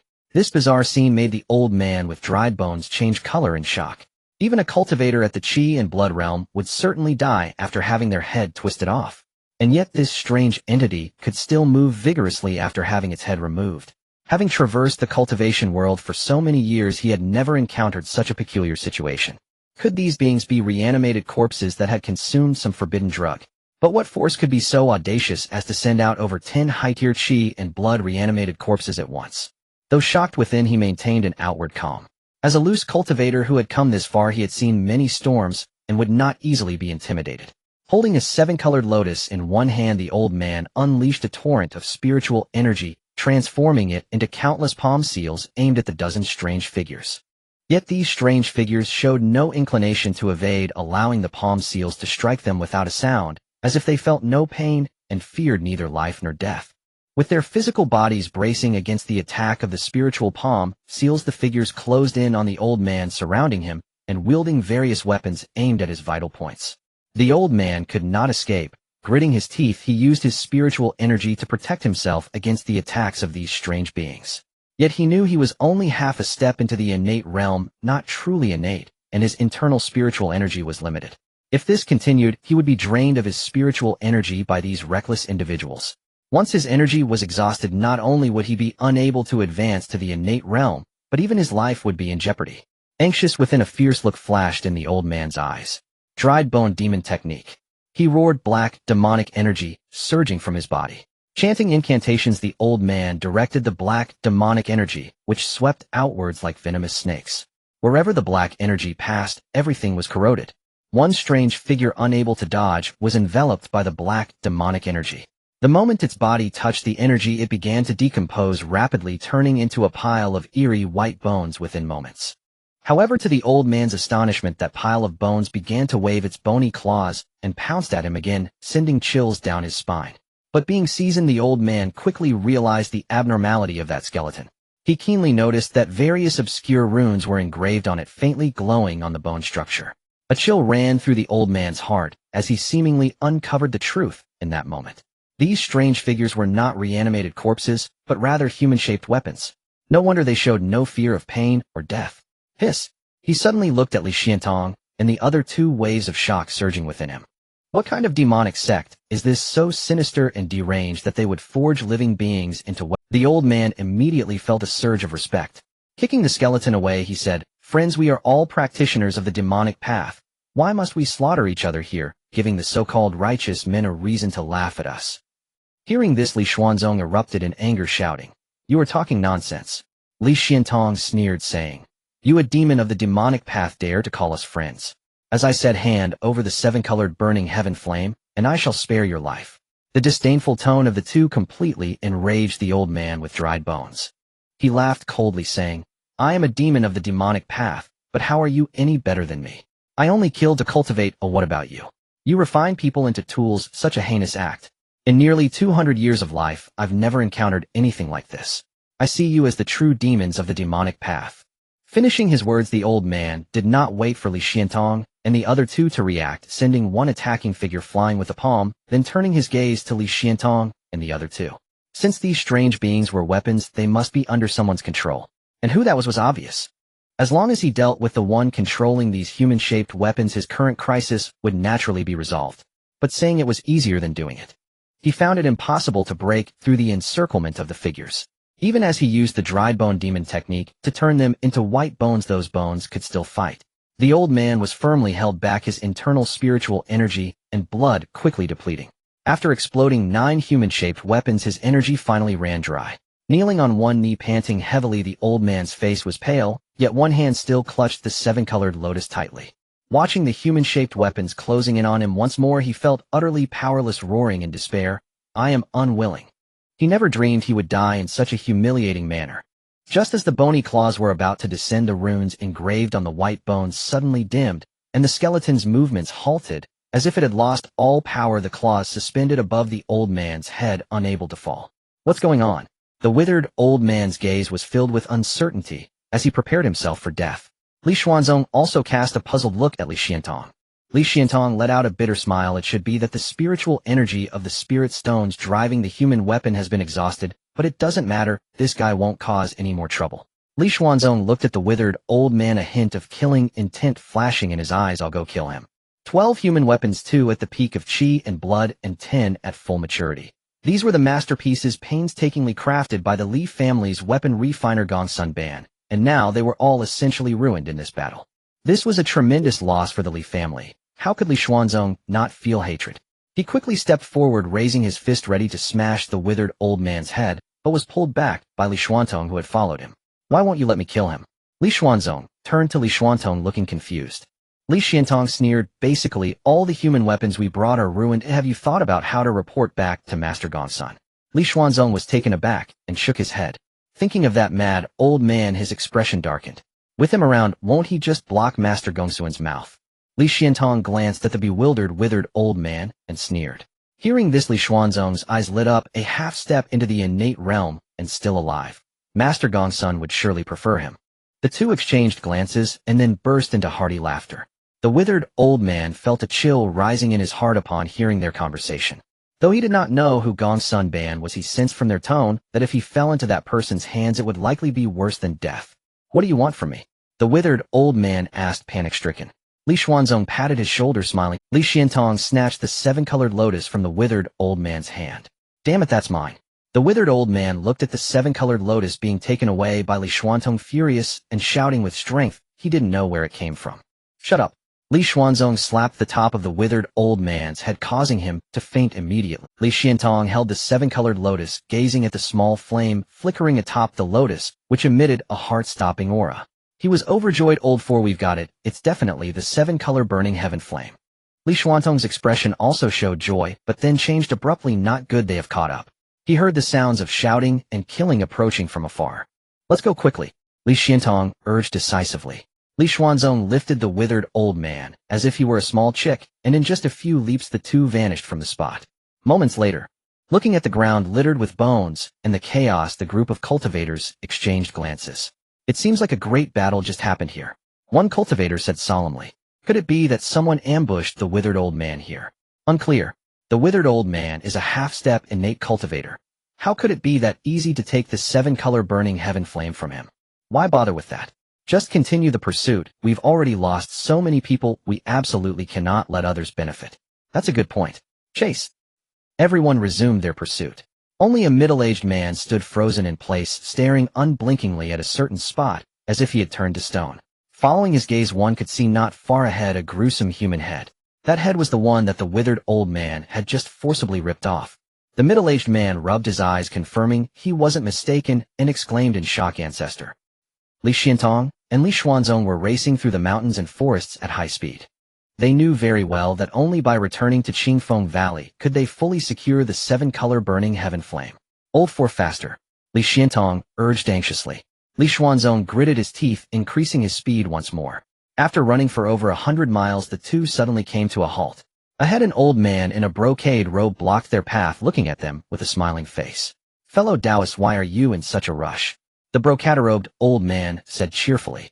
Li Xuantong's expression suddenly changed, shocked. "It's you, Li Daoshan." "Indeed it is I." This brocade-robed old man was none other than Li Daoshan, the head of the Li family in Hangzhou, who had previously chatted with Li Xiantong. Elder Li Sixuan of the Hangzhou Li family greets the two fellow Taoists of the Baihe Li family. A light laughter came from behind the two. The two hurriedly turned around to see a middle-aged man with a square face appearing behind them, blocking their retreat. The aura he exuded was also that of a peak qi and blood cultivator. Li Daoshan looked at the withered old man that Li Xuanzong was holding, exclaiming in awe, "You two truly have great means. This withered old man is a formidable demon cultivator at half-step, innate realm, notorious for his ferocity. I never expected he would fall into your hands. You really have deep schemes." Li Xiantong sneered. "If the schemes weren't deep, wouldn't I end up like that fool, the withered old man, falling into your hands?"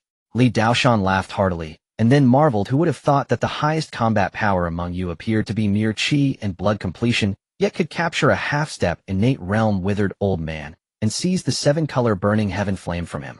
"Fellow Taoist, your human weapons must be out of commission by now. For the sake of our shared surname, Li, if you hand over the seven-color burning heaven flame, I can leave you with intact corpses."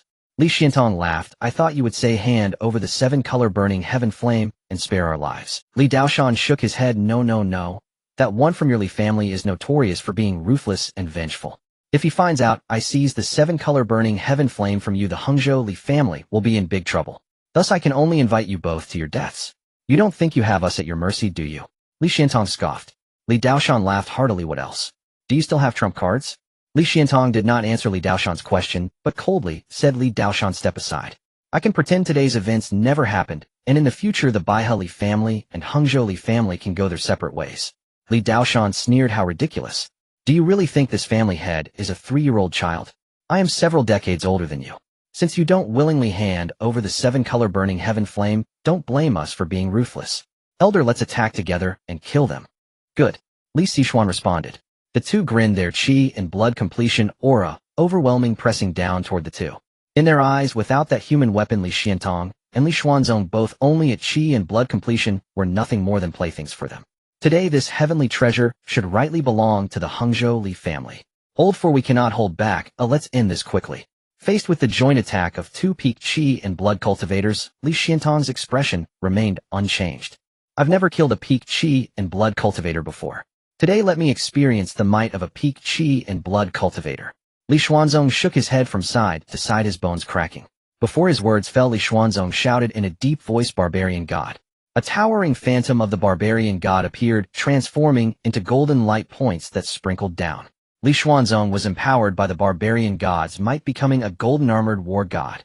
His aura surged explosively, increasing by several times, and his momentum was not any weaker than that of Li Daoshan and Li Sixuan.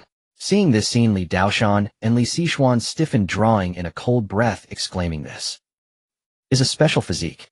A special physique is extremely rare. In the vast Yangzhou, there are only a few known individuals with such a physique. Each of them is a giant in the cultivation world of Yangzhou. Never would they have imagined that this seemingly inconspicuous fourth elder of the Baihe Li family would also possess a special physique. Jealousy twisted their features.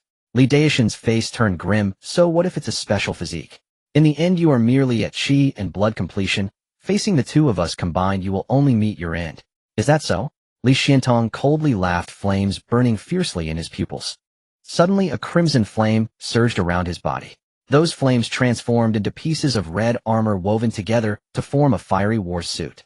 Li Xiantong was enveloped in this fiery armor, the patterns on it resembling flowing magma emanating a scorching heat that distorted the very void. His hair also changed to a fiery red at a visible speed resembling a blazing inferno. At this moment Li Xiantong embodied a flame king exuding a chilling might. Li Daoshan and Li Suxuan were taken aback. Another special physique. Special physiques are so rare that even the first family of Yangzhou, the Ouyang clan, has only one. Ouyang Fengshai's celestial phoenix body. With the celestial phoenix body, the provincial governor advanced to the divine mansion realm at less than 100 years of age. What virtue does the Baihe Li clan possess to have one? Now two have appeared consecutively. You Baihe Li clan must be cheating, right? Li Xiantong took the initiative, forming seals with his hands, and streams of spiritual fire erupted like fire serpents, turning everything in their path to ashes. The two felt a chill in their hearts and quickly used their blood energy to form a heavy blood barrier, attempting to block the onslaught of the fire serpents. The fire serpents collided with the blood barrier, creating ripples, while the spiritual fire scorched the blood energy, emitting a hissing sound. Though separated by the blood barrier, Li Daoshan and the others still felt the terrifying high-temperature beads of sweat forming on their foreheads. This flame is truly terrifying. The two turned pale, witnessing the blood barrier gradually thinning under the scorching of the spiritual fire. The two gritted their teeth and increased the output of their blood energy. Meanwhile, Li Xuanzong was not idle. He stomped the ground violently, causing it to crack. Li Xuanzong shot out like a bolt from a crossbow, charging towards Li Daoshan and the other, and suddenly threw a punch. Accompanied by an ear-splitting tiger roar, a phantom of a tiger over 10 zhang in size leaped out, destroying everything in its path. The two were horrified. The tiger phantom charged with unmatched power, colliding heavily against the blood barrier. This strike seemed to be the last straw that broke the camel's back. Crack!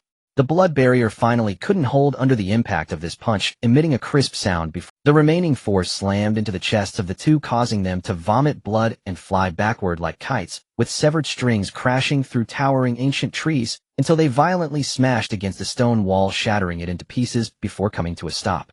Another mouthful of fresh blood spewed forth. Their faces turned as white as paper, their breaths weak. They felt as though their internal organs had been displaced by that single punch. Fear filled their eyes. Was this special physique truly so tyrannical? They were still separated by a small realm. If they were at the same level, wouldn't they be directly slain by Li Xuanzong? Grand Elder, this is not feasible. We must retreat. Li Daoshan wiped the blood from the corner of his mouth with his sleeve and decisively spoke to Li Suxuan. If they continued fighting, they might even lose their lives here. All right. Li Suxuan agreed, and the two suppressed their injuries using their movement techniques to flee rapidly. Li Xuanzong was just about to pursue, but was called back by Li Xiantong.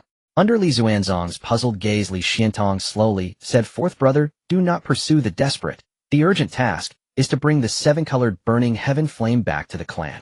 Li Xuanzong nodded, abandoning the idea of chasing Li Daoshan and the other. The two continued on their way. Meanwhile, Li Daoshan and the other collided head-on with a pursuing large force. "Li, brother, what happened to you? You look severely injured." A leading cultivator in a blue brocade robe at the peak of the blood energy realm looked at the pale-faced Li Daoshan with a hint of suspicion. Li Daoshan sighed. "We were harmed by two elders of the Baihe Li clan. Not only us, but even the withered old man was captured by those two elders. The seven-colored burning heaven flame is now in the hands of the Baihe Li clan." However, the cultivator in the blue brocade robe did not believe him at all. He scoffed. "Li Daoshan, who do you think you're fooling? Do you really think we're fools? Those two elders of the Baihe Li clan are merely at the peak of the blood energy realm. How could they capture the withered old man and severely injure you too? Master Liao is right. Oh, Li Daoshan, if the seven-colored burning heaven flame is in your possession, hand it over quickly, or don't blame us for being ruthless. Yes, hand over the seven-colored burning heaven flame. Hurry up, or we won't be polite." Looking at the aggressive crowd, Li Daoshan's face darkened as he hurriedly defended. "What would I gain from deceiving you? The seven-colored burning heaven flame has indeed fallen into the hands of the Baihe Li clan. Both elders possess powerful special physiques capable of crossing realms to fight. We are no match for them." However, upon hearing this, the crowd's expressions darkened instantly. "Li Daoshan, do you really think we are? Special physiques are incredibly rare, yet you claim that both elders of the Baihe Li clan possess them. Are you joking?" Master Liao is right. They must be trying to monopolize the seven-colored burning heaven flame. "Li Daoshan, we will give you one more chance to hand over the seven-colored burning heaven flame, otherwise we will take action. They must be hiding the seven-colored burning heaven flame. Hand it over." Li Daoshan felt a chill in his heart. He knew these people driven mad by the prospect of the seven-colored burning heaven flame were not merely talking. If he couldn't explain himself clearly, it was likely they would die here. Gritting his teeth, Li Daoshan glanced around at the crowd and pointed to the sky, declaring loudly, "I, Li Daoshan, swear to the heavens, that if the seven-colored burning heaven flame is in the possession of my Hangzhou, Li clan, may our bloodline be severed after 1,000 years of inheritance." Upon hearing Li Daoshan's malicious oath, the crowd, originally convinced that the seven-colored burning heaven flame had been seized by him, and the other hesitated. Seeing this, Li Daoshan hurriedly urged, "What are you all waiting for? If you don't chase now, it will be too late." Master Liao looked deeply at Li Daoshan and said coldly, "Li Daoshan, we will trust you this once, but if you dare to deceive us before the heavens can punish you, we will eradicate your Hangzhou Li clan." Although the Hangzhou Li clan has a congenital ancestor overseeing them, many present also have their own congenital ancestors backing them. If these congenital ancestors joined forces, the one from the Hangzhou Li clan would not stand a chance. After Master Liao finished speaking, he turned and left without looking back. The others quickly followed suit. "Master, they are being too unreasonable." Watching the departing figures, Li Suchuan gritted his teeth in anger. Li Daoshan shook his head, his tone somewhat helpless. "There's nothing we can do. The situation is stronger than the individual." But Li Daoshan's tone changed, and he began to look gleeful again. "Next, those two fellows will have a head. These fellows have gone mad, chasing us relentlessly for half a day without letting go. If this continues, it's only a matter of time before we are caught." Li Xuanzong listened to the shouts and cries behind him, fleeing for his life, while panting heavily. "How far are we from Jinshuan County?" "At our current speed, about half an hour," Li Xuanzong replied. After a moment of contemplation, Li Xiantong seemed to have made up his mind, gritting his teeth. "Let's head to Jinshuan County, to the Lingdang Mountains." Li Xuanzong's eyes lit up at this. "Elder brother, you mean the teleportation array?" He nodded. "Exactly. The spirit stone mine in the Lingdang Mountains is crucial for the Li family. To ensure everything goes smoothly, the Li family has set up a systematic teleportation array within the Lingdang Mountains. This way, if there are any issues with the spirit stone mine, the Li family experts from Qingfeng Valley can quickly provide support." The two changed direction and fled towards Jinshuan County. Behind them, the pursuers were relentless. A quarter of an hour later, a cultivator looked into the distance, his face somewhat grim. "Master Liao, this isn't a solution. Ahead lies the heart of the Shenglong Mansion, and the Shenglong Mansion is the territory of the Baihali clan. If we alert that person from the Baihali clan, we will be in serious trouble." Master Liao's eyes revealed a hint of trepidation as he reluctantly said, "Are we really going to hand over the seven-colored heavenly flame to the Baihali clan? Don't forget how many lives we've lost for this seven-colored heavenly flame." What Master Liao said is correct. The seven-colored heavenly flame must not be given up. Although that person from the Baihali clan is strong, we are not just a single family. Even he wouldn't dare to act against us," said a middle-aged man with an imposing demeanor. He was the head of the Ji clan from Hangzhou Mansion, a powerful family with two innate experts. "Yes, with so many of us, why should we fear a single Baihali clan? The seven-colored heavenly flame must be reclaimed." The head of the Ji clan sneered. "My fellow friends, my Ji clan possesses a secret method to enhance speed. I will go ahead and intercept them." No sooner had the head of the Ji clan finished speaking than a green aura suddenly surrounded him, and he vanished like a shadow. "It's the windwalk of the Ji clan," someone exclaimed. "Quick, follow him." Master Liao shouted, and everyone hurriedly followed. Ahead, Li Xiantong and Li Xuanzong were running for their lives when suddenly Li Xiantong's expression changed as he turned around, his pupils contracting. "Not good, someone is catching up." A green shadow approached like a ghost, moving much faster than they could. It was the head of the Ji clan using the windwalk. Li Xuanzong took a deep breath and said solemnly, "Elder brother, go ahead. I will hold him off." Without waiting for Li Xiantong's reaction, he charged forward to block the pursuit. However, the head of the Ji clan, taking advantage of his speed, bypassed Li Xuanzong and positioned himself directly in front of Li Xiantong. "Gentlemen, the path ahead is blocked."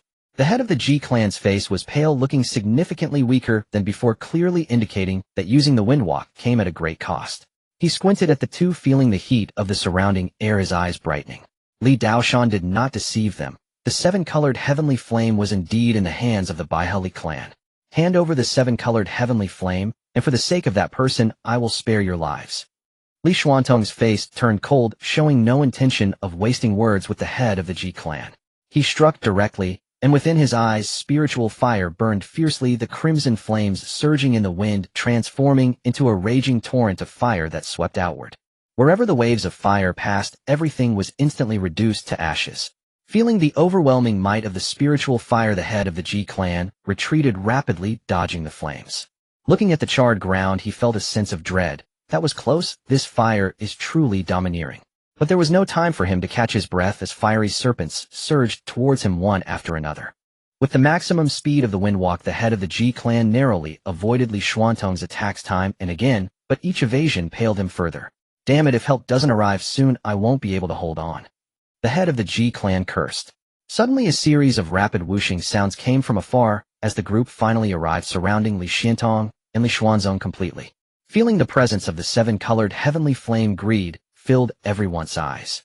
Master Liao licked his dry lips, hand over the seven-colored heavenly flame. Dream on. Li Xuantong coldly replied, his expression grave as he looked at the numerous powerful figures. Master Liao's eyes flashed with a fierce look as he shouted loudly, "Let's strike together, kill them, and take back the seven-colored heavenly flame." Just as everyone was preparing to attack, Li Xuantong glared at the heads of the Xie and Wang clans in the crowd and said coldly, "Xie Baifeng Wang Tongyun, do you Xie and Wang clans have a death wish daring to side with these people against my Baihali clan? Do you think our clan leader wouldn't dare to wipe out your Xie and Wang clans?" Li Xuantong's threatening words made Xie Baifeng and Wang Tongyun's faces change drastically as they exchanged glances, both revealing signs of hesitation. They understood better than anyone how terrifying the head of the Baihali clan was. After all, their own innate ancestor had been conscripted by that Li clan leader. Seeing the two hesitate, Master Liao hurriedly said, "Fellow friends, what are you hesitating for?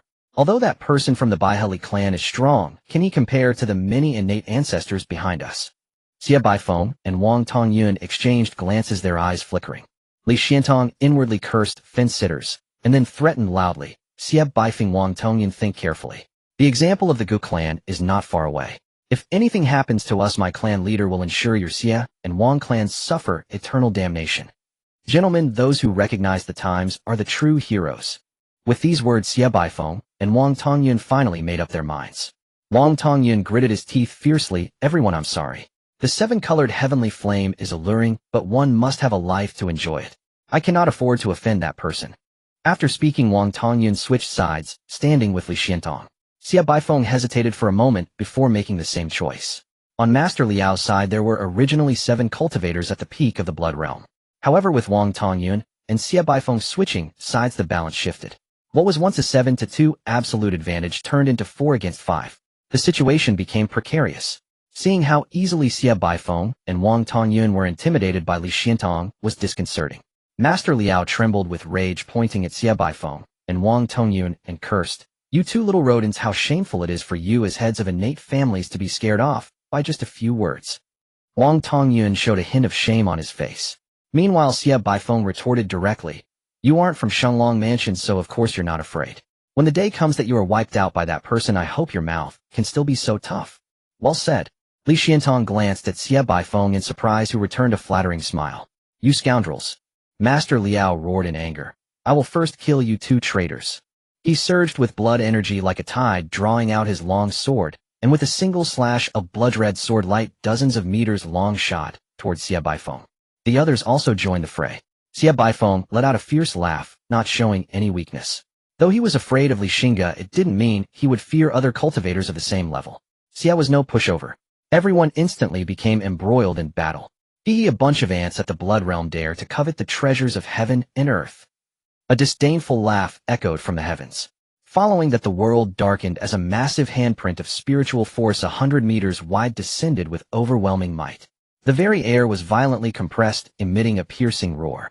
This tremendous commotion caused everyone to instinctively abandon their skirmishes and look up to the sky, where the spiritual energy handprint was rapidly enlarging. The crowd was filled with terror, their faces displaying despair. A being of innate existence had made its move. The many perfected practitioners turned pale. They were only a step away from the innate realm, yet that step felt like an insurmountable chasm. This step represented the divide between mortals and immortals. How could the power of mortals contend with that of immortals? Li Xuantong's expression was grave as he glanced at Li Xuanzong beside him, whose face was full of unwillingness. Gritting his teeth, he took out a thumb-sized pill from his bosom. The pill was black with a shimmering aura surrounding it, exuding an extraordinary essence. "Elder brother, what is this?" Li Xuanzong noticed the remarkable pill and asked Li Xuantong in confusion. "This is the trump card given to me by the family head." Li Xiantong took a deep breath, feeling a pang of regret, but he knew it was now or never. Without further hesitation, Li Xiantong swallowed the pill. It melted instantly in his mouth, and waves of spiritual power surged through his body like the mighty rivers. Li Xiantong's aura surged explosively, and in a single breath, he broke through the chasm between mortals and immortals, ascending to the innate realm. At that moment, he emanated a terrifying and awe-inspiring might. Break! Li Xiantong raised his hand, and spiritual power erupted like an ocean, instantly shattering the descending spiritual energy handprint that bore down like a mountain. Everyone stared in disbelief at Li Xiantong, who casually dispelled the innate attack. Was this seemingly unremarkable elder from the Baihe Li clan truly an innate being? Hiss! He was pretending to be a pig to eat the tiger. They had actually considered robbing something from a genuine innate being. Was that not akin to seeking death? Li Xiantong paid no mind to the crowd's reactions. After shattering the spiritual energy handprint, he soared into the sky, standing high above. In the high sky, the howling winds raged, and Li Xiantong's long hair, interspersed with strands of silver, danced wildly in the wind, his robe flapping dramatically. Before him stood an old man in a black robe, his face gaunt and wrinkled, emanating a decayed aura. His murky eyes regarded Li Xiantong with some surprise as he rasped, pretending to be a pig to eat the tiger. Quite interesting. In his view, Li Xiantong's aura was profound and solid, truly indicative of an innate being. Li Xiantong offered no explanation. According to the family head, this power could only last for a quarter of an hour, and he had to defeat the mysterious old man within that time. Li Xiantong activated his fire spirit body again, transforming into a fiery king as an overwhelming pressure swept across the heavens. The calm expression of the old man in black shifted dramatically as his eyes turned serious, exclaiming, "Fire spirit body." This was troublesome. Although he had immersed himself in the early innate realm for over 500 years and considered himself unmatched among peers, he felt uncertain against someone with a special physique. If he were 100 years younger, he would have turned and fled without a second thought. But now, with his life nearing its end, this heavenly treasure was his last opportunity. A special physique. It's my first time encountering one. Today, let me learn about the power of this special physique. The old man in black laughed strangely, his immense aura erupting. He reached into the void, and a silver spear materialized out of thin air. Gripping the spear tightly, it emitted a low rumbling hum that echoed through the heavens. As the spear thrust forward, its tip gleamed with a chilling light, striking like a dragon, its energy cutting through the sky, as if it could pierce the very fabric of reality. Li Xiantong, unperturbed by the astonishing spear strike, formed seals with his hands. Spiritual fire blazed between his palms, rapidly swelling into a sea of flames spanning the heavens. The sea of flames roiled the intense heat, causing the air to warp. "Congeal," he shouted, and the vast fire sea suddenly contracted, transforming into a 100-foot-long fire dragon that roared toward the spear's energy. The two forces collided violently. Boom! In an instant, a deafening roar resounded through the skies as a terrifying shockwave swept in all directions, tearing apart the clouds and uprooting ancient trees from the forest below. The practitioners below gathered their blood energy to form a barrier, straining to hold their ground against the onslaught of spiritual energy. Their faces were pale, and they exclaimed in horror, "The clash of innate beings is truly terrifying. Even the residual force is beyond our capacity to withstand." A group of perfected practitioners looked up at the immortal-like figures of the two innate beings, filled with both envy and fear. "Without entering the innate realm, we will forever be ants." In the high sky, the black-robed old man was pushed back over 100 feet by the fire dragon's impact. His hand shook violently on the spear, and a flicker of shock crossed his eyes. He had underestimated the power of a special physique and felt a twinge of retreat in his heart, but soon he extinguished that thought. If he retreated, he would only survive for a few more years. Very well. The old man's eyes surged with fighting spirit. He pointed his spear to the sky, and suddenly the heavens darkened as spiritual energy surged wildly, a massive spiritual energy wheel hovering above. The black-robed old man soared into the air, thrusting his spear through the energy wheel. The wheel spun violently, unleashing thousands of spear shadows like a torrential storm toward Li Xiantong. Li Xiantong's expression changed drastically as thousands of spear shadows reflected in his eyes. He retreated rapidly, landing atop a towering mountain, his fingertips shifting through the hand seals. The mountain began to tremble violently, rocks cascading down. Birds and beasts seemed to sense something and let out mournful cries as they fled for their lives. The towering mountain cracked open, revealing a blinding crimson light. The fissures spread rapidly like a spider web across the mountain. With a thunderous roar, the towering mountain exploded, sending boulders flying.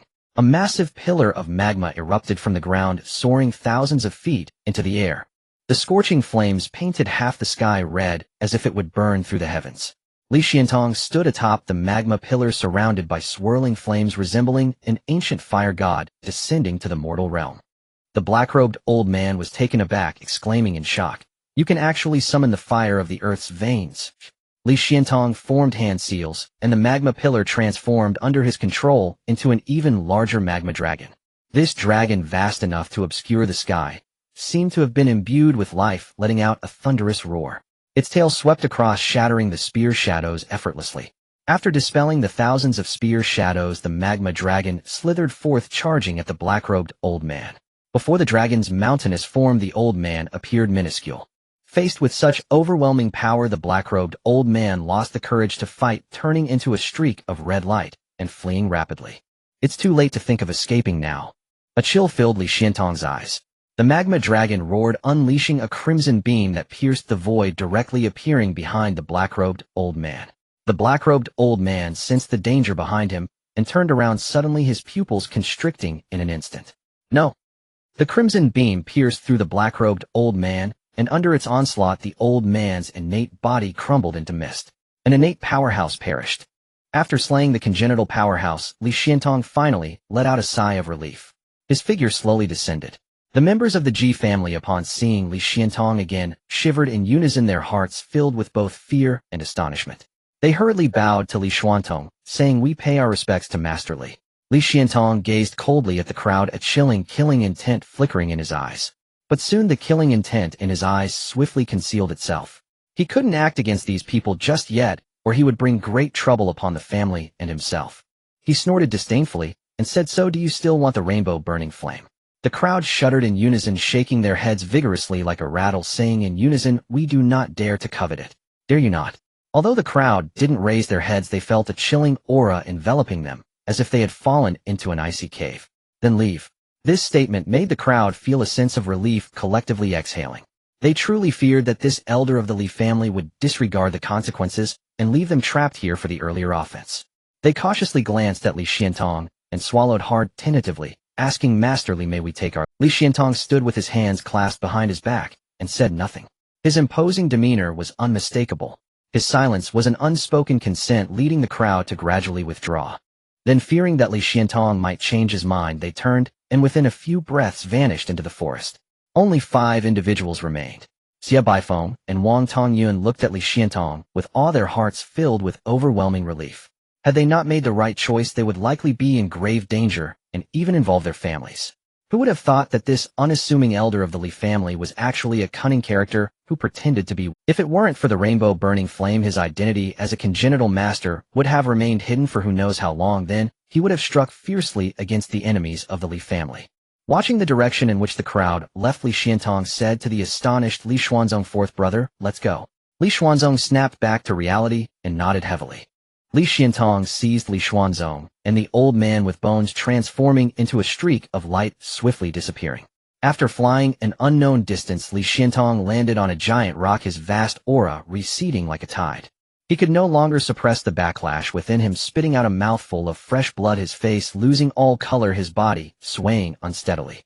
Li Xuanzong, witnessing this scene, was greatly alarmed and quickly supported Li Xuantong, speaking in a flustered tone, "Elder brother, what happened to you?" Li Xiantong waved his hand and weakly said, "It's just the backlash from forcibly drawing upon the fire of the earth's veins. Fourth brother, don't worry about that. Not far ahead lies the Lingdang mountain range. We will use the teleportation array to return to the family immediately."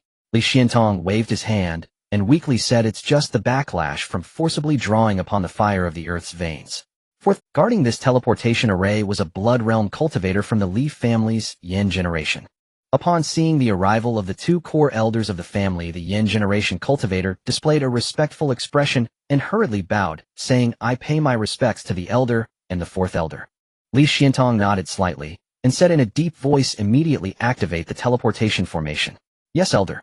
The man responded without any hesitation, quickly taking out a spirit stone and embedding it into the formation eye. The formation immediately lit up and spatial fluctuations rippled gently. Li Xiantong and Li Xuanzong, accompanied by the old man with bones, stepped into the teleportation array. A flash of light, and their figures instantly vanished. Inside Qingfeng Valley, the long-dormant teleportation array suddenly erupted with dazzling light, causing the guarding leaf family cultivator in Qingfeng Valley to snap to attention. As the space twisted, the figures of the three slowly appeared. Elder and Fourth Elder. Several leaf family cultivators, upon seeing the newcomers, were taken aback and bowed in respect. Having returned to Qingfeng Valley, both felt a sense of relief, signifying that they were finally safe. Li Xiantong inquired of the Li family cultivator guarding the teleportation array, "Has the family head come out from seclusion?" The cultivator shook his head. "The family head has yet to emerge." After pondering for a moment, Li Xiantong said to Li Xuanzong, "Fourth brother, let's go together and request the family head to come out." Although he had slain the congenital master, intimidating those people and bringing the rainbow burning flame back to Qingfeng Valley, Li Xiantong felt that the matter was far from over. The congenital ancestor behind those people would not simply let it go. This matter must be reported to the family head as soon as possible, allowing the family head to make a decision to prevent being caught off guard. Li Xuanzong nodded, and without resting for a moment, the two flew towards the direction where the family head Li Xingge was in seclusion. Just as they arrived at the stone door of Li Xing's seclusion, a strange figure quietly appeared, blocking their path. Li Xiantong looked at the suddenly appearing figure and clasped his hands, saying, "Elder Jiang, the master is in seclusion. If you have no urgent matters, do not disturb him." Elder Jiang said softly. "Elder Jiang, this matter is of great importance. We must see the family head." Seeing the serious expressions on Li Xiantong and his companion, Elder Jiang hesitated for a moment before nodding. He walked to the stone door and respectfully said, "Family head, the elder and fourth elder have urgent matters to discuss." Inside the stone chamber, the family head Li Xingge slowly opened his eyes after a long period of seclusion. He knew that the elder would not disturb him lightly unless the situation was urgent. Could it be that the family encountered some major trouble again? Li Xingge exited his cultivation state. The stone door slowly opened, and a warm voice emanated from within. "Let them in." "Yes, master."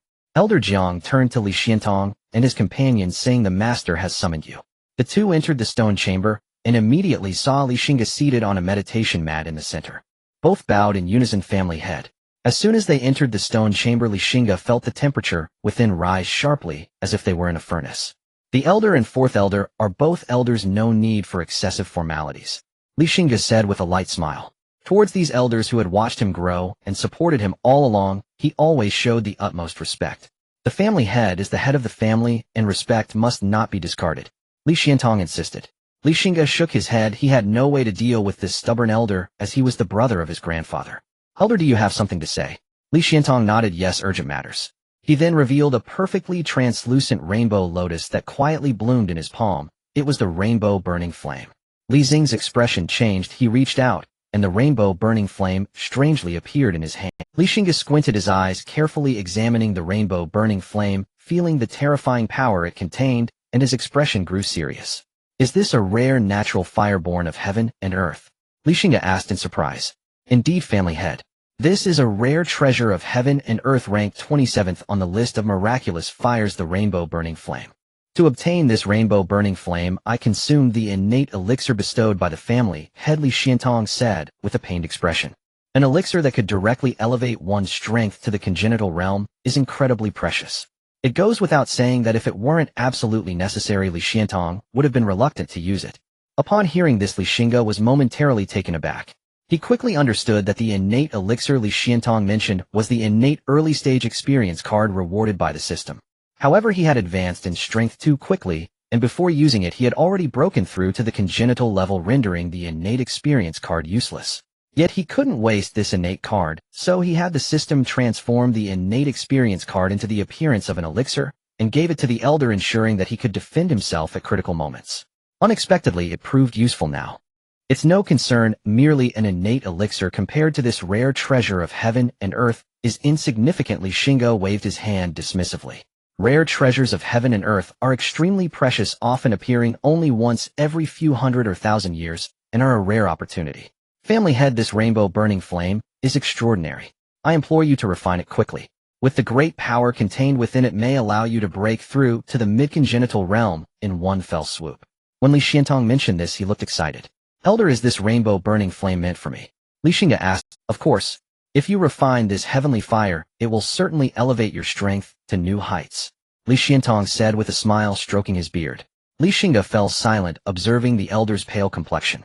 After a while he slowly said, "Elder, do you not know that the rainbow burning flame, a miraculous fire of heaven and earth, is a natural elixir for your fire spirit body? If the elder were to consume it, he might leap directly from the perfected blood realm to the congenital level. Family head, I am naturally aware of this, but compared to your strength improvement, does it matter whether I can advance to the congenital realm?" Li Xiantong said with complete calmness. Li Xingge was moved. He shook his head, saying, "Elder, I cannot accept this rainbow burning flame." Li Xiantong's eyes widened, exclaiming, "Why not?" "Family head, if you refine this rainbow burning flame, you have a great chance of breaking through to the mid-congenital realm." Li Xingge chuckled lightly. An aura of terrifying power inadvertently leaked out, causing Elder Jiang outside the cave to change color. This is the midstage of the innate realm." Elder Jiang exclaimed in disbelief.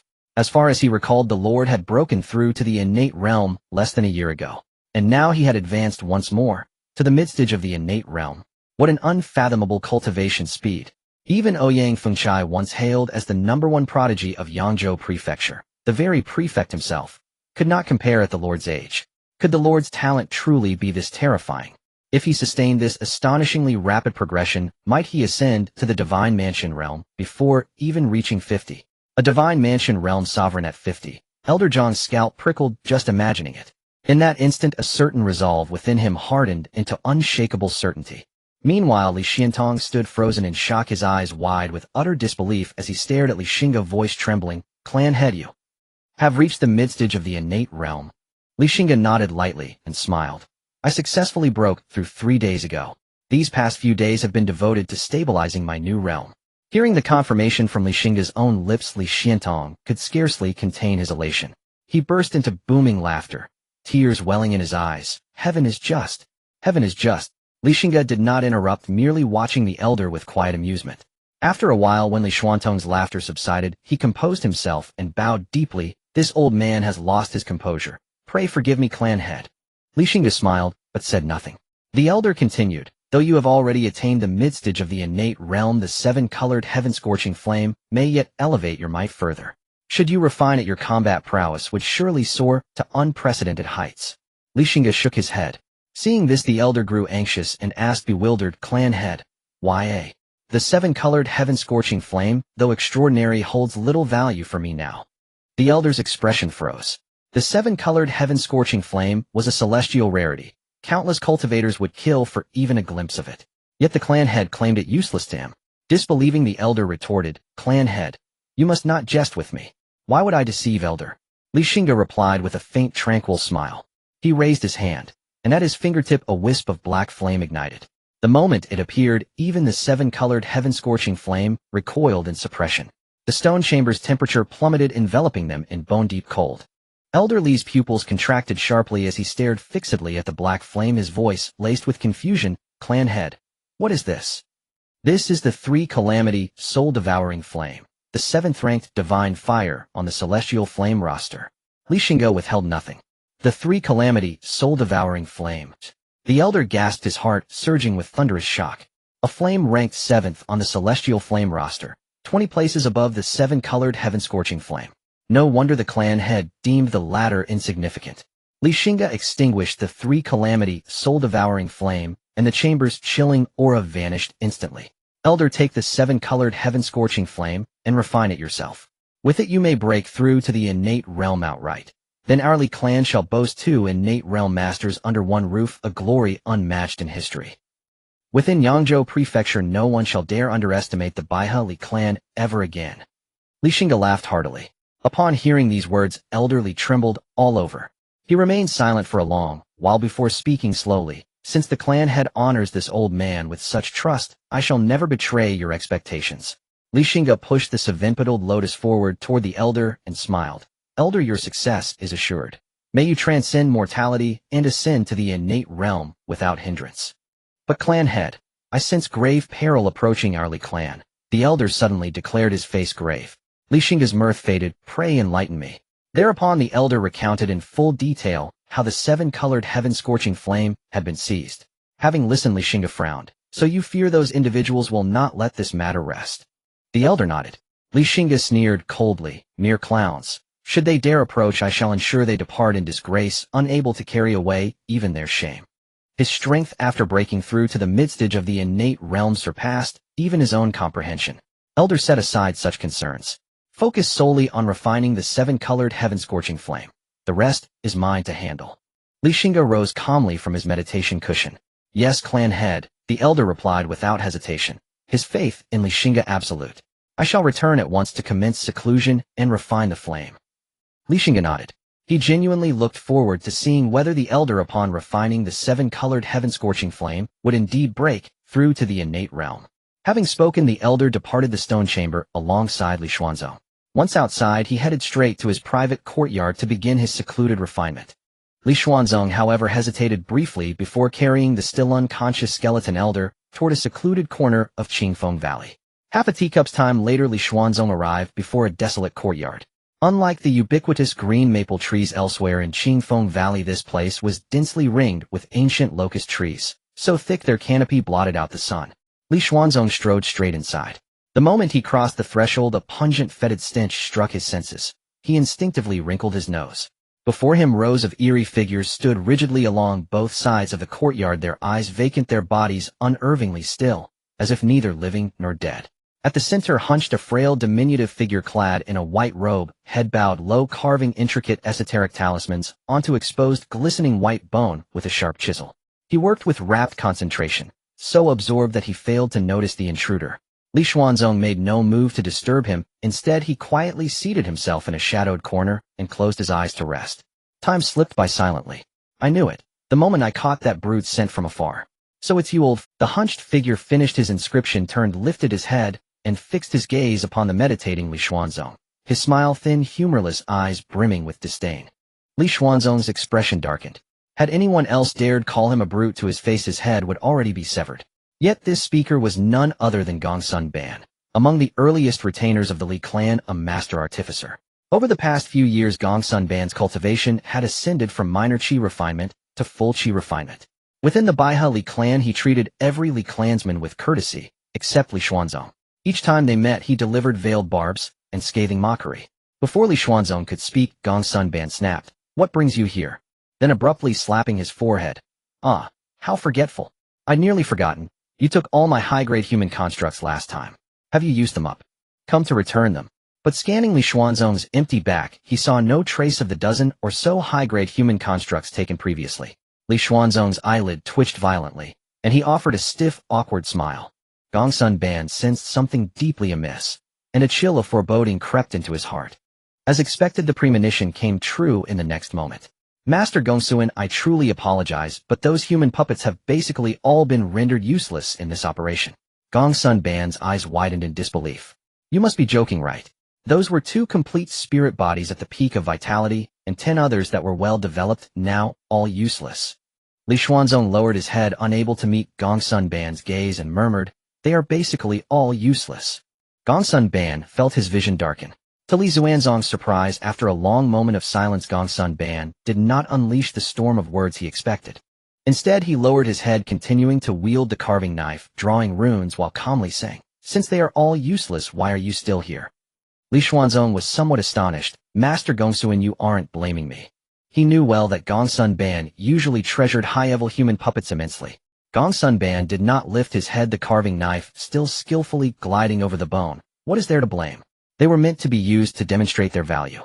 Since there's nothing left to do, hurry, and leave. Your presence here is an eyesore to me. Gongsun Ban directly issued the eviction order.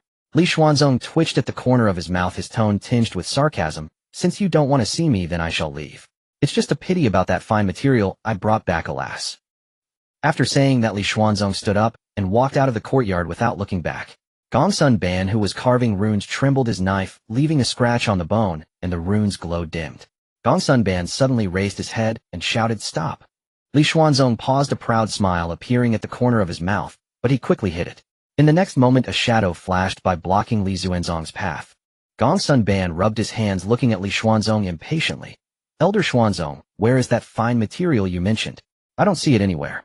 Gongsun Ban glanced around. "Didn't you want me to leave?" Li Xuanzong replied irritably. A hint of embarrassment flashed in Gongsun Ban's eyes, but soon he adopted a fawning demeanor and said, Elder Xuanzong, please don't hold a grudge against a lowly person like me. Li Xuanzong let out a cold laugh, his gaze directed towards the gate. Gongsun Ban quickly turned to look, and was surprised to see the withered old man, who had woken up at some point, staring at them with wide eyes. Gongsun Ban dashed forward. The withered old man looked terrified. Don't come any closer. Gongsun Ban cackled, touching this and that on the withered old man. Soon he widened his eyes in shock, and said, there is residual spiritual energy within. Is this an innate cultivator? But he quickly denied it. No, this isn't innate, it's half-step innate. Li Xuanzong walked over, nodded, and smiled. Master Gongsun has a good eye. This thief is indeed at the half-step innate level. It was this thief who rendered your 10 human puppets useless, and I propose we use this thief as compensation. What do you think, Master Gongsun? Satisfactory, I am extremely satisfied. And it's alive, marvelous, truly marvelous. Gongsun Ban clapped his hands and laughed, his eyes nearly sparkling with excitement as he looked at the withered old man. This was the highest level of human puppet material he had been able to handle thus far. After years of tireless refining of human puppets, he felt that he was just a step away from becoming a third-tier blacksmith. If he could refine this person, he might just step into the domain of a third-tier blacksmith. A third-tier blacksmith was the realm he had always yearned for. He thought that after being expelled from the mountain by his master, he would never have a chance to reach this realm again. Yet he did not expect that after meeting the master of the Li family who appreciated him, he would reach this point in just a few short years. A scholar would die for his confidant, Master Li. Meanwhile, on the other side, Hangzhou Prefecture, the first family of Hangzhou, the Ji family. The Ji family has a history of over 3,000 years with 2 innate cultivators guarding the clan, and the Ji family's ancestor has even reached the mid-stage of innate strength. The Ji family head respectfully explained the events surrounding the contention for the 7-colored burning heaven flame to the 2 innate elders of the Ji family. The Ji family head respectfully explained the events surrounding the contention for the 7-colored burning heaven flame to the 2 innate elders of the Ji family. Hearing this, the Ji family ancestor frowned. So the 7-colored burning heaven flame has fallen into the hands of the Baihe Li family. The Ji family head nodded. Ancestor, that 7-colored burning heaven flame is your hope of breaking through to the late innate stage. It absolutely cannot be given up easily. The Ji family head said anxiously. The Ji family ancestor with limited talent had already reached his limits to get to this point. Without the rare treasures of heaven and earth to reverse his fate, he estimated that he would never progress any further in his life. This was something the Ji family head could not accept. He was counting on the ancestor to break through to the late innate stage and elevate the Ji family to be one of the top families in Yangzhou. The second ancestor of the Ji family also chimed in. Eldest brother, the family head is right. Treasures of heaven and earth appear only once every hundreds or thousands of years. If we miss this opportunity, who knows when the next will come? By then you. Although the second ancestor of the Ji family did not complete his sentence, the Ji family ancestor understood. The Ji family ancestor showed a hesitant expression, but the head of the Baihe Li family reached the innate stage at 20 years old. His talent is truly frightening. If he comes to threaten us, it would not be a good thing for the Ji family. The second ancestor of the Ji family sneered and said, so what? As long as you can retrieve the 7-colored burning heaven flame and use its power to successfully break through to the late innate stage, what is a mere early innately Xingge to you?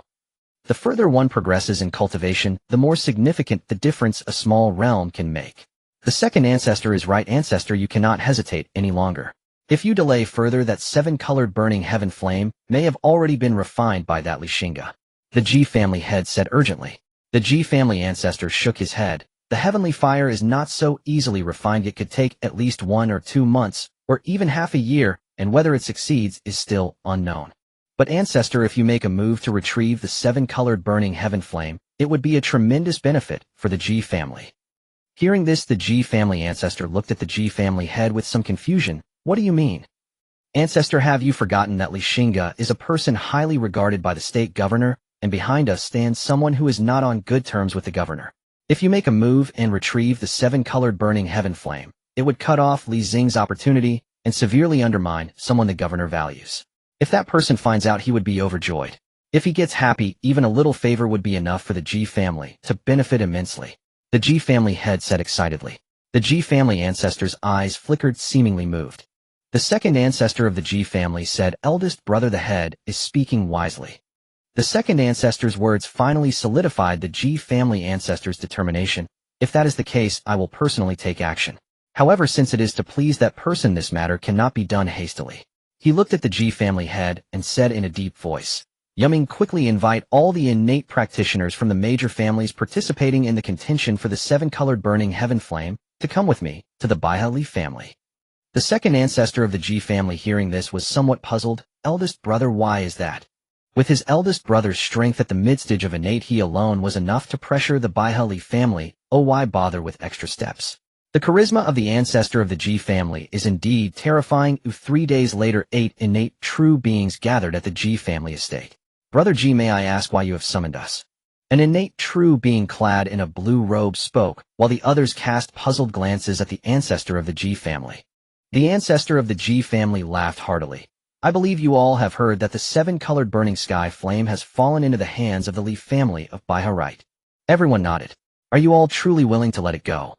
The blue-robed innate true being sighed in frustration. "What can we do? The head of the Baihali family is a genius, powerful and favored by the governor. We cannot provoke him." The others also looked helpless. Seeing this, the ancestor of the Ji family frowned. "Do not forget the great cost you have all paid to compete for the seven-colored burning sky flame." Everyone's expressions darkened. To compete for the seven-colored burning sky flame, they had lost many from their respective forces, and even 2 families had lost their peak warriors, which was indeed a grave injury. "So are you really willing to let it go?" The ancestor of the Ji family said coldly. This time, everyone. "Then what does Brother Ji intend to do?" The blue-robed innate true being spoke again. He knew that since the ancestor of the Ji family had summoned them here, there must be some ulterior motive. The ancestor of the Ji family glanced at the blue-robed innate true being, and then surveyed the crowd before slowly saying, "I invite you all to join me in going to the Baihali family to reclaim the seven-colored burning sky flame." Upon hearing this, everyone changed their expressions. The blue-robed innate true being furrowed his brows tightly. "With Brother Je's strength, do you really need us to reclaim the seven-colored burning sky flame from the Baihali family?" Everyone also showed agreement, looking at the ancestor of the Ji family with suspicion. The ancestor of the Ji family paused, displeasedly glancing at the blue-robed innate true being. "Do you not know that even a lion uses all its strength to catch a rabbit?" This time the blue-robed innate true being fell silent, but an elderly man in a brocade robe stood up, clasped his hands, and said calmly, "If Brother Ji is here for this matter, then I, Wang, shall not accompany you." With the brocade-robed elder taking the lead, the others began to rise as well. Who did not know that the Baihali family was backed by the governor? The ancestor of the Ji family wanted them to share the risk. Even if they managed to reclaim the seven-colored burning sky flame from the Baihali family, by joining forces, it would hardly belong to them, given the strength of the ancestor of the Ji family. To risk so much for something with no benefits. Did he take them for fools? Seeing everyone about to leave, the ancestor of the Ji family's expression turned grim in an instant as he slammed the table coldly, saying, "What? Do you all think my Ji family is a place where you can come and go as you please?" The brocade-robed elder looked coldly at the ancestor of the Ji family, unafraid, and said, "What? If we refuse to comply, Ji Wangtian, do you still expect us all to stay?" Ji Wangtian is the name of the ancestor of the Ji family. The others, upon hearing this, also looked at the ancestor of the Ji family with displeasure. Although they were not as powerful as him, they were many and not to be trifled with. The atmosphere grew tense at once, with the potential for a fight looming large. The ancestor of the Ji family's expression was at its darkest. He felt he was losing face. If he fought, the Ji family would offend so many powerful factions all at once. If he backed down, he, Ji Wangtian, would lose all face. Fortunately, the second ancestor of the Ji family quickly stepped in to mediate. "Friends, please calm down. My elder brother has a hasty temperament, and do not take offense, so as not to ruin the harmony among us." Upon hearing this, the expressions of everyone eased slightly. They did not wish to sever relations with the ancestor of the Ji family unless absolutely necessary. "Everyone please take a seat." Seeing the tense atmosphere alleviate, the second ancestor of the Ji family quickly added. After hesitating for a moment, everyone sat back down. Seeing everyone seated again, the second ancestor of the Ji family finally breathed a sigh of relief, smiling as he said, "Friends, I know you are unwilling to deal with the Baihali family because of the governor behind them, am I right?" Everyone remained silent. This silence was their response. "But what if we have a powerful figure behind us who is not inferior to the governor?" The second ancestor of the Ji family chuckled lightly. The brocade-robed elder sneered, "Brother Ji, are you joking? Who in Yangzhou could be stronger than the governor?" The governor Ouyang Fengchai is the head of the Ouyang family, the first family in Yangzhou, overseeing military and political affairs in the 3 prefectures with a formidable presence. He himself possesses cultivation in the midstage of the divine abode, making him one of the top existences in the vast realm ruled by the Great Zhou.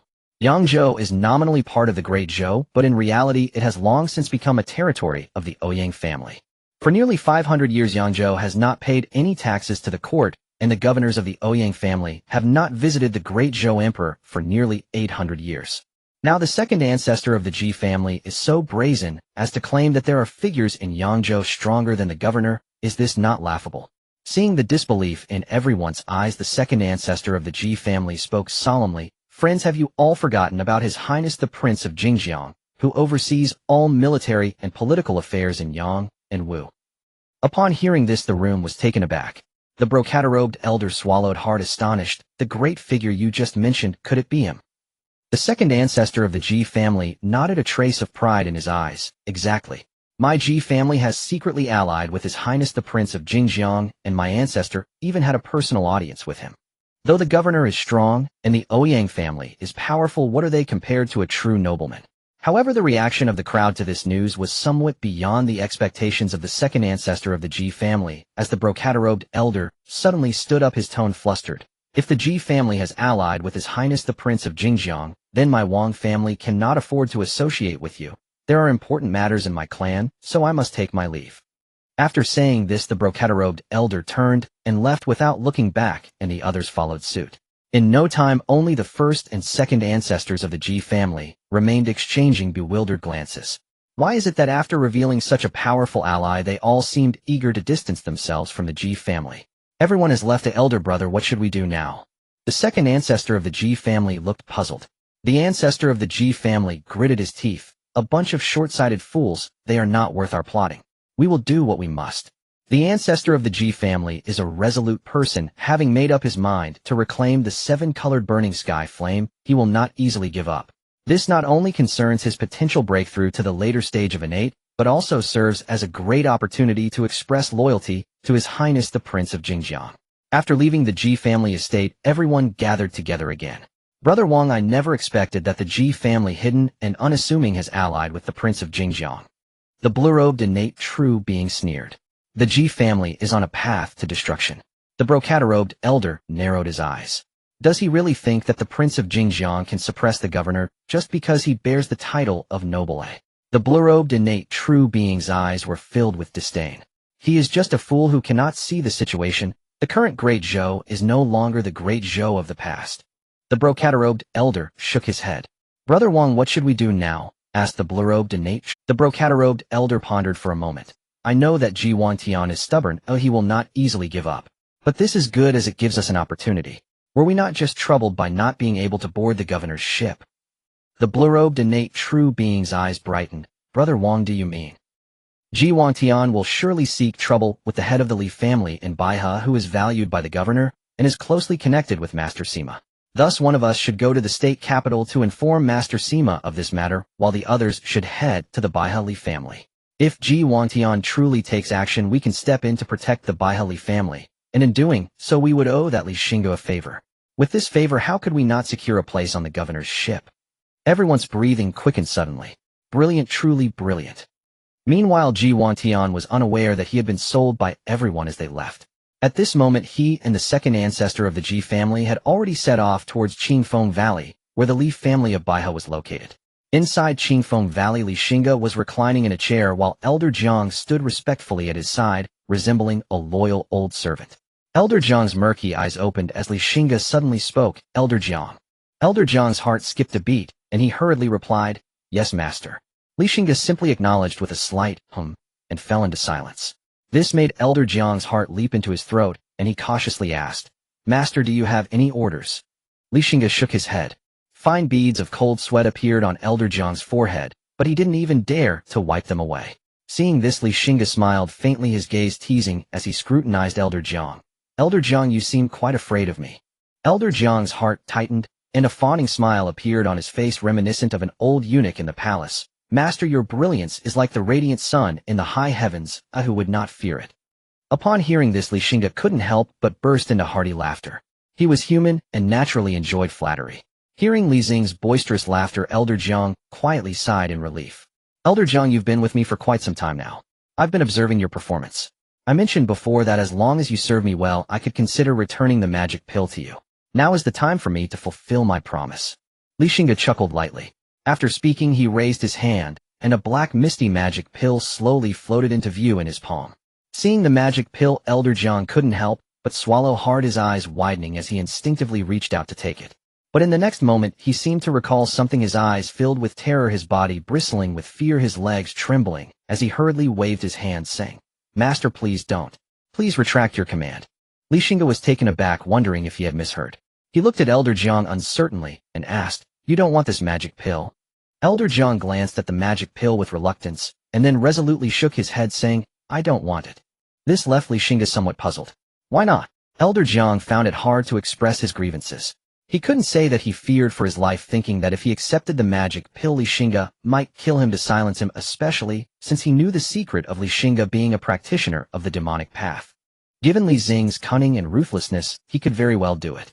If the magic pill were in his hands, it would mean his life was at Li Xing's mercy, which was the only way he could trust him and feel safe.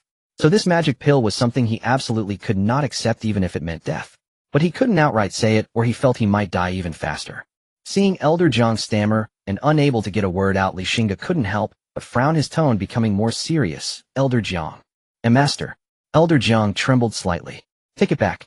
Xingge gently pushed the magic pill forward towards Elder Jiang. Elder Jiang's eyes widened as he stared at the magic pill, as if he were gazing at the grim Reaper himself. "Master, please spare me," Elder Jiang said with a mournful expression. Xingge was dumbfounded, looking at Elder Jiang with a mixture of amusement and exasperation. "When did I ever say I wanted to kill you?" "Regardless, I don't want this magic pill," Xingge said, rubbing his forehead in frustration. After a moment of silence, he realized, casting a sideways glance at Elder Jiang, and continued, "Are you afraid I will kill you to silence you?" I didn't say anything," Elder Jiang replied, his eyes wide, his words contradicting his thoughts. Xingge asked, "Do I look like that kind of person?" "No, you do," Elder Jiang secretly thought.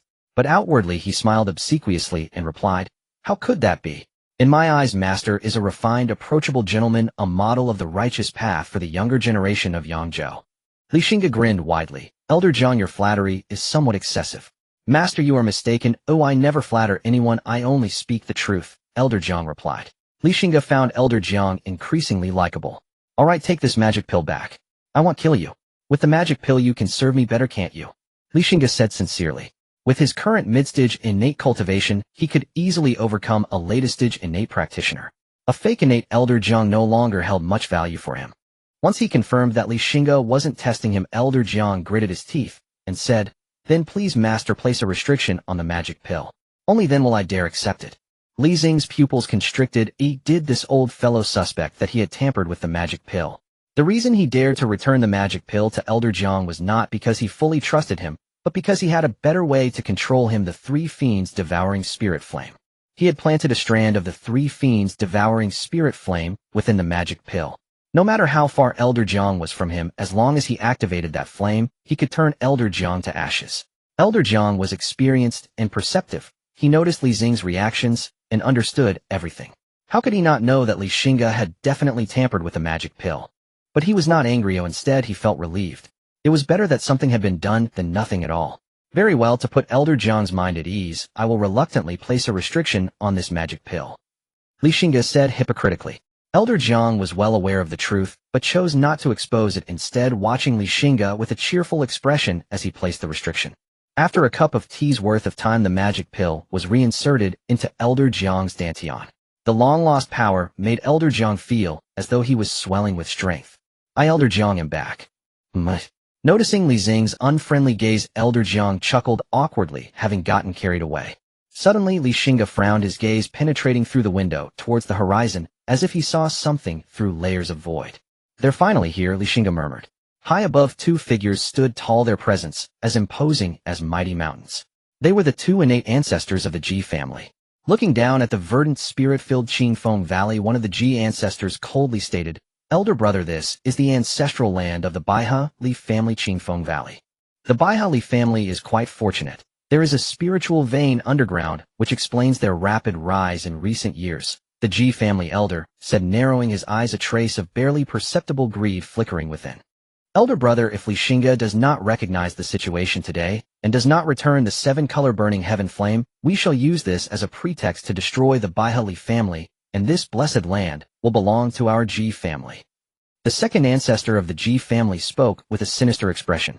The elder of the G family clapped his hands and laughed. That makes sense.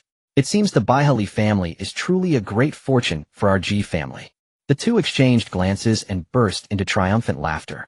It seemed that the Baihali family had already become fish on their chopping board ready for slaughter. Then let's give them a taste of our power. After speaking, two overwhelming forces erupted like towering waves heading towards Qingfeng Valley. Inside the valley, a fierce wind suddenly arose, dust and stones swirled, and the Wunscom's spirit mist became turbulent. The Li family members who were cultivating were startled awake, rushing out from all directions to look up at the sky. A powerful enemy is approaching. Although they knew a strong enemy was coming, there was no fear in the eyes of the Li family members. Over the years, all of the Li family's enemies had fallen at their feet, becoming the nourishment that allowed the Li family to rise. Hand over the 7-color burning heaven flame, and we will spare the Li family. The voice of the G family elder echoed down from the high heavens, reverberating throughout the valley. Arrogant. Xingge strode across the void, hands clasped behind his back, where his feet touched the air, rippled like water disturbed by a stone. His violet robe billowed fiercely in the gale. His gaze fell upon the two members of the G family, eyes bright as stars yet cold as frozen voids. A sardonic curve lifted the corner of his lips, his voice dripping with disdain. Spare the Li clan. What audacity! Behind him, Elder Jiang followed closely like a devoted retainer. G family's senior patriarch stood with arms folded, eyes flickering with rare admiration as he spoke slowly. You are Xingge, the head of the Baihali clan.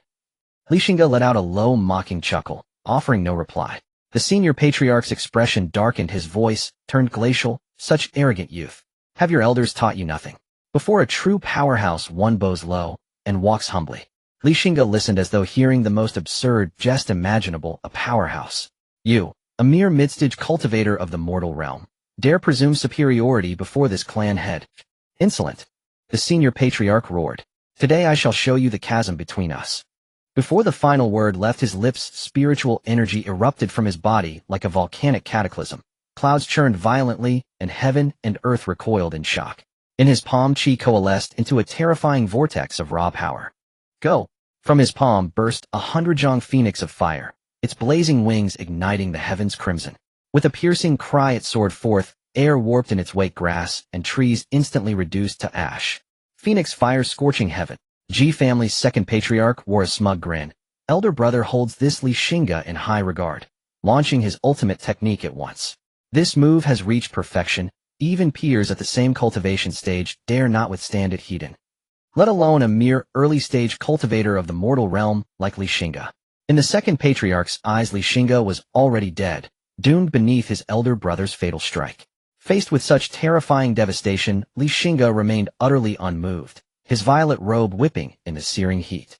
At the very instant the fire phoenix neared his body, he slowly raised his hand, and before him bloomed a pitch-black void.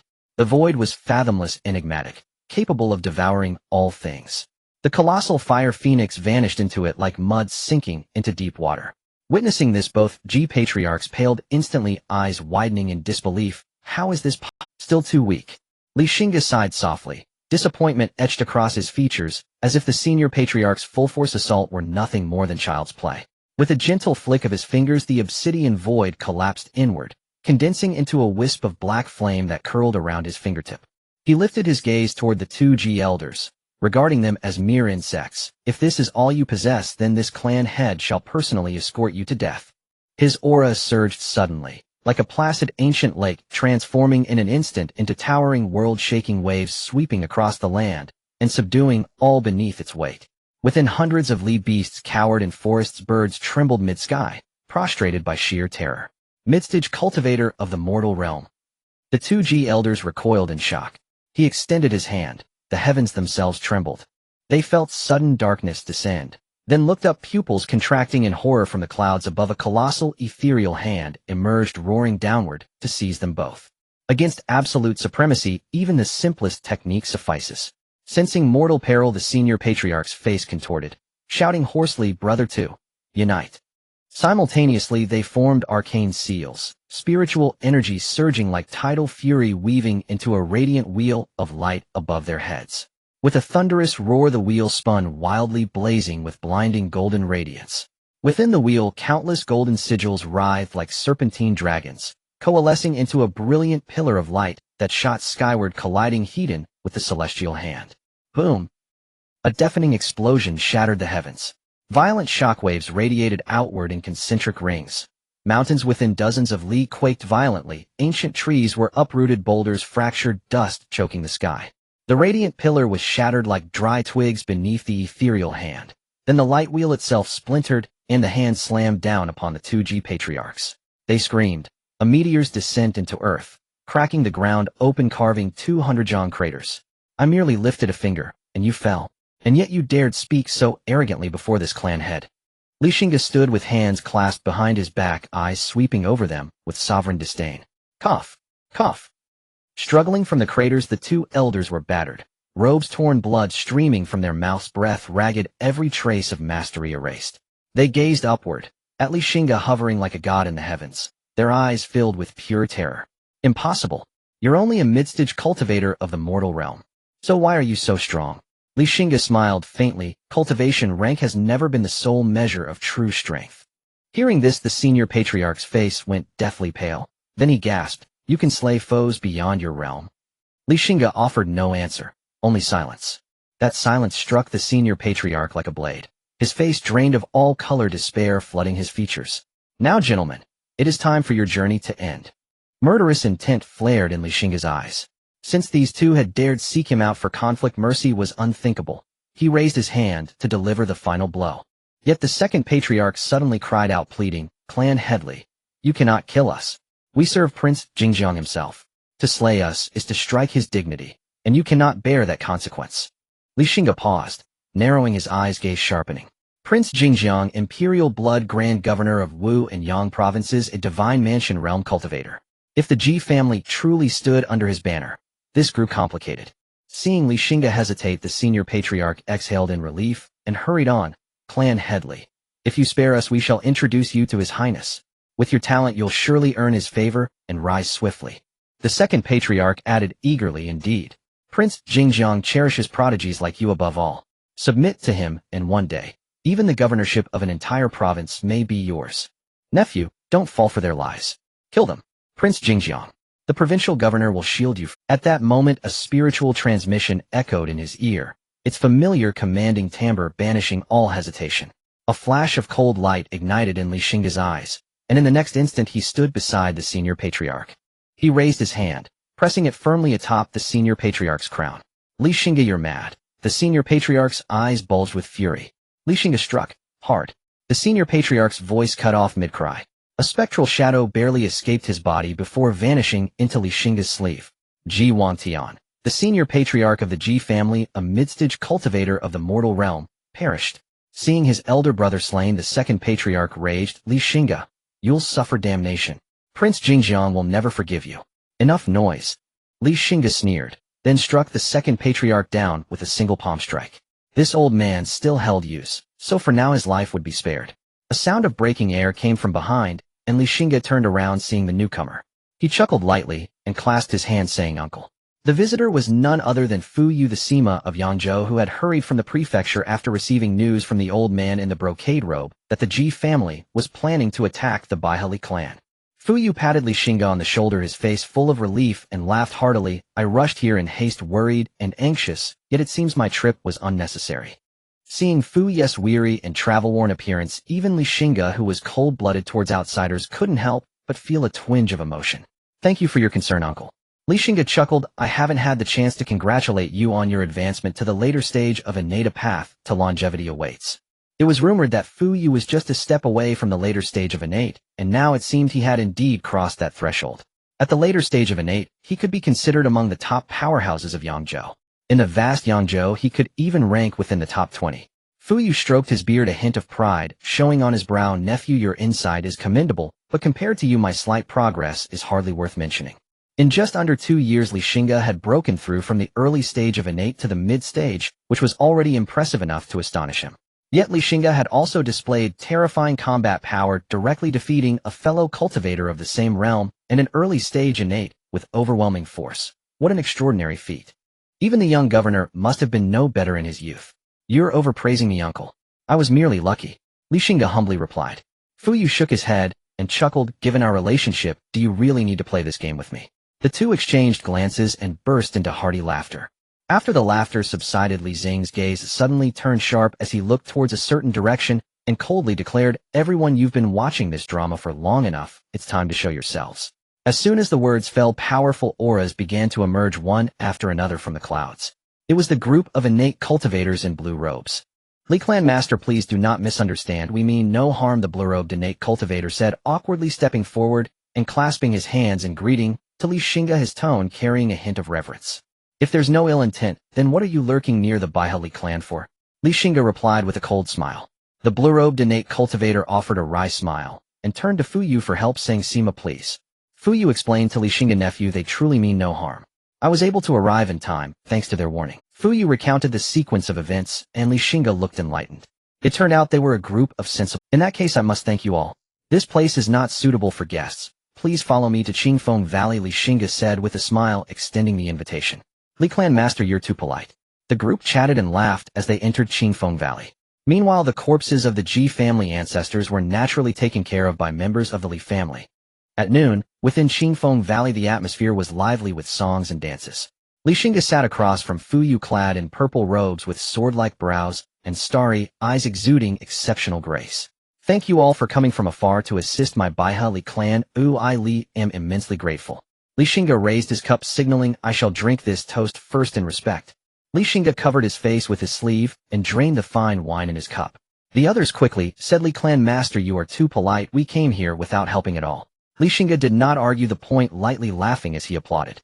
A group of graceful dancers wrapped in light silk entered from outside, dancing gracefully to the lively music. However, when Li Xingge saw the alluring leading dancer, his brow furrowed slightly.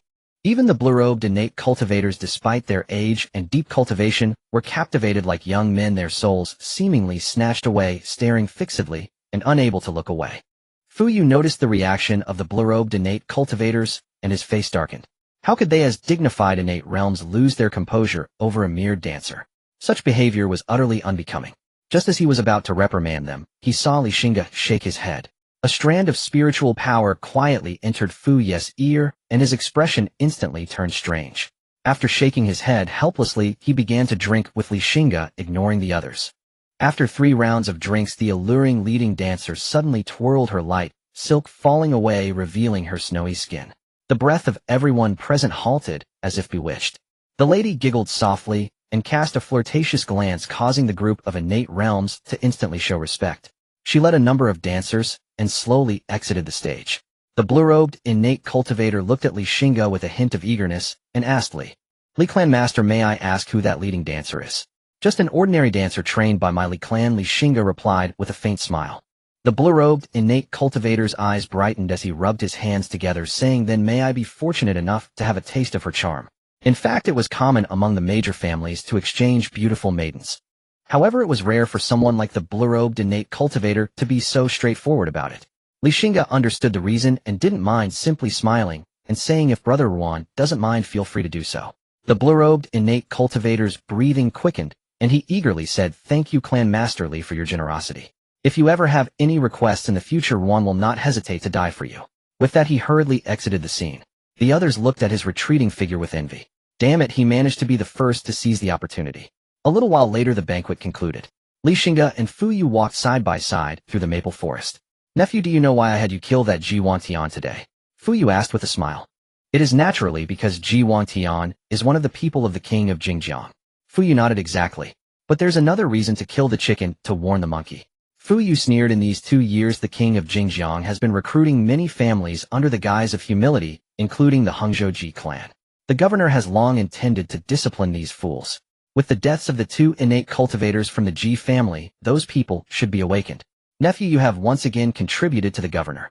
Serving the governor is what I should do, Li Xingge replied with a light smile. Fu Yu nodded. The governor always rewards merits and punishes faults. Rest assured, she will not treat you unfairly. When I return to the prefecture this time, I will propose to the governor to exempt you from 5 years of taxes from the Shenglong prefecture. All those taxes will belong to your Baihali clan. Upon hearing this, Li Xing's heart raced. All the taxes from a prefecture for 5 years would belong to his Baihali clan. Li Xingge found it hard to believe. Though the Baihali clan dominated the Shenglong prefecture, they still had to pay 70% of their tax revenue to the prefecture every year. The remaining would be at his disposal, and half of that would go to support over 100,000 officials and soldiers in the Shenglong prefecture. In reality, only about 1.5% would truly reach the hands of the Li family. Li Xingge restrained his excitement and bowed to Fu Yu, saying, "Thank you, uncle, for your support." Fu Yu helped Li Xingge up, saying, "From now on, just serve the governor well. Her strength is beyond your imagination. If you take a wrong step before you have absolute confidence, it could lead to irreversible consequences." Fu Yu's tone carried an inexplicable weight. "Rest assured, my Baihali clan will have no ulterior motives," Li Xingge replied with a serious expression. Fu Yu cast a meaningful glance at Li Xingge and smiled softly. The next day, the blue-robed, innate cultivator awoke from his gentle slumber, a tearing sensation between his legs causing him to grimace in pain. "Did I eat something too spicy last night? But that shouldn't be the case." The blue-robed, innate cultivator clutched his waist, not having the time to think too much. He looked around and found that the beauty who had shared the night with him was already gone, leaving him feeling somewhat dejected. That kind of intoxicating sensation. It truly was. Gazing at the various escaping lights of the innate beings, Li Xingge furrowed his brow, sensing someone approaching from behind. Without turning his head, he questioned, "What did you do to him yesterday? Why did you cover your backside and leave in such a hurry this morning? Master, can't you be a bit gentler with me? The moment you see me, you start questioning me." A delicate and teasing voice came from behind. Li Xing's expression darkened as he suddenly turned and delivered a slap. Smack! The crisp sound echoed through the maple forest, sending a charming and graceful woman sprawling to the ground. Her fair face, as if it could produce water, began to swell visibly. She covered one side of her burning cheek, tears glistening in her eyes, looking pitiful. "Have I ever told you to put away your insignificant charms in front of the clan leader? If there's a next time, I won't hesitate to let you taste the bitterness of soul refining." Li Xingge turned around coldly, looking down at the woman on the ground, his eyes devoid of pity, only exuding a chilling aura. This woman was none other than the traitorous disciple of the illusory emotion valley that Li Xingge had subdued. Yunyang. Yunyang shivered all over, her tears freezing in her eyes, replaced by deep fear. She quickly knelt on the ground, her forehead pressed against the floor, trembling, as she said, "I know I was wrong. I won't dare to do it again next time." Yunyang knew that Li Xingge was not joking. He would definitely act on his words. Li Xingge coldly snorted and said, "Can you answer my question now?" Yunyang hurriedly responded, Yes. I only took advantage of him a bit, but I didn't expect he was a mere display ineffective in action. By the time I took a breath, it was already over. There was nothing I could do, so I had to reverse the process." Upon hearing this, Li Xingge felt a chill run down his spine, instinctively stepping back a few paces from Yunyang. "Taking advantage is one thing, but if you bring trouble to the clan leader, need I tell you the consequences? I understand that Yuan Tianma was enchanted by my charms, and will only remember what I allow him to remember. He won't cause any trouble for you, master."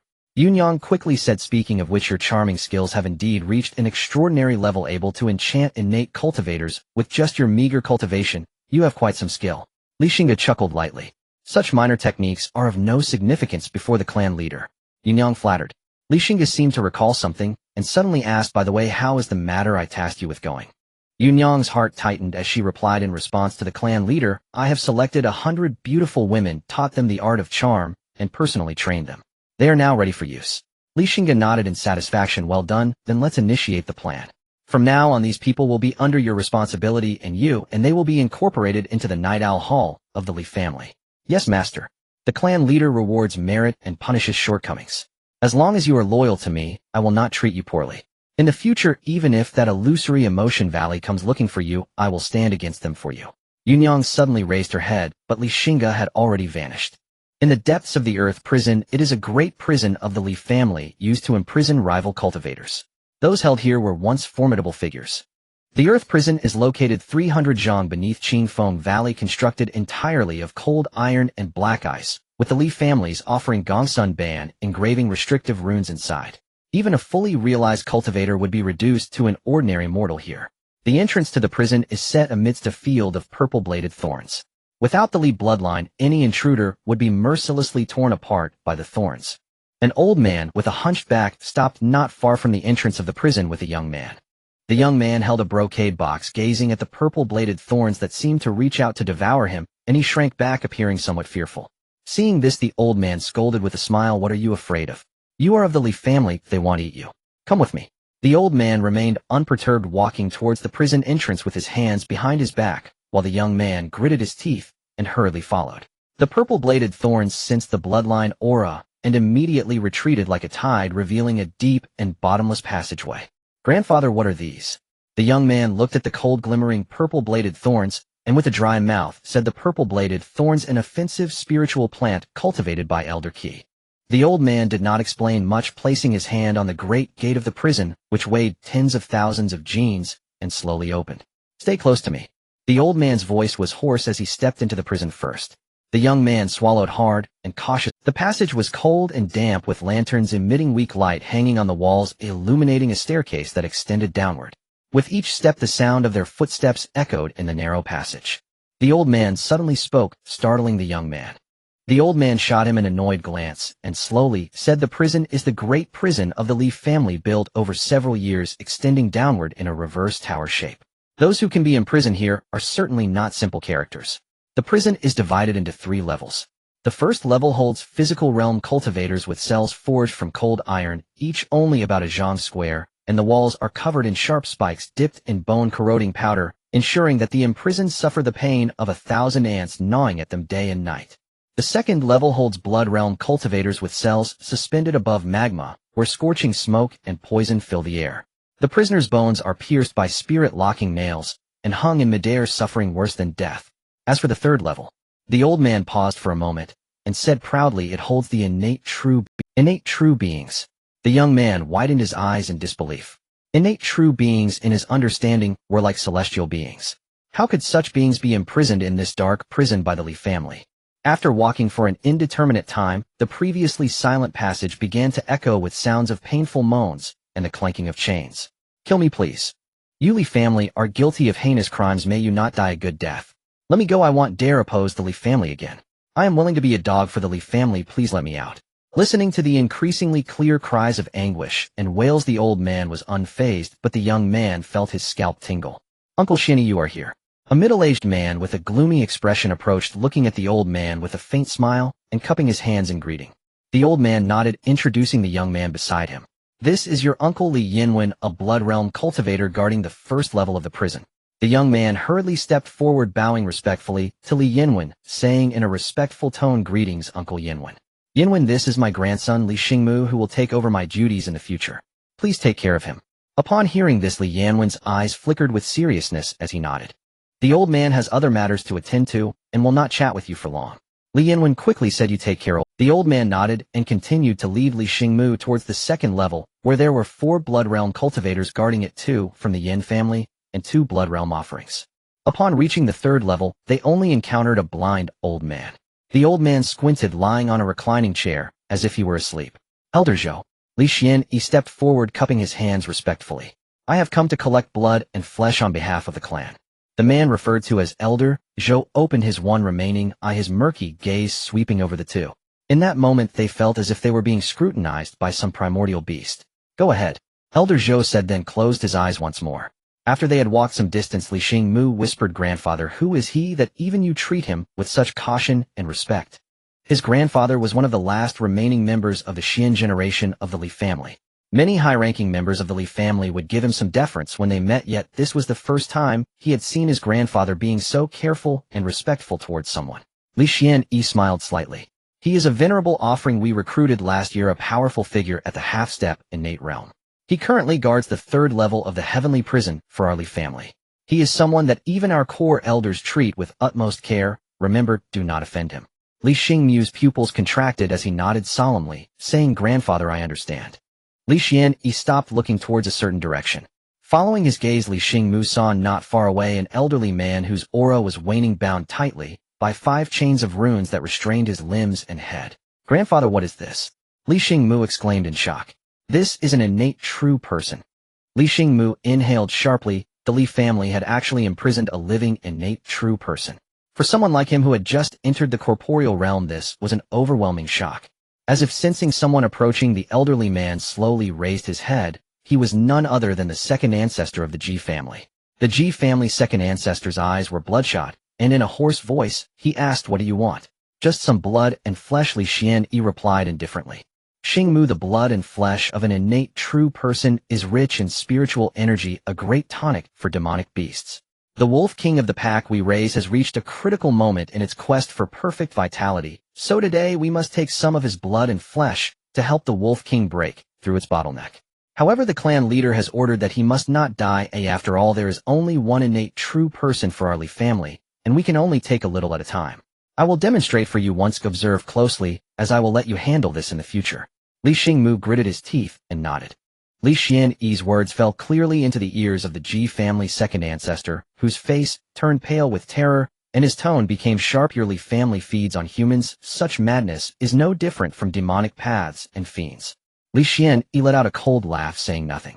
He took out a dagger gleaming with a cold light, its blade inscribed with intricate runes, and slowly walked towards the Ji family second ancestor, speaking blandly, "Rest assured, I am skilled. I will not make you suffer too much. You Li family members are all beasts worse than animals." The Ji family's second ancestor shouted angrily. He struggled violently, "The chains clinking. When I escape, I will ensure that your Li family is eradicated." Li Xianyi sneered disdainfully, saying, "True person, if you really had the ability, you wouldn't be imprisoned by my Li family today." The Ji family's second ancestor's face turned red with rage, feeling utterly humiliated. A mere insect at the corporeal realm dared to mock him. Instinctively, he wanted to unleash his spiritual power to crush this insect that dared to offend a true innate person into powder. Yet as he began to mobilize his spiritual power, the 5 rune chains suddenly erupted with fierce, brilliant light. The Ji family's second ancestor let out a piercing scream, his body convulsing as the spiritual power within him was instantly drained by the chains. "Why must a true person suffer for your own folly?" Li Xianyi laughed ominously. He said no more, and with a flash of the dagger in his hand, he cleanly and swiftly sliced off a piece of blood and flesh from the Ji family's second ancestor. With his spiritual power drained, the Ji family's second ancestor was no different from Immortal. The pain twisted his face. Li Xianyi carefully placed the piece of flesh onto a jade plate. "True person, bear with it. One piece is not enough." Xingmu catches blood with the jade vial. Though Li Xingmu felt some reluctance, he did not dare to oppose his grandfather's words.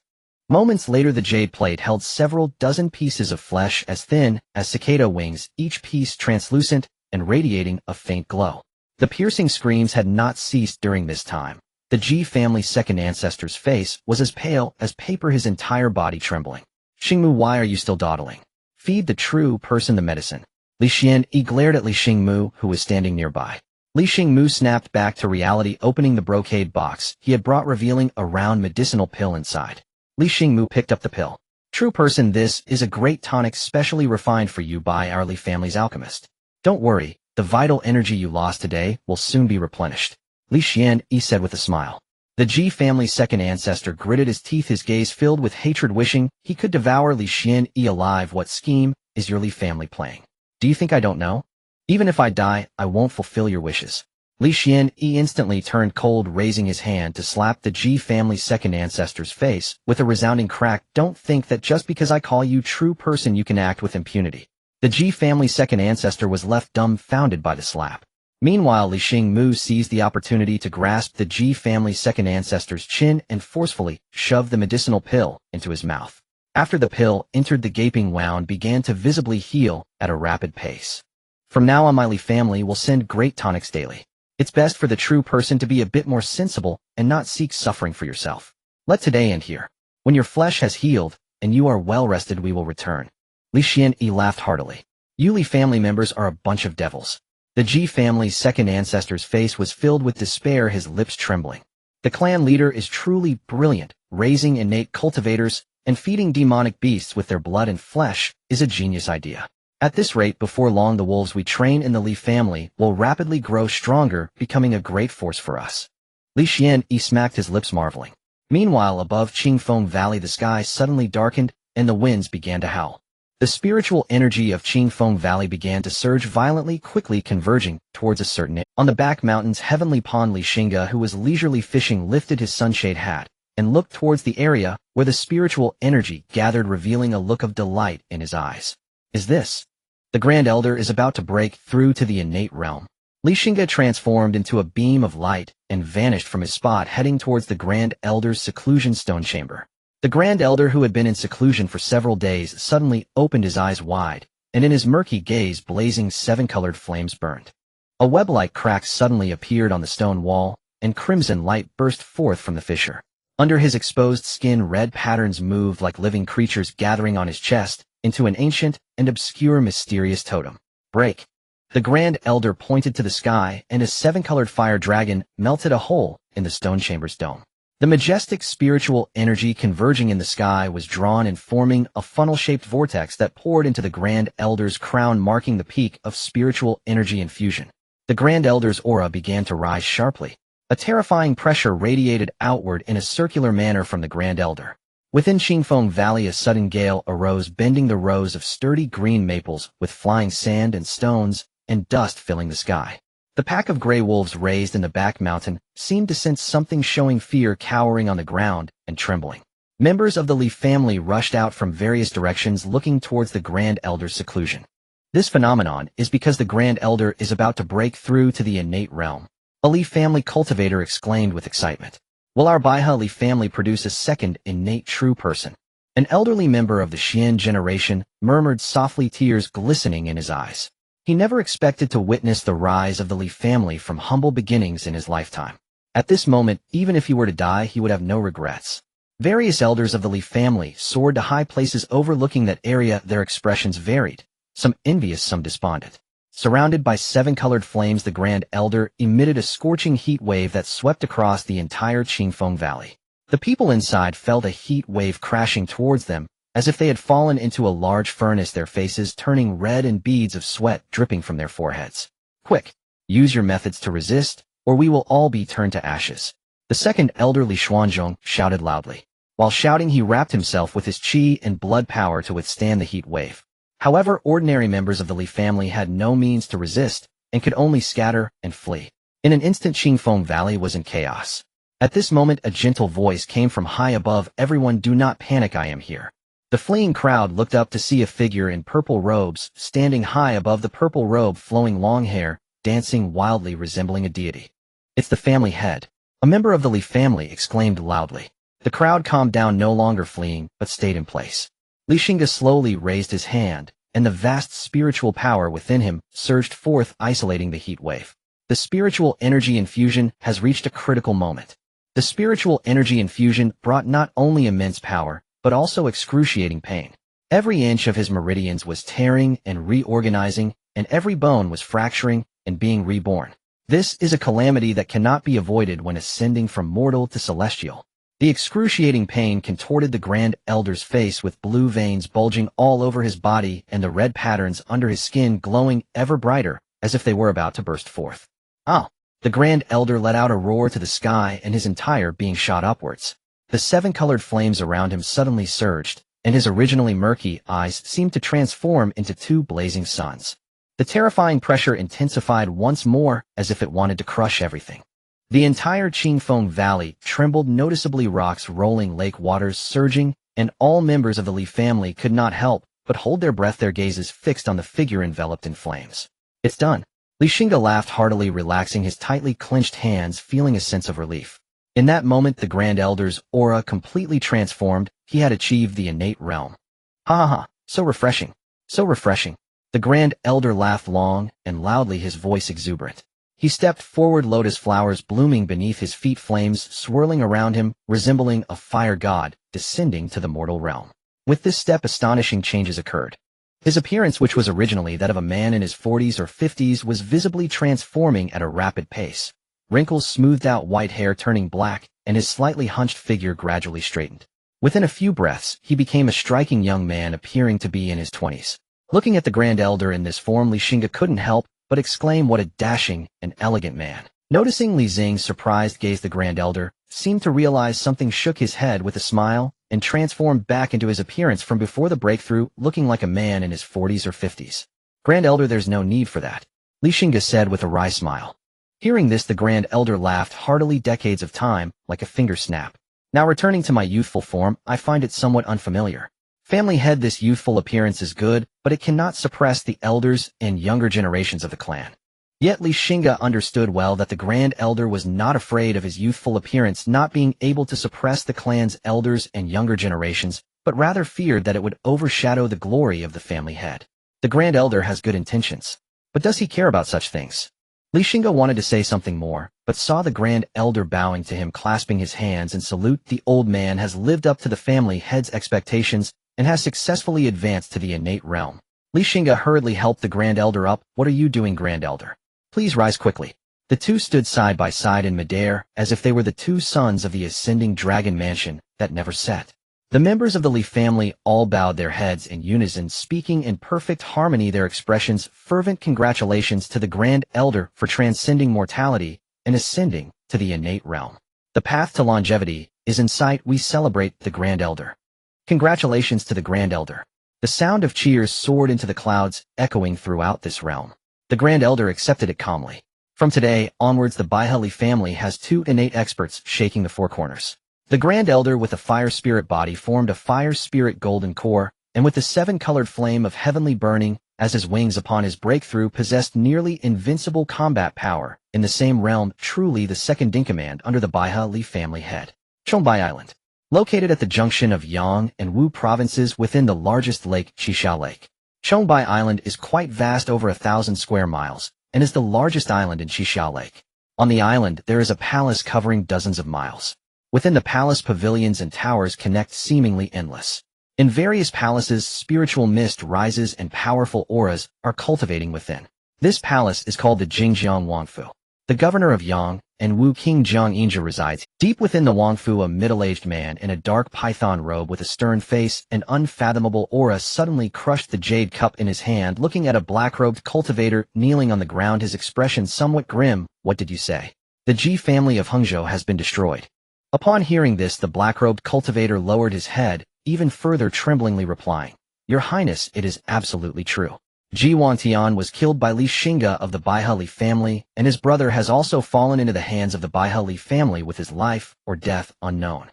Subsequently, the entire Ji family was annihilated by the other four great families of the Hangzhou prefecture. What audacity! Do they not know that the Ji family is under my Jiang Yin's protection? The man in the python robe said angrily. A terrifying aura unintentionally emanated from him, nearly suffocating the black-robed cultivator. This man in the python robe was none other than the noble of the great Zhou, the prince of Jingjiang, Jiang Yinzhe. I know, the black-robed cultivator replied in a low voice. Jiang Yinzhe's expression darkened instantly, resembling a volcano on the verge of eruption. Your Highness, please calm your anger, the black-robed cultivator said, bowing repeatedly, his demeanor filled with fear. He feared that if Jiang Yinzhe were to become enraged, he would be implicated. Very well, since they know, yet still dare to kill my people, it shows they do not regard me at all. If it were just that woman, it might be acceptable, but how dare these few innate families disregard me? If I do not respond, who in this world will dare to come and serve me in the future? Jiang Yinzhe gritted his teeth, a cold smile creeping onto his face. At that moment, he suddenly seemed to remember something, furrowing his brows as he asked, Did you just say that it was Li Xingge of the Li family who killed Ji Wantian? The black-robed cultivator nodded, saying, Indeed, Your Highness. But if I recall correctly, the last time I saw Ji Wantian, he was at the midstage of the innate realm, while Li Xingge had only just broken through not long ago. How could he possibly kill Ji Wantian? Jiang Yinzhe questioned. The black-robed cultivator's heart sank, and he hurriedly replied, Your Highness, Li Xingge has indeed already broken through to the midstage of the innate realm. What? Jiang Yinzhe exclaimed in shock, unable to believe it. Midstage of the innate realm? Are you joking with me? The black-robed cultivator bitterly smiled, saying, How would I dare to joke with Your Highness? This matter is absolutely true. It is already known by everyone, and Li Xingge's killing of Ji Wantian was effortless, as easy as crushing dried weeds. Jiang Yinzhe's pupils constricted. He did not believe this servant would dare to deceive him. He took a deep breath, clasped his hands behind his back, and slowly said, He is only 22, right? At 22, being at the midstage of the innate realm, able to kill someone of the same realm upon breaking through. Truly a prodigy of Yangzhou, as the rumors suggested. No wonder he caught that woman's attention. It is a pity that such a talent cannot be used by the court, but has fallen into the hands of an ambitious person. Since that is the case, he cannot be left alive. Jiang Yinzhe pondered for a moment, and turned to an inconspicuous old eunuch standing nearby holding a whisk, who had his head bowed. Eunuch, you. The old eunuch bent down, saying, Your Highness.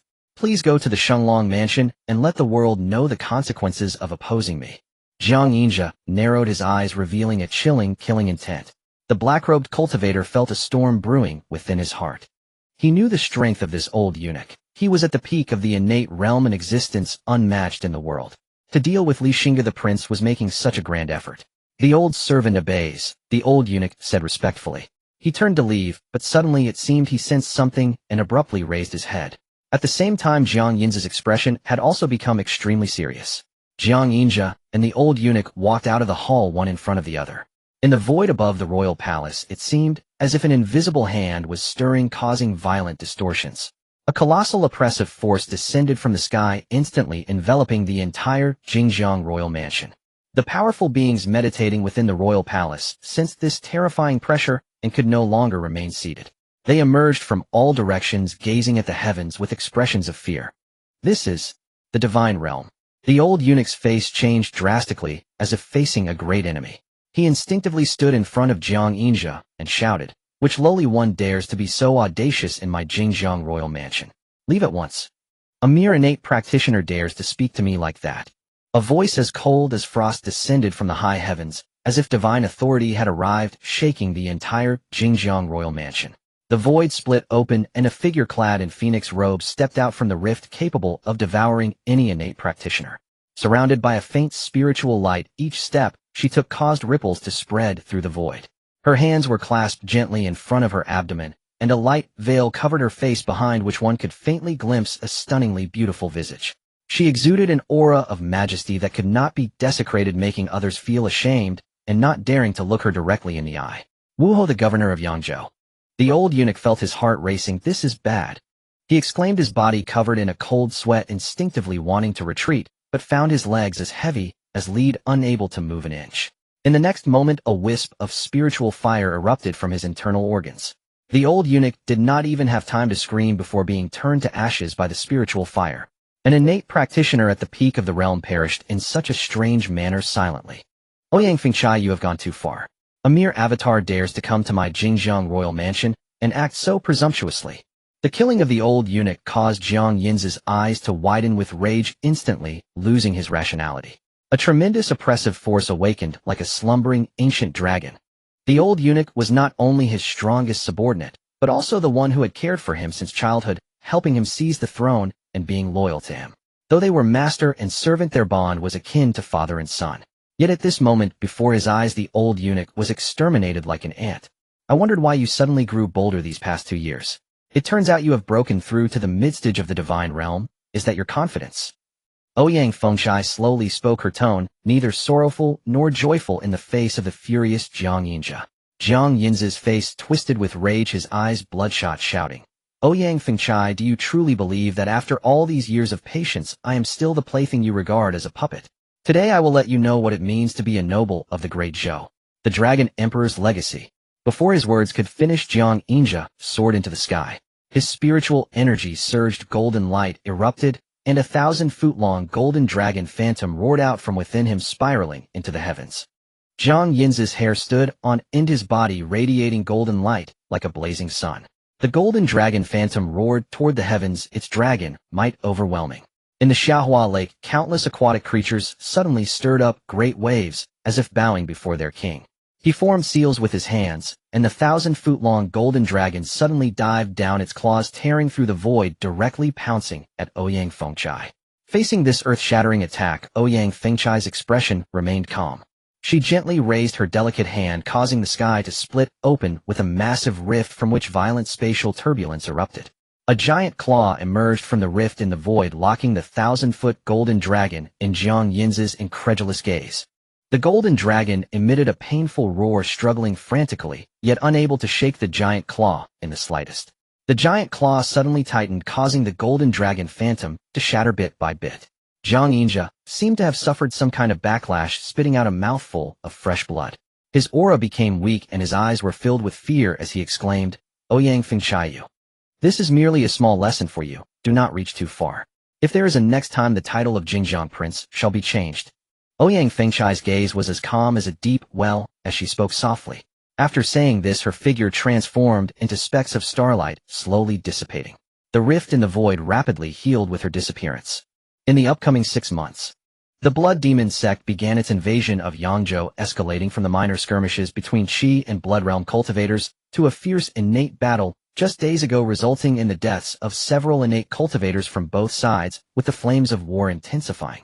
On the outskirts of the Xingge mountain range, more than 10 youths clad in brown martial robes were surrounding a gigantic demon bear. These youths, both male and female, were executing their attacks and defenses in an orderly fashion, their cooperation seamless. Despite the demon bear's formidable strength, it was already severely wounded under the relentless assault of the youths. It was merely a matter of time before it was slain.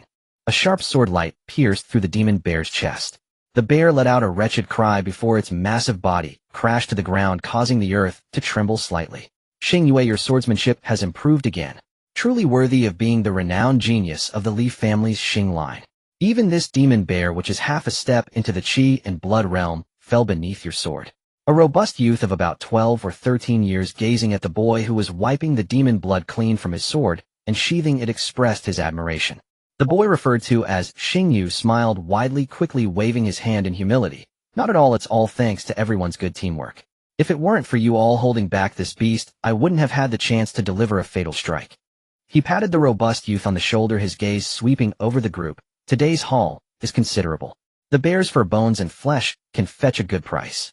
Once we sell them, everyone will benefit. Upon hearing this, the youths erupted in cheers, exclaiming, Xingge is so generous. They began to dismantle the demon bear's corpse, their skilled movements indicating that this was not their first experience with such a task. Everyone was immersed in the joy of having hunted a powerful demon beast, completely unaware that in the distance a pair of shadowy eyes were fixated on this group of youths. Senior brother, this group of youths possesses such vibrant Qi and blood. If we were to refine them, our cultivation would surely improve. A man with a delicate appearance spoke greedily to a tall, thin companion.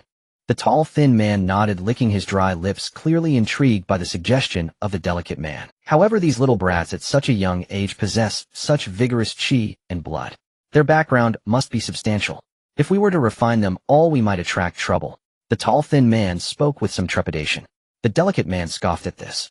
I say, senior brother, why have you become so timid as you age? Even if they have backing, so what? In this desolate mountain forest, a place where even birds don't dare to defecate, as long as we refine them all, who would know it was us? The tall, thin man's eyes lit up. You make a valid point.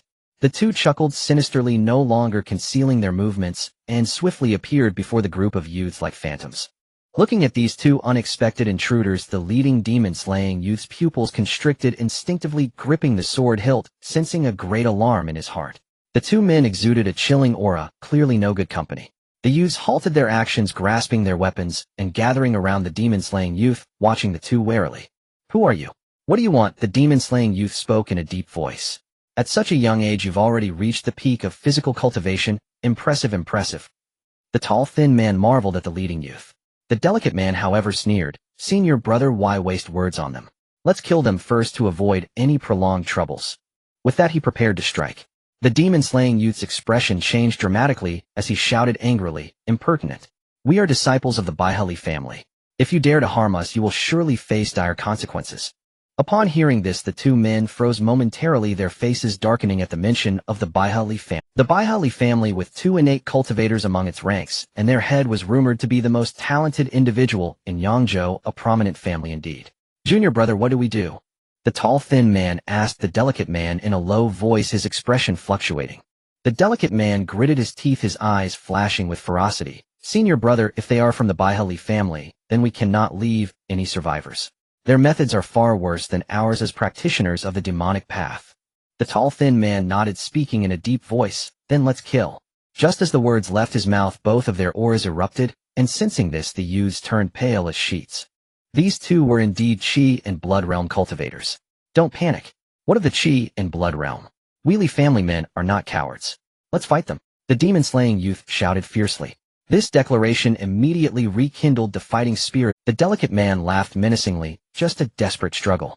Today let you all understand that below the Qi and Blood Realm you are all but ants. He stomped heavily on the ground, stirring up countless dry leaves with strands of demonic energy attaching to the decaying leaves, which instantly transformed into lethal weapons rushing towards the youths like a storm. Block! The demon-slaying youth shouted angrily, his long sword dancing like a flower shattering the leaves in front of him, while the other youths reacted swiftly, brandishing their swords and knives to form an impenetrable defense. Sizzle, sizzle, sizzle. The dry leaves acted like blades, causing several youths with weaker cultivation to grunt in pain, deep cuts appearing on their arms and shoulders. Yet they gritted their teeth and held firm. If you do have some skill, but it will all end here. The delicate man coldly laughed, clasping his hands together as the demonic energy surged. Those shredded dry leaves actually reassembled in midair, transforming into a menacing black giant python opening its gaping maw to bite at the youths. The imposing presence of this black giant python was beyond what the youths could withstand. Just as despair began to settle in among the youths, a blade light suddenly descended from above. The blade light slashed down, causing the black giant python to instantly dissipate.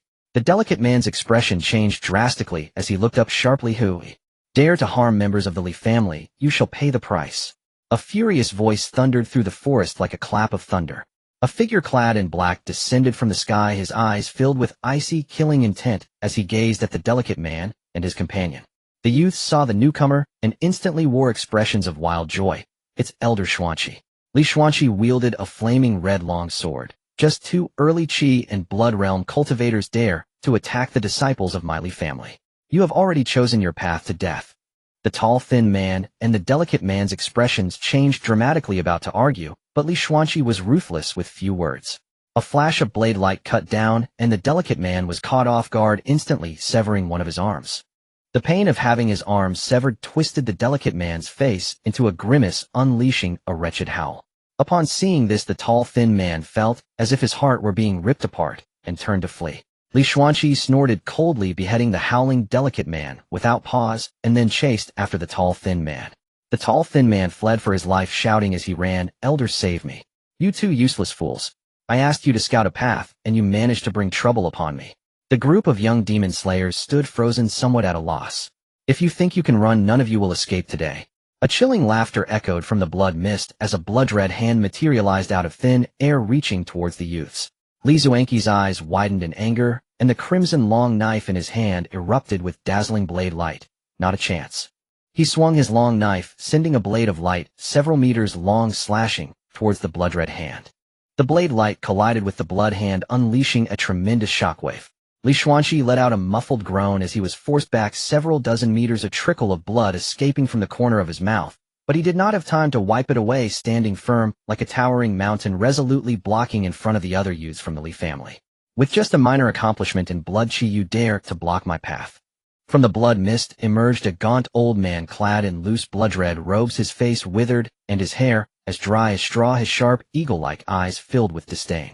Upon seeing the gaunt old man, the tall and thin youth hurriedly bowed in respect, his face filled with reverence. "Elder." The old man snorted coldly. "Once I deal with them, I will settle the score with you." Li Xuanqi watched the gaunt old man with vigilance, his expression grave. He knew that the old man's cultivation was far beyond his own, something he could not contend with, so he could only muster his courage and say, "If you leave quickly, the White Riverly clan will not hold this matter against you." The White Riverly clan. The gaunt old man spat disdainfully, sneering, "The White Riverly clan may intimidate others, but not me. Since you have crossed my path today, you cannot escape." He waved his sleeve, and the blood mist surged violently, transforming into countless blood-red chains that twisted like venomous snakes toward the crowd. Li Xuanqi chopped through a blood-red chain that was coiling around him, angrily shouting behind him, "Run. They'll hold him off. What are you all hesitating for?" Li Xingye gritted his teeth, a flicker of struggle in his eyes, but soon resolutely nodded, "Everyone retreat." "But Brother Xingye, what about Elder Wu?" The robust youth looked worriedly at Elder Wu, who was facing the gaunt old man alone and was struggling. Although Li Xingye was also concerned, he knew that staying behind would only make them a burden to Elder Wu, who would have to split his attention to protect them. "Go!" Li Xingye shouted, blood vessels appearing in his eyes. "If we stay here, we won't help him at all, and will only drag him down. We must descend the mountain immediately and seek help from the Red Maple City below." There were plenty of strong figures from the Li clan stationed in the Red Maple City below, ready to guard against the demon clan of the Xinghe mountain range. Though the Li family youths were reluctant, they knew this was not the time for emotional decisions, and each of them activated their movement techniques, hastily fleeing towards the edge of the forest. "You think you can escape under my watch? Ridiculous." The gaunt old man looked at the fleeing youths from the Li family, snorted coldly, and formed hand seals, The blood-red chains exploded, transforming into blood mist that reformed in midair into blood-red arrows shooting towards the fleeing youths. Li Xuanqi, witnessing this scene, felt his blood boil.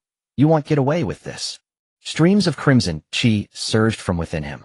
Li Xuanqi's eyes turned crimson as the qi began to ignite, and his aura surged rapidly as the blood qi burned.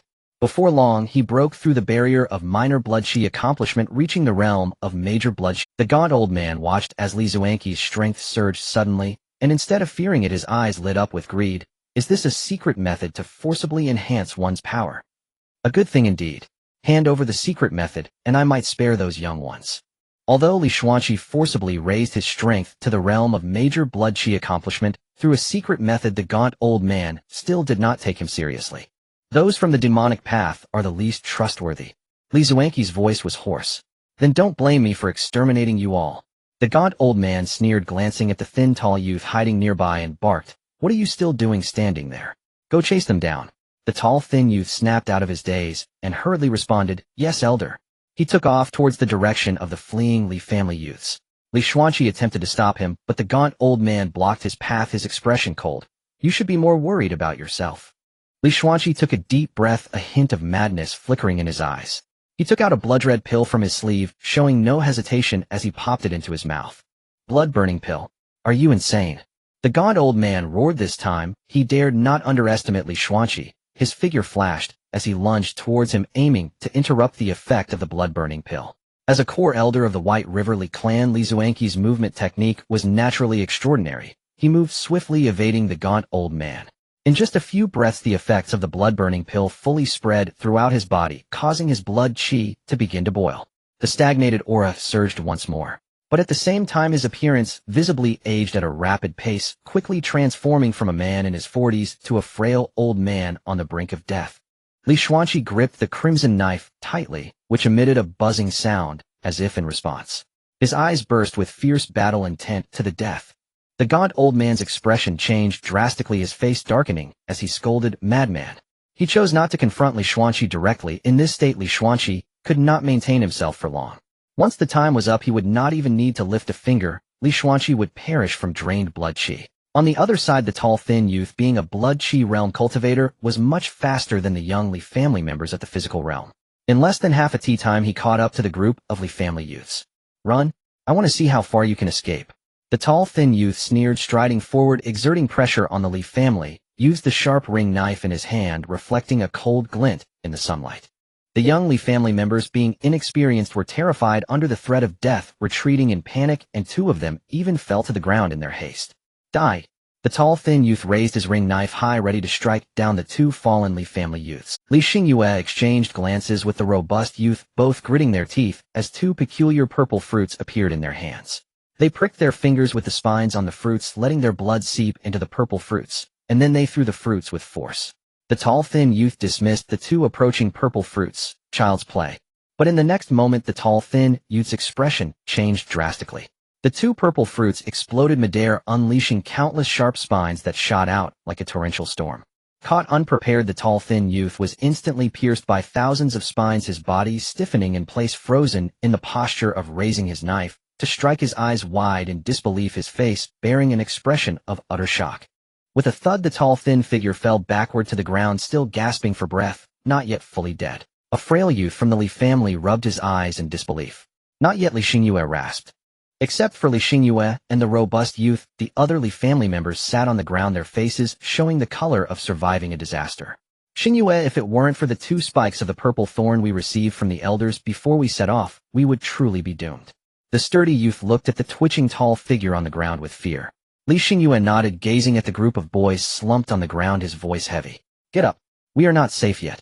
Upon hearing this, the Li family youths remembered Elder Wu, who was still fighting in the mountains, and one by one they forced themselves to stand up.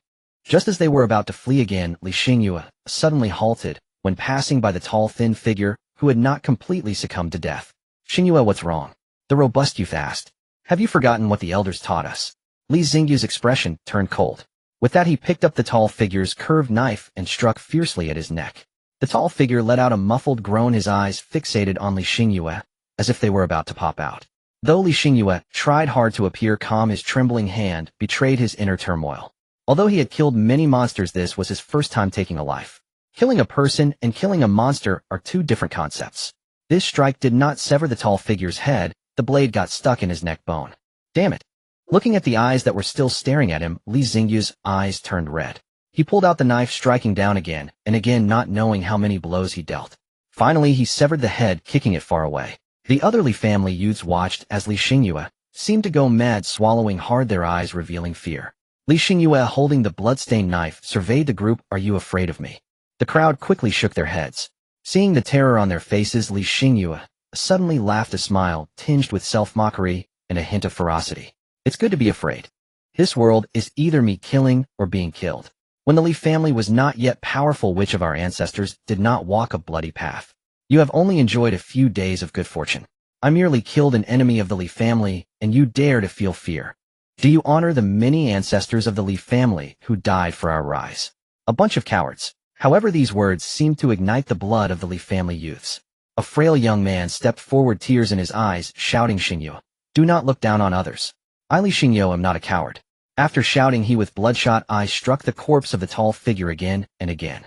Blood splattered on his face, making him appear exceptionally ferocious. The other Li family youths also refused to show weakness.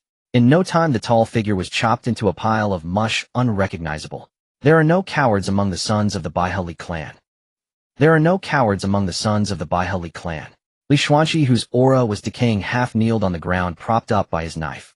He gazed into the distance, murmuring, you should have run far away by now, master. I, the old man, have done my best. Li Xuanqi's white hair danced in the mountain wind, and his bony hand clutched the Qian knife tightly. The light in his pupils grew dimmer. Oh, friend, to see the Li family rise, my life dies without regret. To the ancestors of the Li family, unfilial descendants, Li Xuanqi comes to tell you this good news. His breath quietly ceased, the light in his eyes completely extinguished, his head drooping helplessly. Cough, cough. A frail old man coughed up a bit of blood, clutching his chest, flying over, gazing at Li Xuanqi, who was half kneeling and no longer made a sound, with a complex expression in his eyes. After a while, the frail old man sighed softly. You are the first who could force me to this extent with your minor mastery of blood and qi. They'll call you a fellow Taoist. Why go to such lengths for a bunch of ants burying your decades of hard work? The frail old man sighed, drifted in the mountain wind, leaving only his thin old figure propped up by a knife. Hongfeng City, a major stronghold of Shanglong Prefecture, also a military fortress against the demon tribes of Qingshan Mountains. At this moment, dusk was approaching, and the city gates were preparing to close. The Li family youths paused before Hongfeng City, looking at the gates that were about to close, a glimmer of hope emerging in their eyes. Even though they were exhausted, they quickened their pace. The gates are closed, no entry or exit allowed. Come back tomorrow.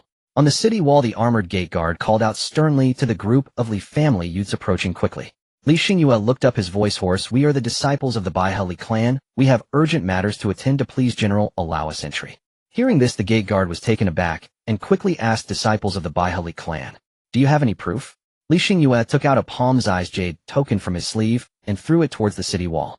The gate guard, quick on his feet, caught it and looked at the dragon-etched character Li on the jade token. Gasping, he hurriedly shouted to the soldiers below, quickly open the gates. With a heavy rumble, the gates opened once more, and the Li family youths breathed a sigh of relief as they hurried into the city. The gate guard was already waiting at the inner city gate. Seeing the Li family youths covered in blood and looking uncertain, he felt a jolt in his heart and hurriedly bowed greetings to the young masters of the Baihali clan. Li Xingye nodded. Please, General, prepare some horses for us quickly. We would be most grateful. Hongfeng City was large, but they truly had no strength left. The gate guard did not hesitate at all, and immediately had more than 10 war horses led over. The Li family youths mounted their horses and galloped towards the city center. Watching their retreating figures, the gate guard's confidant frowned. General, aren't we breaking the rules? The gate guard shook his head with a light smile. Old Guan in Shanglong Prefecture, the words Baiha Li clan represent the rules.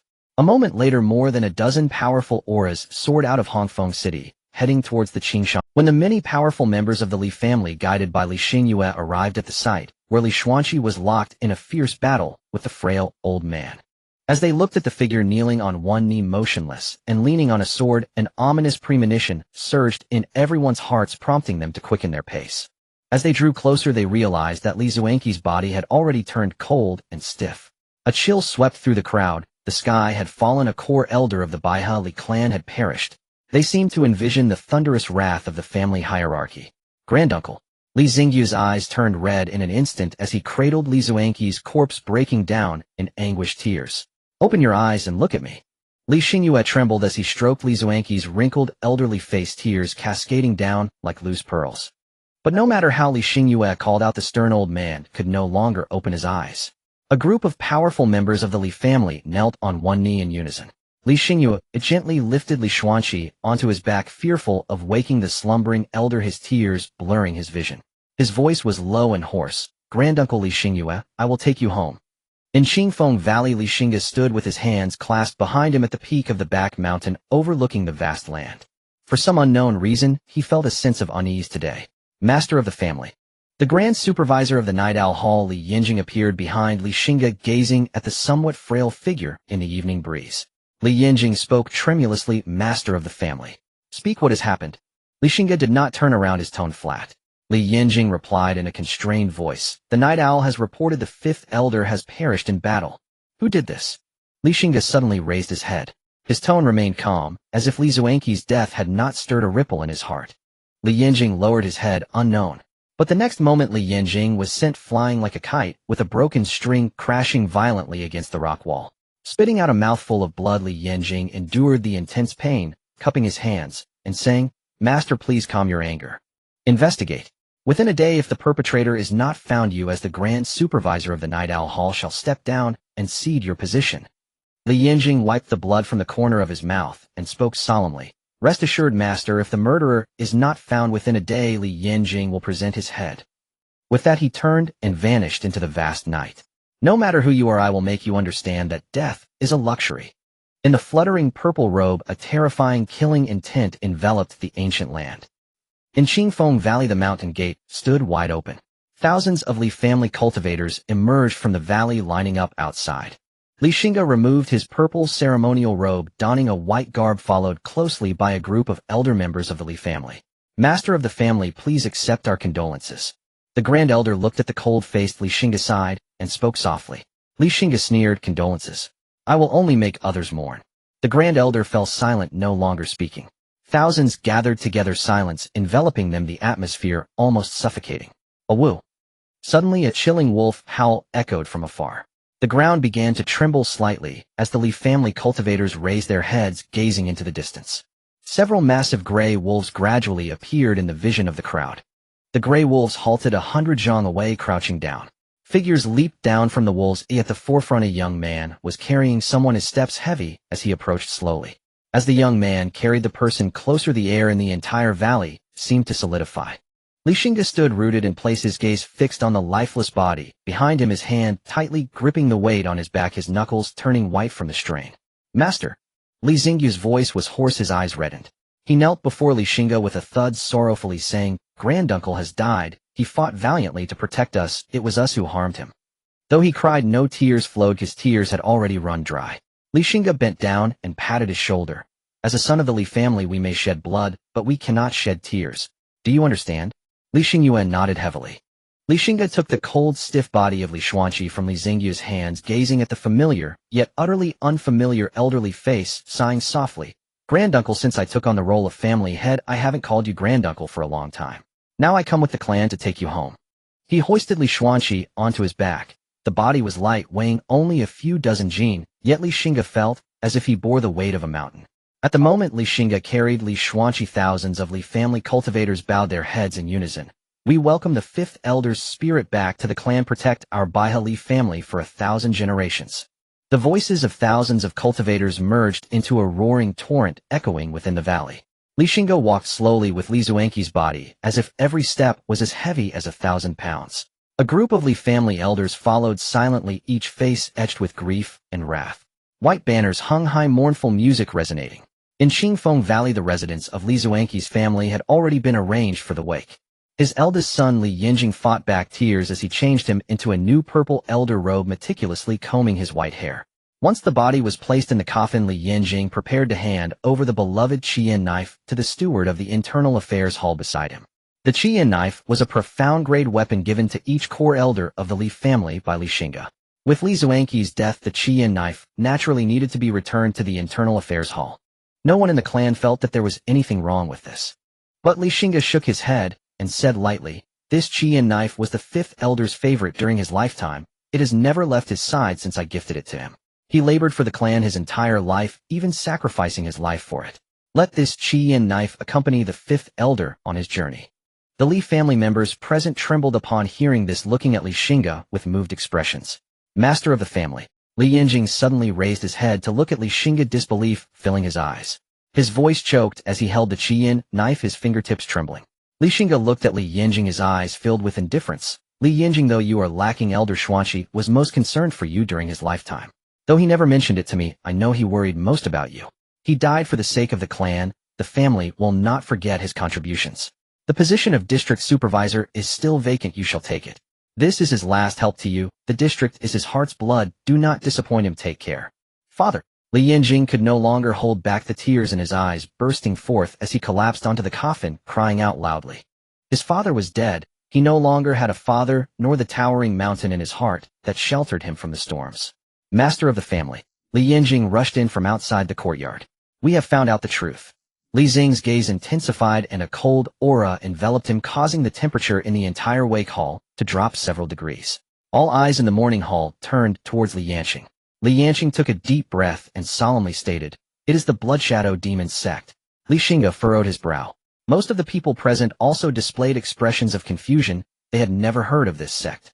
Li Yanjing explained, "The Blood Shadow Demon sect is a hidden demonic sect of Qingshan Prefecture." "How did they come to my Shenlong Prefecture?" the Grand Elder asked. "According to the inner disciple of the Blood Shadow Demon sect, we captured the sect members, came to Shenlong Prefecture to execute a grand plan in the Xinghe mountain range, a plan that could overturn the entire Yangzhou and allow the demon sect to rise again."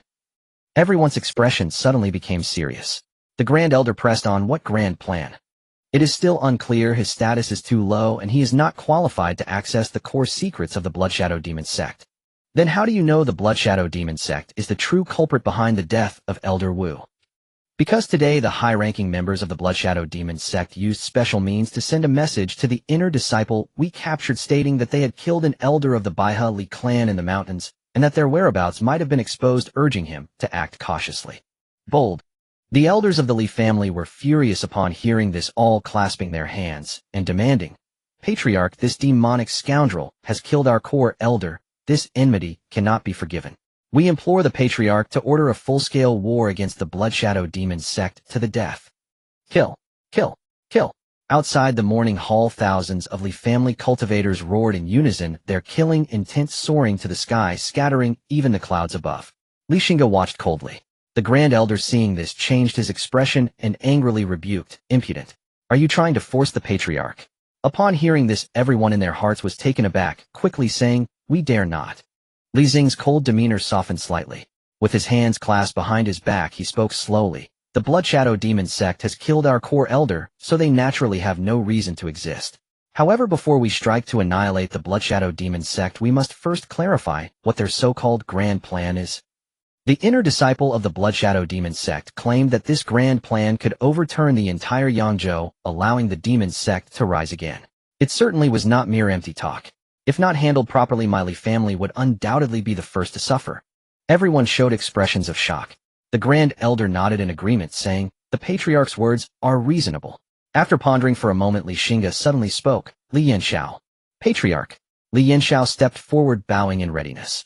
"Mobilize the Songlong riders to search the Xinghe mountain range. Oh, we cannot let a single suspicious person escape." "Yes, Patriarch." Li Yanxiao accepted the order and quickly turned to leave. In recent years, as the Li family continued to grow and strengthen, the scale of the Songlong riders had also been steadily increasing. As of today, the Songlong riders had expanded from an initial 100 riders to 300. Among them, more than 20 possessed combat strength at the Qi and Blood realm. The leader of the Songlong Wang, had recently consumed a significant amount of innate flesh and blood, successfully advancing to the peak of the Qi and Blood realm. After Li Yanxiao left, Li Xingge turned to the Grand Elder, saying, "Grand Elder, please accompany me to the Xinghe mountain range. The other elders should remain to guard the family." The Grand Elder clasped his hands, saying, "Old man shall obey." A moment later, 2 streaks of flowing light shot out from Qingfeng Valley towards the direction of the Xinghe mountain range. In a secluded location within the Xinghe mountain range, deep within a damp cave, the stone walls were covered with green moss. An old man with a hooked nose held a formation plate radiating a bluish glow, his brows furrowed as he murmured, "The core formation patterns have broken in 7 places, and the spatial coordinates have become unclear. Can this teleportation formation still be repaired?" Not far away, a blood-robed elder, sitting on a stone, asked with a frown. The old man with the hooked nose shook his head, saying, "Difficult, very difficult. Based on my current understanding of formations, the success rate of repairing this teleportation formation is less than 1 in 10. Less than 1 in 10. The blood-robed elder fell silent. After a long while he raised his head and said solemnly, "Even if the success rate is less than 1 in 10, we must try. As long as we can repair this formation and summon the powerful ones of the sacred sect, our Yangzhou demon path can finally avenge the humiliation of being oppressed by those false gentlemen for thousands of years. Master Feng, I beg of you." The old man with the hooked nose took a deep breath and nodded. "I will do my best, but do not hold too high hopes." After saying this, he buried his head and began to repair the formation. The blood-robed elder quietly left the cave. Outside the cave, several blood-robed cultivators at the Qi and Blood realm stood guard. Upon seeing the blood-robed elder emerge, the blood-robed cultivators hurriedly saluted. "We meet the 3 ancestors." "Has Wang Ming returned?" the blood-robed elder asked. "The Grand Elder has already returned," replied the blood-robed cultivator respectfully. "Let him come see me." "Yes, 3 ancestor."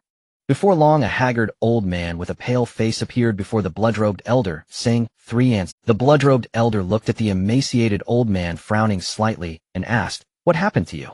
You went out and came back with such serious injuries." "I encountered an elder of the Baihali clan midway and had a skirmish with him," the emaciated old man said with a bitter smile. Upon hearing this, the blood-robed elder's body shook and his voice rose sharply. "What did you say? An elder of the Baihali clan? Could it be that our plan has been leaked?" The emaciated old man saw the blood-robed elder's emotions getting agitated and hurriedly waved his hand, saying, "Do not worry, ancestor. There was no leak. The elder of the Baihali clan was merely protecting his clan's disciples during their training, and we just happened to cross paths. He has already been slain by me." Only then did the blood-robed elder let out a sigh of relief, saying, "That is good. The Baihali clan has 2 innate experts, and their clan leader is even known as the #1 genius of Yangzhou with unfathomable strength. If the Baihali clan were to detect our plan, we would be in serious trouble. With the death of an elder from the Baihali clan, they will undoubtedly take action. Our time is running short," the blood-robed elder said with some worry. "Do not worry, 3 ancestor. This place is very secluded. No matter how powerful the Baihali clan is, they will not find us for a while. Once the formation is repaired and the strong ones of the sacred sect arrive, a mere Baihali clan can be eliminated with a snap of the fingers." The emaciated old man said confidently. "Let's hope so," the blood-robed elder thought uneasily. Deep within the mountains, the Songlong riders moved like the wind through the forest. The commander Li Yanxiao rode on the back of Songlong, Wang, his expression cold. After traveling several dozen miles through the forest, Songlong, Wang suddenly stopped, his lantern-sized eyes gazing into the distance, while his sharp claws anxiously dug into the ground, creating deep grooves. Li Yanxiao's heart tightened, and he quickly asked, "Old partner, have you caught the scent of the Blood Shadow Demon Sect's people?" Having advanced to the peak of the Qi and Blood realm, Songlong Wang's intelligence was no less than that of a human. He nodded his massive wolf head. "That person surely did not eat in vain," Li Yanxiao said with a smile, clapping his hands. However, Songlong Wang's earlier behavior caused Li Yanxiao to feel a sense of foreboding in his heart. Being a meticulous thinker, he found it terrifying that there was something that could unsettle Songlong Wang. "Let's retreat. There is likely something here that we are not capable of handling." He quickly made a decision, waving his hand as hundreds of wolf riders turned to retreat. A quarter of an hour later, 2 figures stood high in the sky, their overwhelming pressure pouring down like a river. Inside the cave, the elder who had been meditating suddenly opened his eyes and swiftly exited the cave. He looked up at the sky, his pupils contracting, and the hair all over his body stood on end. The experts of the Blood Shadow Demon Sect, hidden within the mountains and forests, were forced out like startled mice, gathering behind the old man in the blood robe under the overwhelming pressure. Their eyes were filled with terror, and some even felt their legs weaken, nearly unable to stand. Although the old man in the blood robe tried to maintain his composure, his wrinkled hand unconsciously wiped away the cold sweat from his forehead. He soared into the sky, his robe billowing as it stirred up a gust of bloody wind. He stood high above his blood robe, fluttering wildly in the tempest. Gazing at the 2 seemingly unfriendly visitors, the old man in the blood robe forced a smile and said, "I am Shui Laha of the Blood Shadow Demon Sect. It's an honor to meet you 2 friends." These two were naturally Li Xingge and the Grand Elder Li Xuantong, who rushed over after receiving news from Li Yanxiao. Li Xuantong sneered coldly, a glint of icy light flashing in his eyes as he mocked, "A demon thief that is no better than a street rat dares to call us friends. You killed the elder of the Baihe Li clan today, not one of you will escape." As soon as he finished speaking, a chilling wolf howl echoed through the mountains, startling countless birds.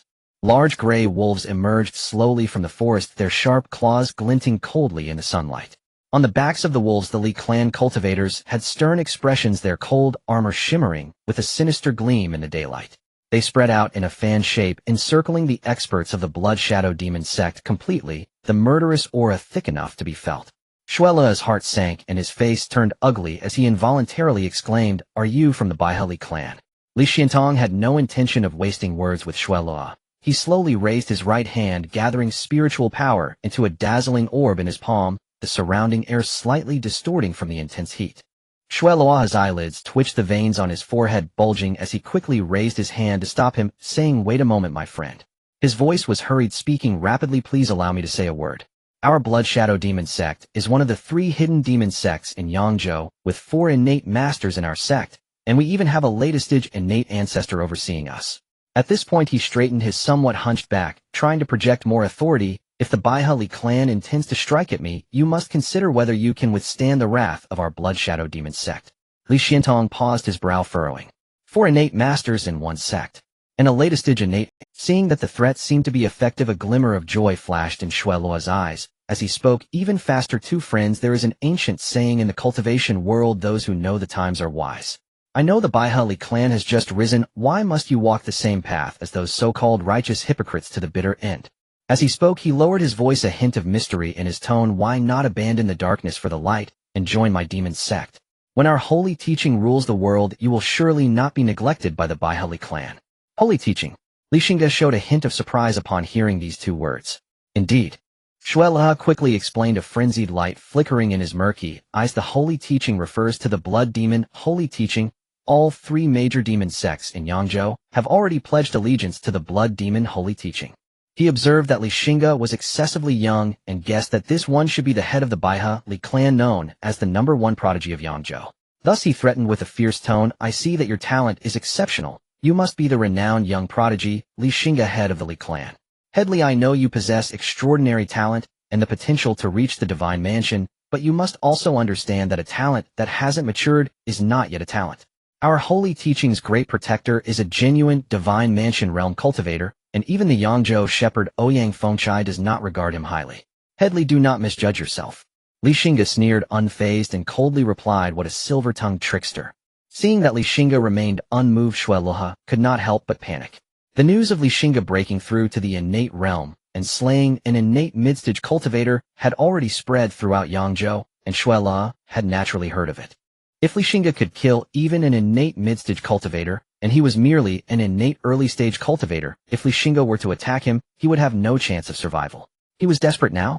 Shuela gritted his teeth and said, "Headley, do you know why our Blood Shadow Demon sect has come to the Xinghe mountain range?" Li Xingge raised an eyebrow. Shuela's words piqued his interest enough to allow him to live a few more breaths. "I would like to hear more. Our Blood Shadow Demon sect has learned through an ancient text that there is a large, incomplete teleportation formation buried within the Xinghe mountain range. This formation connects to Taizhou and was constructed by a 5th-tier formation master of the previous dynasty capable of teleporting hundreds of people at once. We have come here to repair this formation and connect it to the teleportation formation on the Taizhou side, opening a spatial passage to allow the strong of the holy teaching to descend."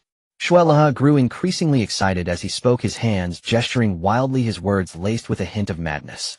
Upon hearing this, both Li Xingge and the Grand Elder's expressions changed, exchanging glances and seeing the seriousness reflected in each other's eyes. The audacity of the Blood Shadow Demon sect was truly staggering. If they succeeded in this endeavor, the strong from the Blood Demon holy teaching could suddenly appear behind Yangzhou through the teleportation formation, potentially overturning Yangzhou. Naturally, the first to suffer would be the Li clan. "Headley, have you considered this? Unimaginable wealth lies before you." Shuela's words brimmed with temptation. "The plan is quite clever." Li Xingge sneered. "But unfortunately we are not of the same path and cannot conspire together. I Li am aligned with the righteous path and shall not share the skies with you demonic fiends," Li Xingge declared with righteous fervor. The trends of the world are all in the righteous path. Those in the demonic path are universally condemned. How foolish would I be to seek refuge in the demonic path? Shui Luoha's expression changed dramatically, filled with both shock and anger. Xingge, do not be ungrateful, otherwise when the strong of the holy teaching arrive you will perish, and your clan will be exterminated, and it will be too late for regret. Before Xingge could respond, the Grand Elder acted decisively. His spiritual power erupted like a volcanic explosion, striking out with a palm, whipping up a violent wind that bent the surrounding trees. A massive palm imprint of spiritual energy carrying overwhelming might surged towards Shui Luoha. Shui Luoha hastily summoned his defenses in a fluster. After barely managing to block the Grand Elder's attack, Shui Luoha felt the extent of the Grand Elder's strength and was greatly alarmed. He had not expected that Li Xuantong, at the same realm as himself, would be so much stronger. With Xingge also watching him closely, Shui Luoha had no intention to fight. He turned into a streak of blood-colored light and fled rapidly. The other experts of the Blood Shadow Demon sect, seeing the three patriarchs abandon them to escape alone, looked at the surrounding wolf riders and turned pale as paper. With a clank, one of the Blood Shadow Demon sect's perfected body realm cultivators threw down his weapon, cupped his hands over his head, knelt on the ground, and trembled as he said, I surrender, don't kill me. With him taking the lead, several experts from the Blood Shadow Demon sect immediately felt unburdened, and in an instant among the several dozen experts of the Blood Shadow Demon sect, only a little over 10 remained. Chief Steward, why are these demonic cultivators' wills so fragile? Li Xinghe, deputy commander of the Xingge, riding the gray wolf on the queen's back, looked at the defeated masters of the Eniying Mazong. Many already collapsed before the battle began, and asked Li Yanxiao with genuine puzzlement. In the past, the opponents the Xingge faced, even when outmatched, would often fight to the death. It was rare to see one surrender before a blade was drawn. But such conduct from demonic cultivators, renowned for their ferocity and cruelty, completely overturned Li Xinghe's understanding. Li Yanxiao sneered and shook his head. Demonic cultivators practice corrupt methods that harm others for personal gain. They seek shortcuts and instant power. Their natures are selfish and cruel. Where would you find the pride to die rather than yield? Moreover, many of them join sects halfway through their lives and lack true loyalty to any order. Our previous adversaries were mostly clan-born cultivators. Born and raised within their families, bound by blood, they rise and fall together. Such people naturally fear not death. Li Xinghe suddenly understood. Kill. Li Yanxiao waved his hand. Hundreds of Xingge surged forward like a black torrent. Iron hooves shattered everything in their path, trampling and annihilating the 10-odd stubborn masters of the Eniying Mazong who had tried to resist. Before long, the Eniying Mazong masters were swept up and captured. Shui Luoha could not flee either. Chased down by the Grand Elder, he fought fiercely, but was no match and was taken alive. Shui Luoha, utterly disheveled and sapped of strength, struggled to lift his head, blood continually spilling from the corner of his mouth. Li Xingge, Shuiying Mazong, will not spare you. The Shui Mo Xingjiao will not spare you either. Li Xingge folded his hands behind his back and sneered coldly. Speak, where is the mountain gate of Shuiying Mazong? Shui Luoha froze for a moment, then realizing he had heard correctly, burst into laughter. Li Xingge, are you still nursing a grudge against my Shuiying Mazong? His voice dripped with contempt. Will you speak or not? Li Xingge narrowed his eyes. Shui Luoha turned his head away. He knew Li Xingge could do nothing to the Shuiying Mazong as a whole, but given his own talent and the danger he might pose in the future, revealing the gate's location now could bury a catastrophe for his sect later on. So you refuse a courteous offer and force my hand? Li Xingge sneered. If you will not speak, do not. Dark chi swelled in his palm. Feeling that familiar aura, Shui Luoha turned his head abruptly, eyes wide with disbelief. Demonic aura. Li Xingge, you are a demonic cultivator. Shui Luoha laughed wildly. Huh. Li Xingge, you who just spoke of high righteousness. Cough, cough. He laughed so violently that his wounds were pulled, and he began to cough uncontrollably. Those hypocrites could never imagine that their vaunted prodigy of Yangzhou is secretly a demonic thief. How absurd, how laughable. Mockery riddled Shui Luoha's words. Li Xingge suddenly pressed his hand to Shui Luoha's forehead. The raging laughter cut off mid-sound, replaced by heart-wrenching screams of agony. White foam flew from Shui Luoha's mouth as his body convulsed violently. A black apparition was torn forth from his body by Li Xingge. The black shadow was unmistakably Shui Luoha's soul. The Grand Elder lowered his head and pretended not to see. After a moment of dazed confusion, Shui Luoha's soul cleared and realized what had happened to the apparition, began to writhe violently, struggling with frantic desperation.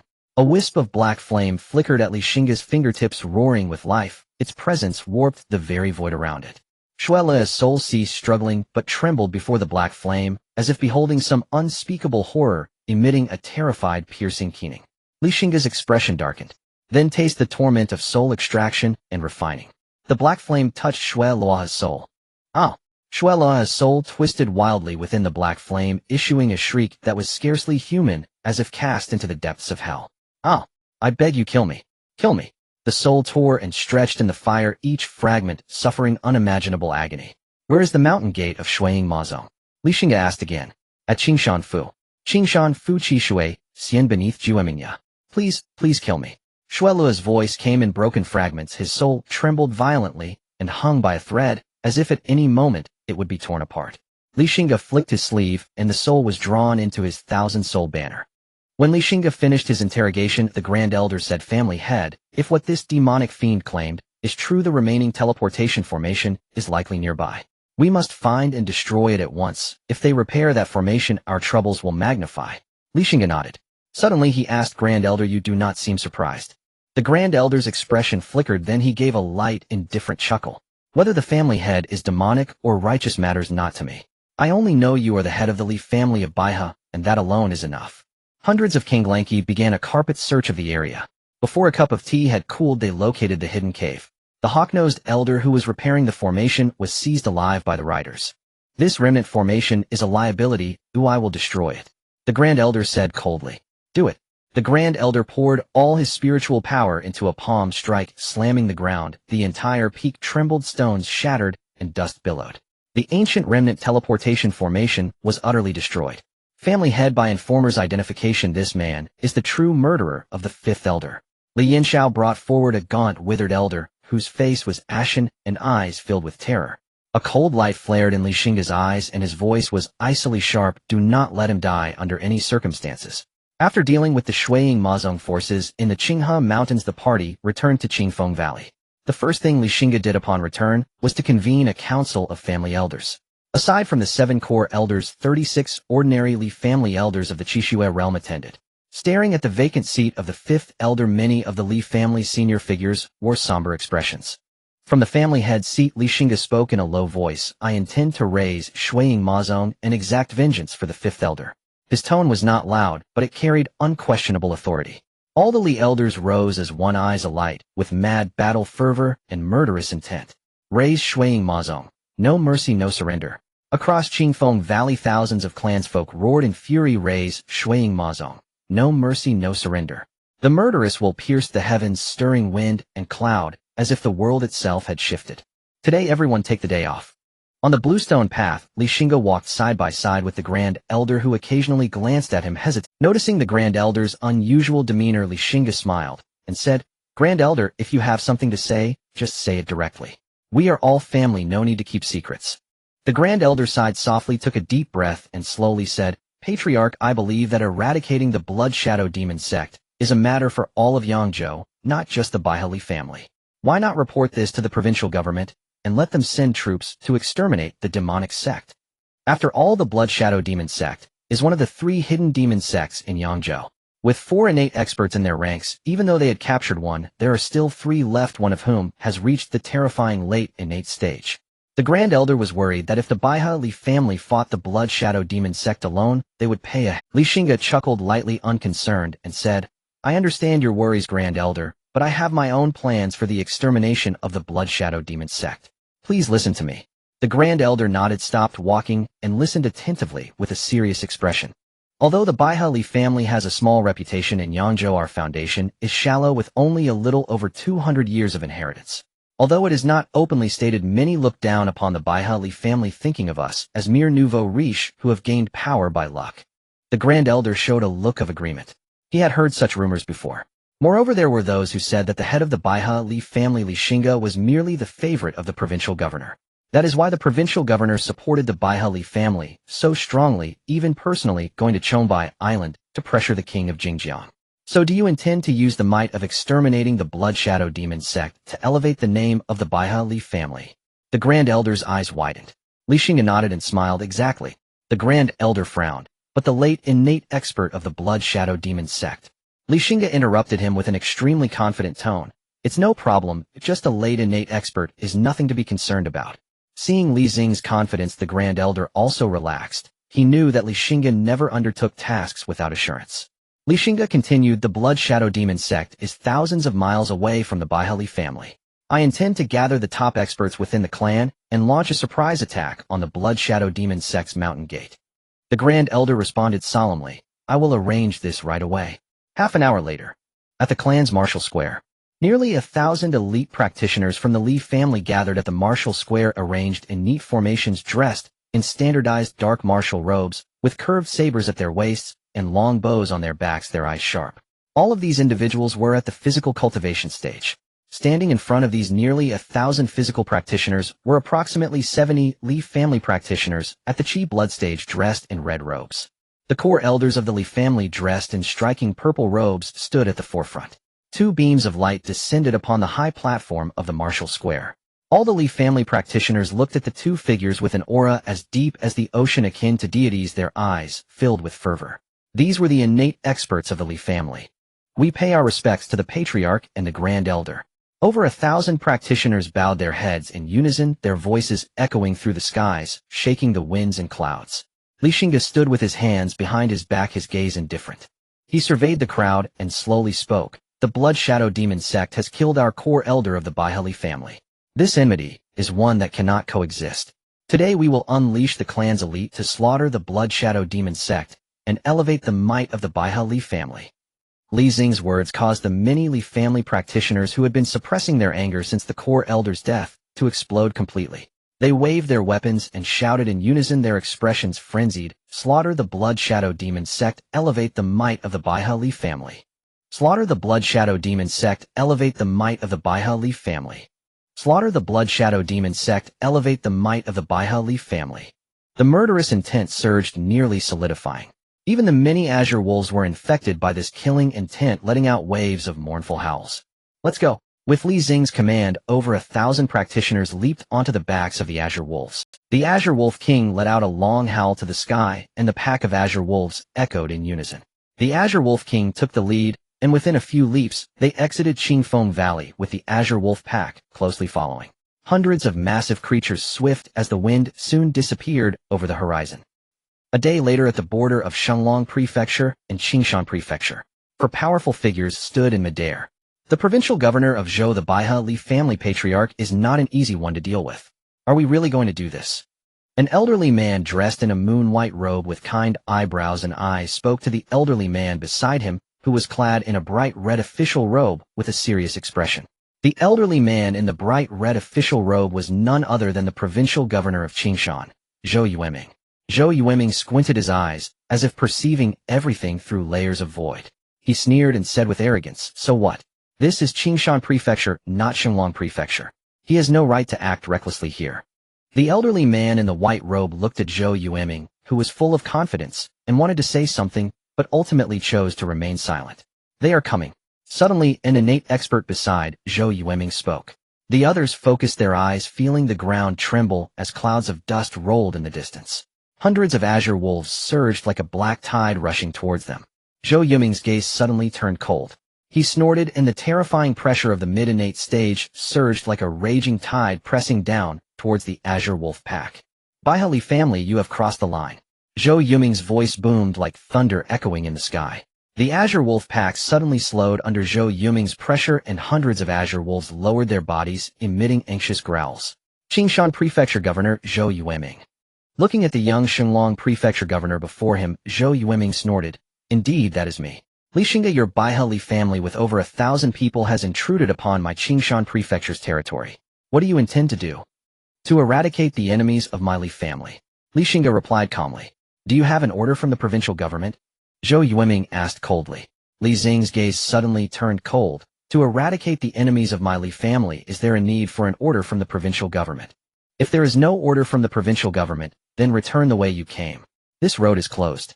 Zhou Yueming waved his sleeve, and the three innate experts behind him stepped forward simultaneously, their momentum pressing down like a mountain. In an instant, the wind howled and dust rose. Zhou Yueming, are you deliberately making things difficult for me? A hint of danger flashed in Li Xingge's eyes. So what if I am? Zhou Yueming replied fearlessly. Others may fear you, Xingge, but I, Zhou Yueming, do not. You made my nephew a mining slave, unable to hold his head high, becoming a laughingstock. Today I will make you lose face. Upon hearing this, Li Xing's eyes revealed a hint of realization. Without uttering another word, in the next moment Li Xing's figure appeared before Zhou Yueming like a ghost. With a single palm strike, Zhou Yueming was caught off guard. In the terrified gaze of Zhou Yueming, Li Xingge directly shattered Zhou Yueming's protective spiritual energy, with one palm forcefully imprinting it on Zhou Yueming's chest. Zhou Yueming spat out a mouthful of blood. His chest caved in instantly, and then like a kite with a broken string, he flew backward, crashing heavily to the ground, and creating a massive pit hundreds of feet wide. Blood poured from Zhou Yueming's mouth like a fountain, his eyes filled with disbelief as he struggled to get up from the giant pit. Li Xingge, however, approached him slowly with his hands behind his back. Li Xing, no, Governor Li, you and I are both subjects of the provincial lord colleagues. His words abruptly stopped. Li Xingge raised his foot. The luxurious silk shoes he wore pressed down heavily on Zhou Yueming's face. Earlier you said you would make me lose face. Li Xingge smiled faintly. Zhou Yueming's face was pressed deep into the mud, blood mixed with broken teeth oozing from the corners of his mouth. His eyes widened in shock as a tremendous sense of humiliation surged to the top of his head. Li Xingge, I will not rest until one of us is dead. Zhou Yueming gritted his teeth, his fierce gaze almost devouring Li Xingge alive. Not rest until one of us is dead. Then you might as well go die. Li Xing's eyes suddenly darkened, and with a sudden burst of strength, Zhou Yueming's head exploded under the immense force, splattering blood and gore everywhere. A wisp of black shadow terrifiedly emerged from Zhou Yueming's body, attempting to escape, but was directly drawn into Li Xing's sleeve by a terrifying suction force. Governor. The other three innate experts witnessing Zhou Yueming being killed by Li Xingge were filled with terror, their eyes wide with disbelief. Was this Shenglong Prefecture governor insane? How could he kill the governor of Qingshan Prefecture in broad daylight? Li Xing's gaze turned towards the three of them, who instantly felt as though they were being targeted by a ferocious beast. Instinctively wanting to flee, they recalled that even a strong mid-innate expert like Zhou Yueming was not a match for this Li governor. If they ran, they might die even faster. Thus they forced out smiles that were uglier than crying, trembling as they said, Governor Li, we didn't see anything. Please spare our lives. Do not panic, gentlemen. Zhou Yueming colluded with demonic forces intending to overthrow the provincial lord's rule, and has been slain by me. Li Xingge smiled. However, to the three, Li Xing's smile seemed more terrifying than a demon from hell. They trembled like chaff, nodding their heads like chicks pecking at rice. Yes, Governor Li is right. Zhou Yueming colluded with demonic forces and deserves to die. Li Xing's face showed satisfaction. In that case, please come with me for a moment. The faces of the three instantly turned pale. Lord Li, ahead lies the perilous cliff, said the white-robed elder, gazing into the distance, his throat dry with apprehension. Li Xingge chuckled softly. It seems I have inconvenienced you three immortals to guide me. These three cultivators of the primordial realm were ancestral elders from the three great clans of Qingshan Prefecture, dispatched by Prefect Zhou Yueming to intercept the Li clan at the border between the two prefectures. Upon hearing this, the white-robed elder shook his head vigorously, speaking rapidly. No inconvenience at all. It is our utmost honor to serve Lord Li. The other two immediately echoed his words in unison. Lord Li, truly you intend to eradicate the Bloodshadow demon sect? The white-robed elder cast a cautious glance at Li Xingge, his expression hesitant. Li Xingge's gaze turned icy. Indeed. Though your strength is formidable, Lord Li, the Bloodshadow demon sect is no trifling foe, especially its grand ancestor, who is rumored to be nearing 1,000 years of age, the white-robed elder added, voice thick with dread. Though the Bloodshadow demon sect lived in seclusion, the three great clans, long-established powers of Qingshan Prefecture, naturally possessed intimate knowledge of its affairs. Li Xingge raised an eyebrow, faintly surprised. Nearly 1,000 years. Precisely. This revelation gave him genuine pause. It was common knowledge that even cultivators who reached the pinnacle of the primordial realm could not exceed 800 years of lifespan. Yet this grand ancestor of the Bloodshadow demon sect, merely at the latest stage primordial realm, had somehow endured nearly a millennium. Clearly he harbored profound secrets. Longevity did not necessarily equate to supreme strength, but it often signified deep-rooted cultivation, accumulated wisdom, and unfathomable reserves. It matters not. 1,000 years or not. If he has not ascended to the divine palace, today shall be his final day. Li Xingge stood with hands clasped behind his back, his tone brimming with unshakable confidence. The white-robed elder and the others exchanged complex, weighted glances. His words sounded arrogant, yet the white-robed elder harbored not a sliver of doubt. The truth lay bare before them. Prefect Zhou, a mid-stage primordial realm cultivator, had failed to withstand even a single strike from Xingge. Such dominance was beyond even most latest-stage primordial realm cultivators. After weighing gains against perils, the white-robed elder, Lu Elder, clenched his teeth. Lordly though my talent is modest, the Lu clan has thrived for over a millennium and commands considerable strength. If you deem us worthy, we pledge henceforth to follow your lead without reservation. Hearing Lu Elder's declaration, the other two recoiled slightly. Then after a moment's hesitation bowed deeply in unison, we pledge the same. Though Xingge had slain Prefect Zhou Yueming, a peer among prefectural lords, and thus seemingly committed a grave transgression, his backing was formidable. Should he succeed today in annihilating the Bloodshadow Demon sect and deliver justice to the higher authorities, Zhou's death would likely be deemed meaningless, forgotten even. Having previously yielded to Zhou Yueming's authority, they had unwittingly incurred Xingge's displeasure. Though he voiced no complaint, resentment surely lingered beneath his silence. To incur the enmity of such a figure, one whose power, genius, and lineage were all extraordinary, sent chills down their spines. Better then to seize this moment, to declare allegiance openly. In doing so, they would not only dissolve past grievances, but also grasp a pillar of immense strength. Xingge paused momentarily, taken aback. Then after brief contemplation nodded. Since your intentions are sincere, this prefect accepts your loyalty. However, his eyes sharpened like blades, his voice dropped cold and edged. Should I discover any duplicity, I warn you, my sword will show no mercy. Never dare. Cold sweat broke across their foreheads. We swear absolute devotion to Lordly. Only then did Xingge offer a satisfied nod. Then let us together this very day reduce the Bloodshadow Demon sect to ashes. This time they hesitated not. We obey your command without question. Perilous Cliff, the mountain gate of the Bloodshadow Demon sect. From high above, the cliff's base swirled with dense viscous blood mist, so thick it seemed impenetrable, emanating an aura of unspeakable dread. Xingge extended his divine sense, yet detected no trace of life.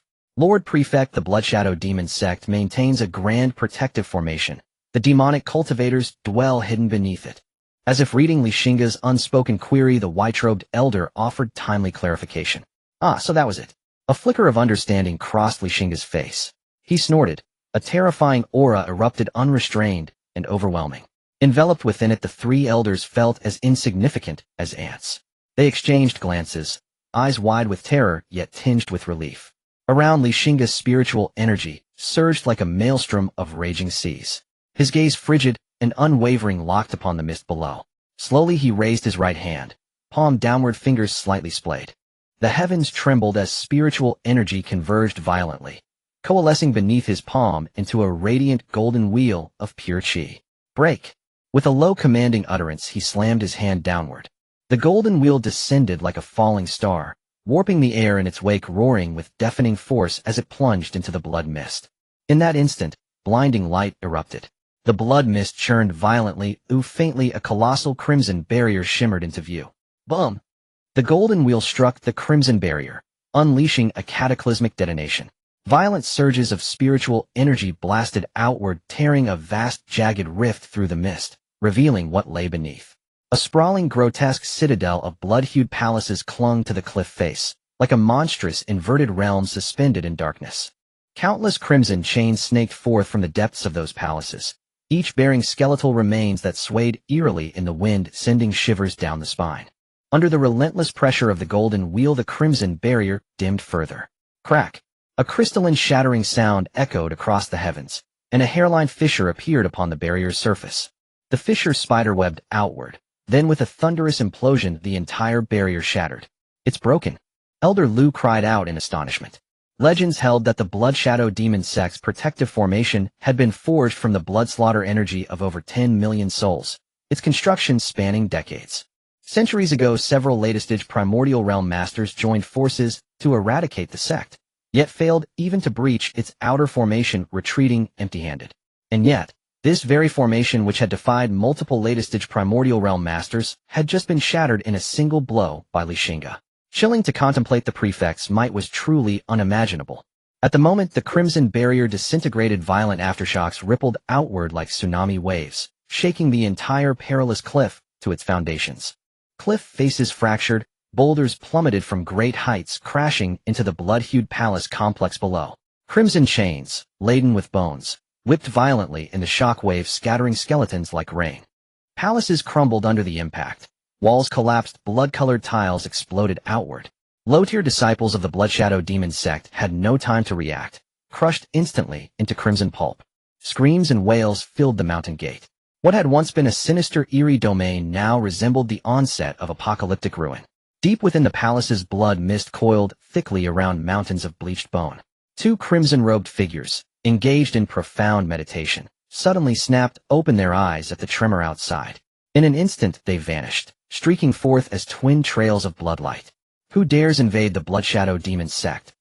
A cold and violent voice echoed from the depths of the blood mist, and then two blood-colored figures soared into the sky, standing midair, their bodies enveloped in swirling blood light, emanating a terrifying aura. Xingge looked up and saw that one of the two was as thin as a skeleton with sunken eyes, while the other was robust with a face covered in blood streaks. The aura emitted by them was at the early stage of Foundation establishment. The Bloodshadow Demon sect's Foundation establishment. The elder of the Liu family whispered, his expression grave. The thin old man cast a cold glance over the crowd. He looked at Xingge with a hint of wariness and finally fixed his gaze on the elder of the Liu family, his voice hoarse. Liu Zhenting, you have quite the audacity to dare bring people to my Bloodshadow Demon sect. Are you tired of living? Liu Zhenting was the name of the elder of the Liu family. Upon hearing this, he trembled slightly, clearly aware of the significant threat posed by the Bloodshadow Demon sect. He instinctively wanted to admit defeat, but quickly realized that he was now a prominent figure under the governor of Yangzhou, Xingge, and why should he fear a mere Bloodshadow Demon sect? He straightened his back and spoke with confidence. Old Ghost Shuaku, do not be arrogant. Today the governor of Li is personally present, and the end of your Bloodshadow Demon sect is nigh. Governor of Li. Old Ghost Shuaku frowned, somewhat confused. Isn't the governor of Qingshan surnamed Zhou? When did he become a Li? Liu Zhenting sneered. Zhou Yueming colluded with your Bloodshadow Demon sect for nefarious purposes and has already been slain by the governor of Li. Upon hearing this, Old Ghost Shuaku was stunned. He glanced at the nearby old ancestor Shuyu, who also returned a puzzled look. Zhou Yueming colluded with his Bloodshadow Demon sect. How could his Bloodshadow Demon sect be unaware of this? If Zhou Yueming truly colluded with the Bloodshadow Demon sect, then why did they have to act with such caution? Moreover, Zhou Yueming has been slain by the governor of Li. If they remembered correctly, Zhou Yueming should be at the midstage of Foundation establishment, right? To slay a midstage Foundation establishment like Zhou Yueming, and not even give him a chance to escape the strength of this governor of Li. Hiss. The two inhaled sharply, their expressions suddenly turning heavy. Governor of Li. Old Ghost Shuaku muttered young surname Li. Suddenly his heart tightened, and he widened his eyes in disbelief, looking at Xingge, saying, You are Xingge. Although the Bloodshadow Demon sect claimed to be hidden from the world, they were not ignorant of the affairs of Yangzhou. The name Xingge of the Baihali clan had become known throughout Yangzhou in recent years.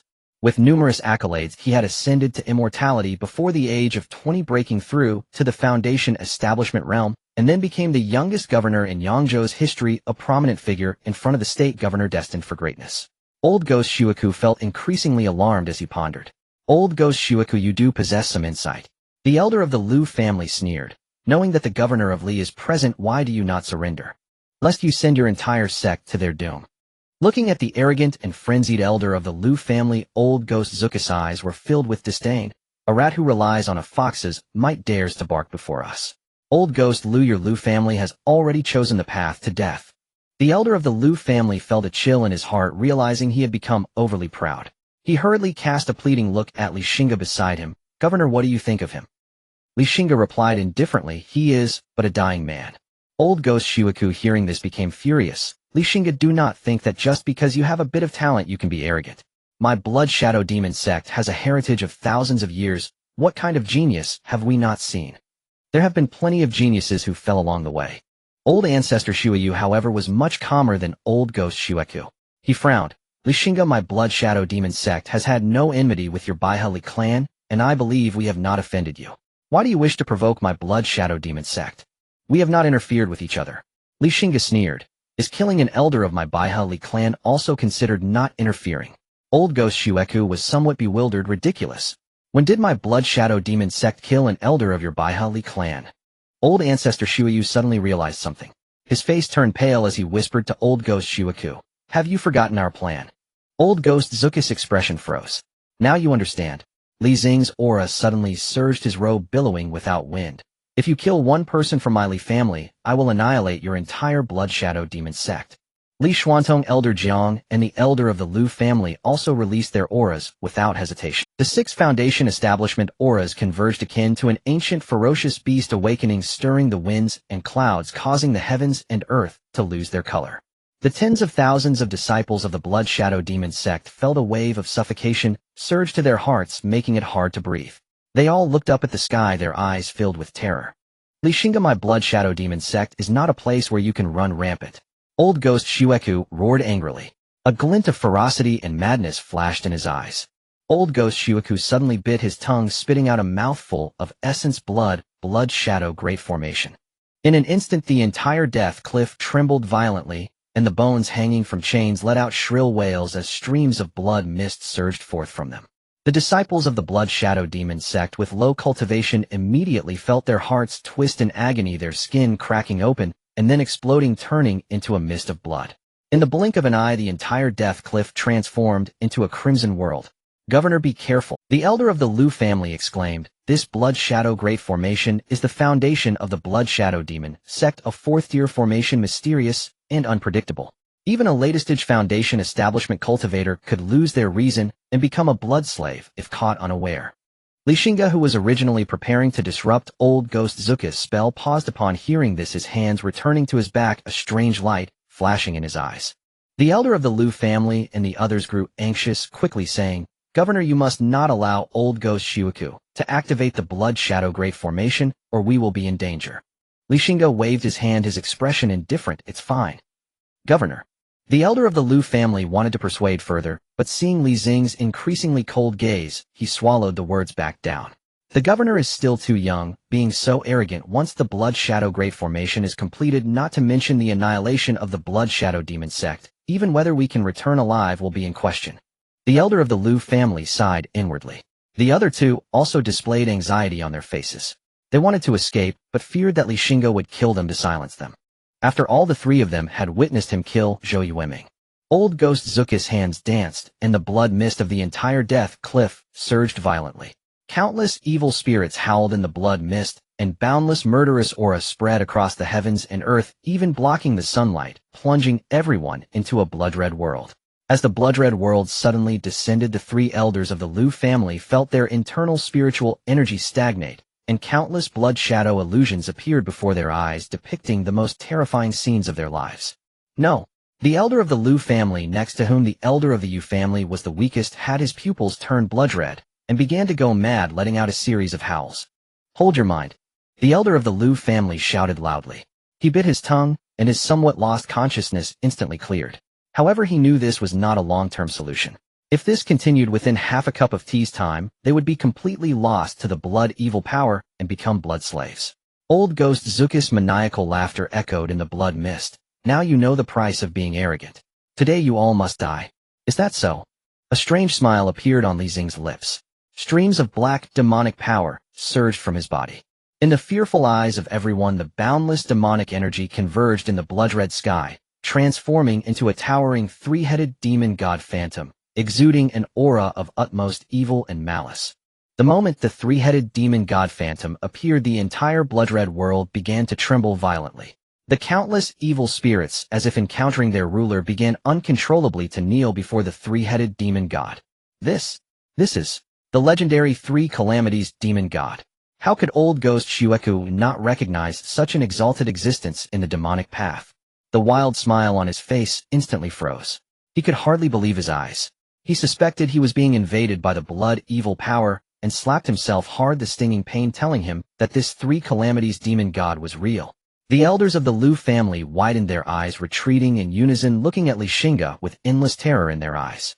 The elder of the Yu family regained his senses in an instant, trembling as he stuttered, Governor, he is a demon. The elder of the Lu family was shocked, and in his fear slapped the elder of the Yu family across the face, angrily saying, What demon? I think you are the demon. The elder of the Yu family quickly came to his senses, swallowing his saliva filled with fear. Yes, I am the demon. In the sky, the demon god phantom opened 6 eyes simultaneously. In the blood-red world, the boundless blood evil power seemed to respond to the call of the ruler, surging toward the 3 Calamities demon god like a tidal wave. The aura of the three calamities demon god began to rise steadily, his 100-foot form swelling. Once the blood evil power was completely devoured, the 100-foot form of the three calamities demon god had transformed into over 200 feet.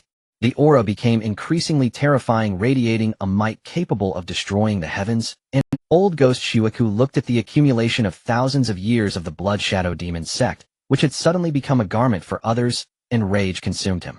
He spat out a mouthful of blood mist, roaring heartbreakingly, "No, it's impossible. Xingge, you demon, return my blood shadow demon sect's 1,000-year heritage."